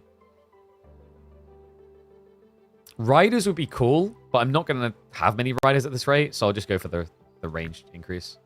We got another upgrade. I love getting building upgrades, man. I go crazy for them. Receive free extra wood with each carpentry cycle. 50% chance. That's not bad. We talked about getting furniture online, and I actually might do that because I've got no use for my ingots currently.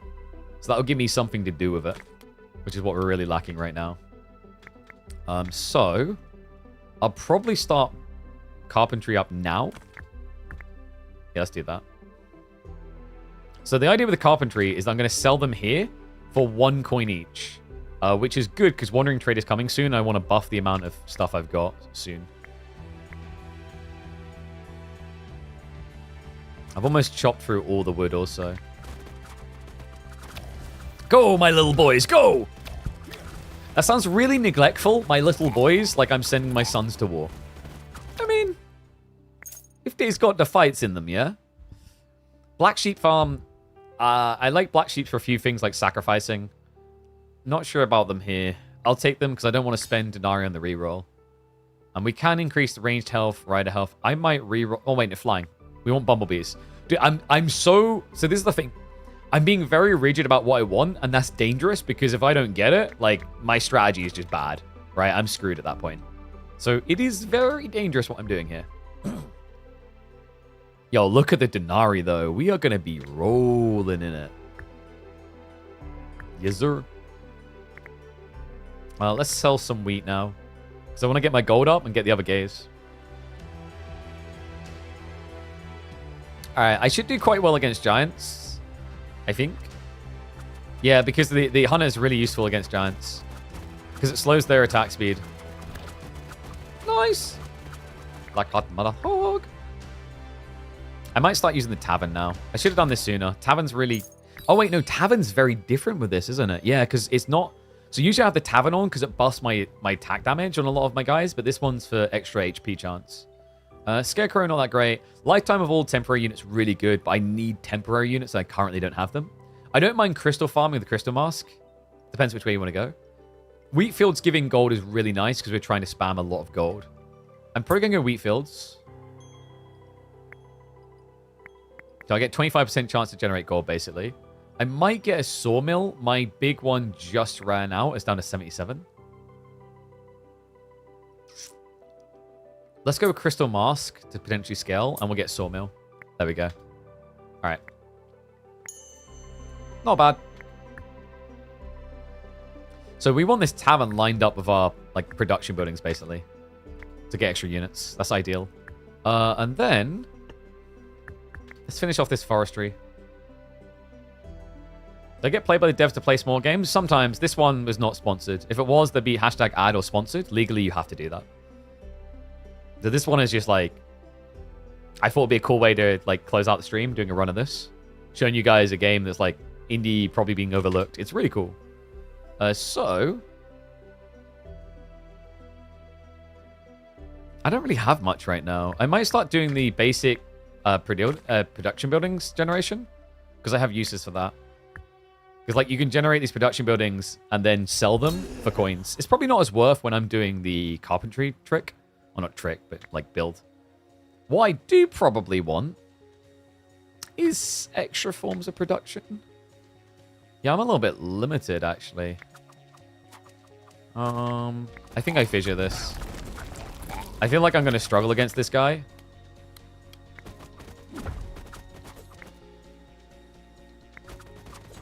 Oh, I have the last resort still. Yeah, because my health went below 10, so I can summon militia if I'm really screwed. I think I'm going to save it. I don't feel like I'm going to need it for this guy. At least I shouldn't. Oh, we should swap that. Did I lose some of my guys? Yeah, my archers died. Not good. Okay, dude, the mushrooms, it's sad that I'm losing them, but they're actually like god tier right now. They're saving lives. God bless. I'd be dead without them.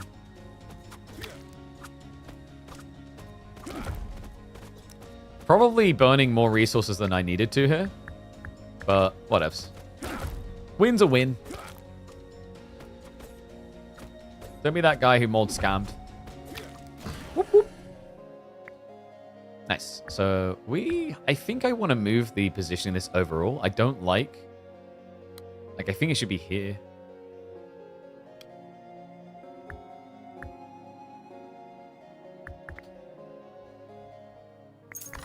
And we got lots. Yes! This is the one. Goose Riders, you temporarily get them at the start of each wave. They are so, so good. Goose Riders feel really bad when you actually actively build them because like they're very expensive. But when you get the passive thing, they're sick. And this is where I will roll because I want bumblebees and they are meant to be in this category. I don't want pumpkin warriors. They kind of suck. The mushroom warriors weren't too bad. Bro, like you're tempting me actually. I might go for... we'll do it. We'll go for Black Swordsman. We're still not getting what I actually want, which is a little bit jarring. Goodness gracious. I'll get the big iron mine. Ranged increase, champion increase. Oh, let's get the champs up. That also affects the goose. You'll see the goose. The goose are sick. I'm going to go bandits because like the goose are really good at clearing loads of trash mobs. It's comical how good they are at it, actually. So yeah, we'll double up on that. We want loads of that. And then we'll have the tanky wave afterwards, I guess. Because the banditos should be quicker.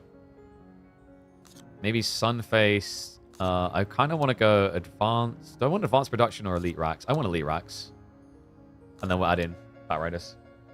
I have like 10, 11 hours in it. Yo, it's a pigeon! We win. Basic production, enemies attack. Oh, it's the wall busters. That's not too bad. Oh, this is like, it's an interesting choice because I actually also get 60 crystals if I do this. Because I get crystals when I kill units, remember. I can generate a lot of denarii off of thingy. I think we do this. Oh, wait, no, I just realized. Oh, crap. I just realized I just lost most of my units. We might have to bring the militia out. Oh, God. Wait, and that doesn't spawn the goose! No! Oh, come on! Bro! Not like this. Oh, you've got to be kidding me. Wait, why am I not... Oh, I'm up to cap. Oh, because the militia count, right? I might have to tornado. Are we going to have to Hurricane Katrina?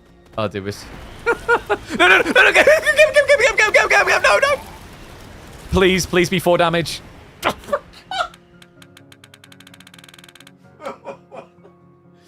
What? Oh, that is such a scam!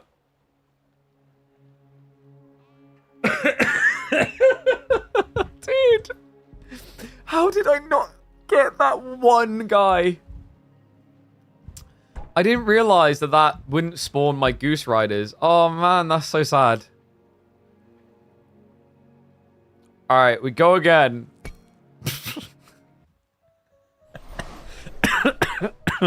Actually, wait. We can spawn. Wait, we can spend. We got some denarii, so like I can show you the upgrades. So we already got some. But yeah, you come in here and you use these. So the Ascension Crystals are done by being bosses for the first time, and some of the more premium things require those to get them. I think maybe we go for new spells. Pog spells, Immortality, Necromancy. That sounds pretty good. And then over here, maybe get a random spell at the start would be nice. I don't mind that. These are more advisors. I just don't think there's anything here I want right now. I might just save up. Like, it's not that much denarii I've currently got. I've got a lot of the cheap things already. Bro. I can't end this. Do I end the stream on a defeat? Nah, that's... I need to go eat, but like I am not letting it end like that. All right, this is a great start. I love Hunters. Hunters is perfect start. That's like perfect material. And then we want to go double these. So remember, you need to use water to generate the other things. Oh, dude, I can't believe that. That's so gutting, the way that happened.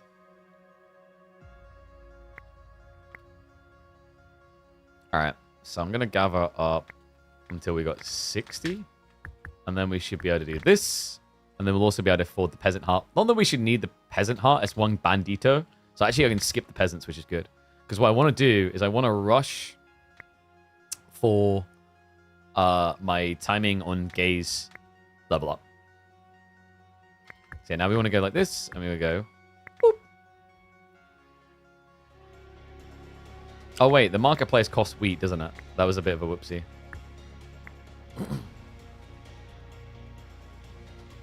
I'm so bummed out, man. That was such a depressing end. Oh, I've never done gnomes. Gnomes are kind of funny because if you get the perks, they basically give you almost all the gold back that they cost, but they are really bad units. I haven't really looked into grunt strategies, but there's interesting things like an assassin that buffs them all up. Slingers are kind of eh. They don't really die, but they don't really do damage. Do I really want to build a peasant hut? I think I might reroll. Ooh. Worth. We got archers. It's just one of numerous brilliant strategy games coming out this month. Hell yeah, Sherman. How's it going, buddy? Hope you're doing well. Yeah, this game is awesome. Like, I was really taken it. I wasn't expecting it. I was like, yo, I'm actually, like, putting real hours into this. All right, prophecy time. We can do banditos. And I think maybe we bring in a swordsman there. And then by the next wave, we should be able to scale bigger. So let's go. I like resources. Advanced production, sick. And I want to get my hands on an artifact. And then we want to stack these like crazy. It doesn't matter, spells either way. Troop training. Whoop, whoop. Love troop training. Oh, I don't have the Denari to reroll. This is kind of sucky, actually. Yeah.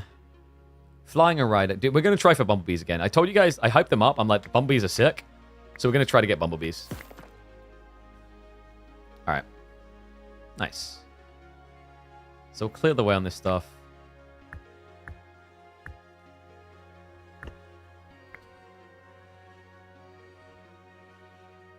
Oh, I love doing this, remember. The gaze. The gaze is sick because it just helps clear all the trash at the same time. I should have used that straight away. That's my only negative. I was kind of whoopsie not using it straight away. But we need iron, and we don't have iron. So we're going to start getting some water so that we can generate iron off of the research table. Oh, wait. Did I just screw up? Because I've left two... Oh, crap. I should have built the peasants. My brain was like, I'll be able to get more archers in time. I think I'm dead again. Well, not dead, but like in really bad position. What, Emma? I don't know how long it'll be. What's up? Well, bring yours out then. Alright, Emma's got to go feed someone's bird. Not a euphemism or anything. So that's kind of sad. I've already lost my archers. But we've got like the buildings to produce them. I was really reluctant to build peasants. I just hate building them. And we are still locking out here. I need iron. Yeah, and building the double peasant also cost me water, which is the other reason why I wanted to avoid it. Not ideal. Oh my god, I'm going to die again. I think I'm just going to sacrifice some of my thingy. I'm going to sacrifice some health, right? So I'm going to hold these guys in reserve with this button here, so they don't come out. We need more water.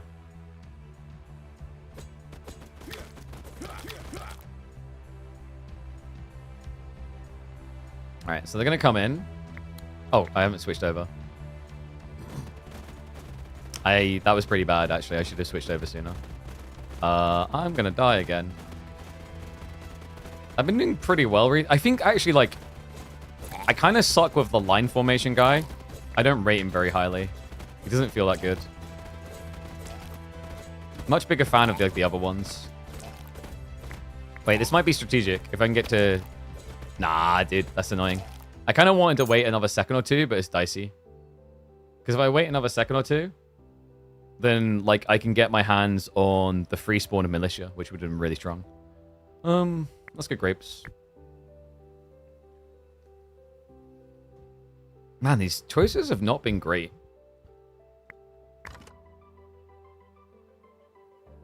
That might be good to get HP back up. I kind of want to take a hit so I can get the thingy spawn. Let's go with spells.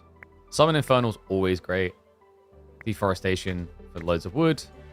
What I really, really, really need is to not die, and I think I've got the Infernal. The Infernal's going to save me. But, like, I am suffocating from the lack of iron in this run. I feel like this has been the most unlucky I've ever been while playing this. The demon done pretty well. He's now... Ah, crap. This is possibly the unluckiest I've ever been playing this game.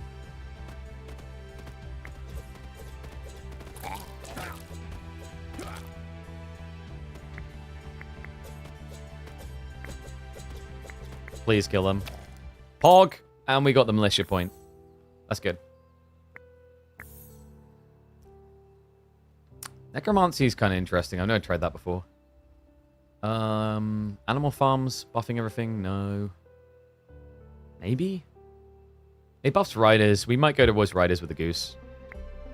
What I really, really need, though, for the love of God, please, please, roll it. I need to roll. I think we're going to have to go, like, we'll have to use the militia point. It's all strategy, guys. We got the militia now. We're Pog.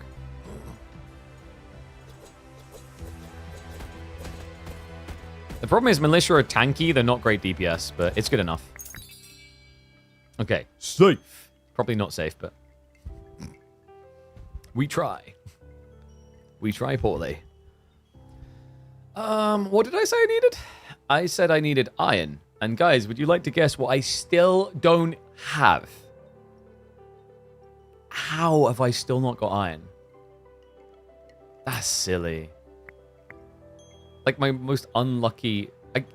I guess we get the ore, right? We need the ore because otherwise we can't produce archers. So we can now finally get archers. Thank goodness. I'm going to move this over here for the moment. I just want to get archers out quickly. I need... Oh, yeah, we've got too many now, haven't we? I can't build the archers because I just spawned 10 militia XD that count towards my count. Oops. So I'll get some of this clay, though. I think I'm going to start doing that.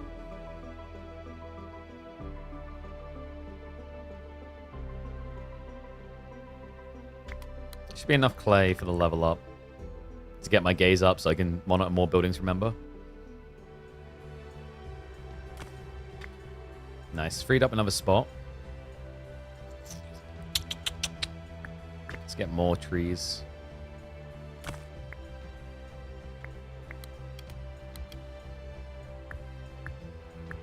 Let's pull that over there. Yeah, the militia aren't going to die quickly, by the way. They're very, very, very tanky. Good and bad here. So I guess we get double archer ready for the full transition. Small wheat. Big well. Let's go small wheat. Great bushes so I can get towards bees. Sturdy candle's really good. I'm kind of gambling on getting the goose, but if I do, I'm in really good position. Alright, banditos. Maybe I go wool busters. Can I get the wood? I can rush the wood. Let's do it. I mean, I'm dead or I'm goated. I'm probably dead, but I might be goated. You know? Like, maybe. Maybe. It's like pizza to pizza, you know? Opportunity. Wheat field. That's just normal, right? Yeah, actually, no, it's a full wheat field. That's good. Hell yeah, we got one of the big ones. I'll let this generate one more and then go drop the wheat field. Nice. We finally done it. Yes! We got iron. Fantastic. We're still going to stick on wood because we want to unlock more units.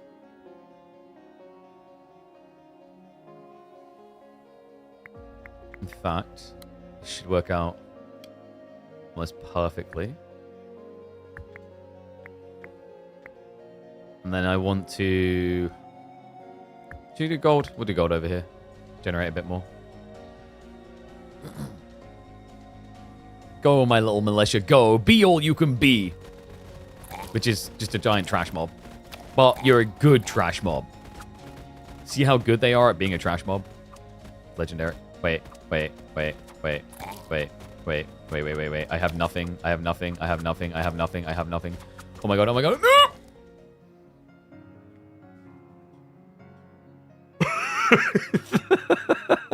I just done it again. How do I keep getting away with this? I'm... Oh my god, this keeps happening. Alright guys, you saw it here first. It's just, it's skill. Divine skill, really. I don't think there's any other word for it. Oh my god. Like, for real. How often can I get away with that?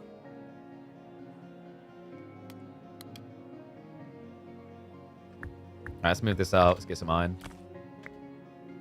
Holy crap. I cannot believe that. I just slowed down getting the extra level of gaze. That was kind of silly. Oh well. I'll fix it now. Yes! Archers! We finally have damage! I'm going to want to start thinking about replacing the militia, though. Because remember, they're temporary. I don't have production building.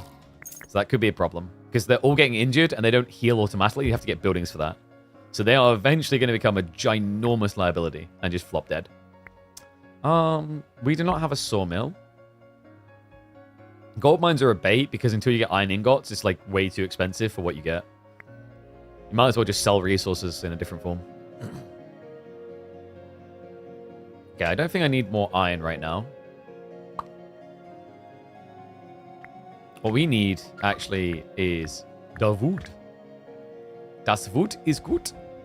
And then we can get more of the archery, boys. Nice.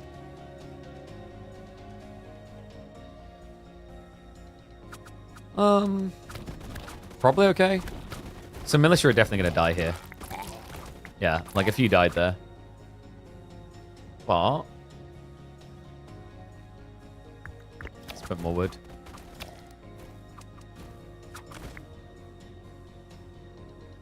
I don't got the gold? Really? I'm 1 gold shy because of the way it scaled. Black sheep do damage. Wait, you can turn them into explosive sheep? I didn't even know about that. That's cool.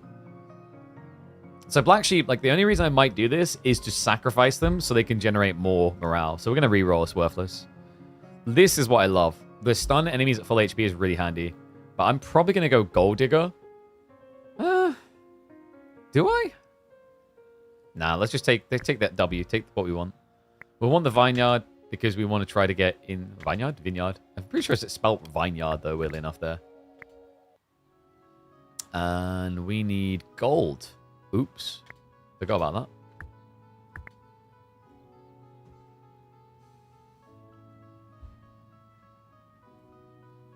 Yeah, the reason why I want the vineyard is I want to get into bumblebees. Guys, wait until you see the bumblebees. I'm like a little kid giggling, ready to show them off. They're so cool. Maybe... Let's get some more water, because we're quite low on water. I could heal these militia up and get a lot more life out of them.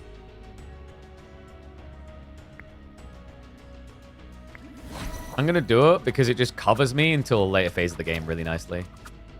Yeah, this is the other reason I like the stun. Is it's really good against lizards because they're really fast. Arcane units don't care about. Pumpkins. Dude, I don't want pumpkins. Give me the bees. Guys, do I take pumpkins? I might have to be a chicken and just take pumpkins, actually. Ball of yarn's nice. 10% production speed increase is good. Oh, I don't want the pumpkins, but I might need them. I could go militia. Pumpkins are just better versions of militia, though. That actually do damage. And also, like, getting pumpkins sets me up for Goose quite nicely. Because a lot of units have passives, so there's complementaries. Like, for pumpkins, they'll buff the damage of rider units based on the number that you have out. So I do need a lot of water to now do this, is the challenge. Like, it's a lot of water. You beat the game too... Wait, what do you mean beat? Like, beat? How many, like, levels are there? I thought there was, like, going to be infinite levels or something. Is that actually not infinite levels? Color me surprised, if so.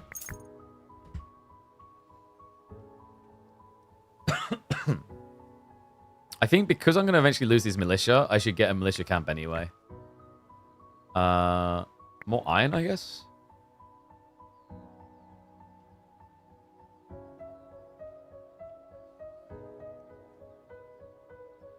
What's up? Oh, you're done. See, that wasn't complicated, am I? Oh, you got a victory screen. What, like, what, you beat every single level, you mean? I think there's, like, surely there's higher levels. Landmine's kind of cool. I haven't seen that before. That's a good backup plan to have behind in case I get screwed. I'm definitely not doing the broken penny. I've got 5 HP. Oh, dude, these both suck. I don't want them. Oh. I don't want the magic universities. So we'll go Lizzies. Maybe more Lizzies? And then we'll avoid lizards. Get Goblin Pig. Get that. Actually, spells? I don't really care about spells. Let's do resources there. And let's get more Denari. We always love more Denari.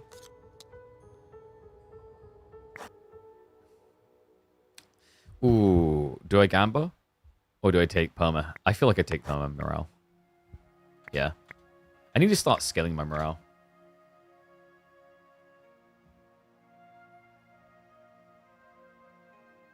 Oh, you mean you done a run through it? That makes more sense. I was like, I'm pretty sure there's a lot of gameplay to this thing. I was like, you can play the whole thing? Holy crap. Get a life. Like, that makes more sense now. Let's get rid of these temps. So I'm just rushing towards the pumpkin boys. The pumpkins will be my savior. Because I need a real front line. I need a hero. He's the Orange King. Interesting. Dude, you see how bad the militia are here, by the way? Holy crap. The raw incompetency. Because they don't have damage. So it literally was just the archers, but the archers can miss depending on the trajectory of the unit. Oops. Alright, we've almost got the pumpkins. God bless. Finally. A real unit. It took way too long. I could get magic school and, like, make spells, but... the problem is I don't want to get rid of...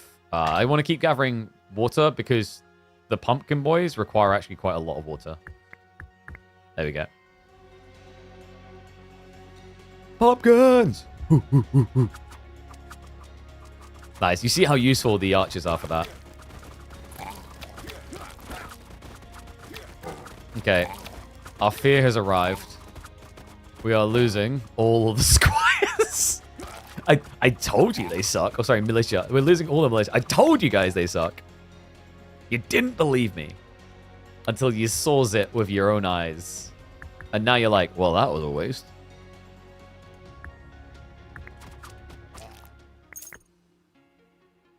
Wine to use all slots, maybe? Nah, metal, because I haven't got metal yet. Wait, we did get black sheep, right? Yeah, so we can start farming. So this is the sacrificial thing I talked about. Oh, wait, no, with this guy you just get spells. That sucks. Wait, no, I think there's 2 different versions to sacrifice the sheep. Do we reroll? All this sucks. Arena's pretty good with this build. Because remember, the idea is you want to basically like boost morale temporarily because you can get double HP units. So you temporarily boost morale to release new units is the idea. So for example, what you want to do is you want to do this.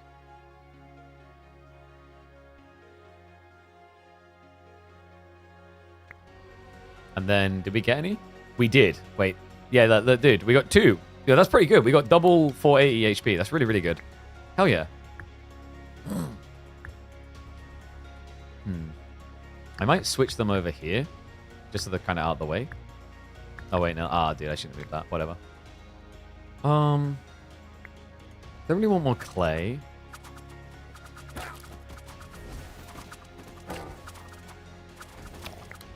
I don't really care about archers getting more health. Maybe I should, because they might be able to survive, like, a dragon ability. If they have more health. And I don't think we've been producing peasants for a while. Yeah, we've been holding them in reserve, actually. So let's get them out there. And then we'll probably delete their building, because I just don't care for peasants. Oh, you went heavy into spells. I haven't really tried a caster build yet. So this is the assassin one I was talking about, where you would go full grunts, and you just spam peasants alongside the assassin. Do we re-roll? We got 200 denarii. I kind of want to spend like crazy in the shop. But 200 is maybe overkill unless you get stupidly lucky. And I don't feel like I'm going to get stupidly lucky. I'm just going to sell hunters. Hunters aren't bad. If you have enough of them, they can disable the abilities of big units. So like there's a dragon that flies, but if you have enough hunters, apparently you can like disable them before he'll fly, which is a pretty big deal. Okay, awesome. And I don't have any wood. Oops. Actually, what we should be doing is getting more water. Because my pumpkin boys are going to start dying again soon. I can smell the death on them. I think we'll do deforestation after this. Nice, that's perfect. Lamo! Love the stuns. Hell yes. And now we go big. Iron Hoe. You call me what?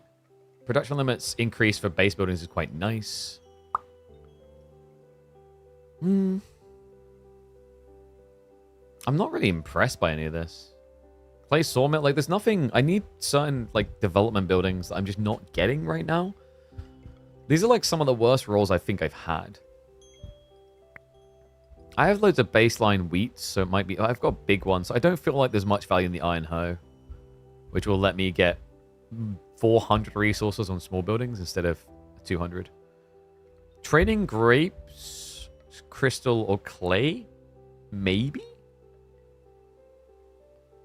Like, this is... I don't know, man. My rolls on the shop this run have probably been the worst ones I've ever had. And it's like, but I've got so much denarii, I don't really want to save. So I guess I'll get the troop upgrade, and that's going to be it. The good news is I can at least re-roll this. Because this is trash. I want warrior. Warrior or ranged? Let's do warrior. So in my experience, like, when you go too hard into range, you can just get melted by bosses. You really have to balance it. Because, like, if you want that to be your DPS, you need to get something that's further away from the fight. Like, a lot further away. So... I guess... We wanted more water, we said, right? Yeah. Farms have ran out. I need gold. Let's start selling the wheat across, unless I've got a gold mine. No, I've only got 9. Going into iron, then gunners? Gunners, like, I wasn't crazy about. I rate hunters pretty highly. Like, the crossbowmen, rather. The crossbowmen are actually really, really good. When you get the stun ability, they're sick for so many different unit types. So I like to usually, even my late game comp, have 3 to 5 of them, maybe? Or just the full 6. Alright, I get loads of water. I want bumblebees, man. I want them so bad. Please give bumblebee. Uh-oh. Am I screwed? Probably not.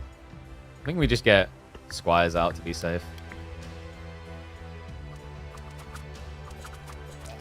Yeah, so this is where the stun's going to be really nice. The hunter's going to be really nice. Just slows him from attacking me. I keep forgetting to use the deforestation, by the way. We want to summon those Ents and murder those Ents. Saruman was my hero in Lord of the Rings. Y'all were rooting for the wrong people, all right? He also had the best death. It was so clumsy. Ooh, max you. Yo, no, that's sick. So I'm not doing a caster build, so I'm going this anyway.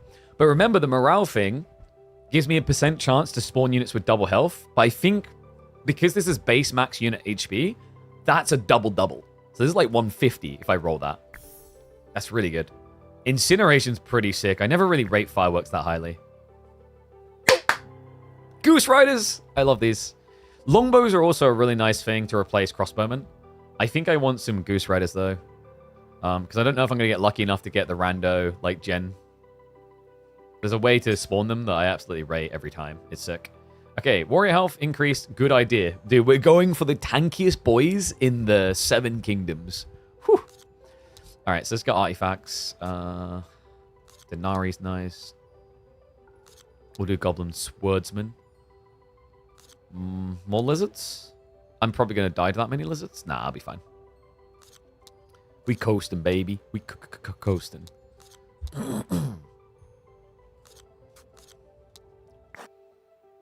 Ooh. Ooh. I'm not going to do the transmute. Has anyone ever done this? I don't feel good about the transmute. What are those units you get? I've never seen those. I don't know if they're worth it. Okay, last time we done the artifact thing, it killed me. Wizards are pretty pog, and that's great wave clear. I think I just take the wizards. I'm tempted by artifact. I could have locked out and got the goose, but I've had wizards before.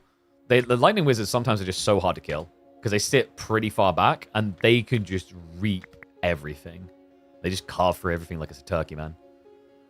So, do we want new sawmill? We're about to run out. We're fine for clay, I think. Iron would be the other possibility. I think, yeah, let's just go new sawmill. All right, so we've got some ore in reserve. That's great. Do we go goose? You guys want to see goose? Goose are sick. Like, goose are actually, like... Goose are the goats.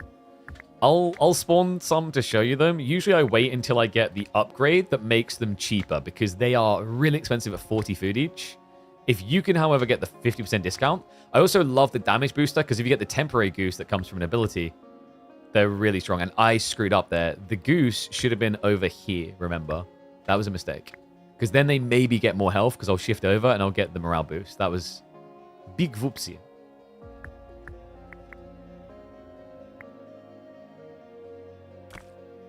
Guess we could gold mine. I don't know, man. The metal is nice if something comes up. But I wouldn't mind getting extra gaze levels. Let's just do it. It's so expensive to do this with the metal if you don't have, like, supply set up. It always feels bad. Alright, so this will probably be my last run, by the way, because we're approaching 8 hours. We've been in this game for, like, an hour already. If you guys haven't checked it out, the King is watching. It's worth giving it a look into.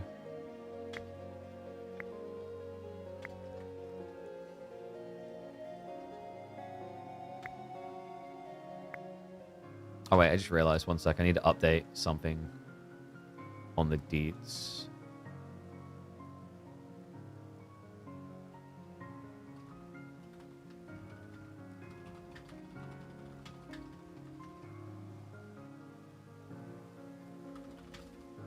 There we go.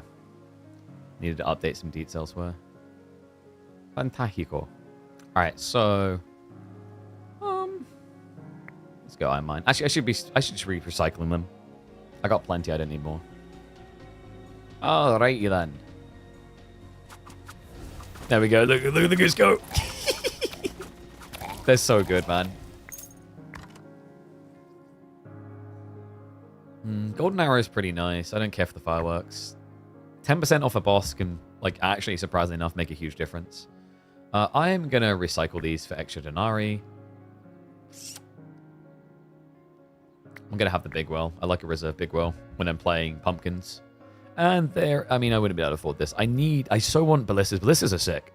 They stay very, very far back. None of these feel great. Reroll.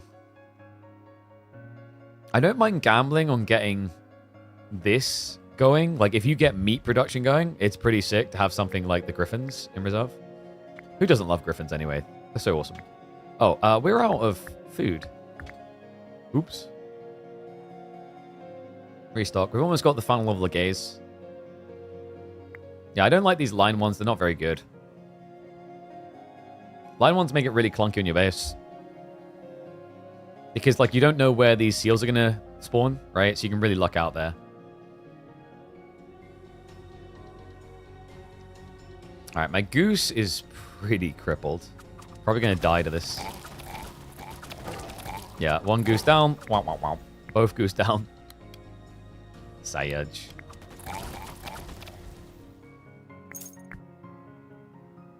A winery is kind of cool because I have got the setup to, like, go into wine production. I just don't think I want to. Not a fan of it. There's actually, like, a cool perk drop you can get that generates wine for you. Wine gives you morale buff. The problem here with wine is, like, I think it only activates when you're fighting. And for us, it's not damage buff. It's just HP. So it's more situational. Furniture is cool, but I don't have the setup. I do need this, though. This is for the griffins, remember? So we need to get some salt. Oh, sorry, flour. I always say salt. If I get some flour, we're well off here. And I believe my goose... Yes, one of them got 555 HP. Nice.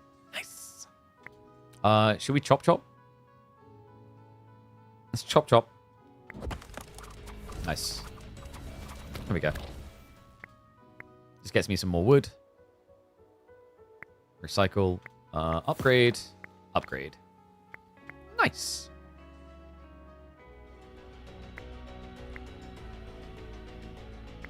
Let's also get rid of this well by getting loads of water. The pumpkins actually haven't really been dying. This one should be the first to go down. I'm going to lose the goose because this is the only negative and why I prefer the temporary ones. When you pay for them, they just run ahead way too quickly. It's such an expensive loss. Everything sucks. Recycle. Building upgrade. Do I reroll? Because I really want the discount. I guess actually if they kill quicker, I don't mind this. So now they have 60% more damage. That's a pretty big buffer. Execution ground is useless. I'm not doing a grunt build. I don't want to sacrifice sheep. Let's reroll. Hospital's pretty bug. Yeah, hospital is how you heal. It's one of the ways you can heal. There's also healing. There's like another way you can do it is like you can also heal your guys with healing. What are they called? Healing mages. So we said about food production. We need to get the flour. We cannot do it without the flour. Let's keep recycling. We want loads of denarii. Well, actually, like, we have too much denarii. I don't think I'm going to be able to spend all that. But, like, it's good for rerolls, right? So it's not terrible to have. Let's just put this up here. So while we produce our new guys, we also get some goodies. Goose build. Whoop, whoop. And I need wood, and then I can drop the hospital. The hospital is really good to have active because it usually guarantees the goose don't just flop dead. And if they survive the first burst wave, because they kill the wave so quickly, it puts you in a really good position for the rest of the wave. Nice, that's perfect. They got stuns. Whoop, whoop. All right. I did not get flour. I'm annoyed. I can get more goose. I kind of don't want more goose, though, dude. Like, goose is not the thing I want more. I want the cheapness of goose. They're too expensive. The geese are draining me dry. I would love to get some black swordsmen, but I have not got... Like, I'm not even getting rolls for steel. It's really sad. Is this Age of Empires? No, but I think I updated, like, almost all the platforms. I think YouTube's different with live streams. I'm not sure.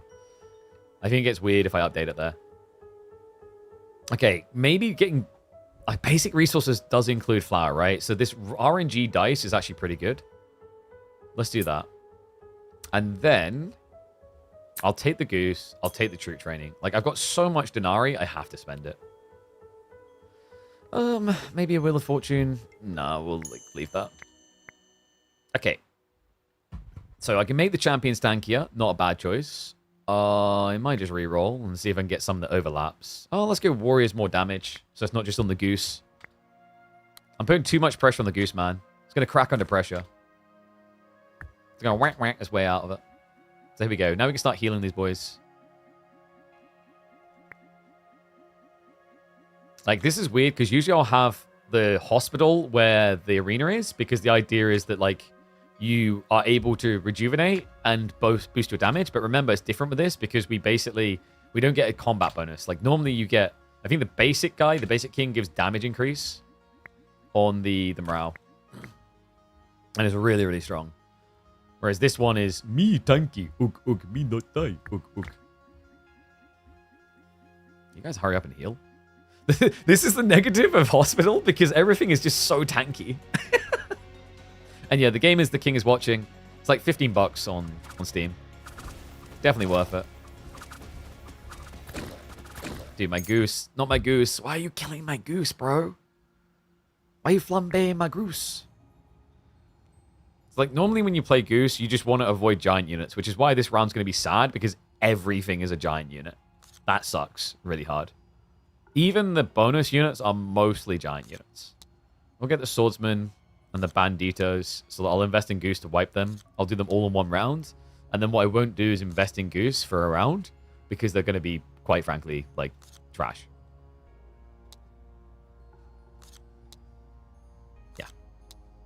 Yeah, this is a sucky round for goose. That's tempting. I want to gamble an artifact. That sucks. Complete blocking damage is kind of cool, but it's 10%. It's not great. Here we go with it. Like, it might be the difference on a boss, right? Is my thought. All right, can we get the farm now? No, because we still haven't got flour. I'm getting really annoyed by the lack of flour. Wandering Trader is 4 waves away. We need to get that online, or we are just, like, stuck. It is not good. And how about this goose, though?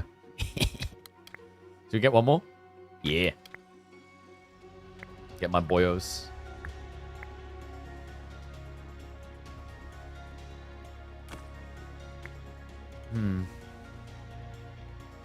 Maybe it's worth having a few sheep on the backside because I've just got, like, I've got them sitting here. It's whatevs. Oh, that is why you use goose. Oh, that is glorious. Goose, man. Have I got any goose gamers? Like, everyone should be a fan of the goose after that. Are you not entertained? Do we go Worm Riders as well? Worm Riders go on... I haven't used them yet, but they basically... I think the idea is they tunnel, and then they attack from behind. I'm going to reroll. If I could get bumblebees, I'm flying. Bro, I can't justify another reroll. We've got goose again. We are unintentionally doing mass goose. What in the goose? I can't, like, you can't make this up. You're taking the Worm Riders? Why? I got more goose. What a noob. You want me to get Worm Riders when I could get goose? What a lame idea. Such a noob. Get out of here. You know what you done wrong. How dare you? I really want bumblebees, man. Bumblebees works really well because the bumblebees, I think... Wait, was it bumblebees or the pumpkin that buff damage? No, the pumpkins do. Okay, so pumpkins isn't too bad, but bumblebees are like double the health. So they're really, really good. Alright, so we've got our 2 sheep. Whoop, whoop. I think... Do we just generate some spells? We're kind of getting to that stage. Actually, no, we haven't got that much crystal. So might as well wait. I hate how flower is such a blocker. It's really jarring that you can't get flower more easily. Oh, we have got the spells to still use at some point. We already used the militia summon.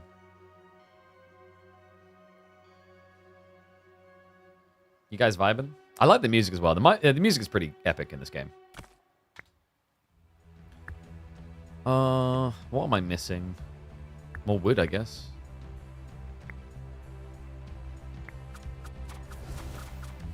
Go, little goose. Go! Be all you can be! Oh, got that stupid fear thing. Ah, whatever. Yeah, Moonshine's nice. I love the stun. Flying. It's weird. The goose can't fly. That's just, like, I mean, that's just gooses, right? How dare you? They can do whatever they want. I can't believe you'd say that of them. The things they've achieved. Alright, there we go. That's great. Riders plus the griffins with more health. If I can ever get the griffins. Is Trader next? No, it's after the next wave. Trader soon. Blizz. Blizz. I've got 2 farms, man. I just need some flour.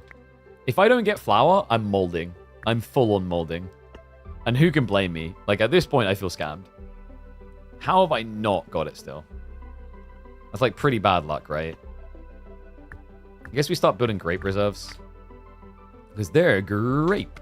Actually, we need to start building... Yeah, we need extra trees. So we should go for this. Because I'm always going to run out. And I'd love to get to 1280. I think boss is coming soon. Yeah, Hungering More is not too far away. Let's move this up here. Kind of feels wasteful to leave the hospital here, but it's weird. Like, but at this rate, is healing by the time the wave arrives. So then you want it to renew healing anyway. And it's allowing me to just not spend anything. Like, I haven't got the goose discount, so these type of savings are really, really handy. We definitely want the trees. We were just saying, like, trees is running out. Bro, can I just, like... Can I seriously just get what I want? I could go riders. We could be, like, very sick with the mass rider strat. 200 base HP isn't too bad. It's not better than the pumpkins. But this means I could get rid of... Like, what would I get rid of? I get rid of these crappy guys. I get rid of the militia. Then maybe I get rid of hunters. I don't know.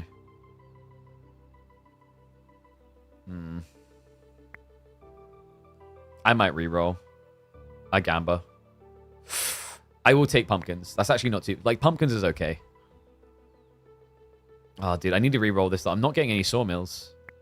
So, like, I love sawmills for this, the production rate increase, but, like, I'm not getting them, so it's worthless. Reroll. Dude, we've got so many pumpkins now. Do I reroll again?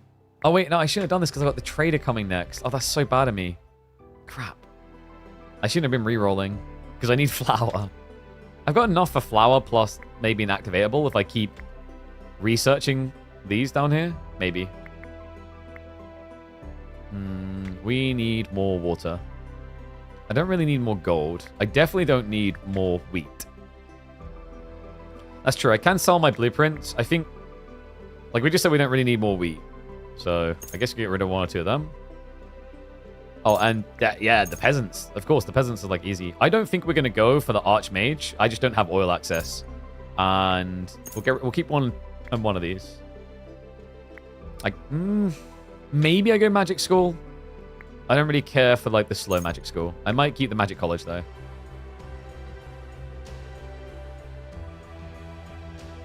Go, my beauties. Be all you can.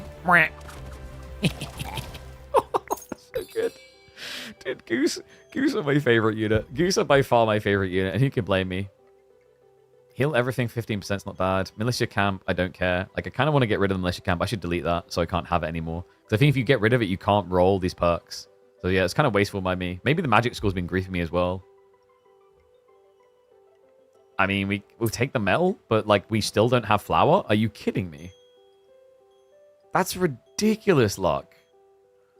How do I still not have flour? I don't need explosive cart factories because I've got Goose. Goose is, like, achieving the same goal. That's wild, man. I'm, like, so unlucky on this run. It's pretty sad. I don't really need the jug.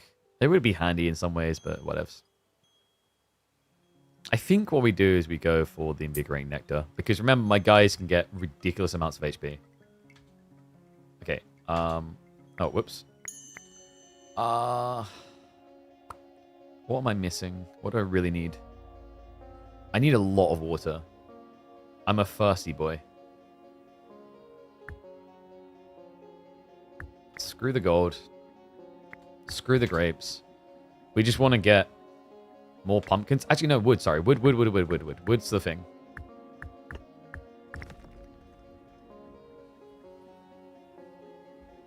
Healing is the best one by far? Wait, what? Of what? Oh, yeah, the 15%. Yeah. Like, on this strategy, most definitely. Should just mass Goose. Maybe if I get, like, 1 or 2 more health buffs. I can see that. Oh, wait. Actually, I shouldn't have recycled. I should have got trees. I'm gonna... Like, I don't have enough to get all the trees.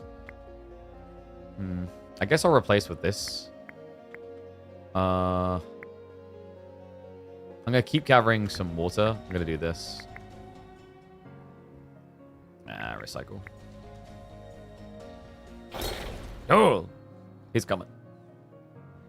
The hooga booga. That's all I gotta say to that. Go, Goose! Every time, dude. I love them. The goose should be cherished, man. Don't kill the goose. Don't you dare kill my goose. He killed one. How dare you? More goose. Now, unleash the goose. Dude, did I just do it? I mean, it's more damage than the... I think... Yes.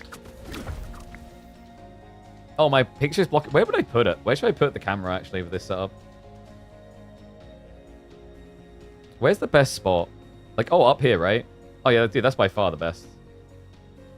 I guess it's, like, a bit annoying for the boss bar. Yeah. Under the timeline? I feel like that's going to block some things, though. Does this not block less things? Oh, wait. No. It's obvious. Is that not the best? I am the king. Like, the king is me, guys. Why were you confused?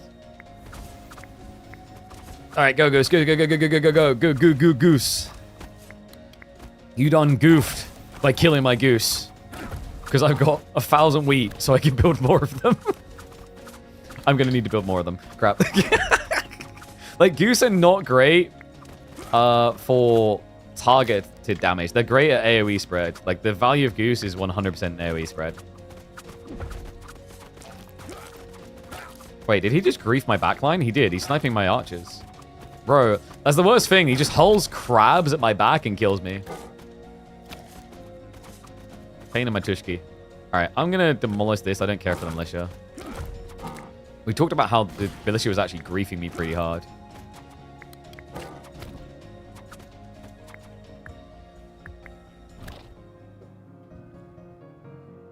Yeah, dude, I'm the king. I am the king. Do I go unit limit? I guess better than King's abilities. I haven't really been using them because I should have probably went for a wine build this game. Yeah. I do love Last Stand. Last Stand is pog. Alright, we still need flour, so we can't do these things. I would love to do these things, but I can't. Do I just do Lightning Mage? Nah, we've got Goose. Like, we don't need to, like, who needs magic? The real magic is Goose. Okay, I just said I don't have Winery. I might, like, reroll. We've got it! We have Flower. Oh my god, that took way too long. All right, Ryder's more health is Pog. I cannot believe how long that took. It was absurd. Swordsman definitely, like, remember, with this strategy, you just want to flood as much crap at you because you just kill it all. Yeah, so, like, these waves are really good. Actually, let's do artifacts. Like, yeah, that's crazy. There's so many units, but I don't care because I'm going to kill them all. Kill them all. Kill them all. Yeah, yeah, yeah. Anyone remember that song? Dude, I really need to play that game. Ooh. Well, I could get healers. Not a bad idea, actually. I think I get healers, chat. The demons are cool, but I feel like the healers are better. Do they RNG extra health too? Let's have a look. No, they don't. But that's fine.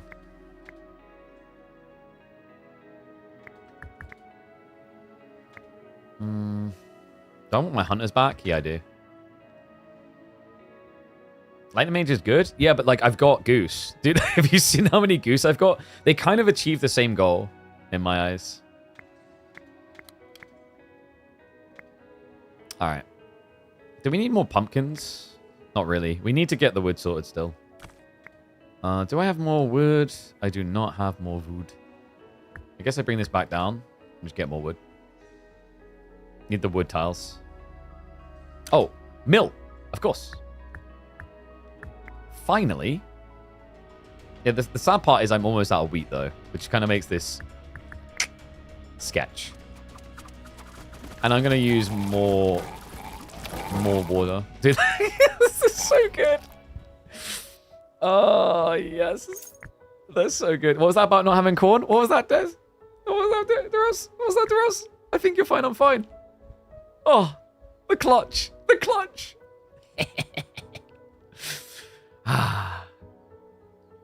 Yo, Monument to the King's Gaze is kind of sick. Did we do that? I've never tried that one, but we can afford it straight away. And oh, that's the strat. You added another hospital. Yeah. So, you can now do this.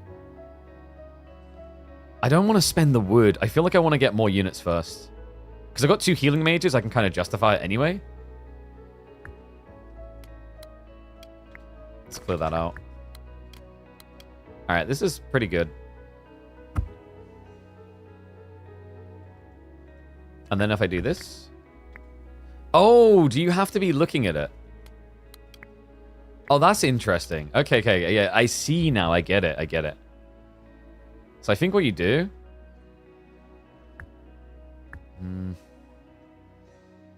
Go like this. Go like this. Go like this. Oh, man. I don't know. That's probably not very good for my deck style then. Yeah. I think that's kind of sucky. Actually, like, it's especially sucky because what I should have done is, like, put it up here, right? So I think the order is something like this.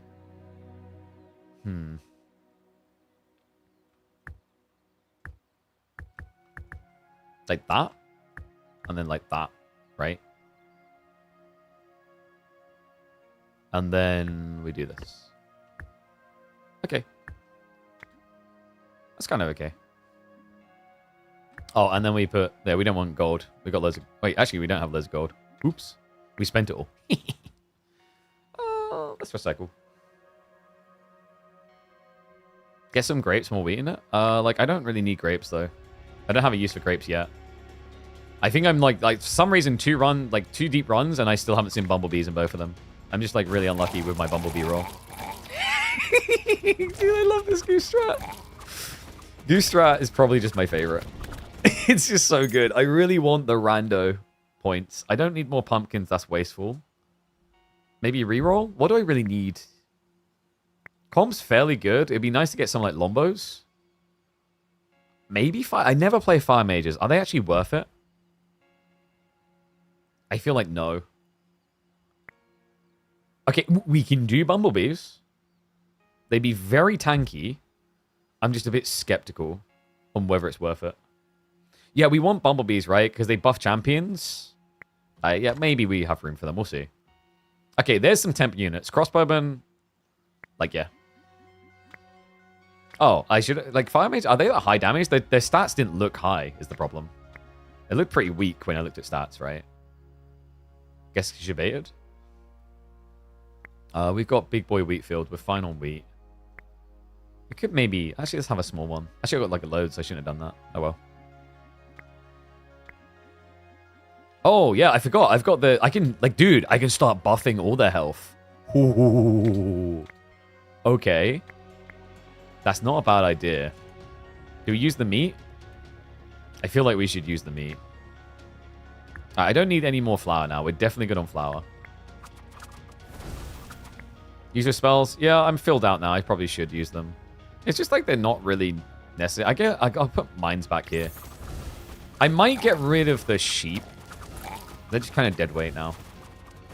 Damn, son. Look at my boys go. Whoop, whoop. They're so good. Flying would be Griffin Bumblebee. That's actually pretty good to buff. We said about getting some bumblebees in, so let's do that. And there's the riders. Yes! More health. How many pumpkins? I've got 7 in the field. That's worth the HP and damage buff, I think. You only got 19 morale? Yeah, but the problem is, like, I'm not getting ways to get morale. And also, remember, mine's different. So look, I go up to 44. The way it works is that I have a chance to increase their health. So it's very different with this one, remember? I think I just get rid of the black sheep, man. I just don't think the black sheep... Actually, they are giving me the morale. So they have value. It's just not great value. Let's get rid of this for now. Pull these guys over. And we can now get into the Griffon. Nice. Going to get one. XD.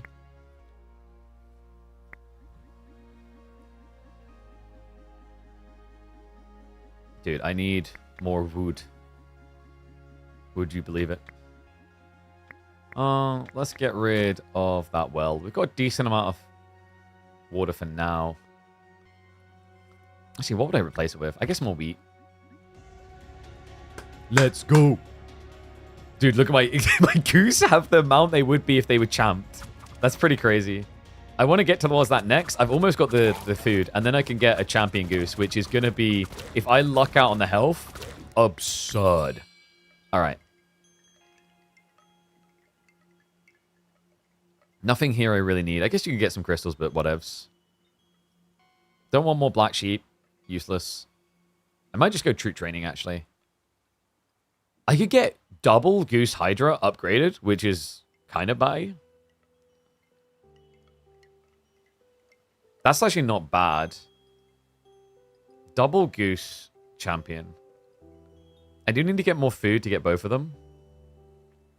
Dude, like, we're full Goose. We're just full Goose. Screw it. It's the Goose strat. The what in the Goose strat?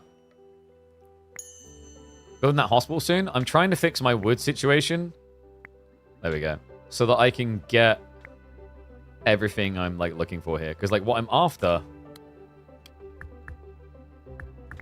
is I want the next level unlock, and then I'll get the heal. Flower Dragon? Oh, yeah, actually, that's a good shout. I'm not used to having flower. I always forget it. Because I rarely get it. Like, you saw how long it took on this run. You're right. Like, that would have been a good shout. Especially with the... Is it the... No, it's Rider type. Actually, maybe not that valuable then. Trees. Fantastic. I don't really have a use for this extra iron. We'll trash that. Move that across. Boom. There we go. Fan dapper doze. Alright, so... I guess we get rid of the sheep.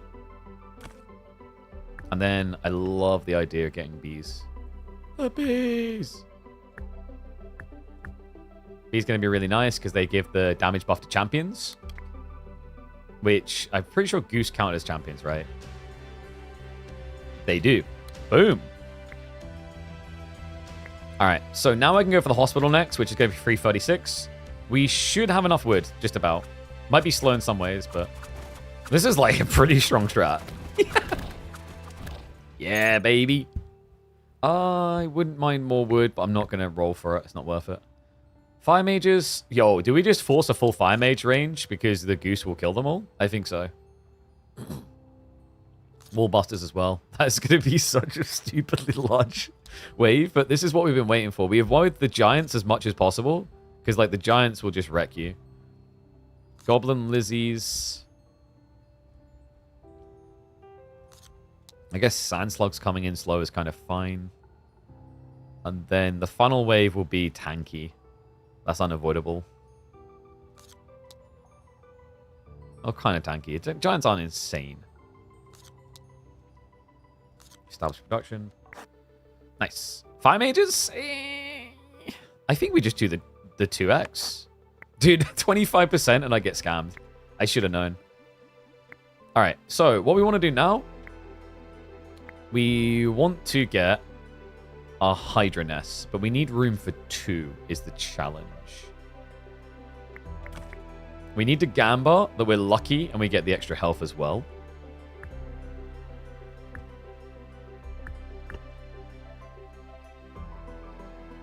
Who do I send away? We've got no more militia, that's good. I don't think I don't know. I think I might be able to get away without hunters. Also, the crossbowmen... I don't know, like, having crossbowmen increases the health of all warriors, which is really good. Let's get rid of the hunters. Okay, so this is fine. It's going to upgrade 2 of my goose. Oh, dude, I hate it when it does that. Even though it's going to upgrade a unit, you have to remove one from the field for it to classify. See, otherwise it gets confused. What did I just spawn? Oh, extra goose. Wow. Dude, how much health? 1,600? Oh, yes. All right, not bad. Not bad. Yo, you watched ads? Pog, I am, like, filthy rich. You know there's a way of avoiding ads. It's crazy. You might have heard of it. It's called subscribing. Oh, my God. This army is so goose heavy. I love goose. I am goose. I am goose. I am goose. Incineration will probably be pretty good. Maybe freeze, actually. 4 seconds stunning a boss is pretty big. We're going to need a new wheat field soon. Crystal could be Pog too, but we'll stick wheat. Alright. We want the new hospital soon, TM. Still lacking a bit, though. We don't have that final piece of wood.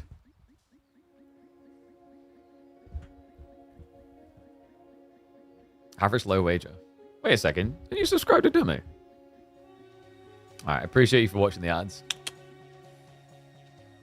I mean, Turbo might be a good option for you at that point. Alright, this was ballsy because of the lizards, but I just feel like I don't care. I'm so tanky. Did I lose a goose? Dog, I'm forever losing goose. Oh my god. They're so good. We forever love goose. Roll again. There it is. There's the cheapness. We're spamming them, so we kind of need it. Griffins receive bonuses from all troop classes and are counted as all class. Ooh, but they cost double? That's a lot of meat. I can afford it. It's probably worth it for the versatility. I do like the discount, but I feel like I got enough wheat I don't have to care. Yeah. Oh, crap. I should have got the wood. My brain. I instinctually was like, I never get metal. And then I pressed it. Big Sag. Alright. There's the wood we need. Das Wood is gut. Alright, should we go for the big boys? We should. Alright, so. We're going to need to do... No, not that. This. Put my boyos away. Get them converted. It's less goose power, but more champ power. And that's what we're here for, baby. Ah, woo, woo, woo. Oh, yeah, right. No. Yeah, I can supervise it, but remember, based on my morale, I get more HP. I get a chance at doubling HP. So that's why I supervise here for the arena.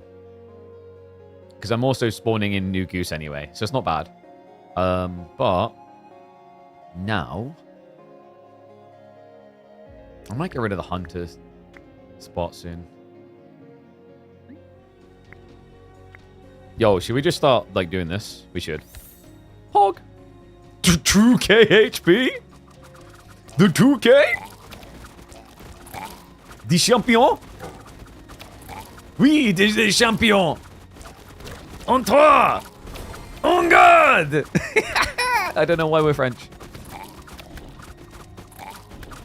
I feel like they done pretty well. I'm proud of my boys. All right.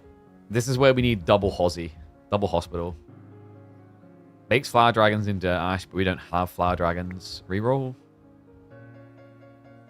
You can actually like overlap these, right? So you could add another one here and then it'll buff there. I do need to sort gold for it. Whatever, we'll just take it for now. Probably good to stop using up all my wheat. But expensive to get. Finally a use for the grape fields might be a good idea. And finally a sawmill. Holy crap, that took a long time.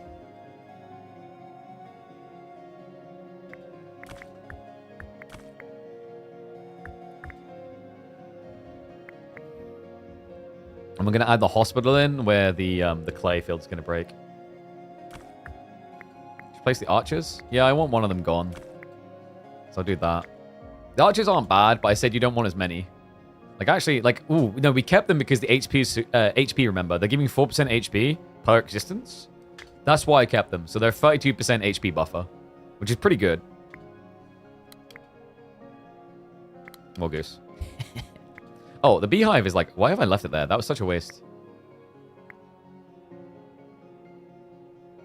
So we've got double hospital. We need water, I just realized. Oops.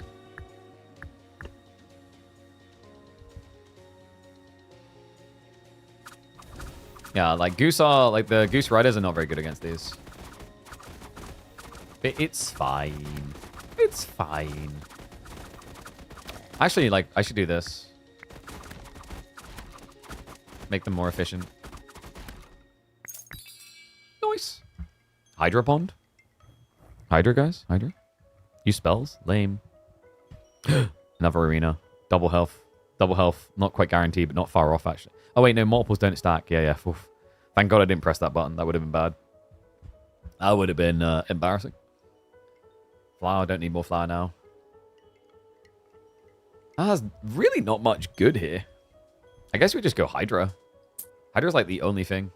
I could get more Griffins, but we made them really expensive, remember? We doubled their costs. I don't feel like I want that many Griffins. It's a Goldsmith's one. It's kind of baity. Actually, like, it's not great, but I'll take it. Nothing else here is good, though. The rest of this kind of sucks. I might even take the 200 wheat. Troop training, of course. What? Oh, actually, I should have spelled... Like, I should have bought, right? Final wave's coming. Oops. Griffin are ranged, apparently. Weirdly enough. I think they're, like, super point-blank range, though. Actually, this is good. I can now, like, recycle. Do I just go Griffin upgrade, Bumblebee upgrade? If I can get Rider, it's better. That's better. That's very bog. Okay, so we need a lot of water. We've got to be drowning in the water.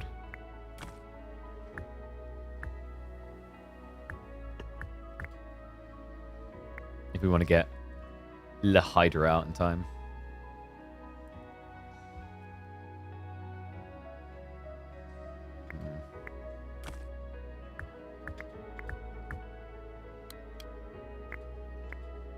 So we want to put Goose away. We want to put Griffon. Wait, where's Griffin? There. Do we not have the food now? Oh, dude, we don't have the food, do we? It's chalked. Where did I put the food one? Am I blind? Oh, it's here, isn't it? It looks so weird. mean, Griffin might come in handy here, actually, to have in reserve. Oh, am I out of... I'm out of wheat, bro. Bruh. Not like this.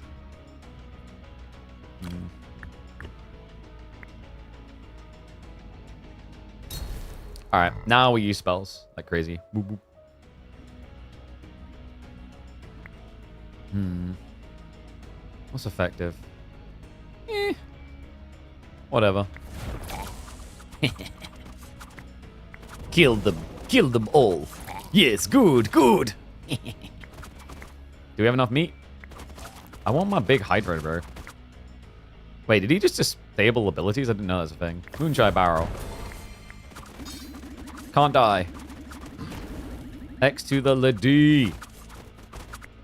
And there's my big boy Hydra. Didn't get the extra health, but who gives a crap? Yo, the health strat is actually like pretty good. Early on, it was dicey. Remember, I've got like low HP on the base, but once you get this strat going, it's sick. Like, look, my Griffins, which I think start at 420, have 1618 HP when they come out. Hey, have more health, boys. You've earned it. GG's. All right, guys. That is going to be it. If you want to check this out yourself, it's called The King is Watching. 100% recommend check it out. I love this game. I'm still going to be playing it offline a lot. But guys, I think we're going to get ready to close out the stream. I need to go eat. I'm really hungry. We've been going 8.5 hours. This is a lot of fun. GG's chat. All the backseat gaming was strong. But I'll be back tomorrow. I'm hoping we're going to have some details to release about KPMM. It's been a little bit tight because was a little bit off on his read of how much time he had and whatnot. But YouTube, Kick, I'm going to end the streams now. Twitch, we'll find someone to raid.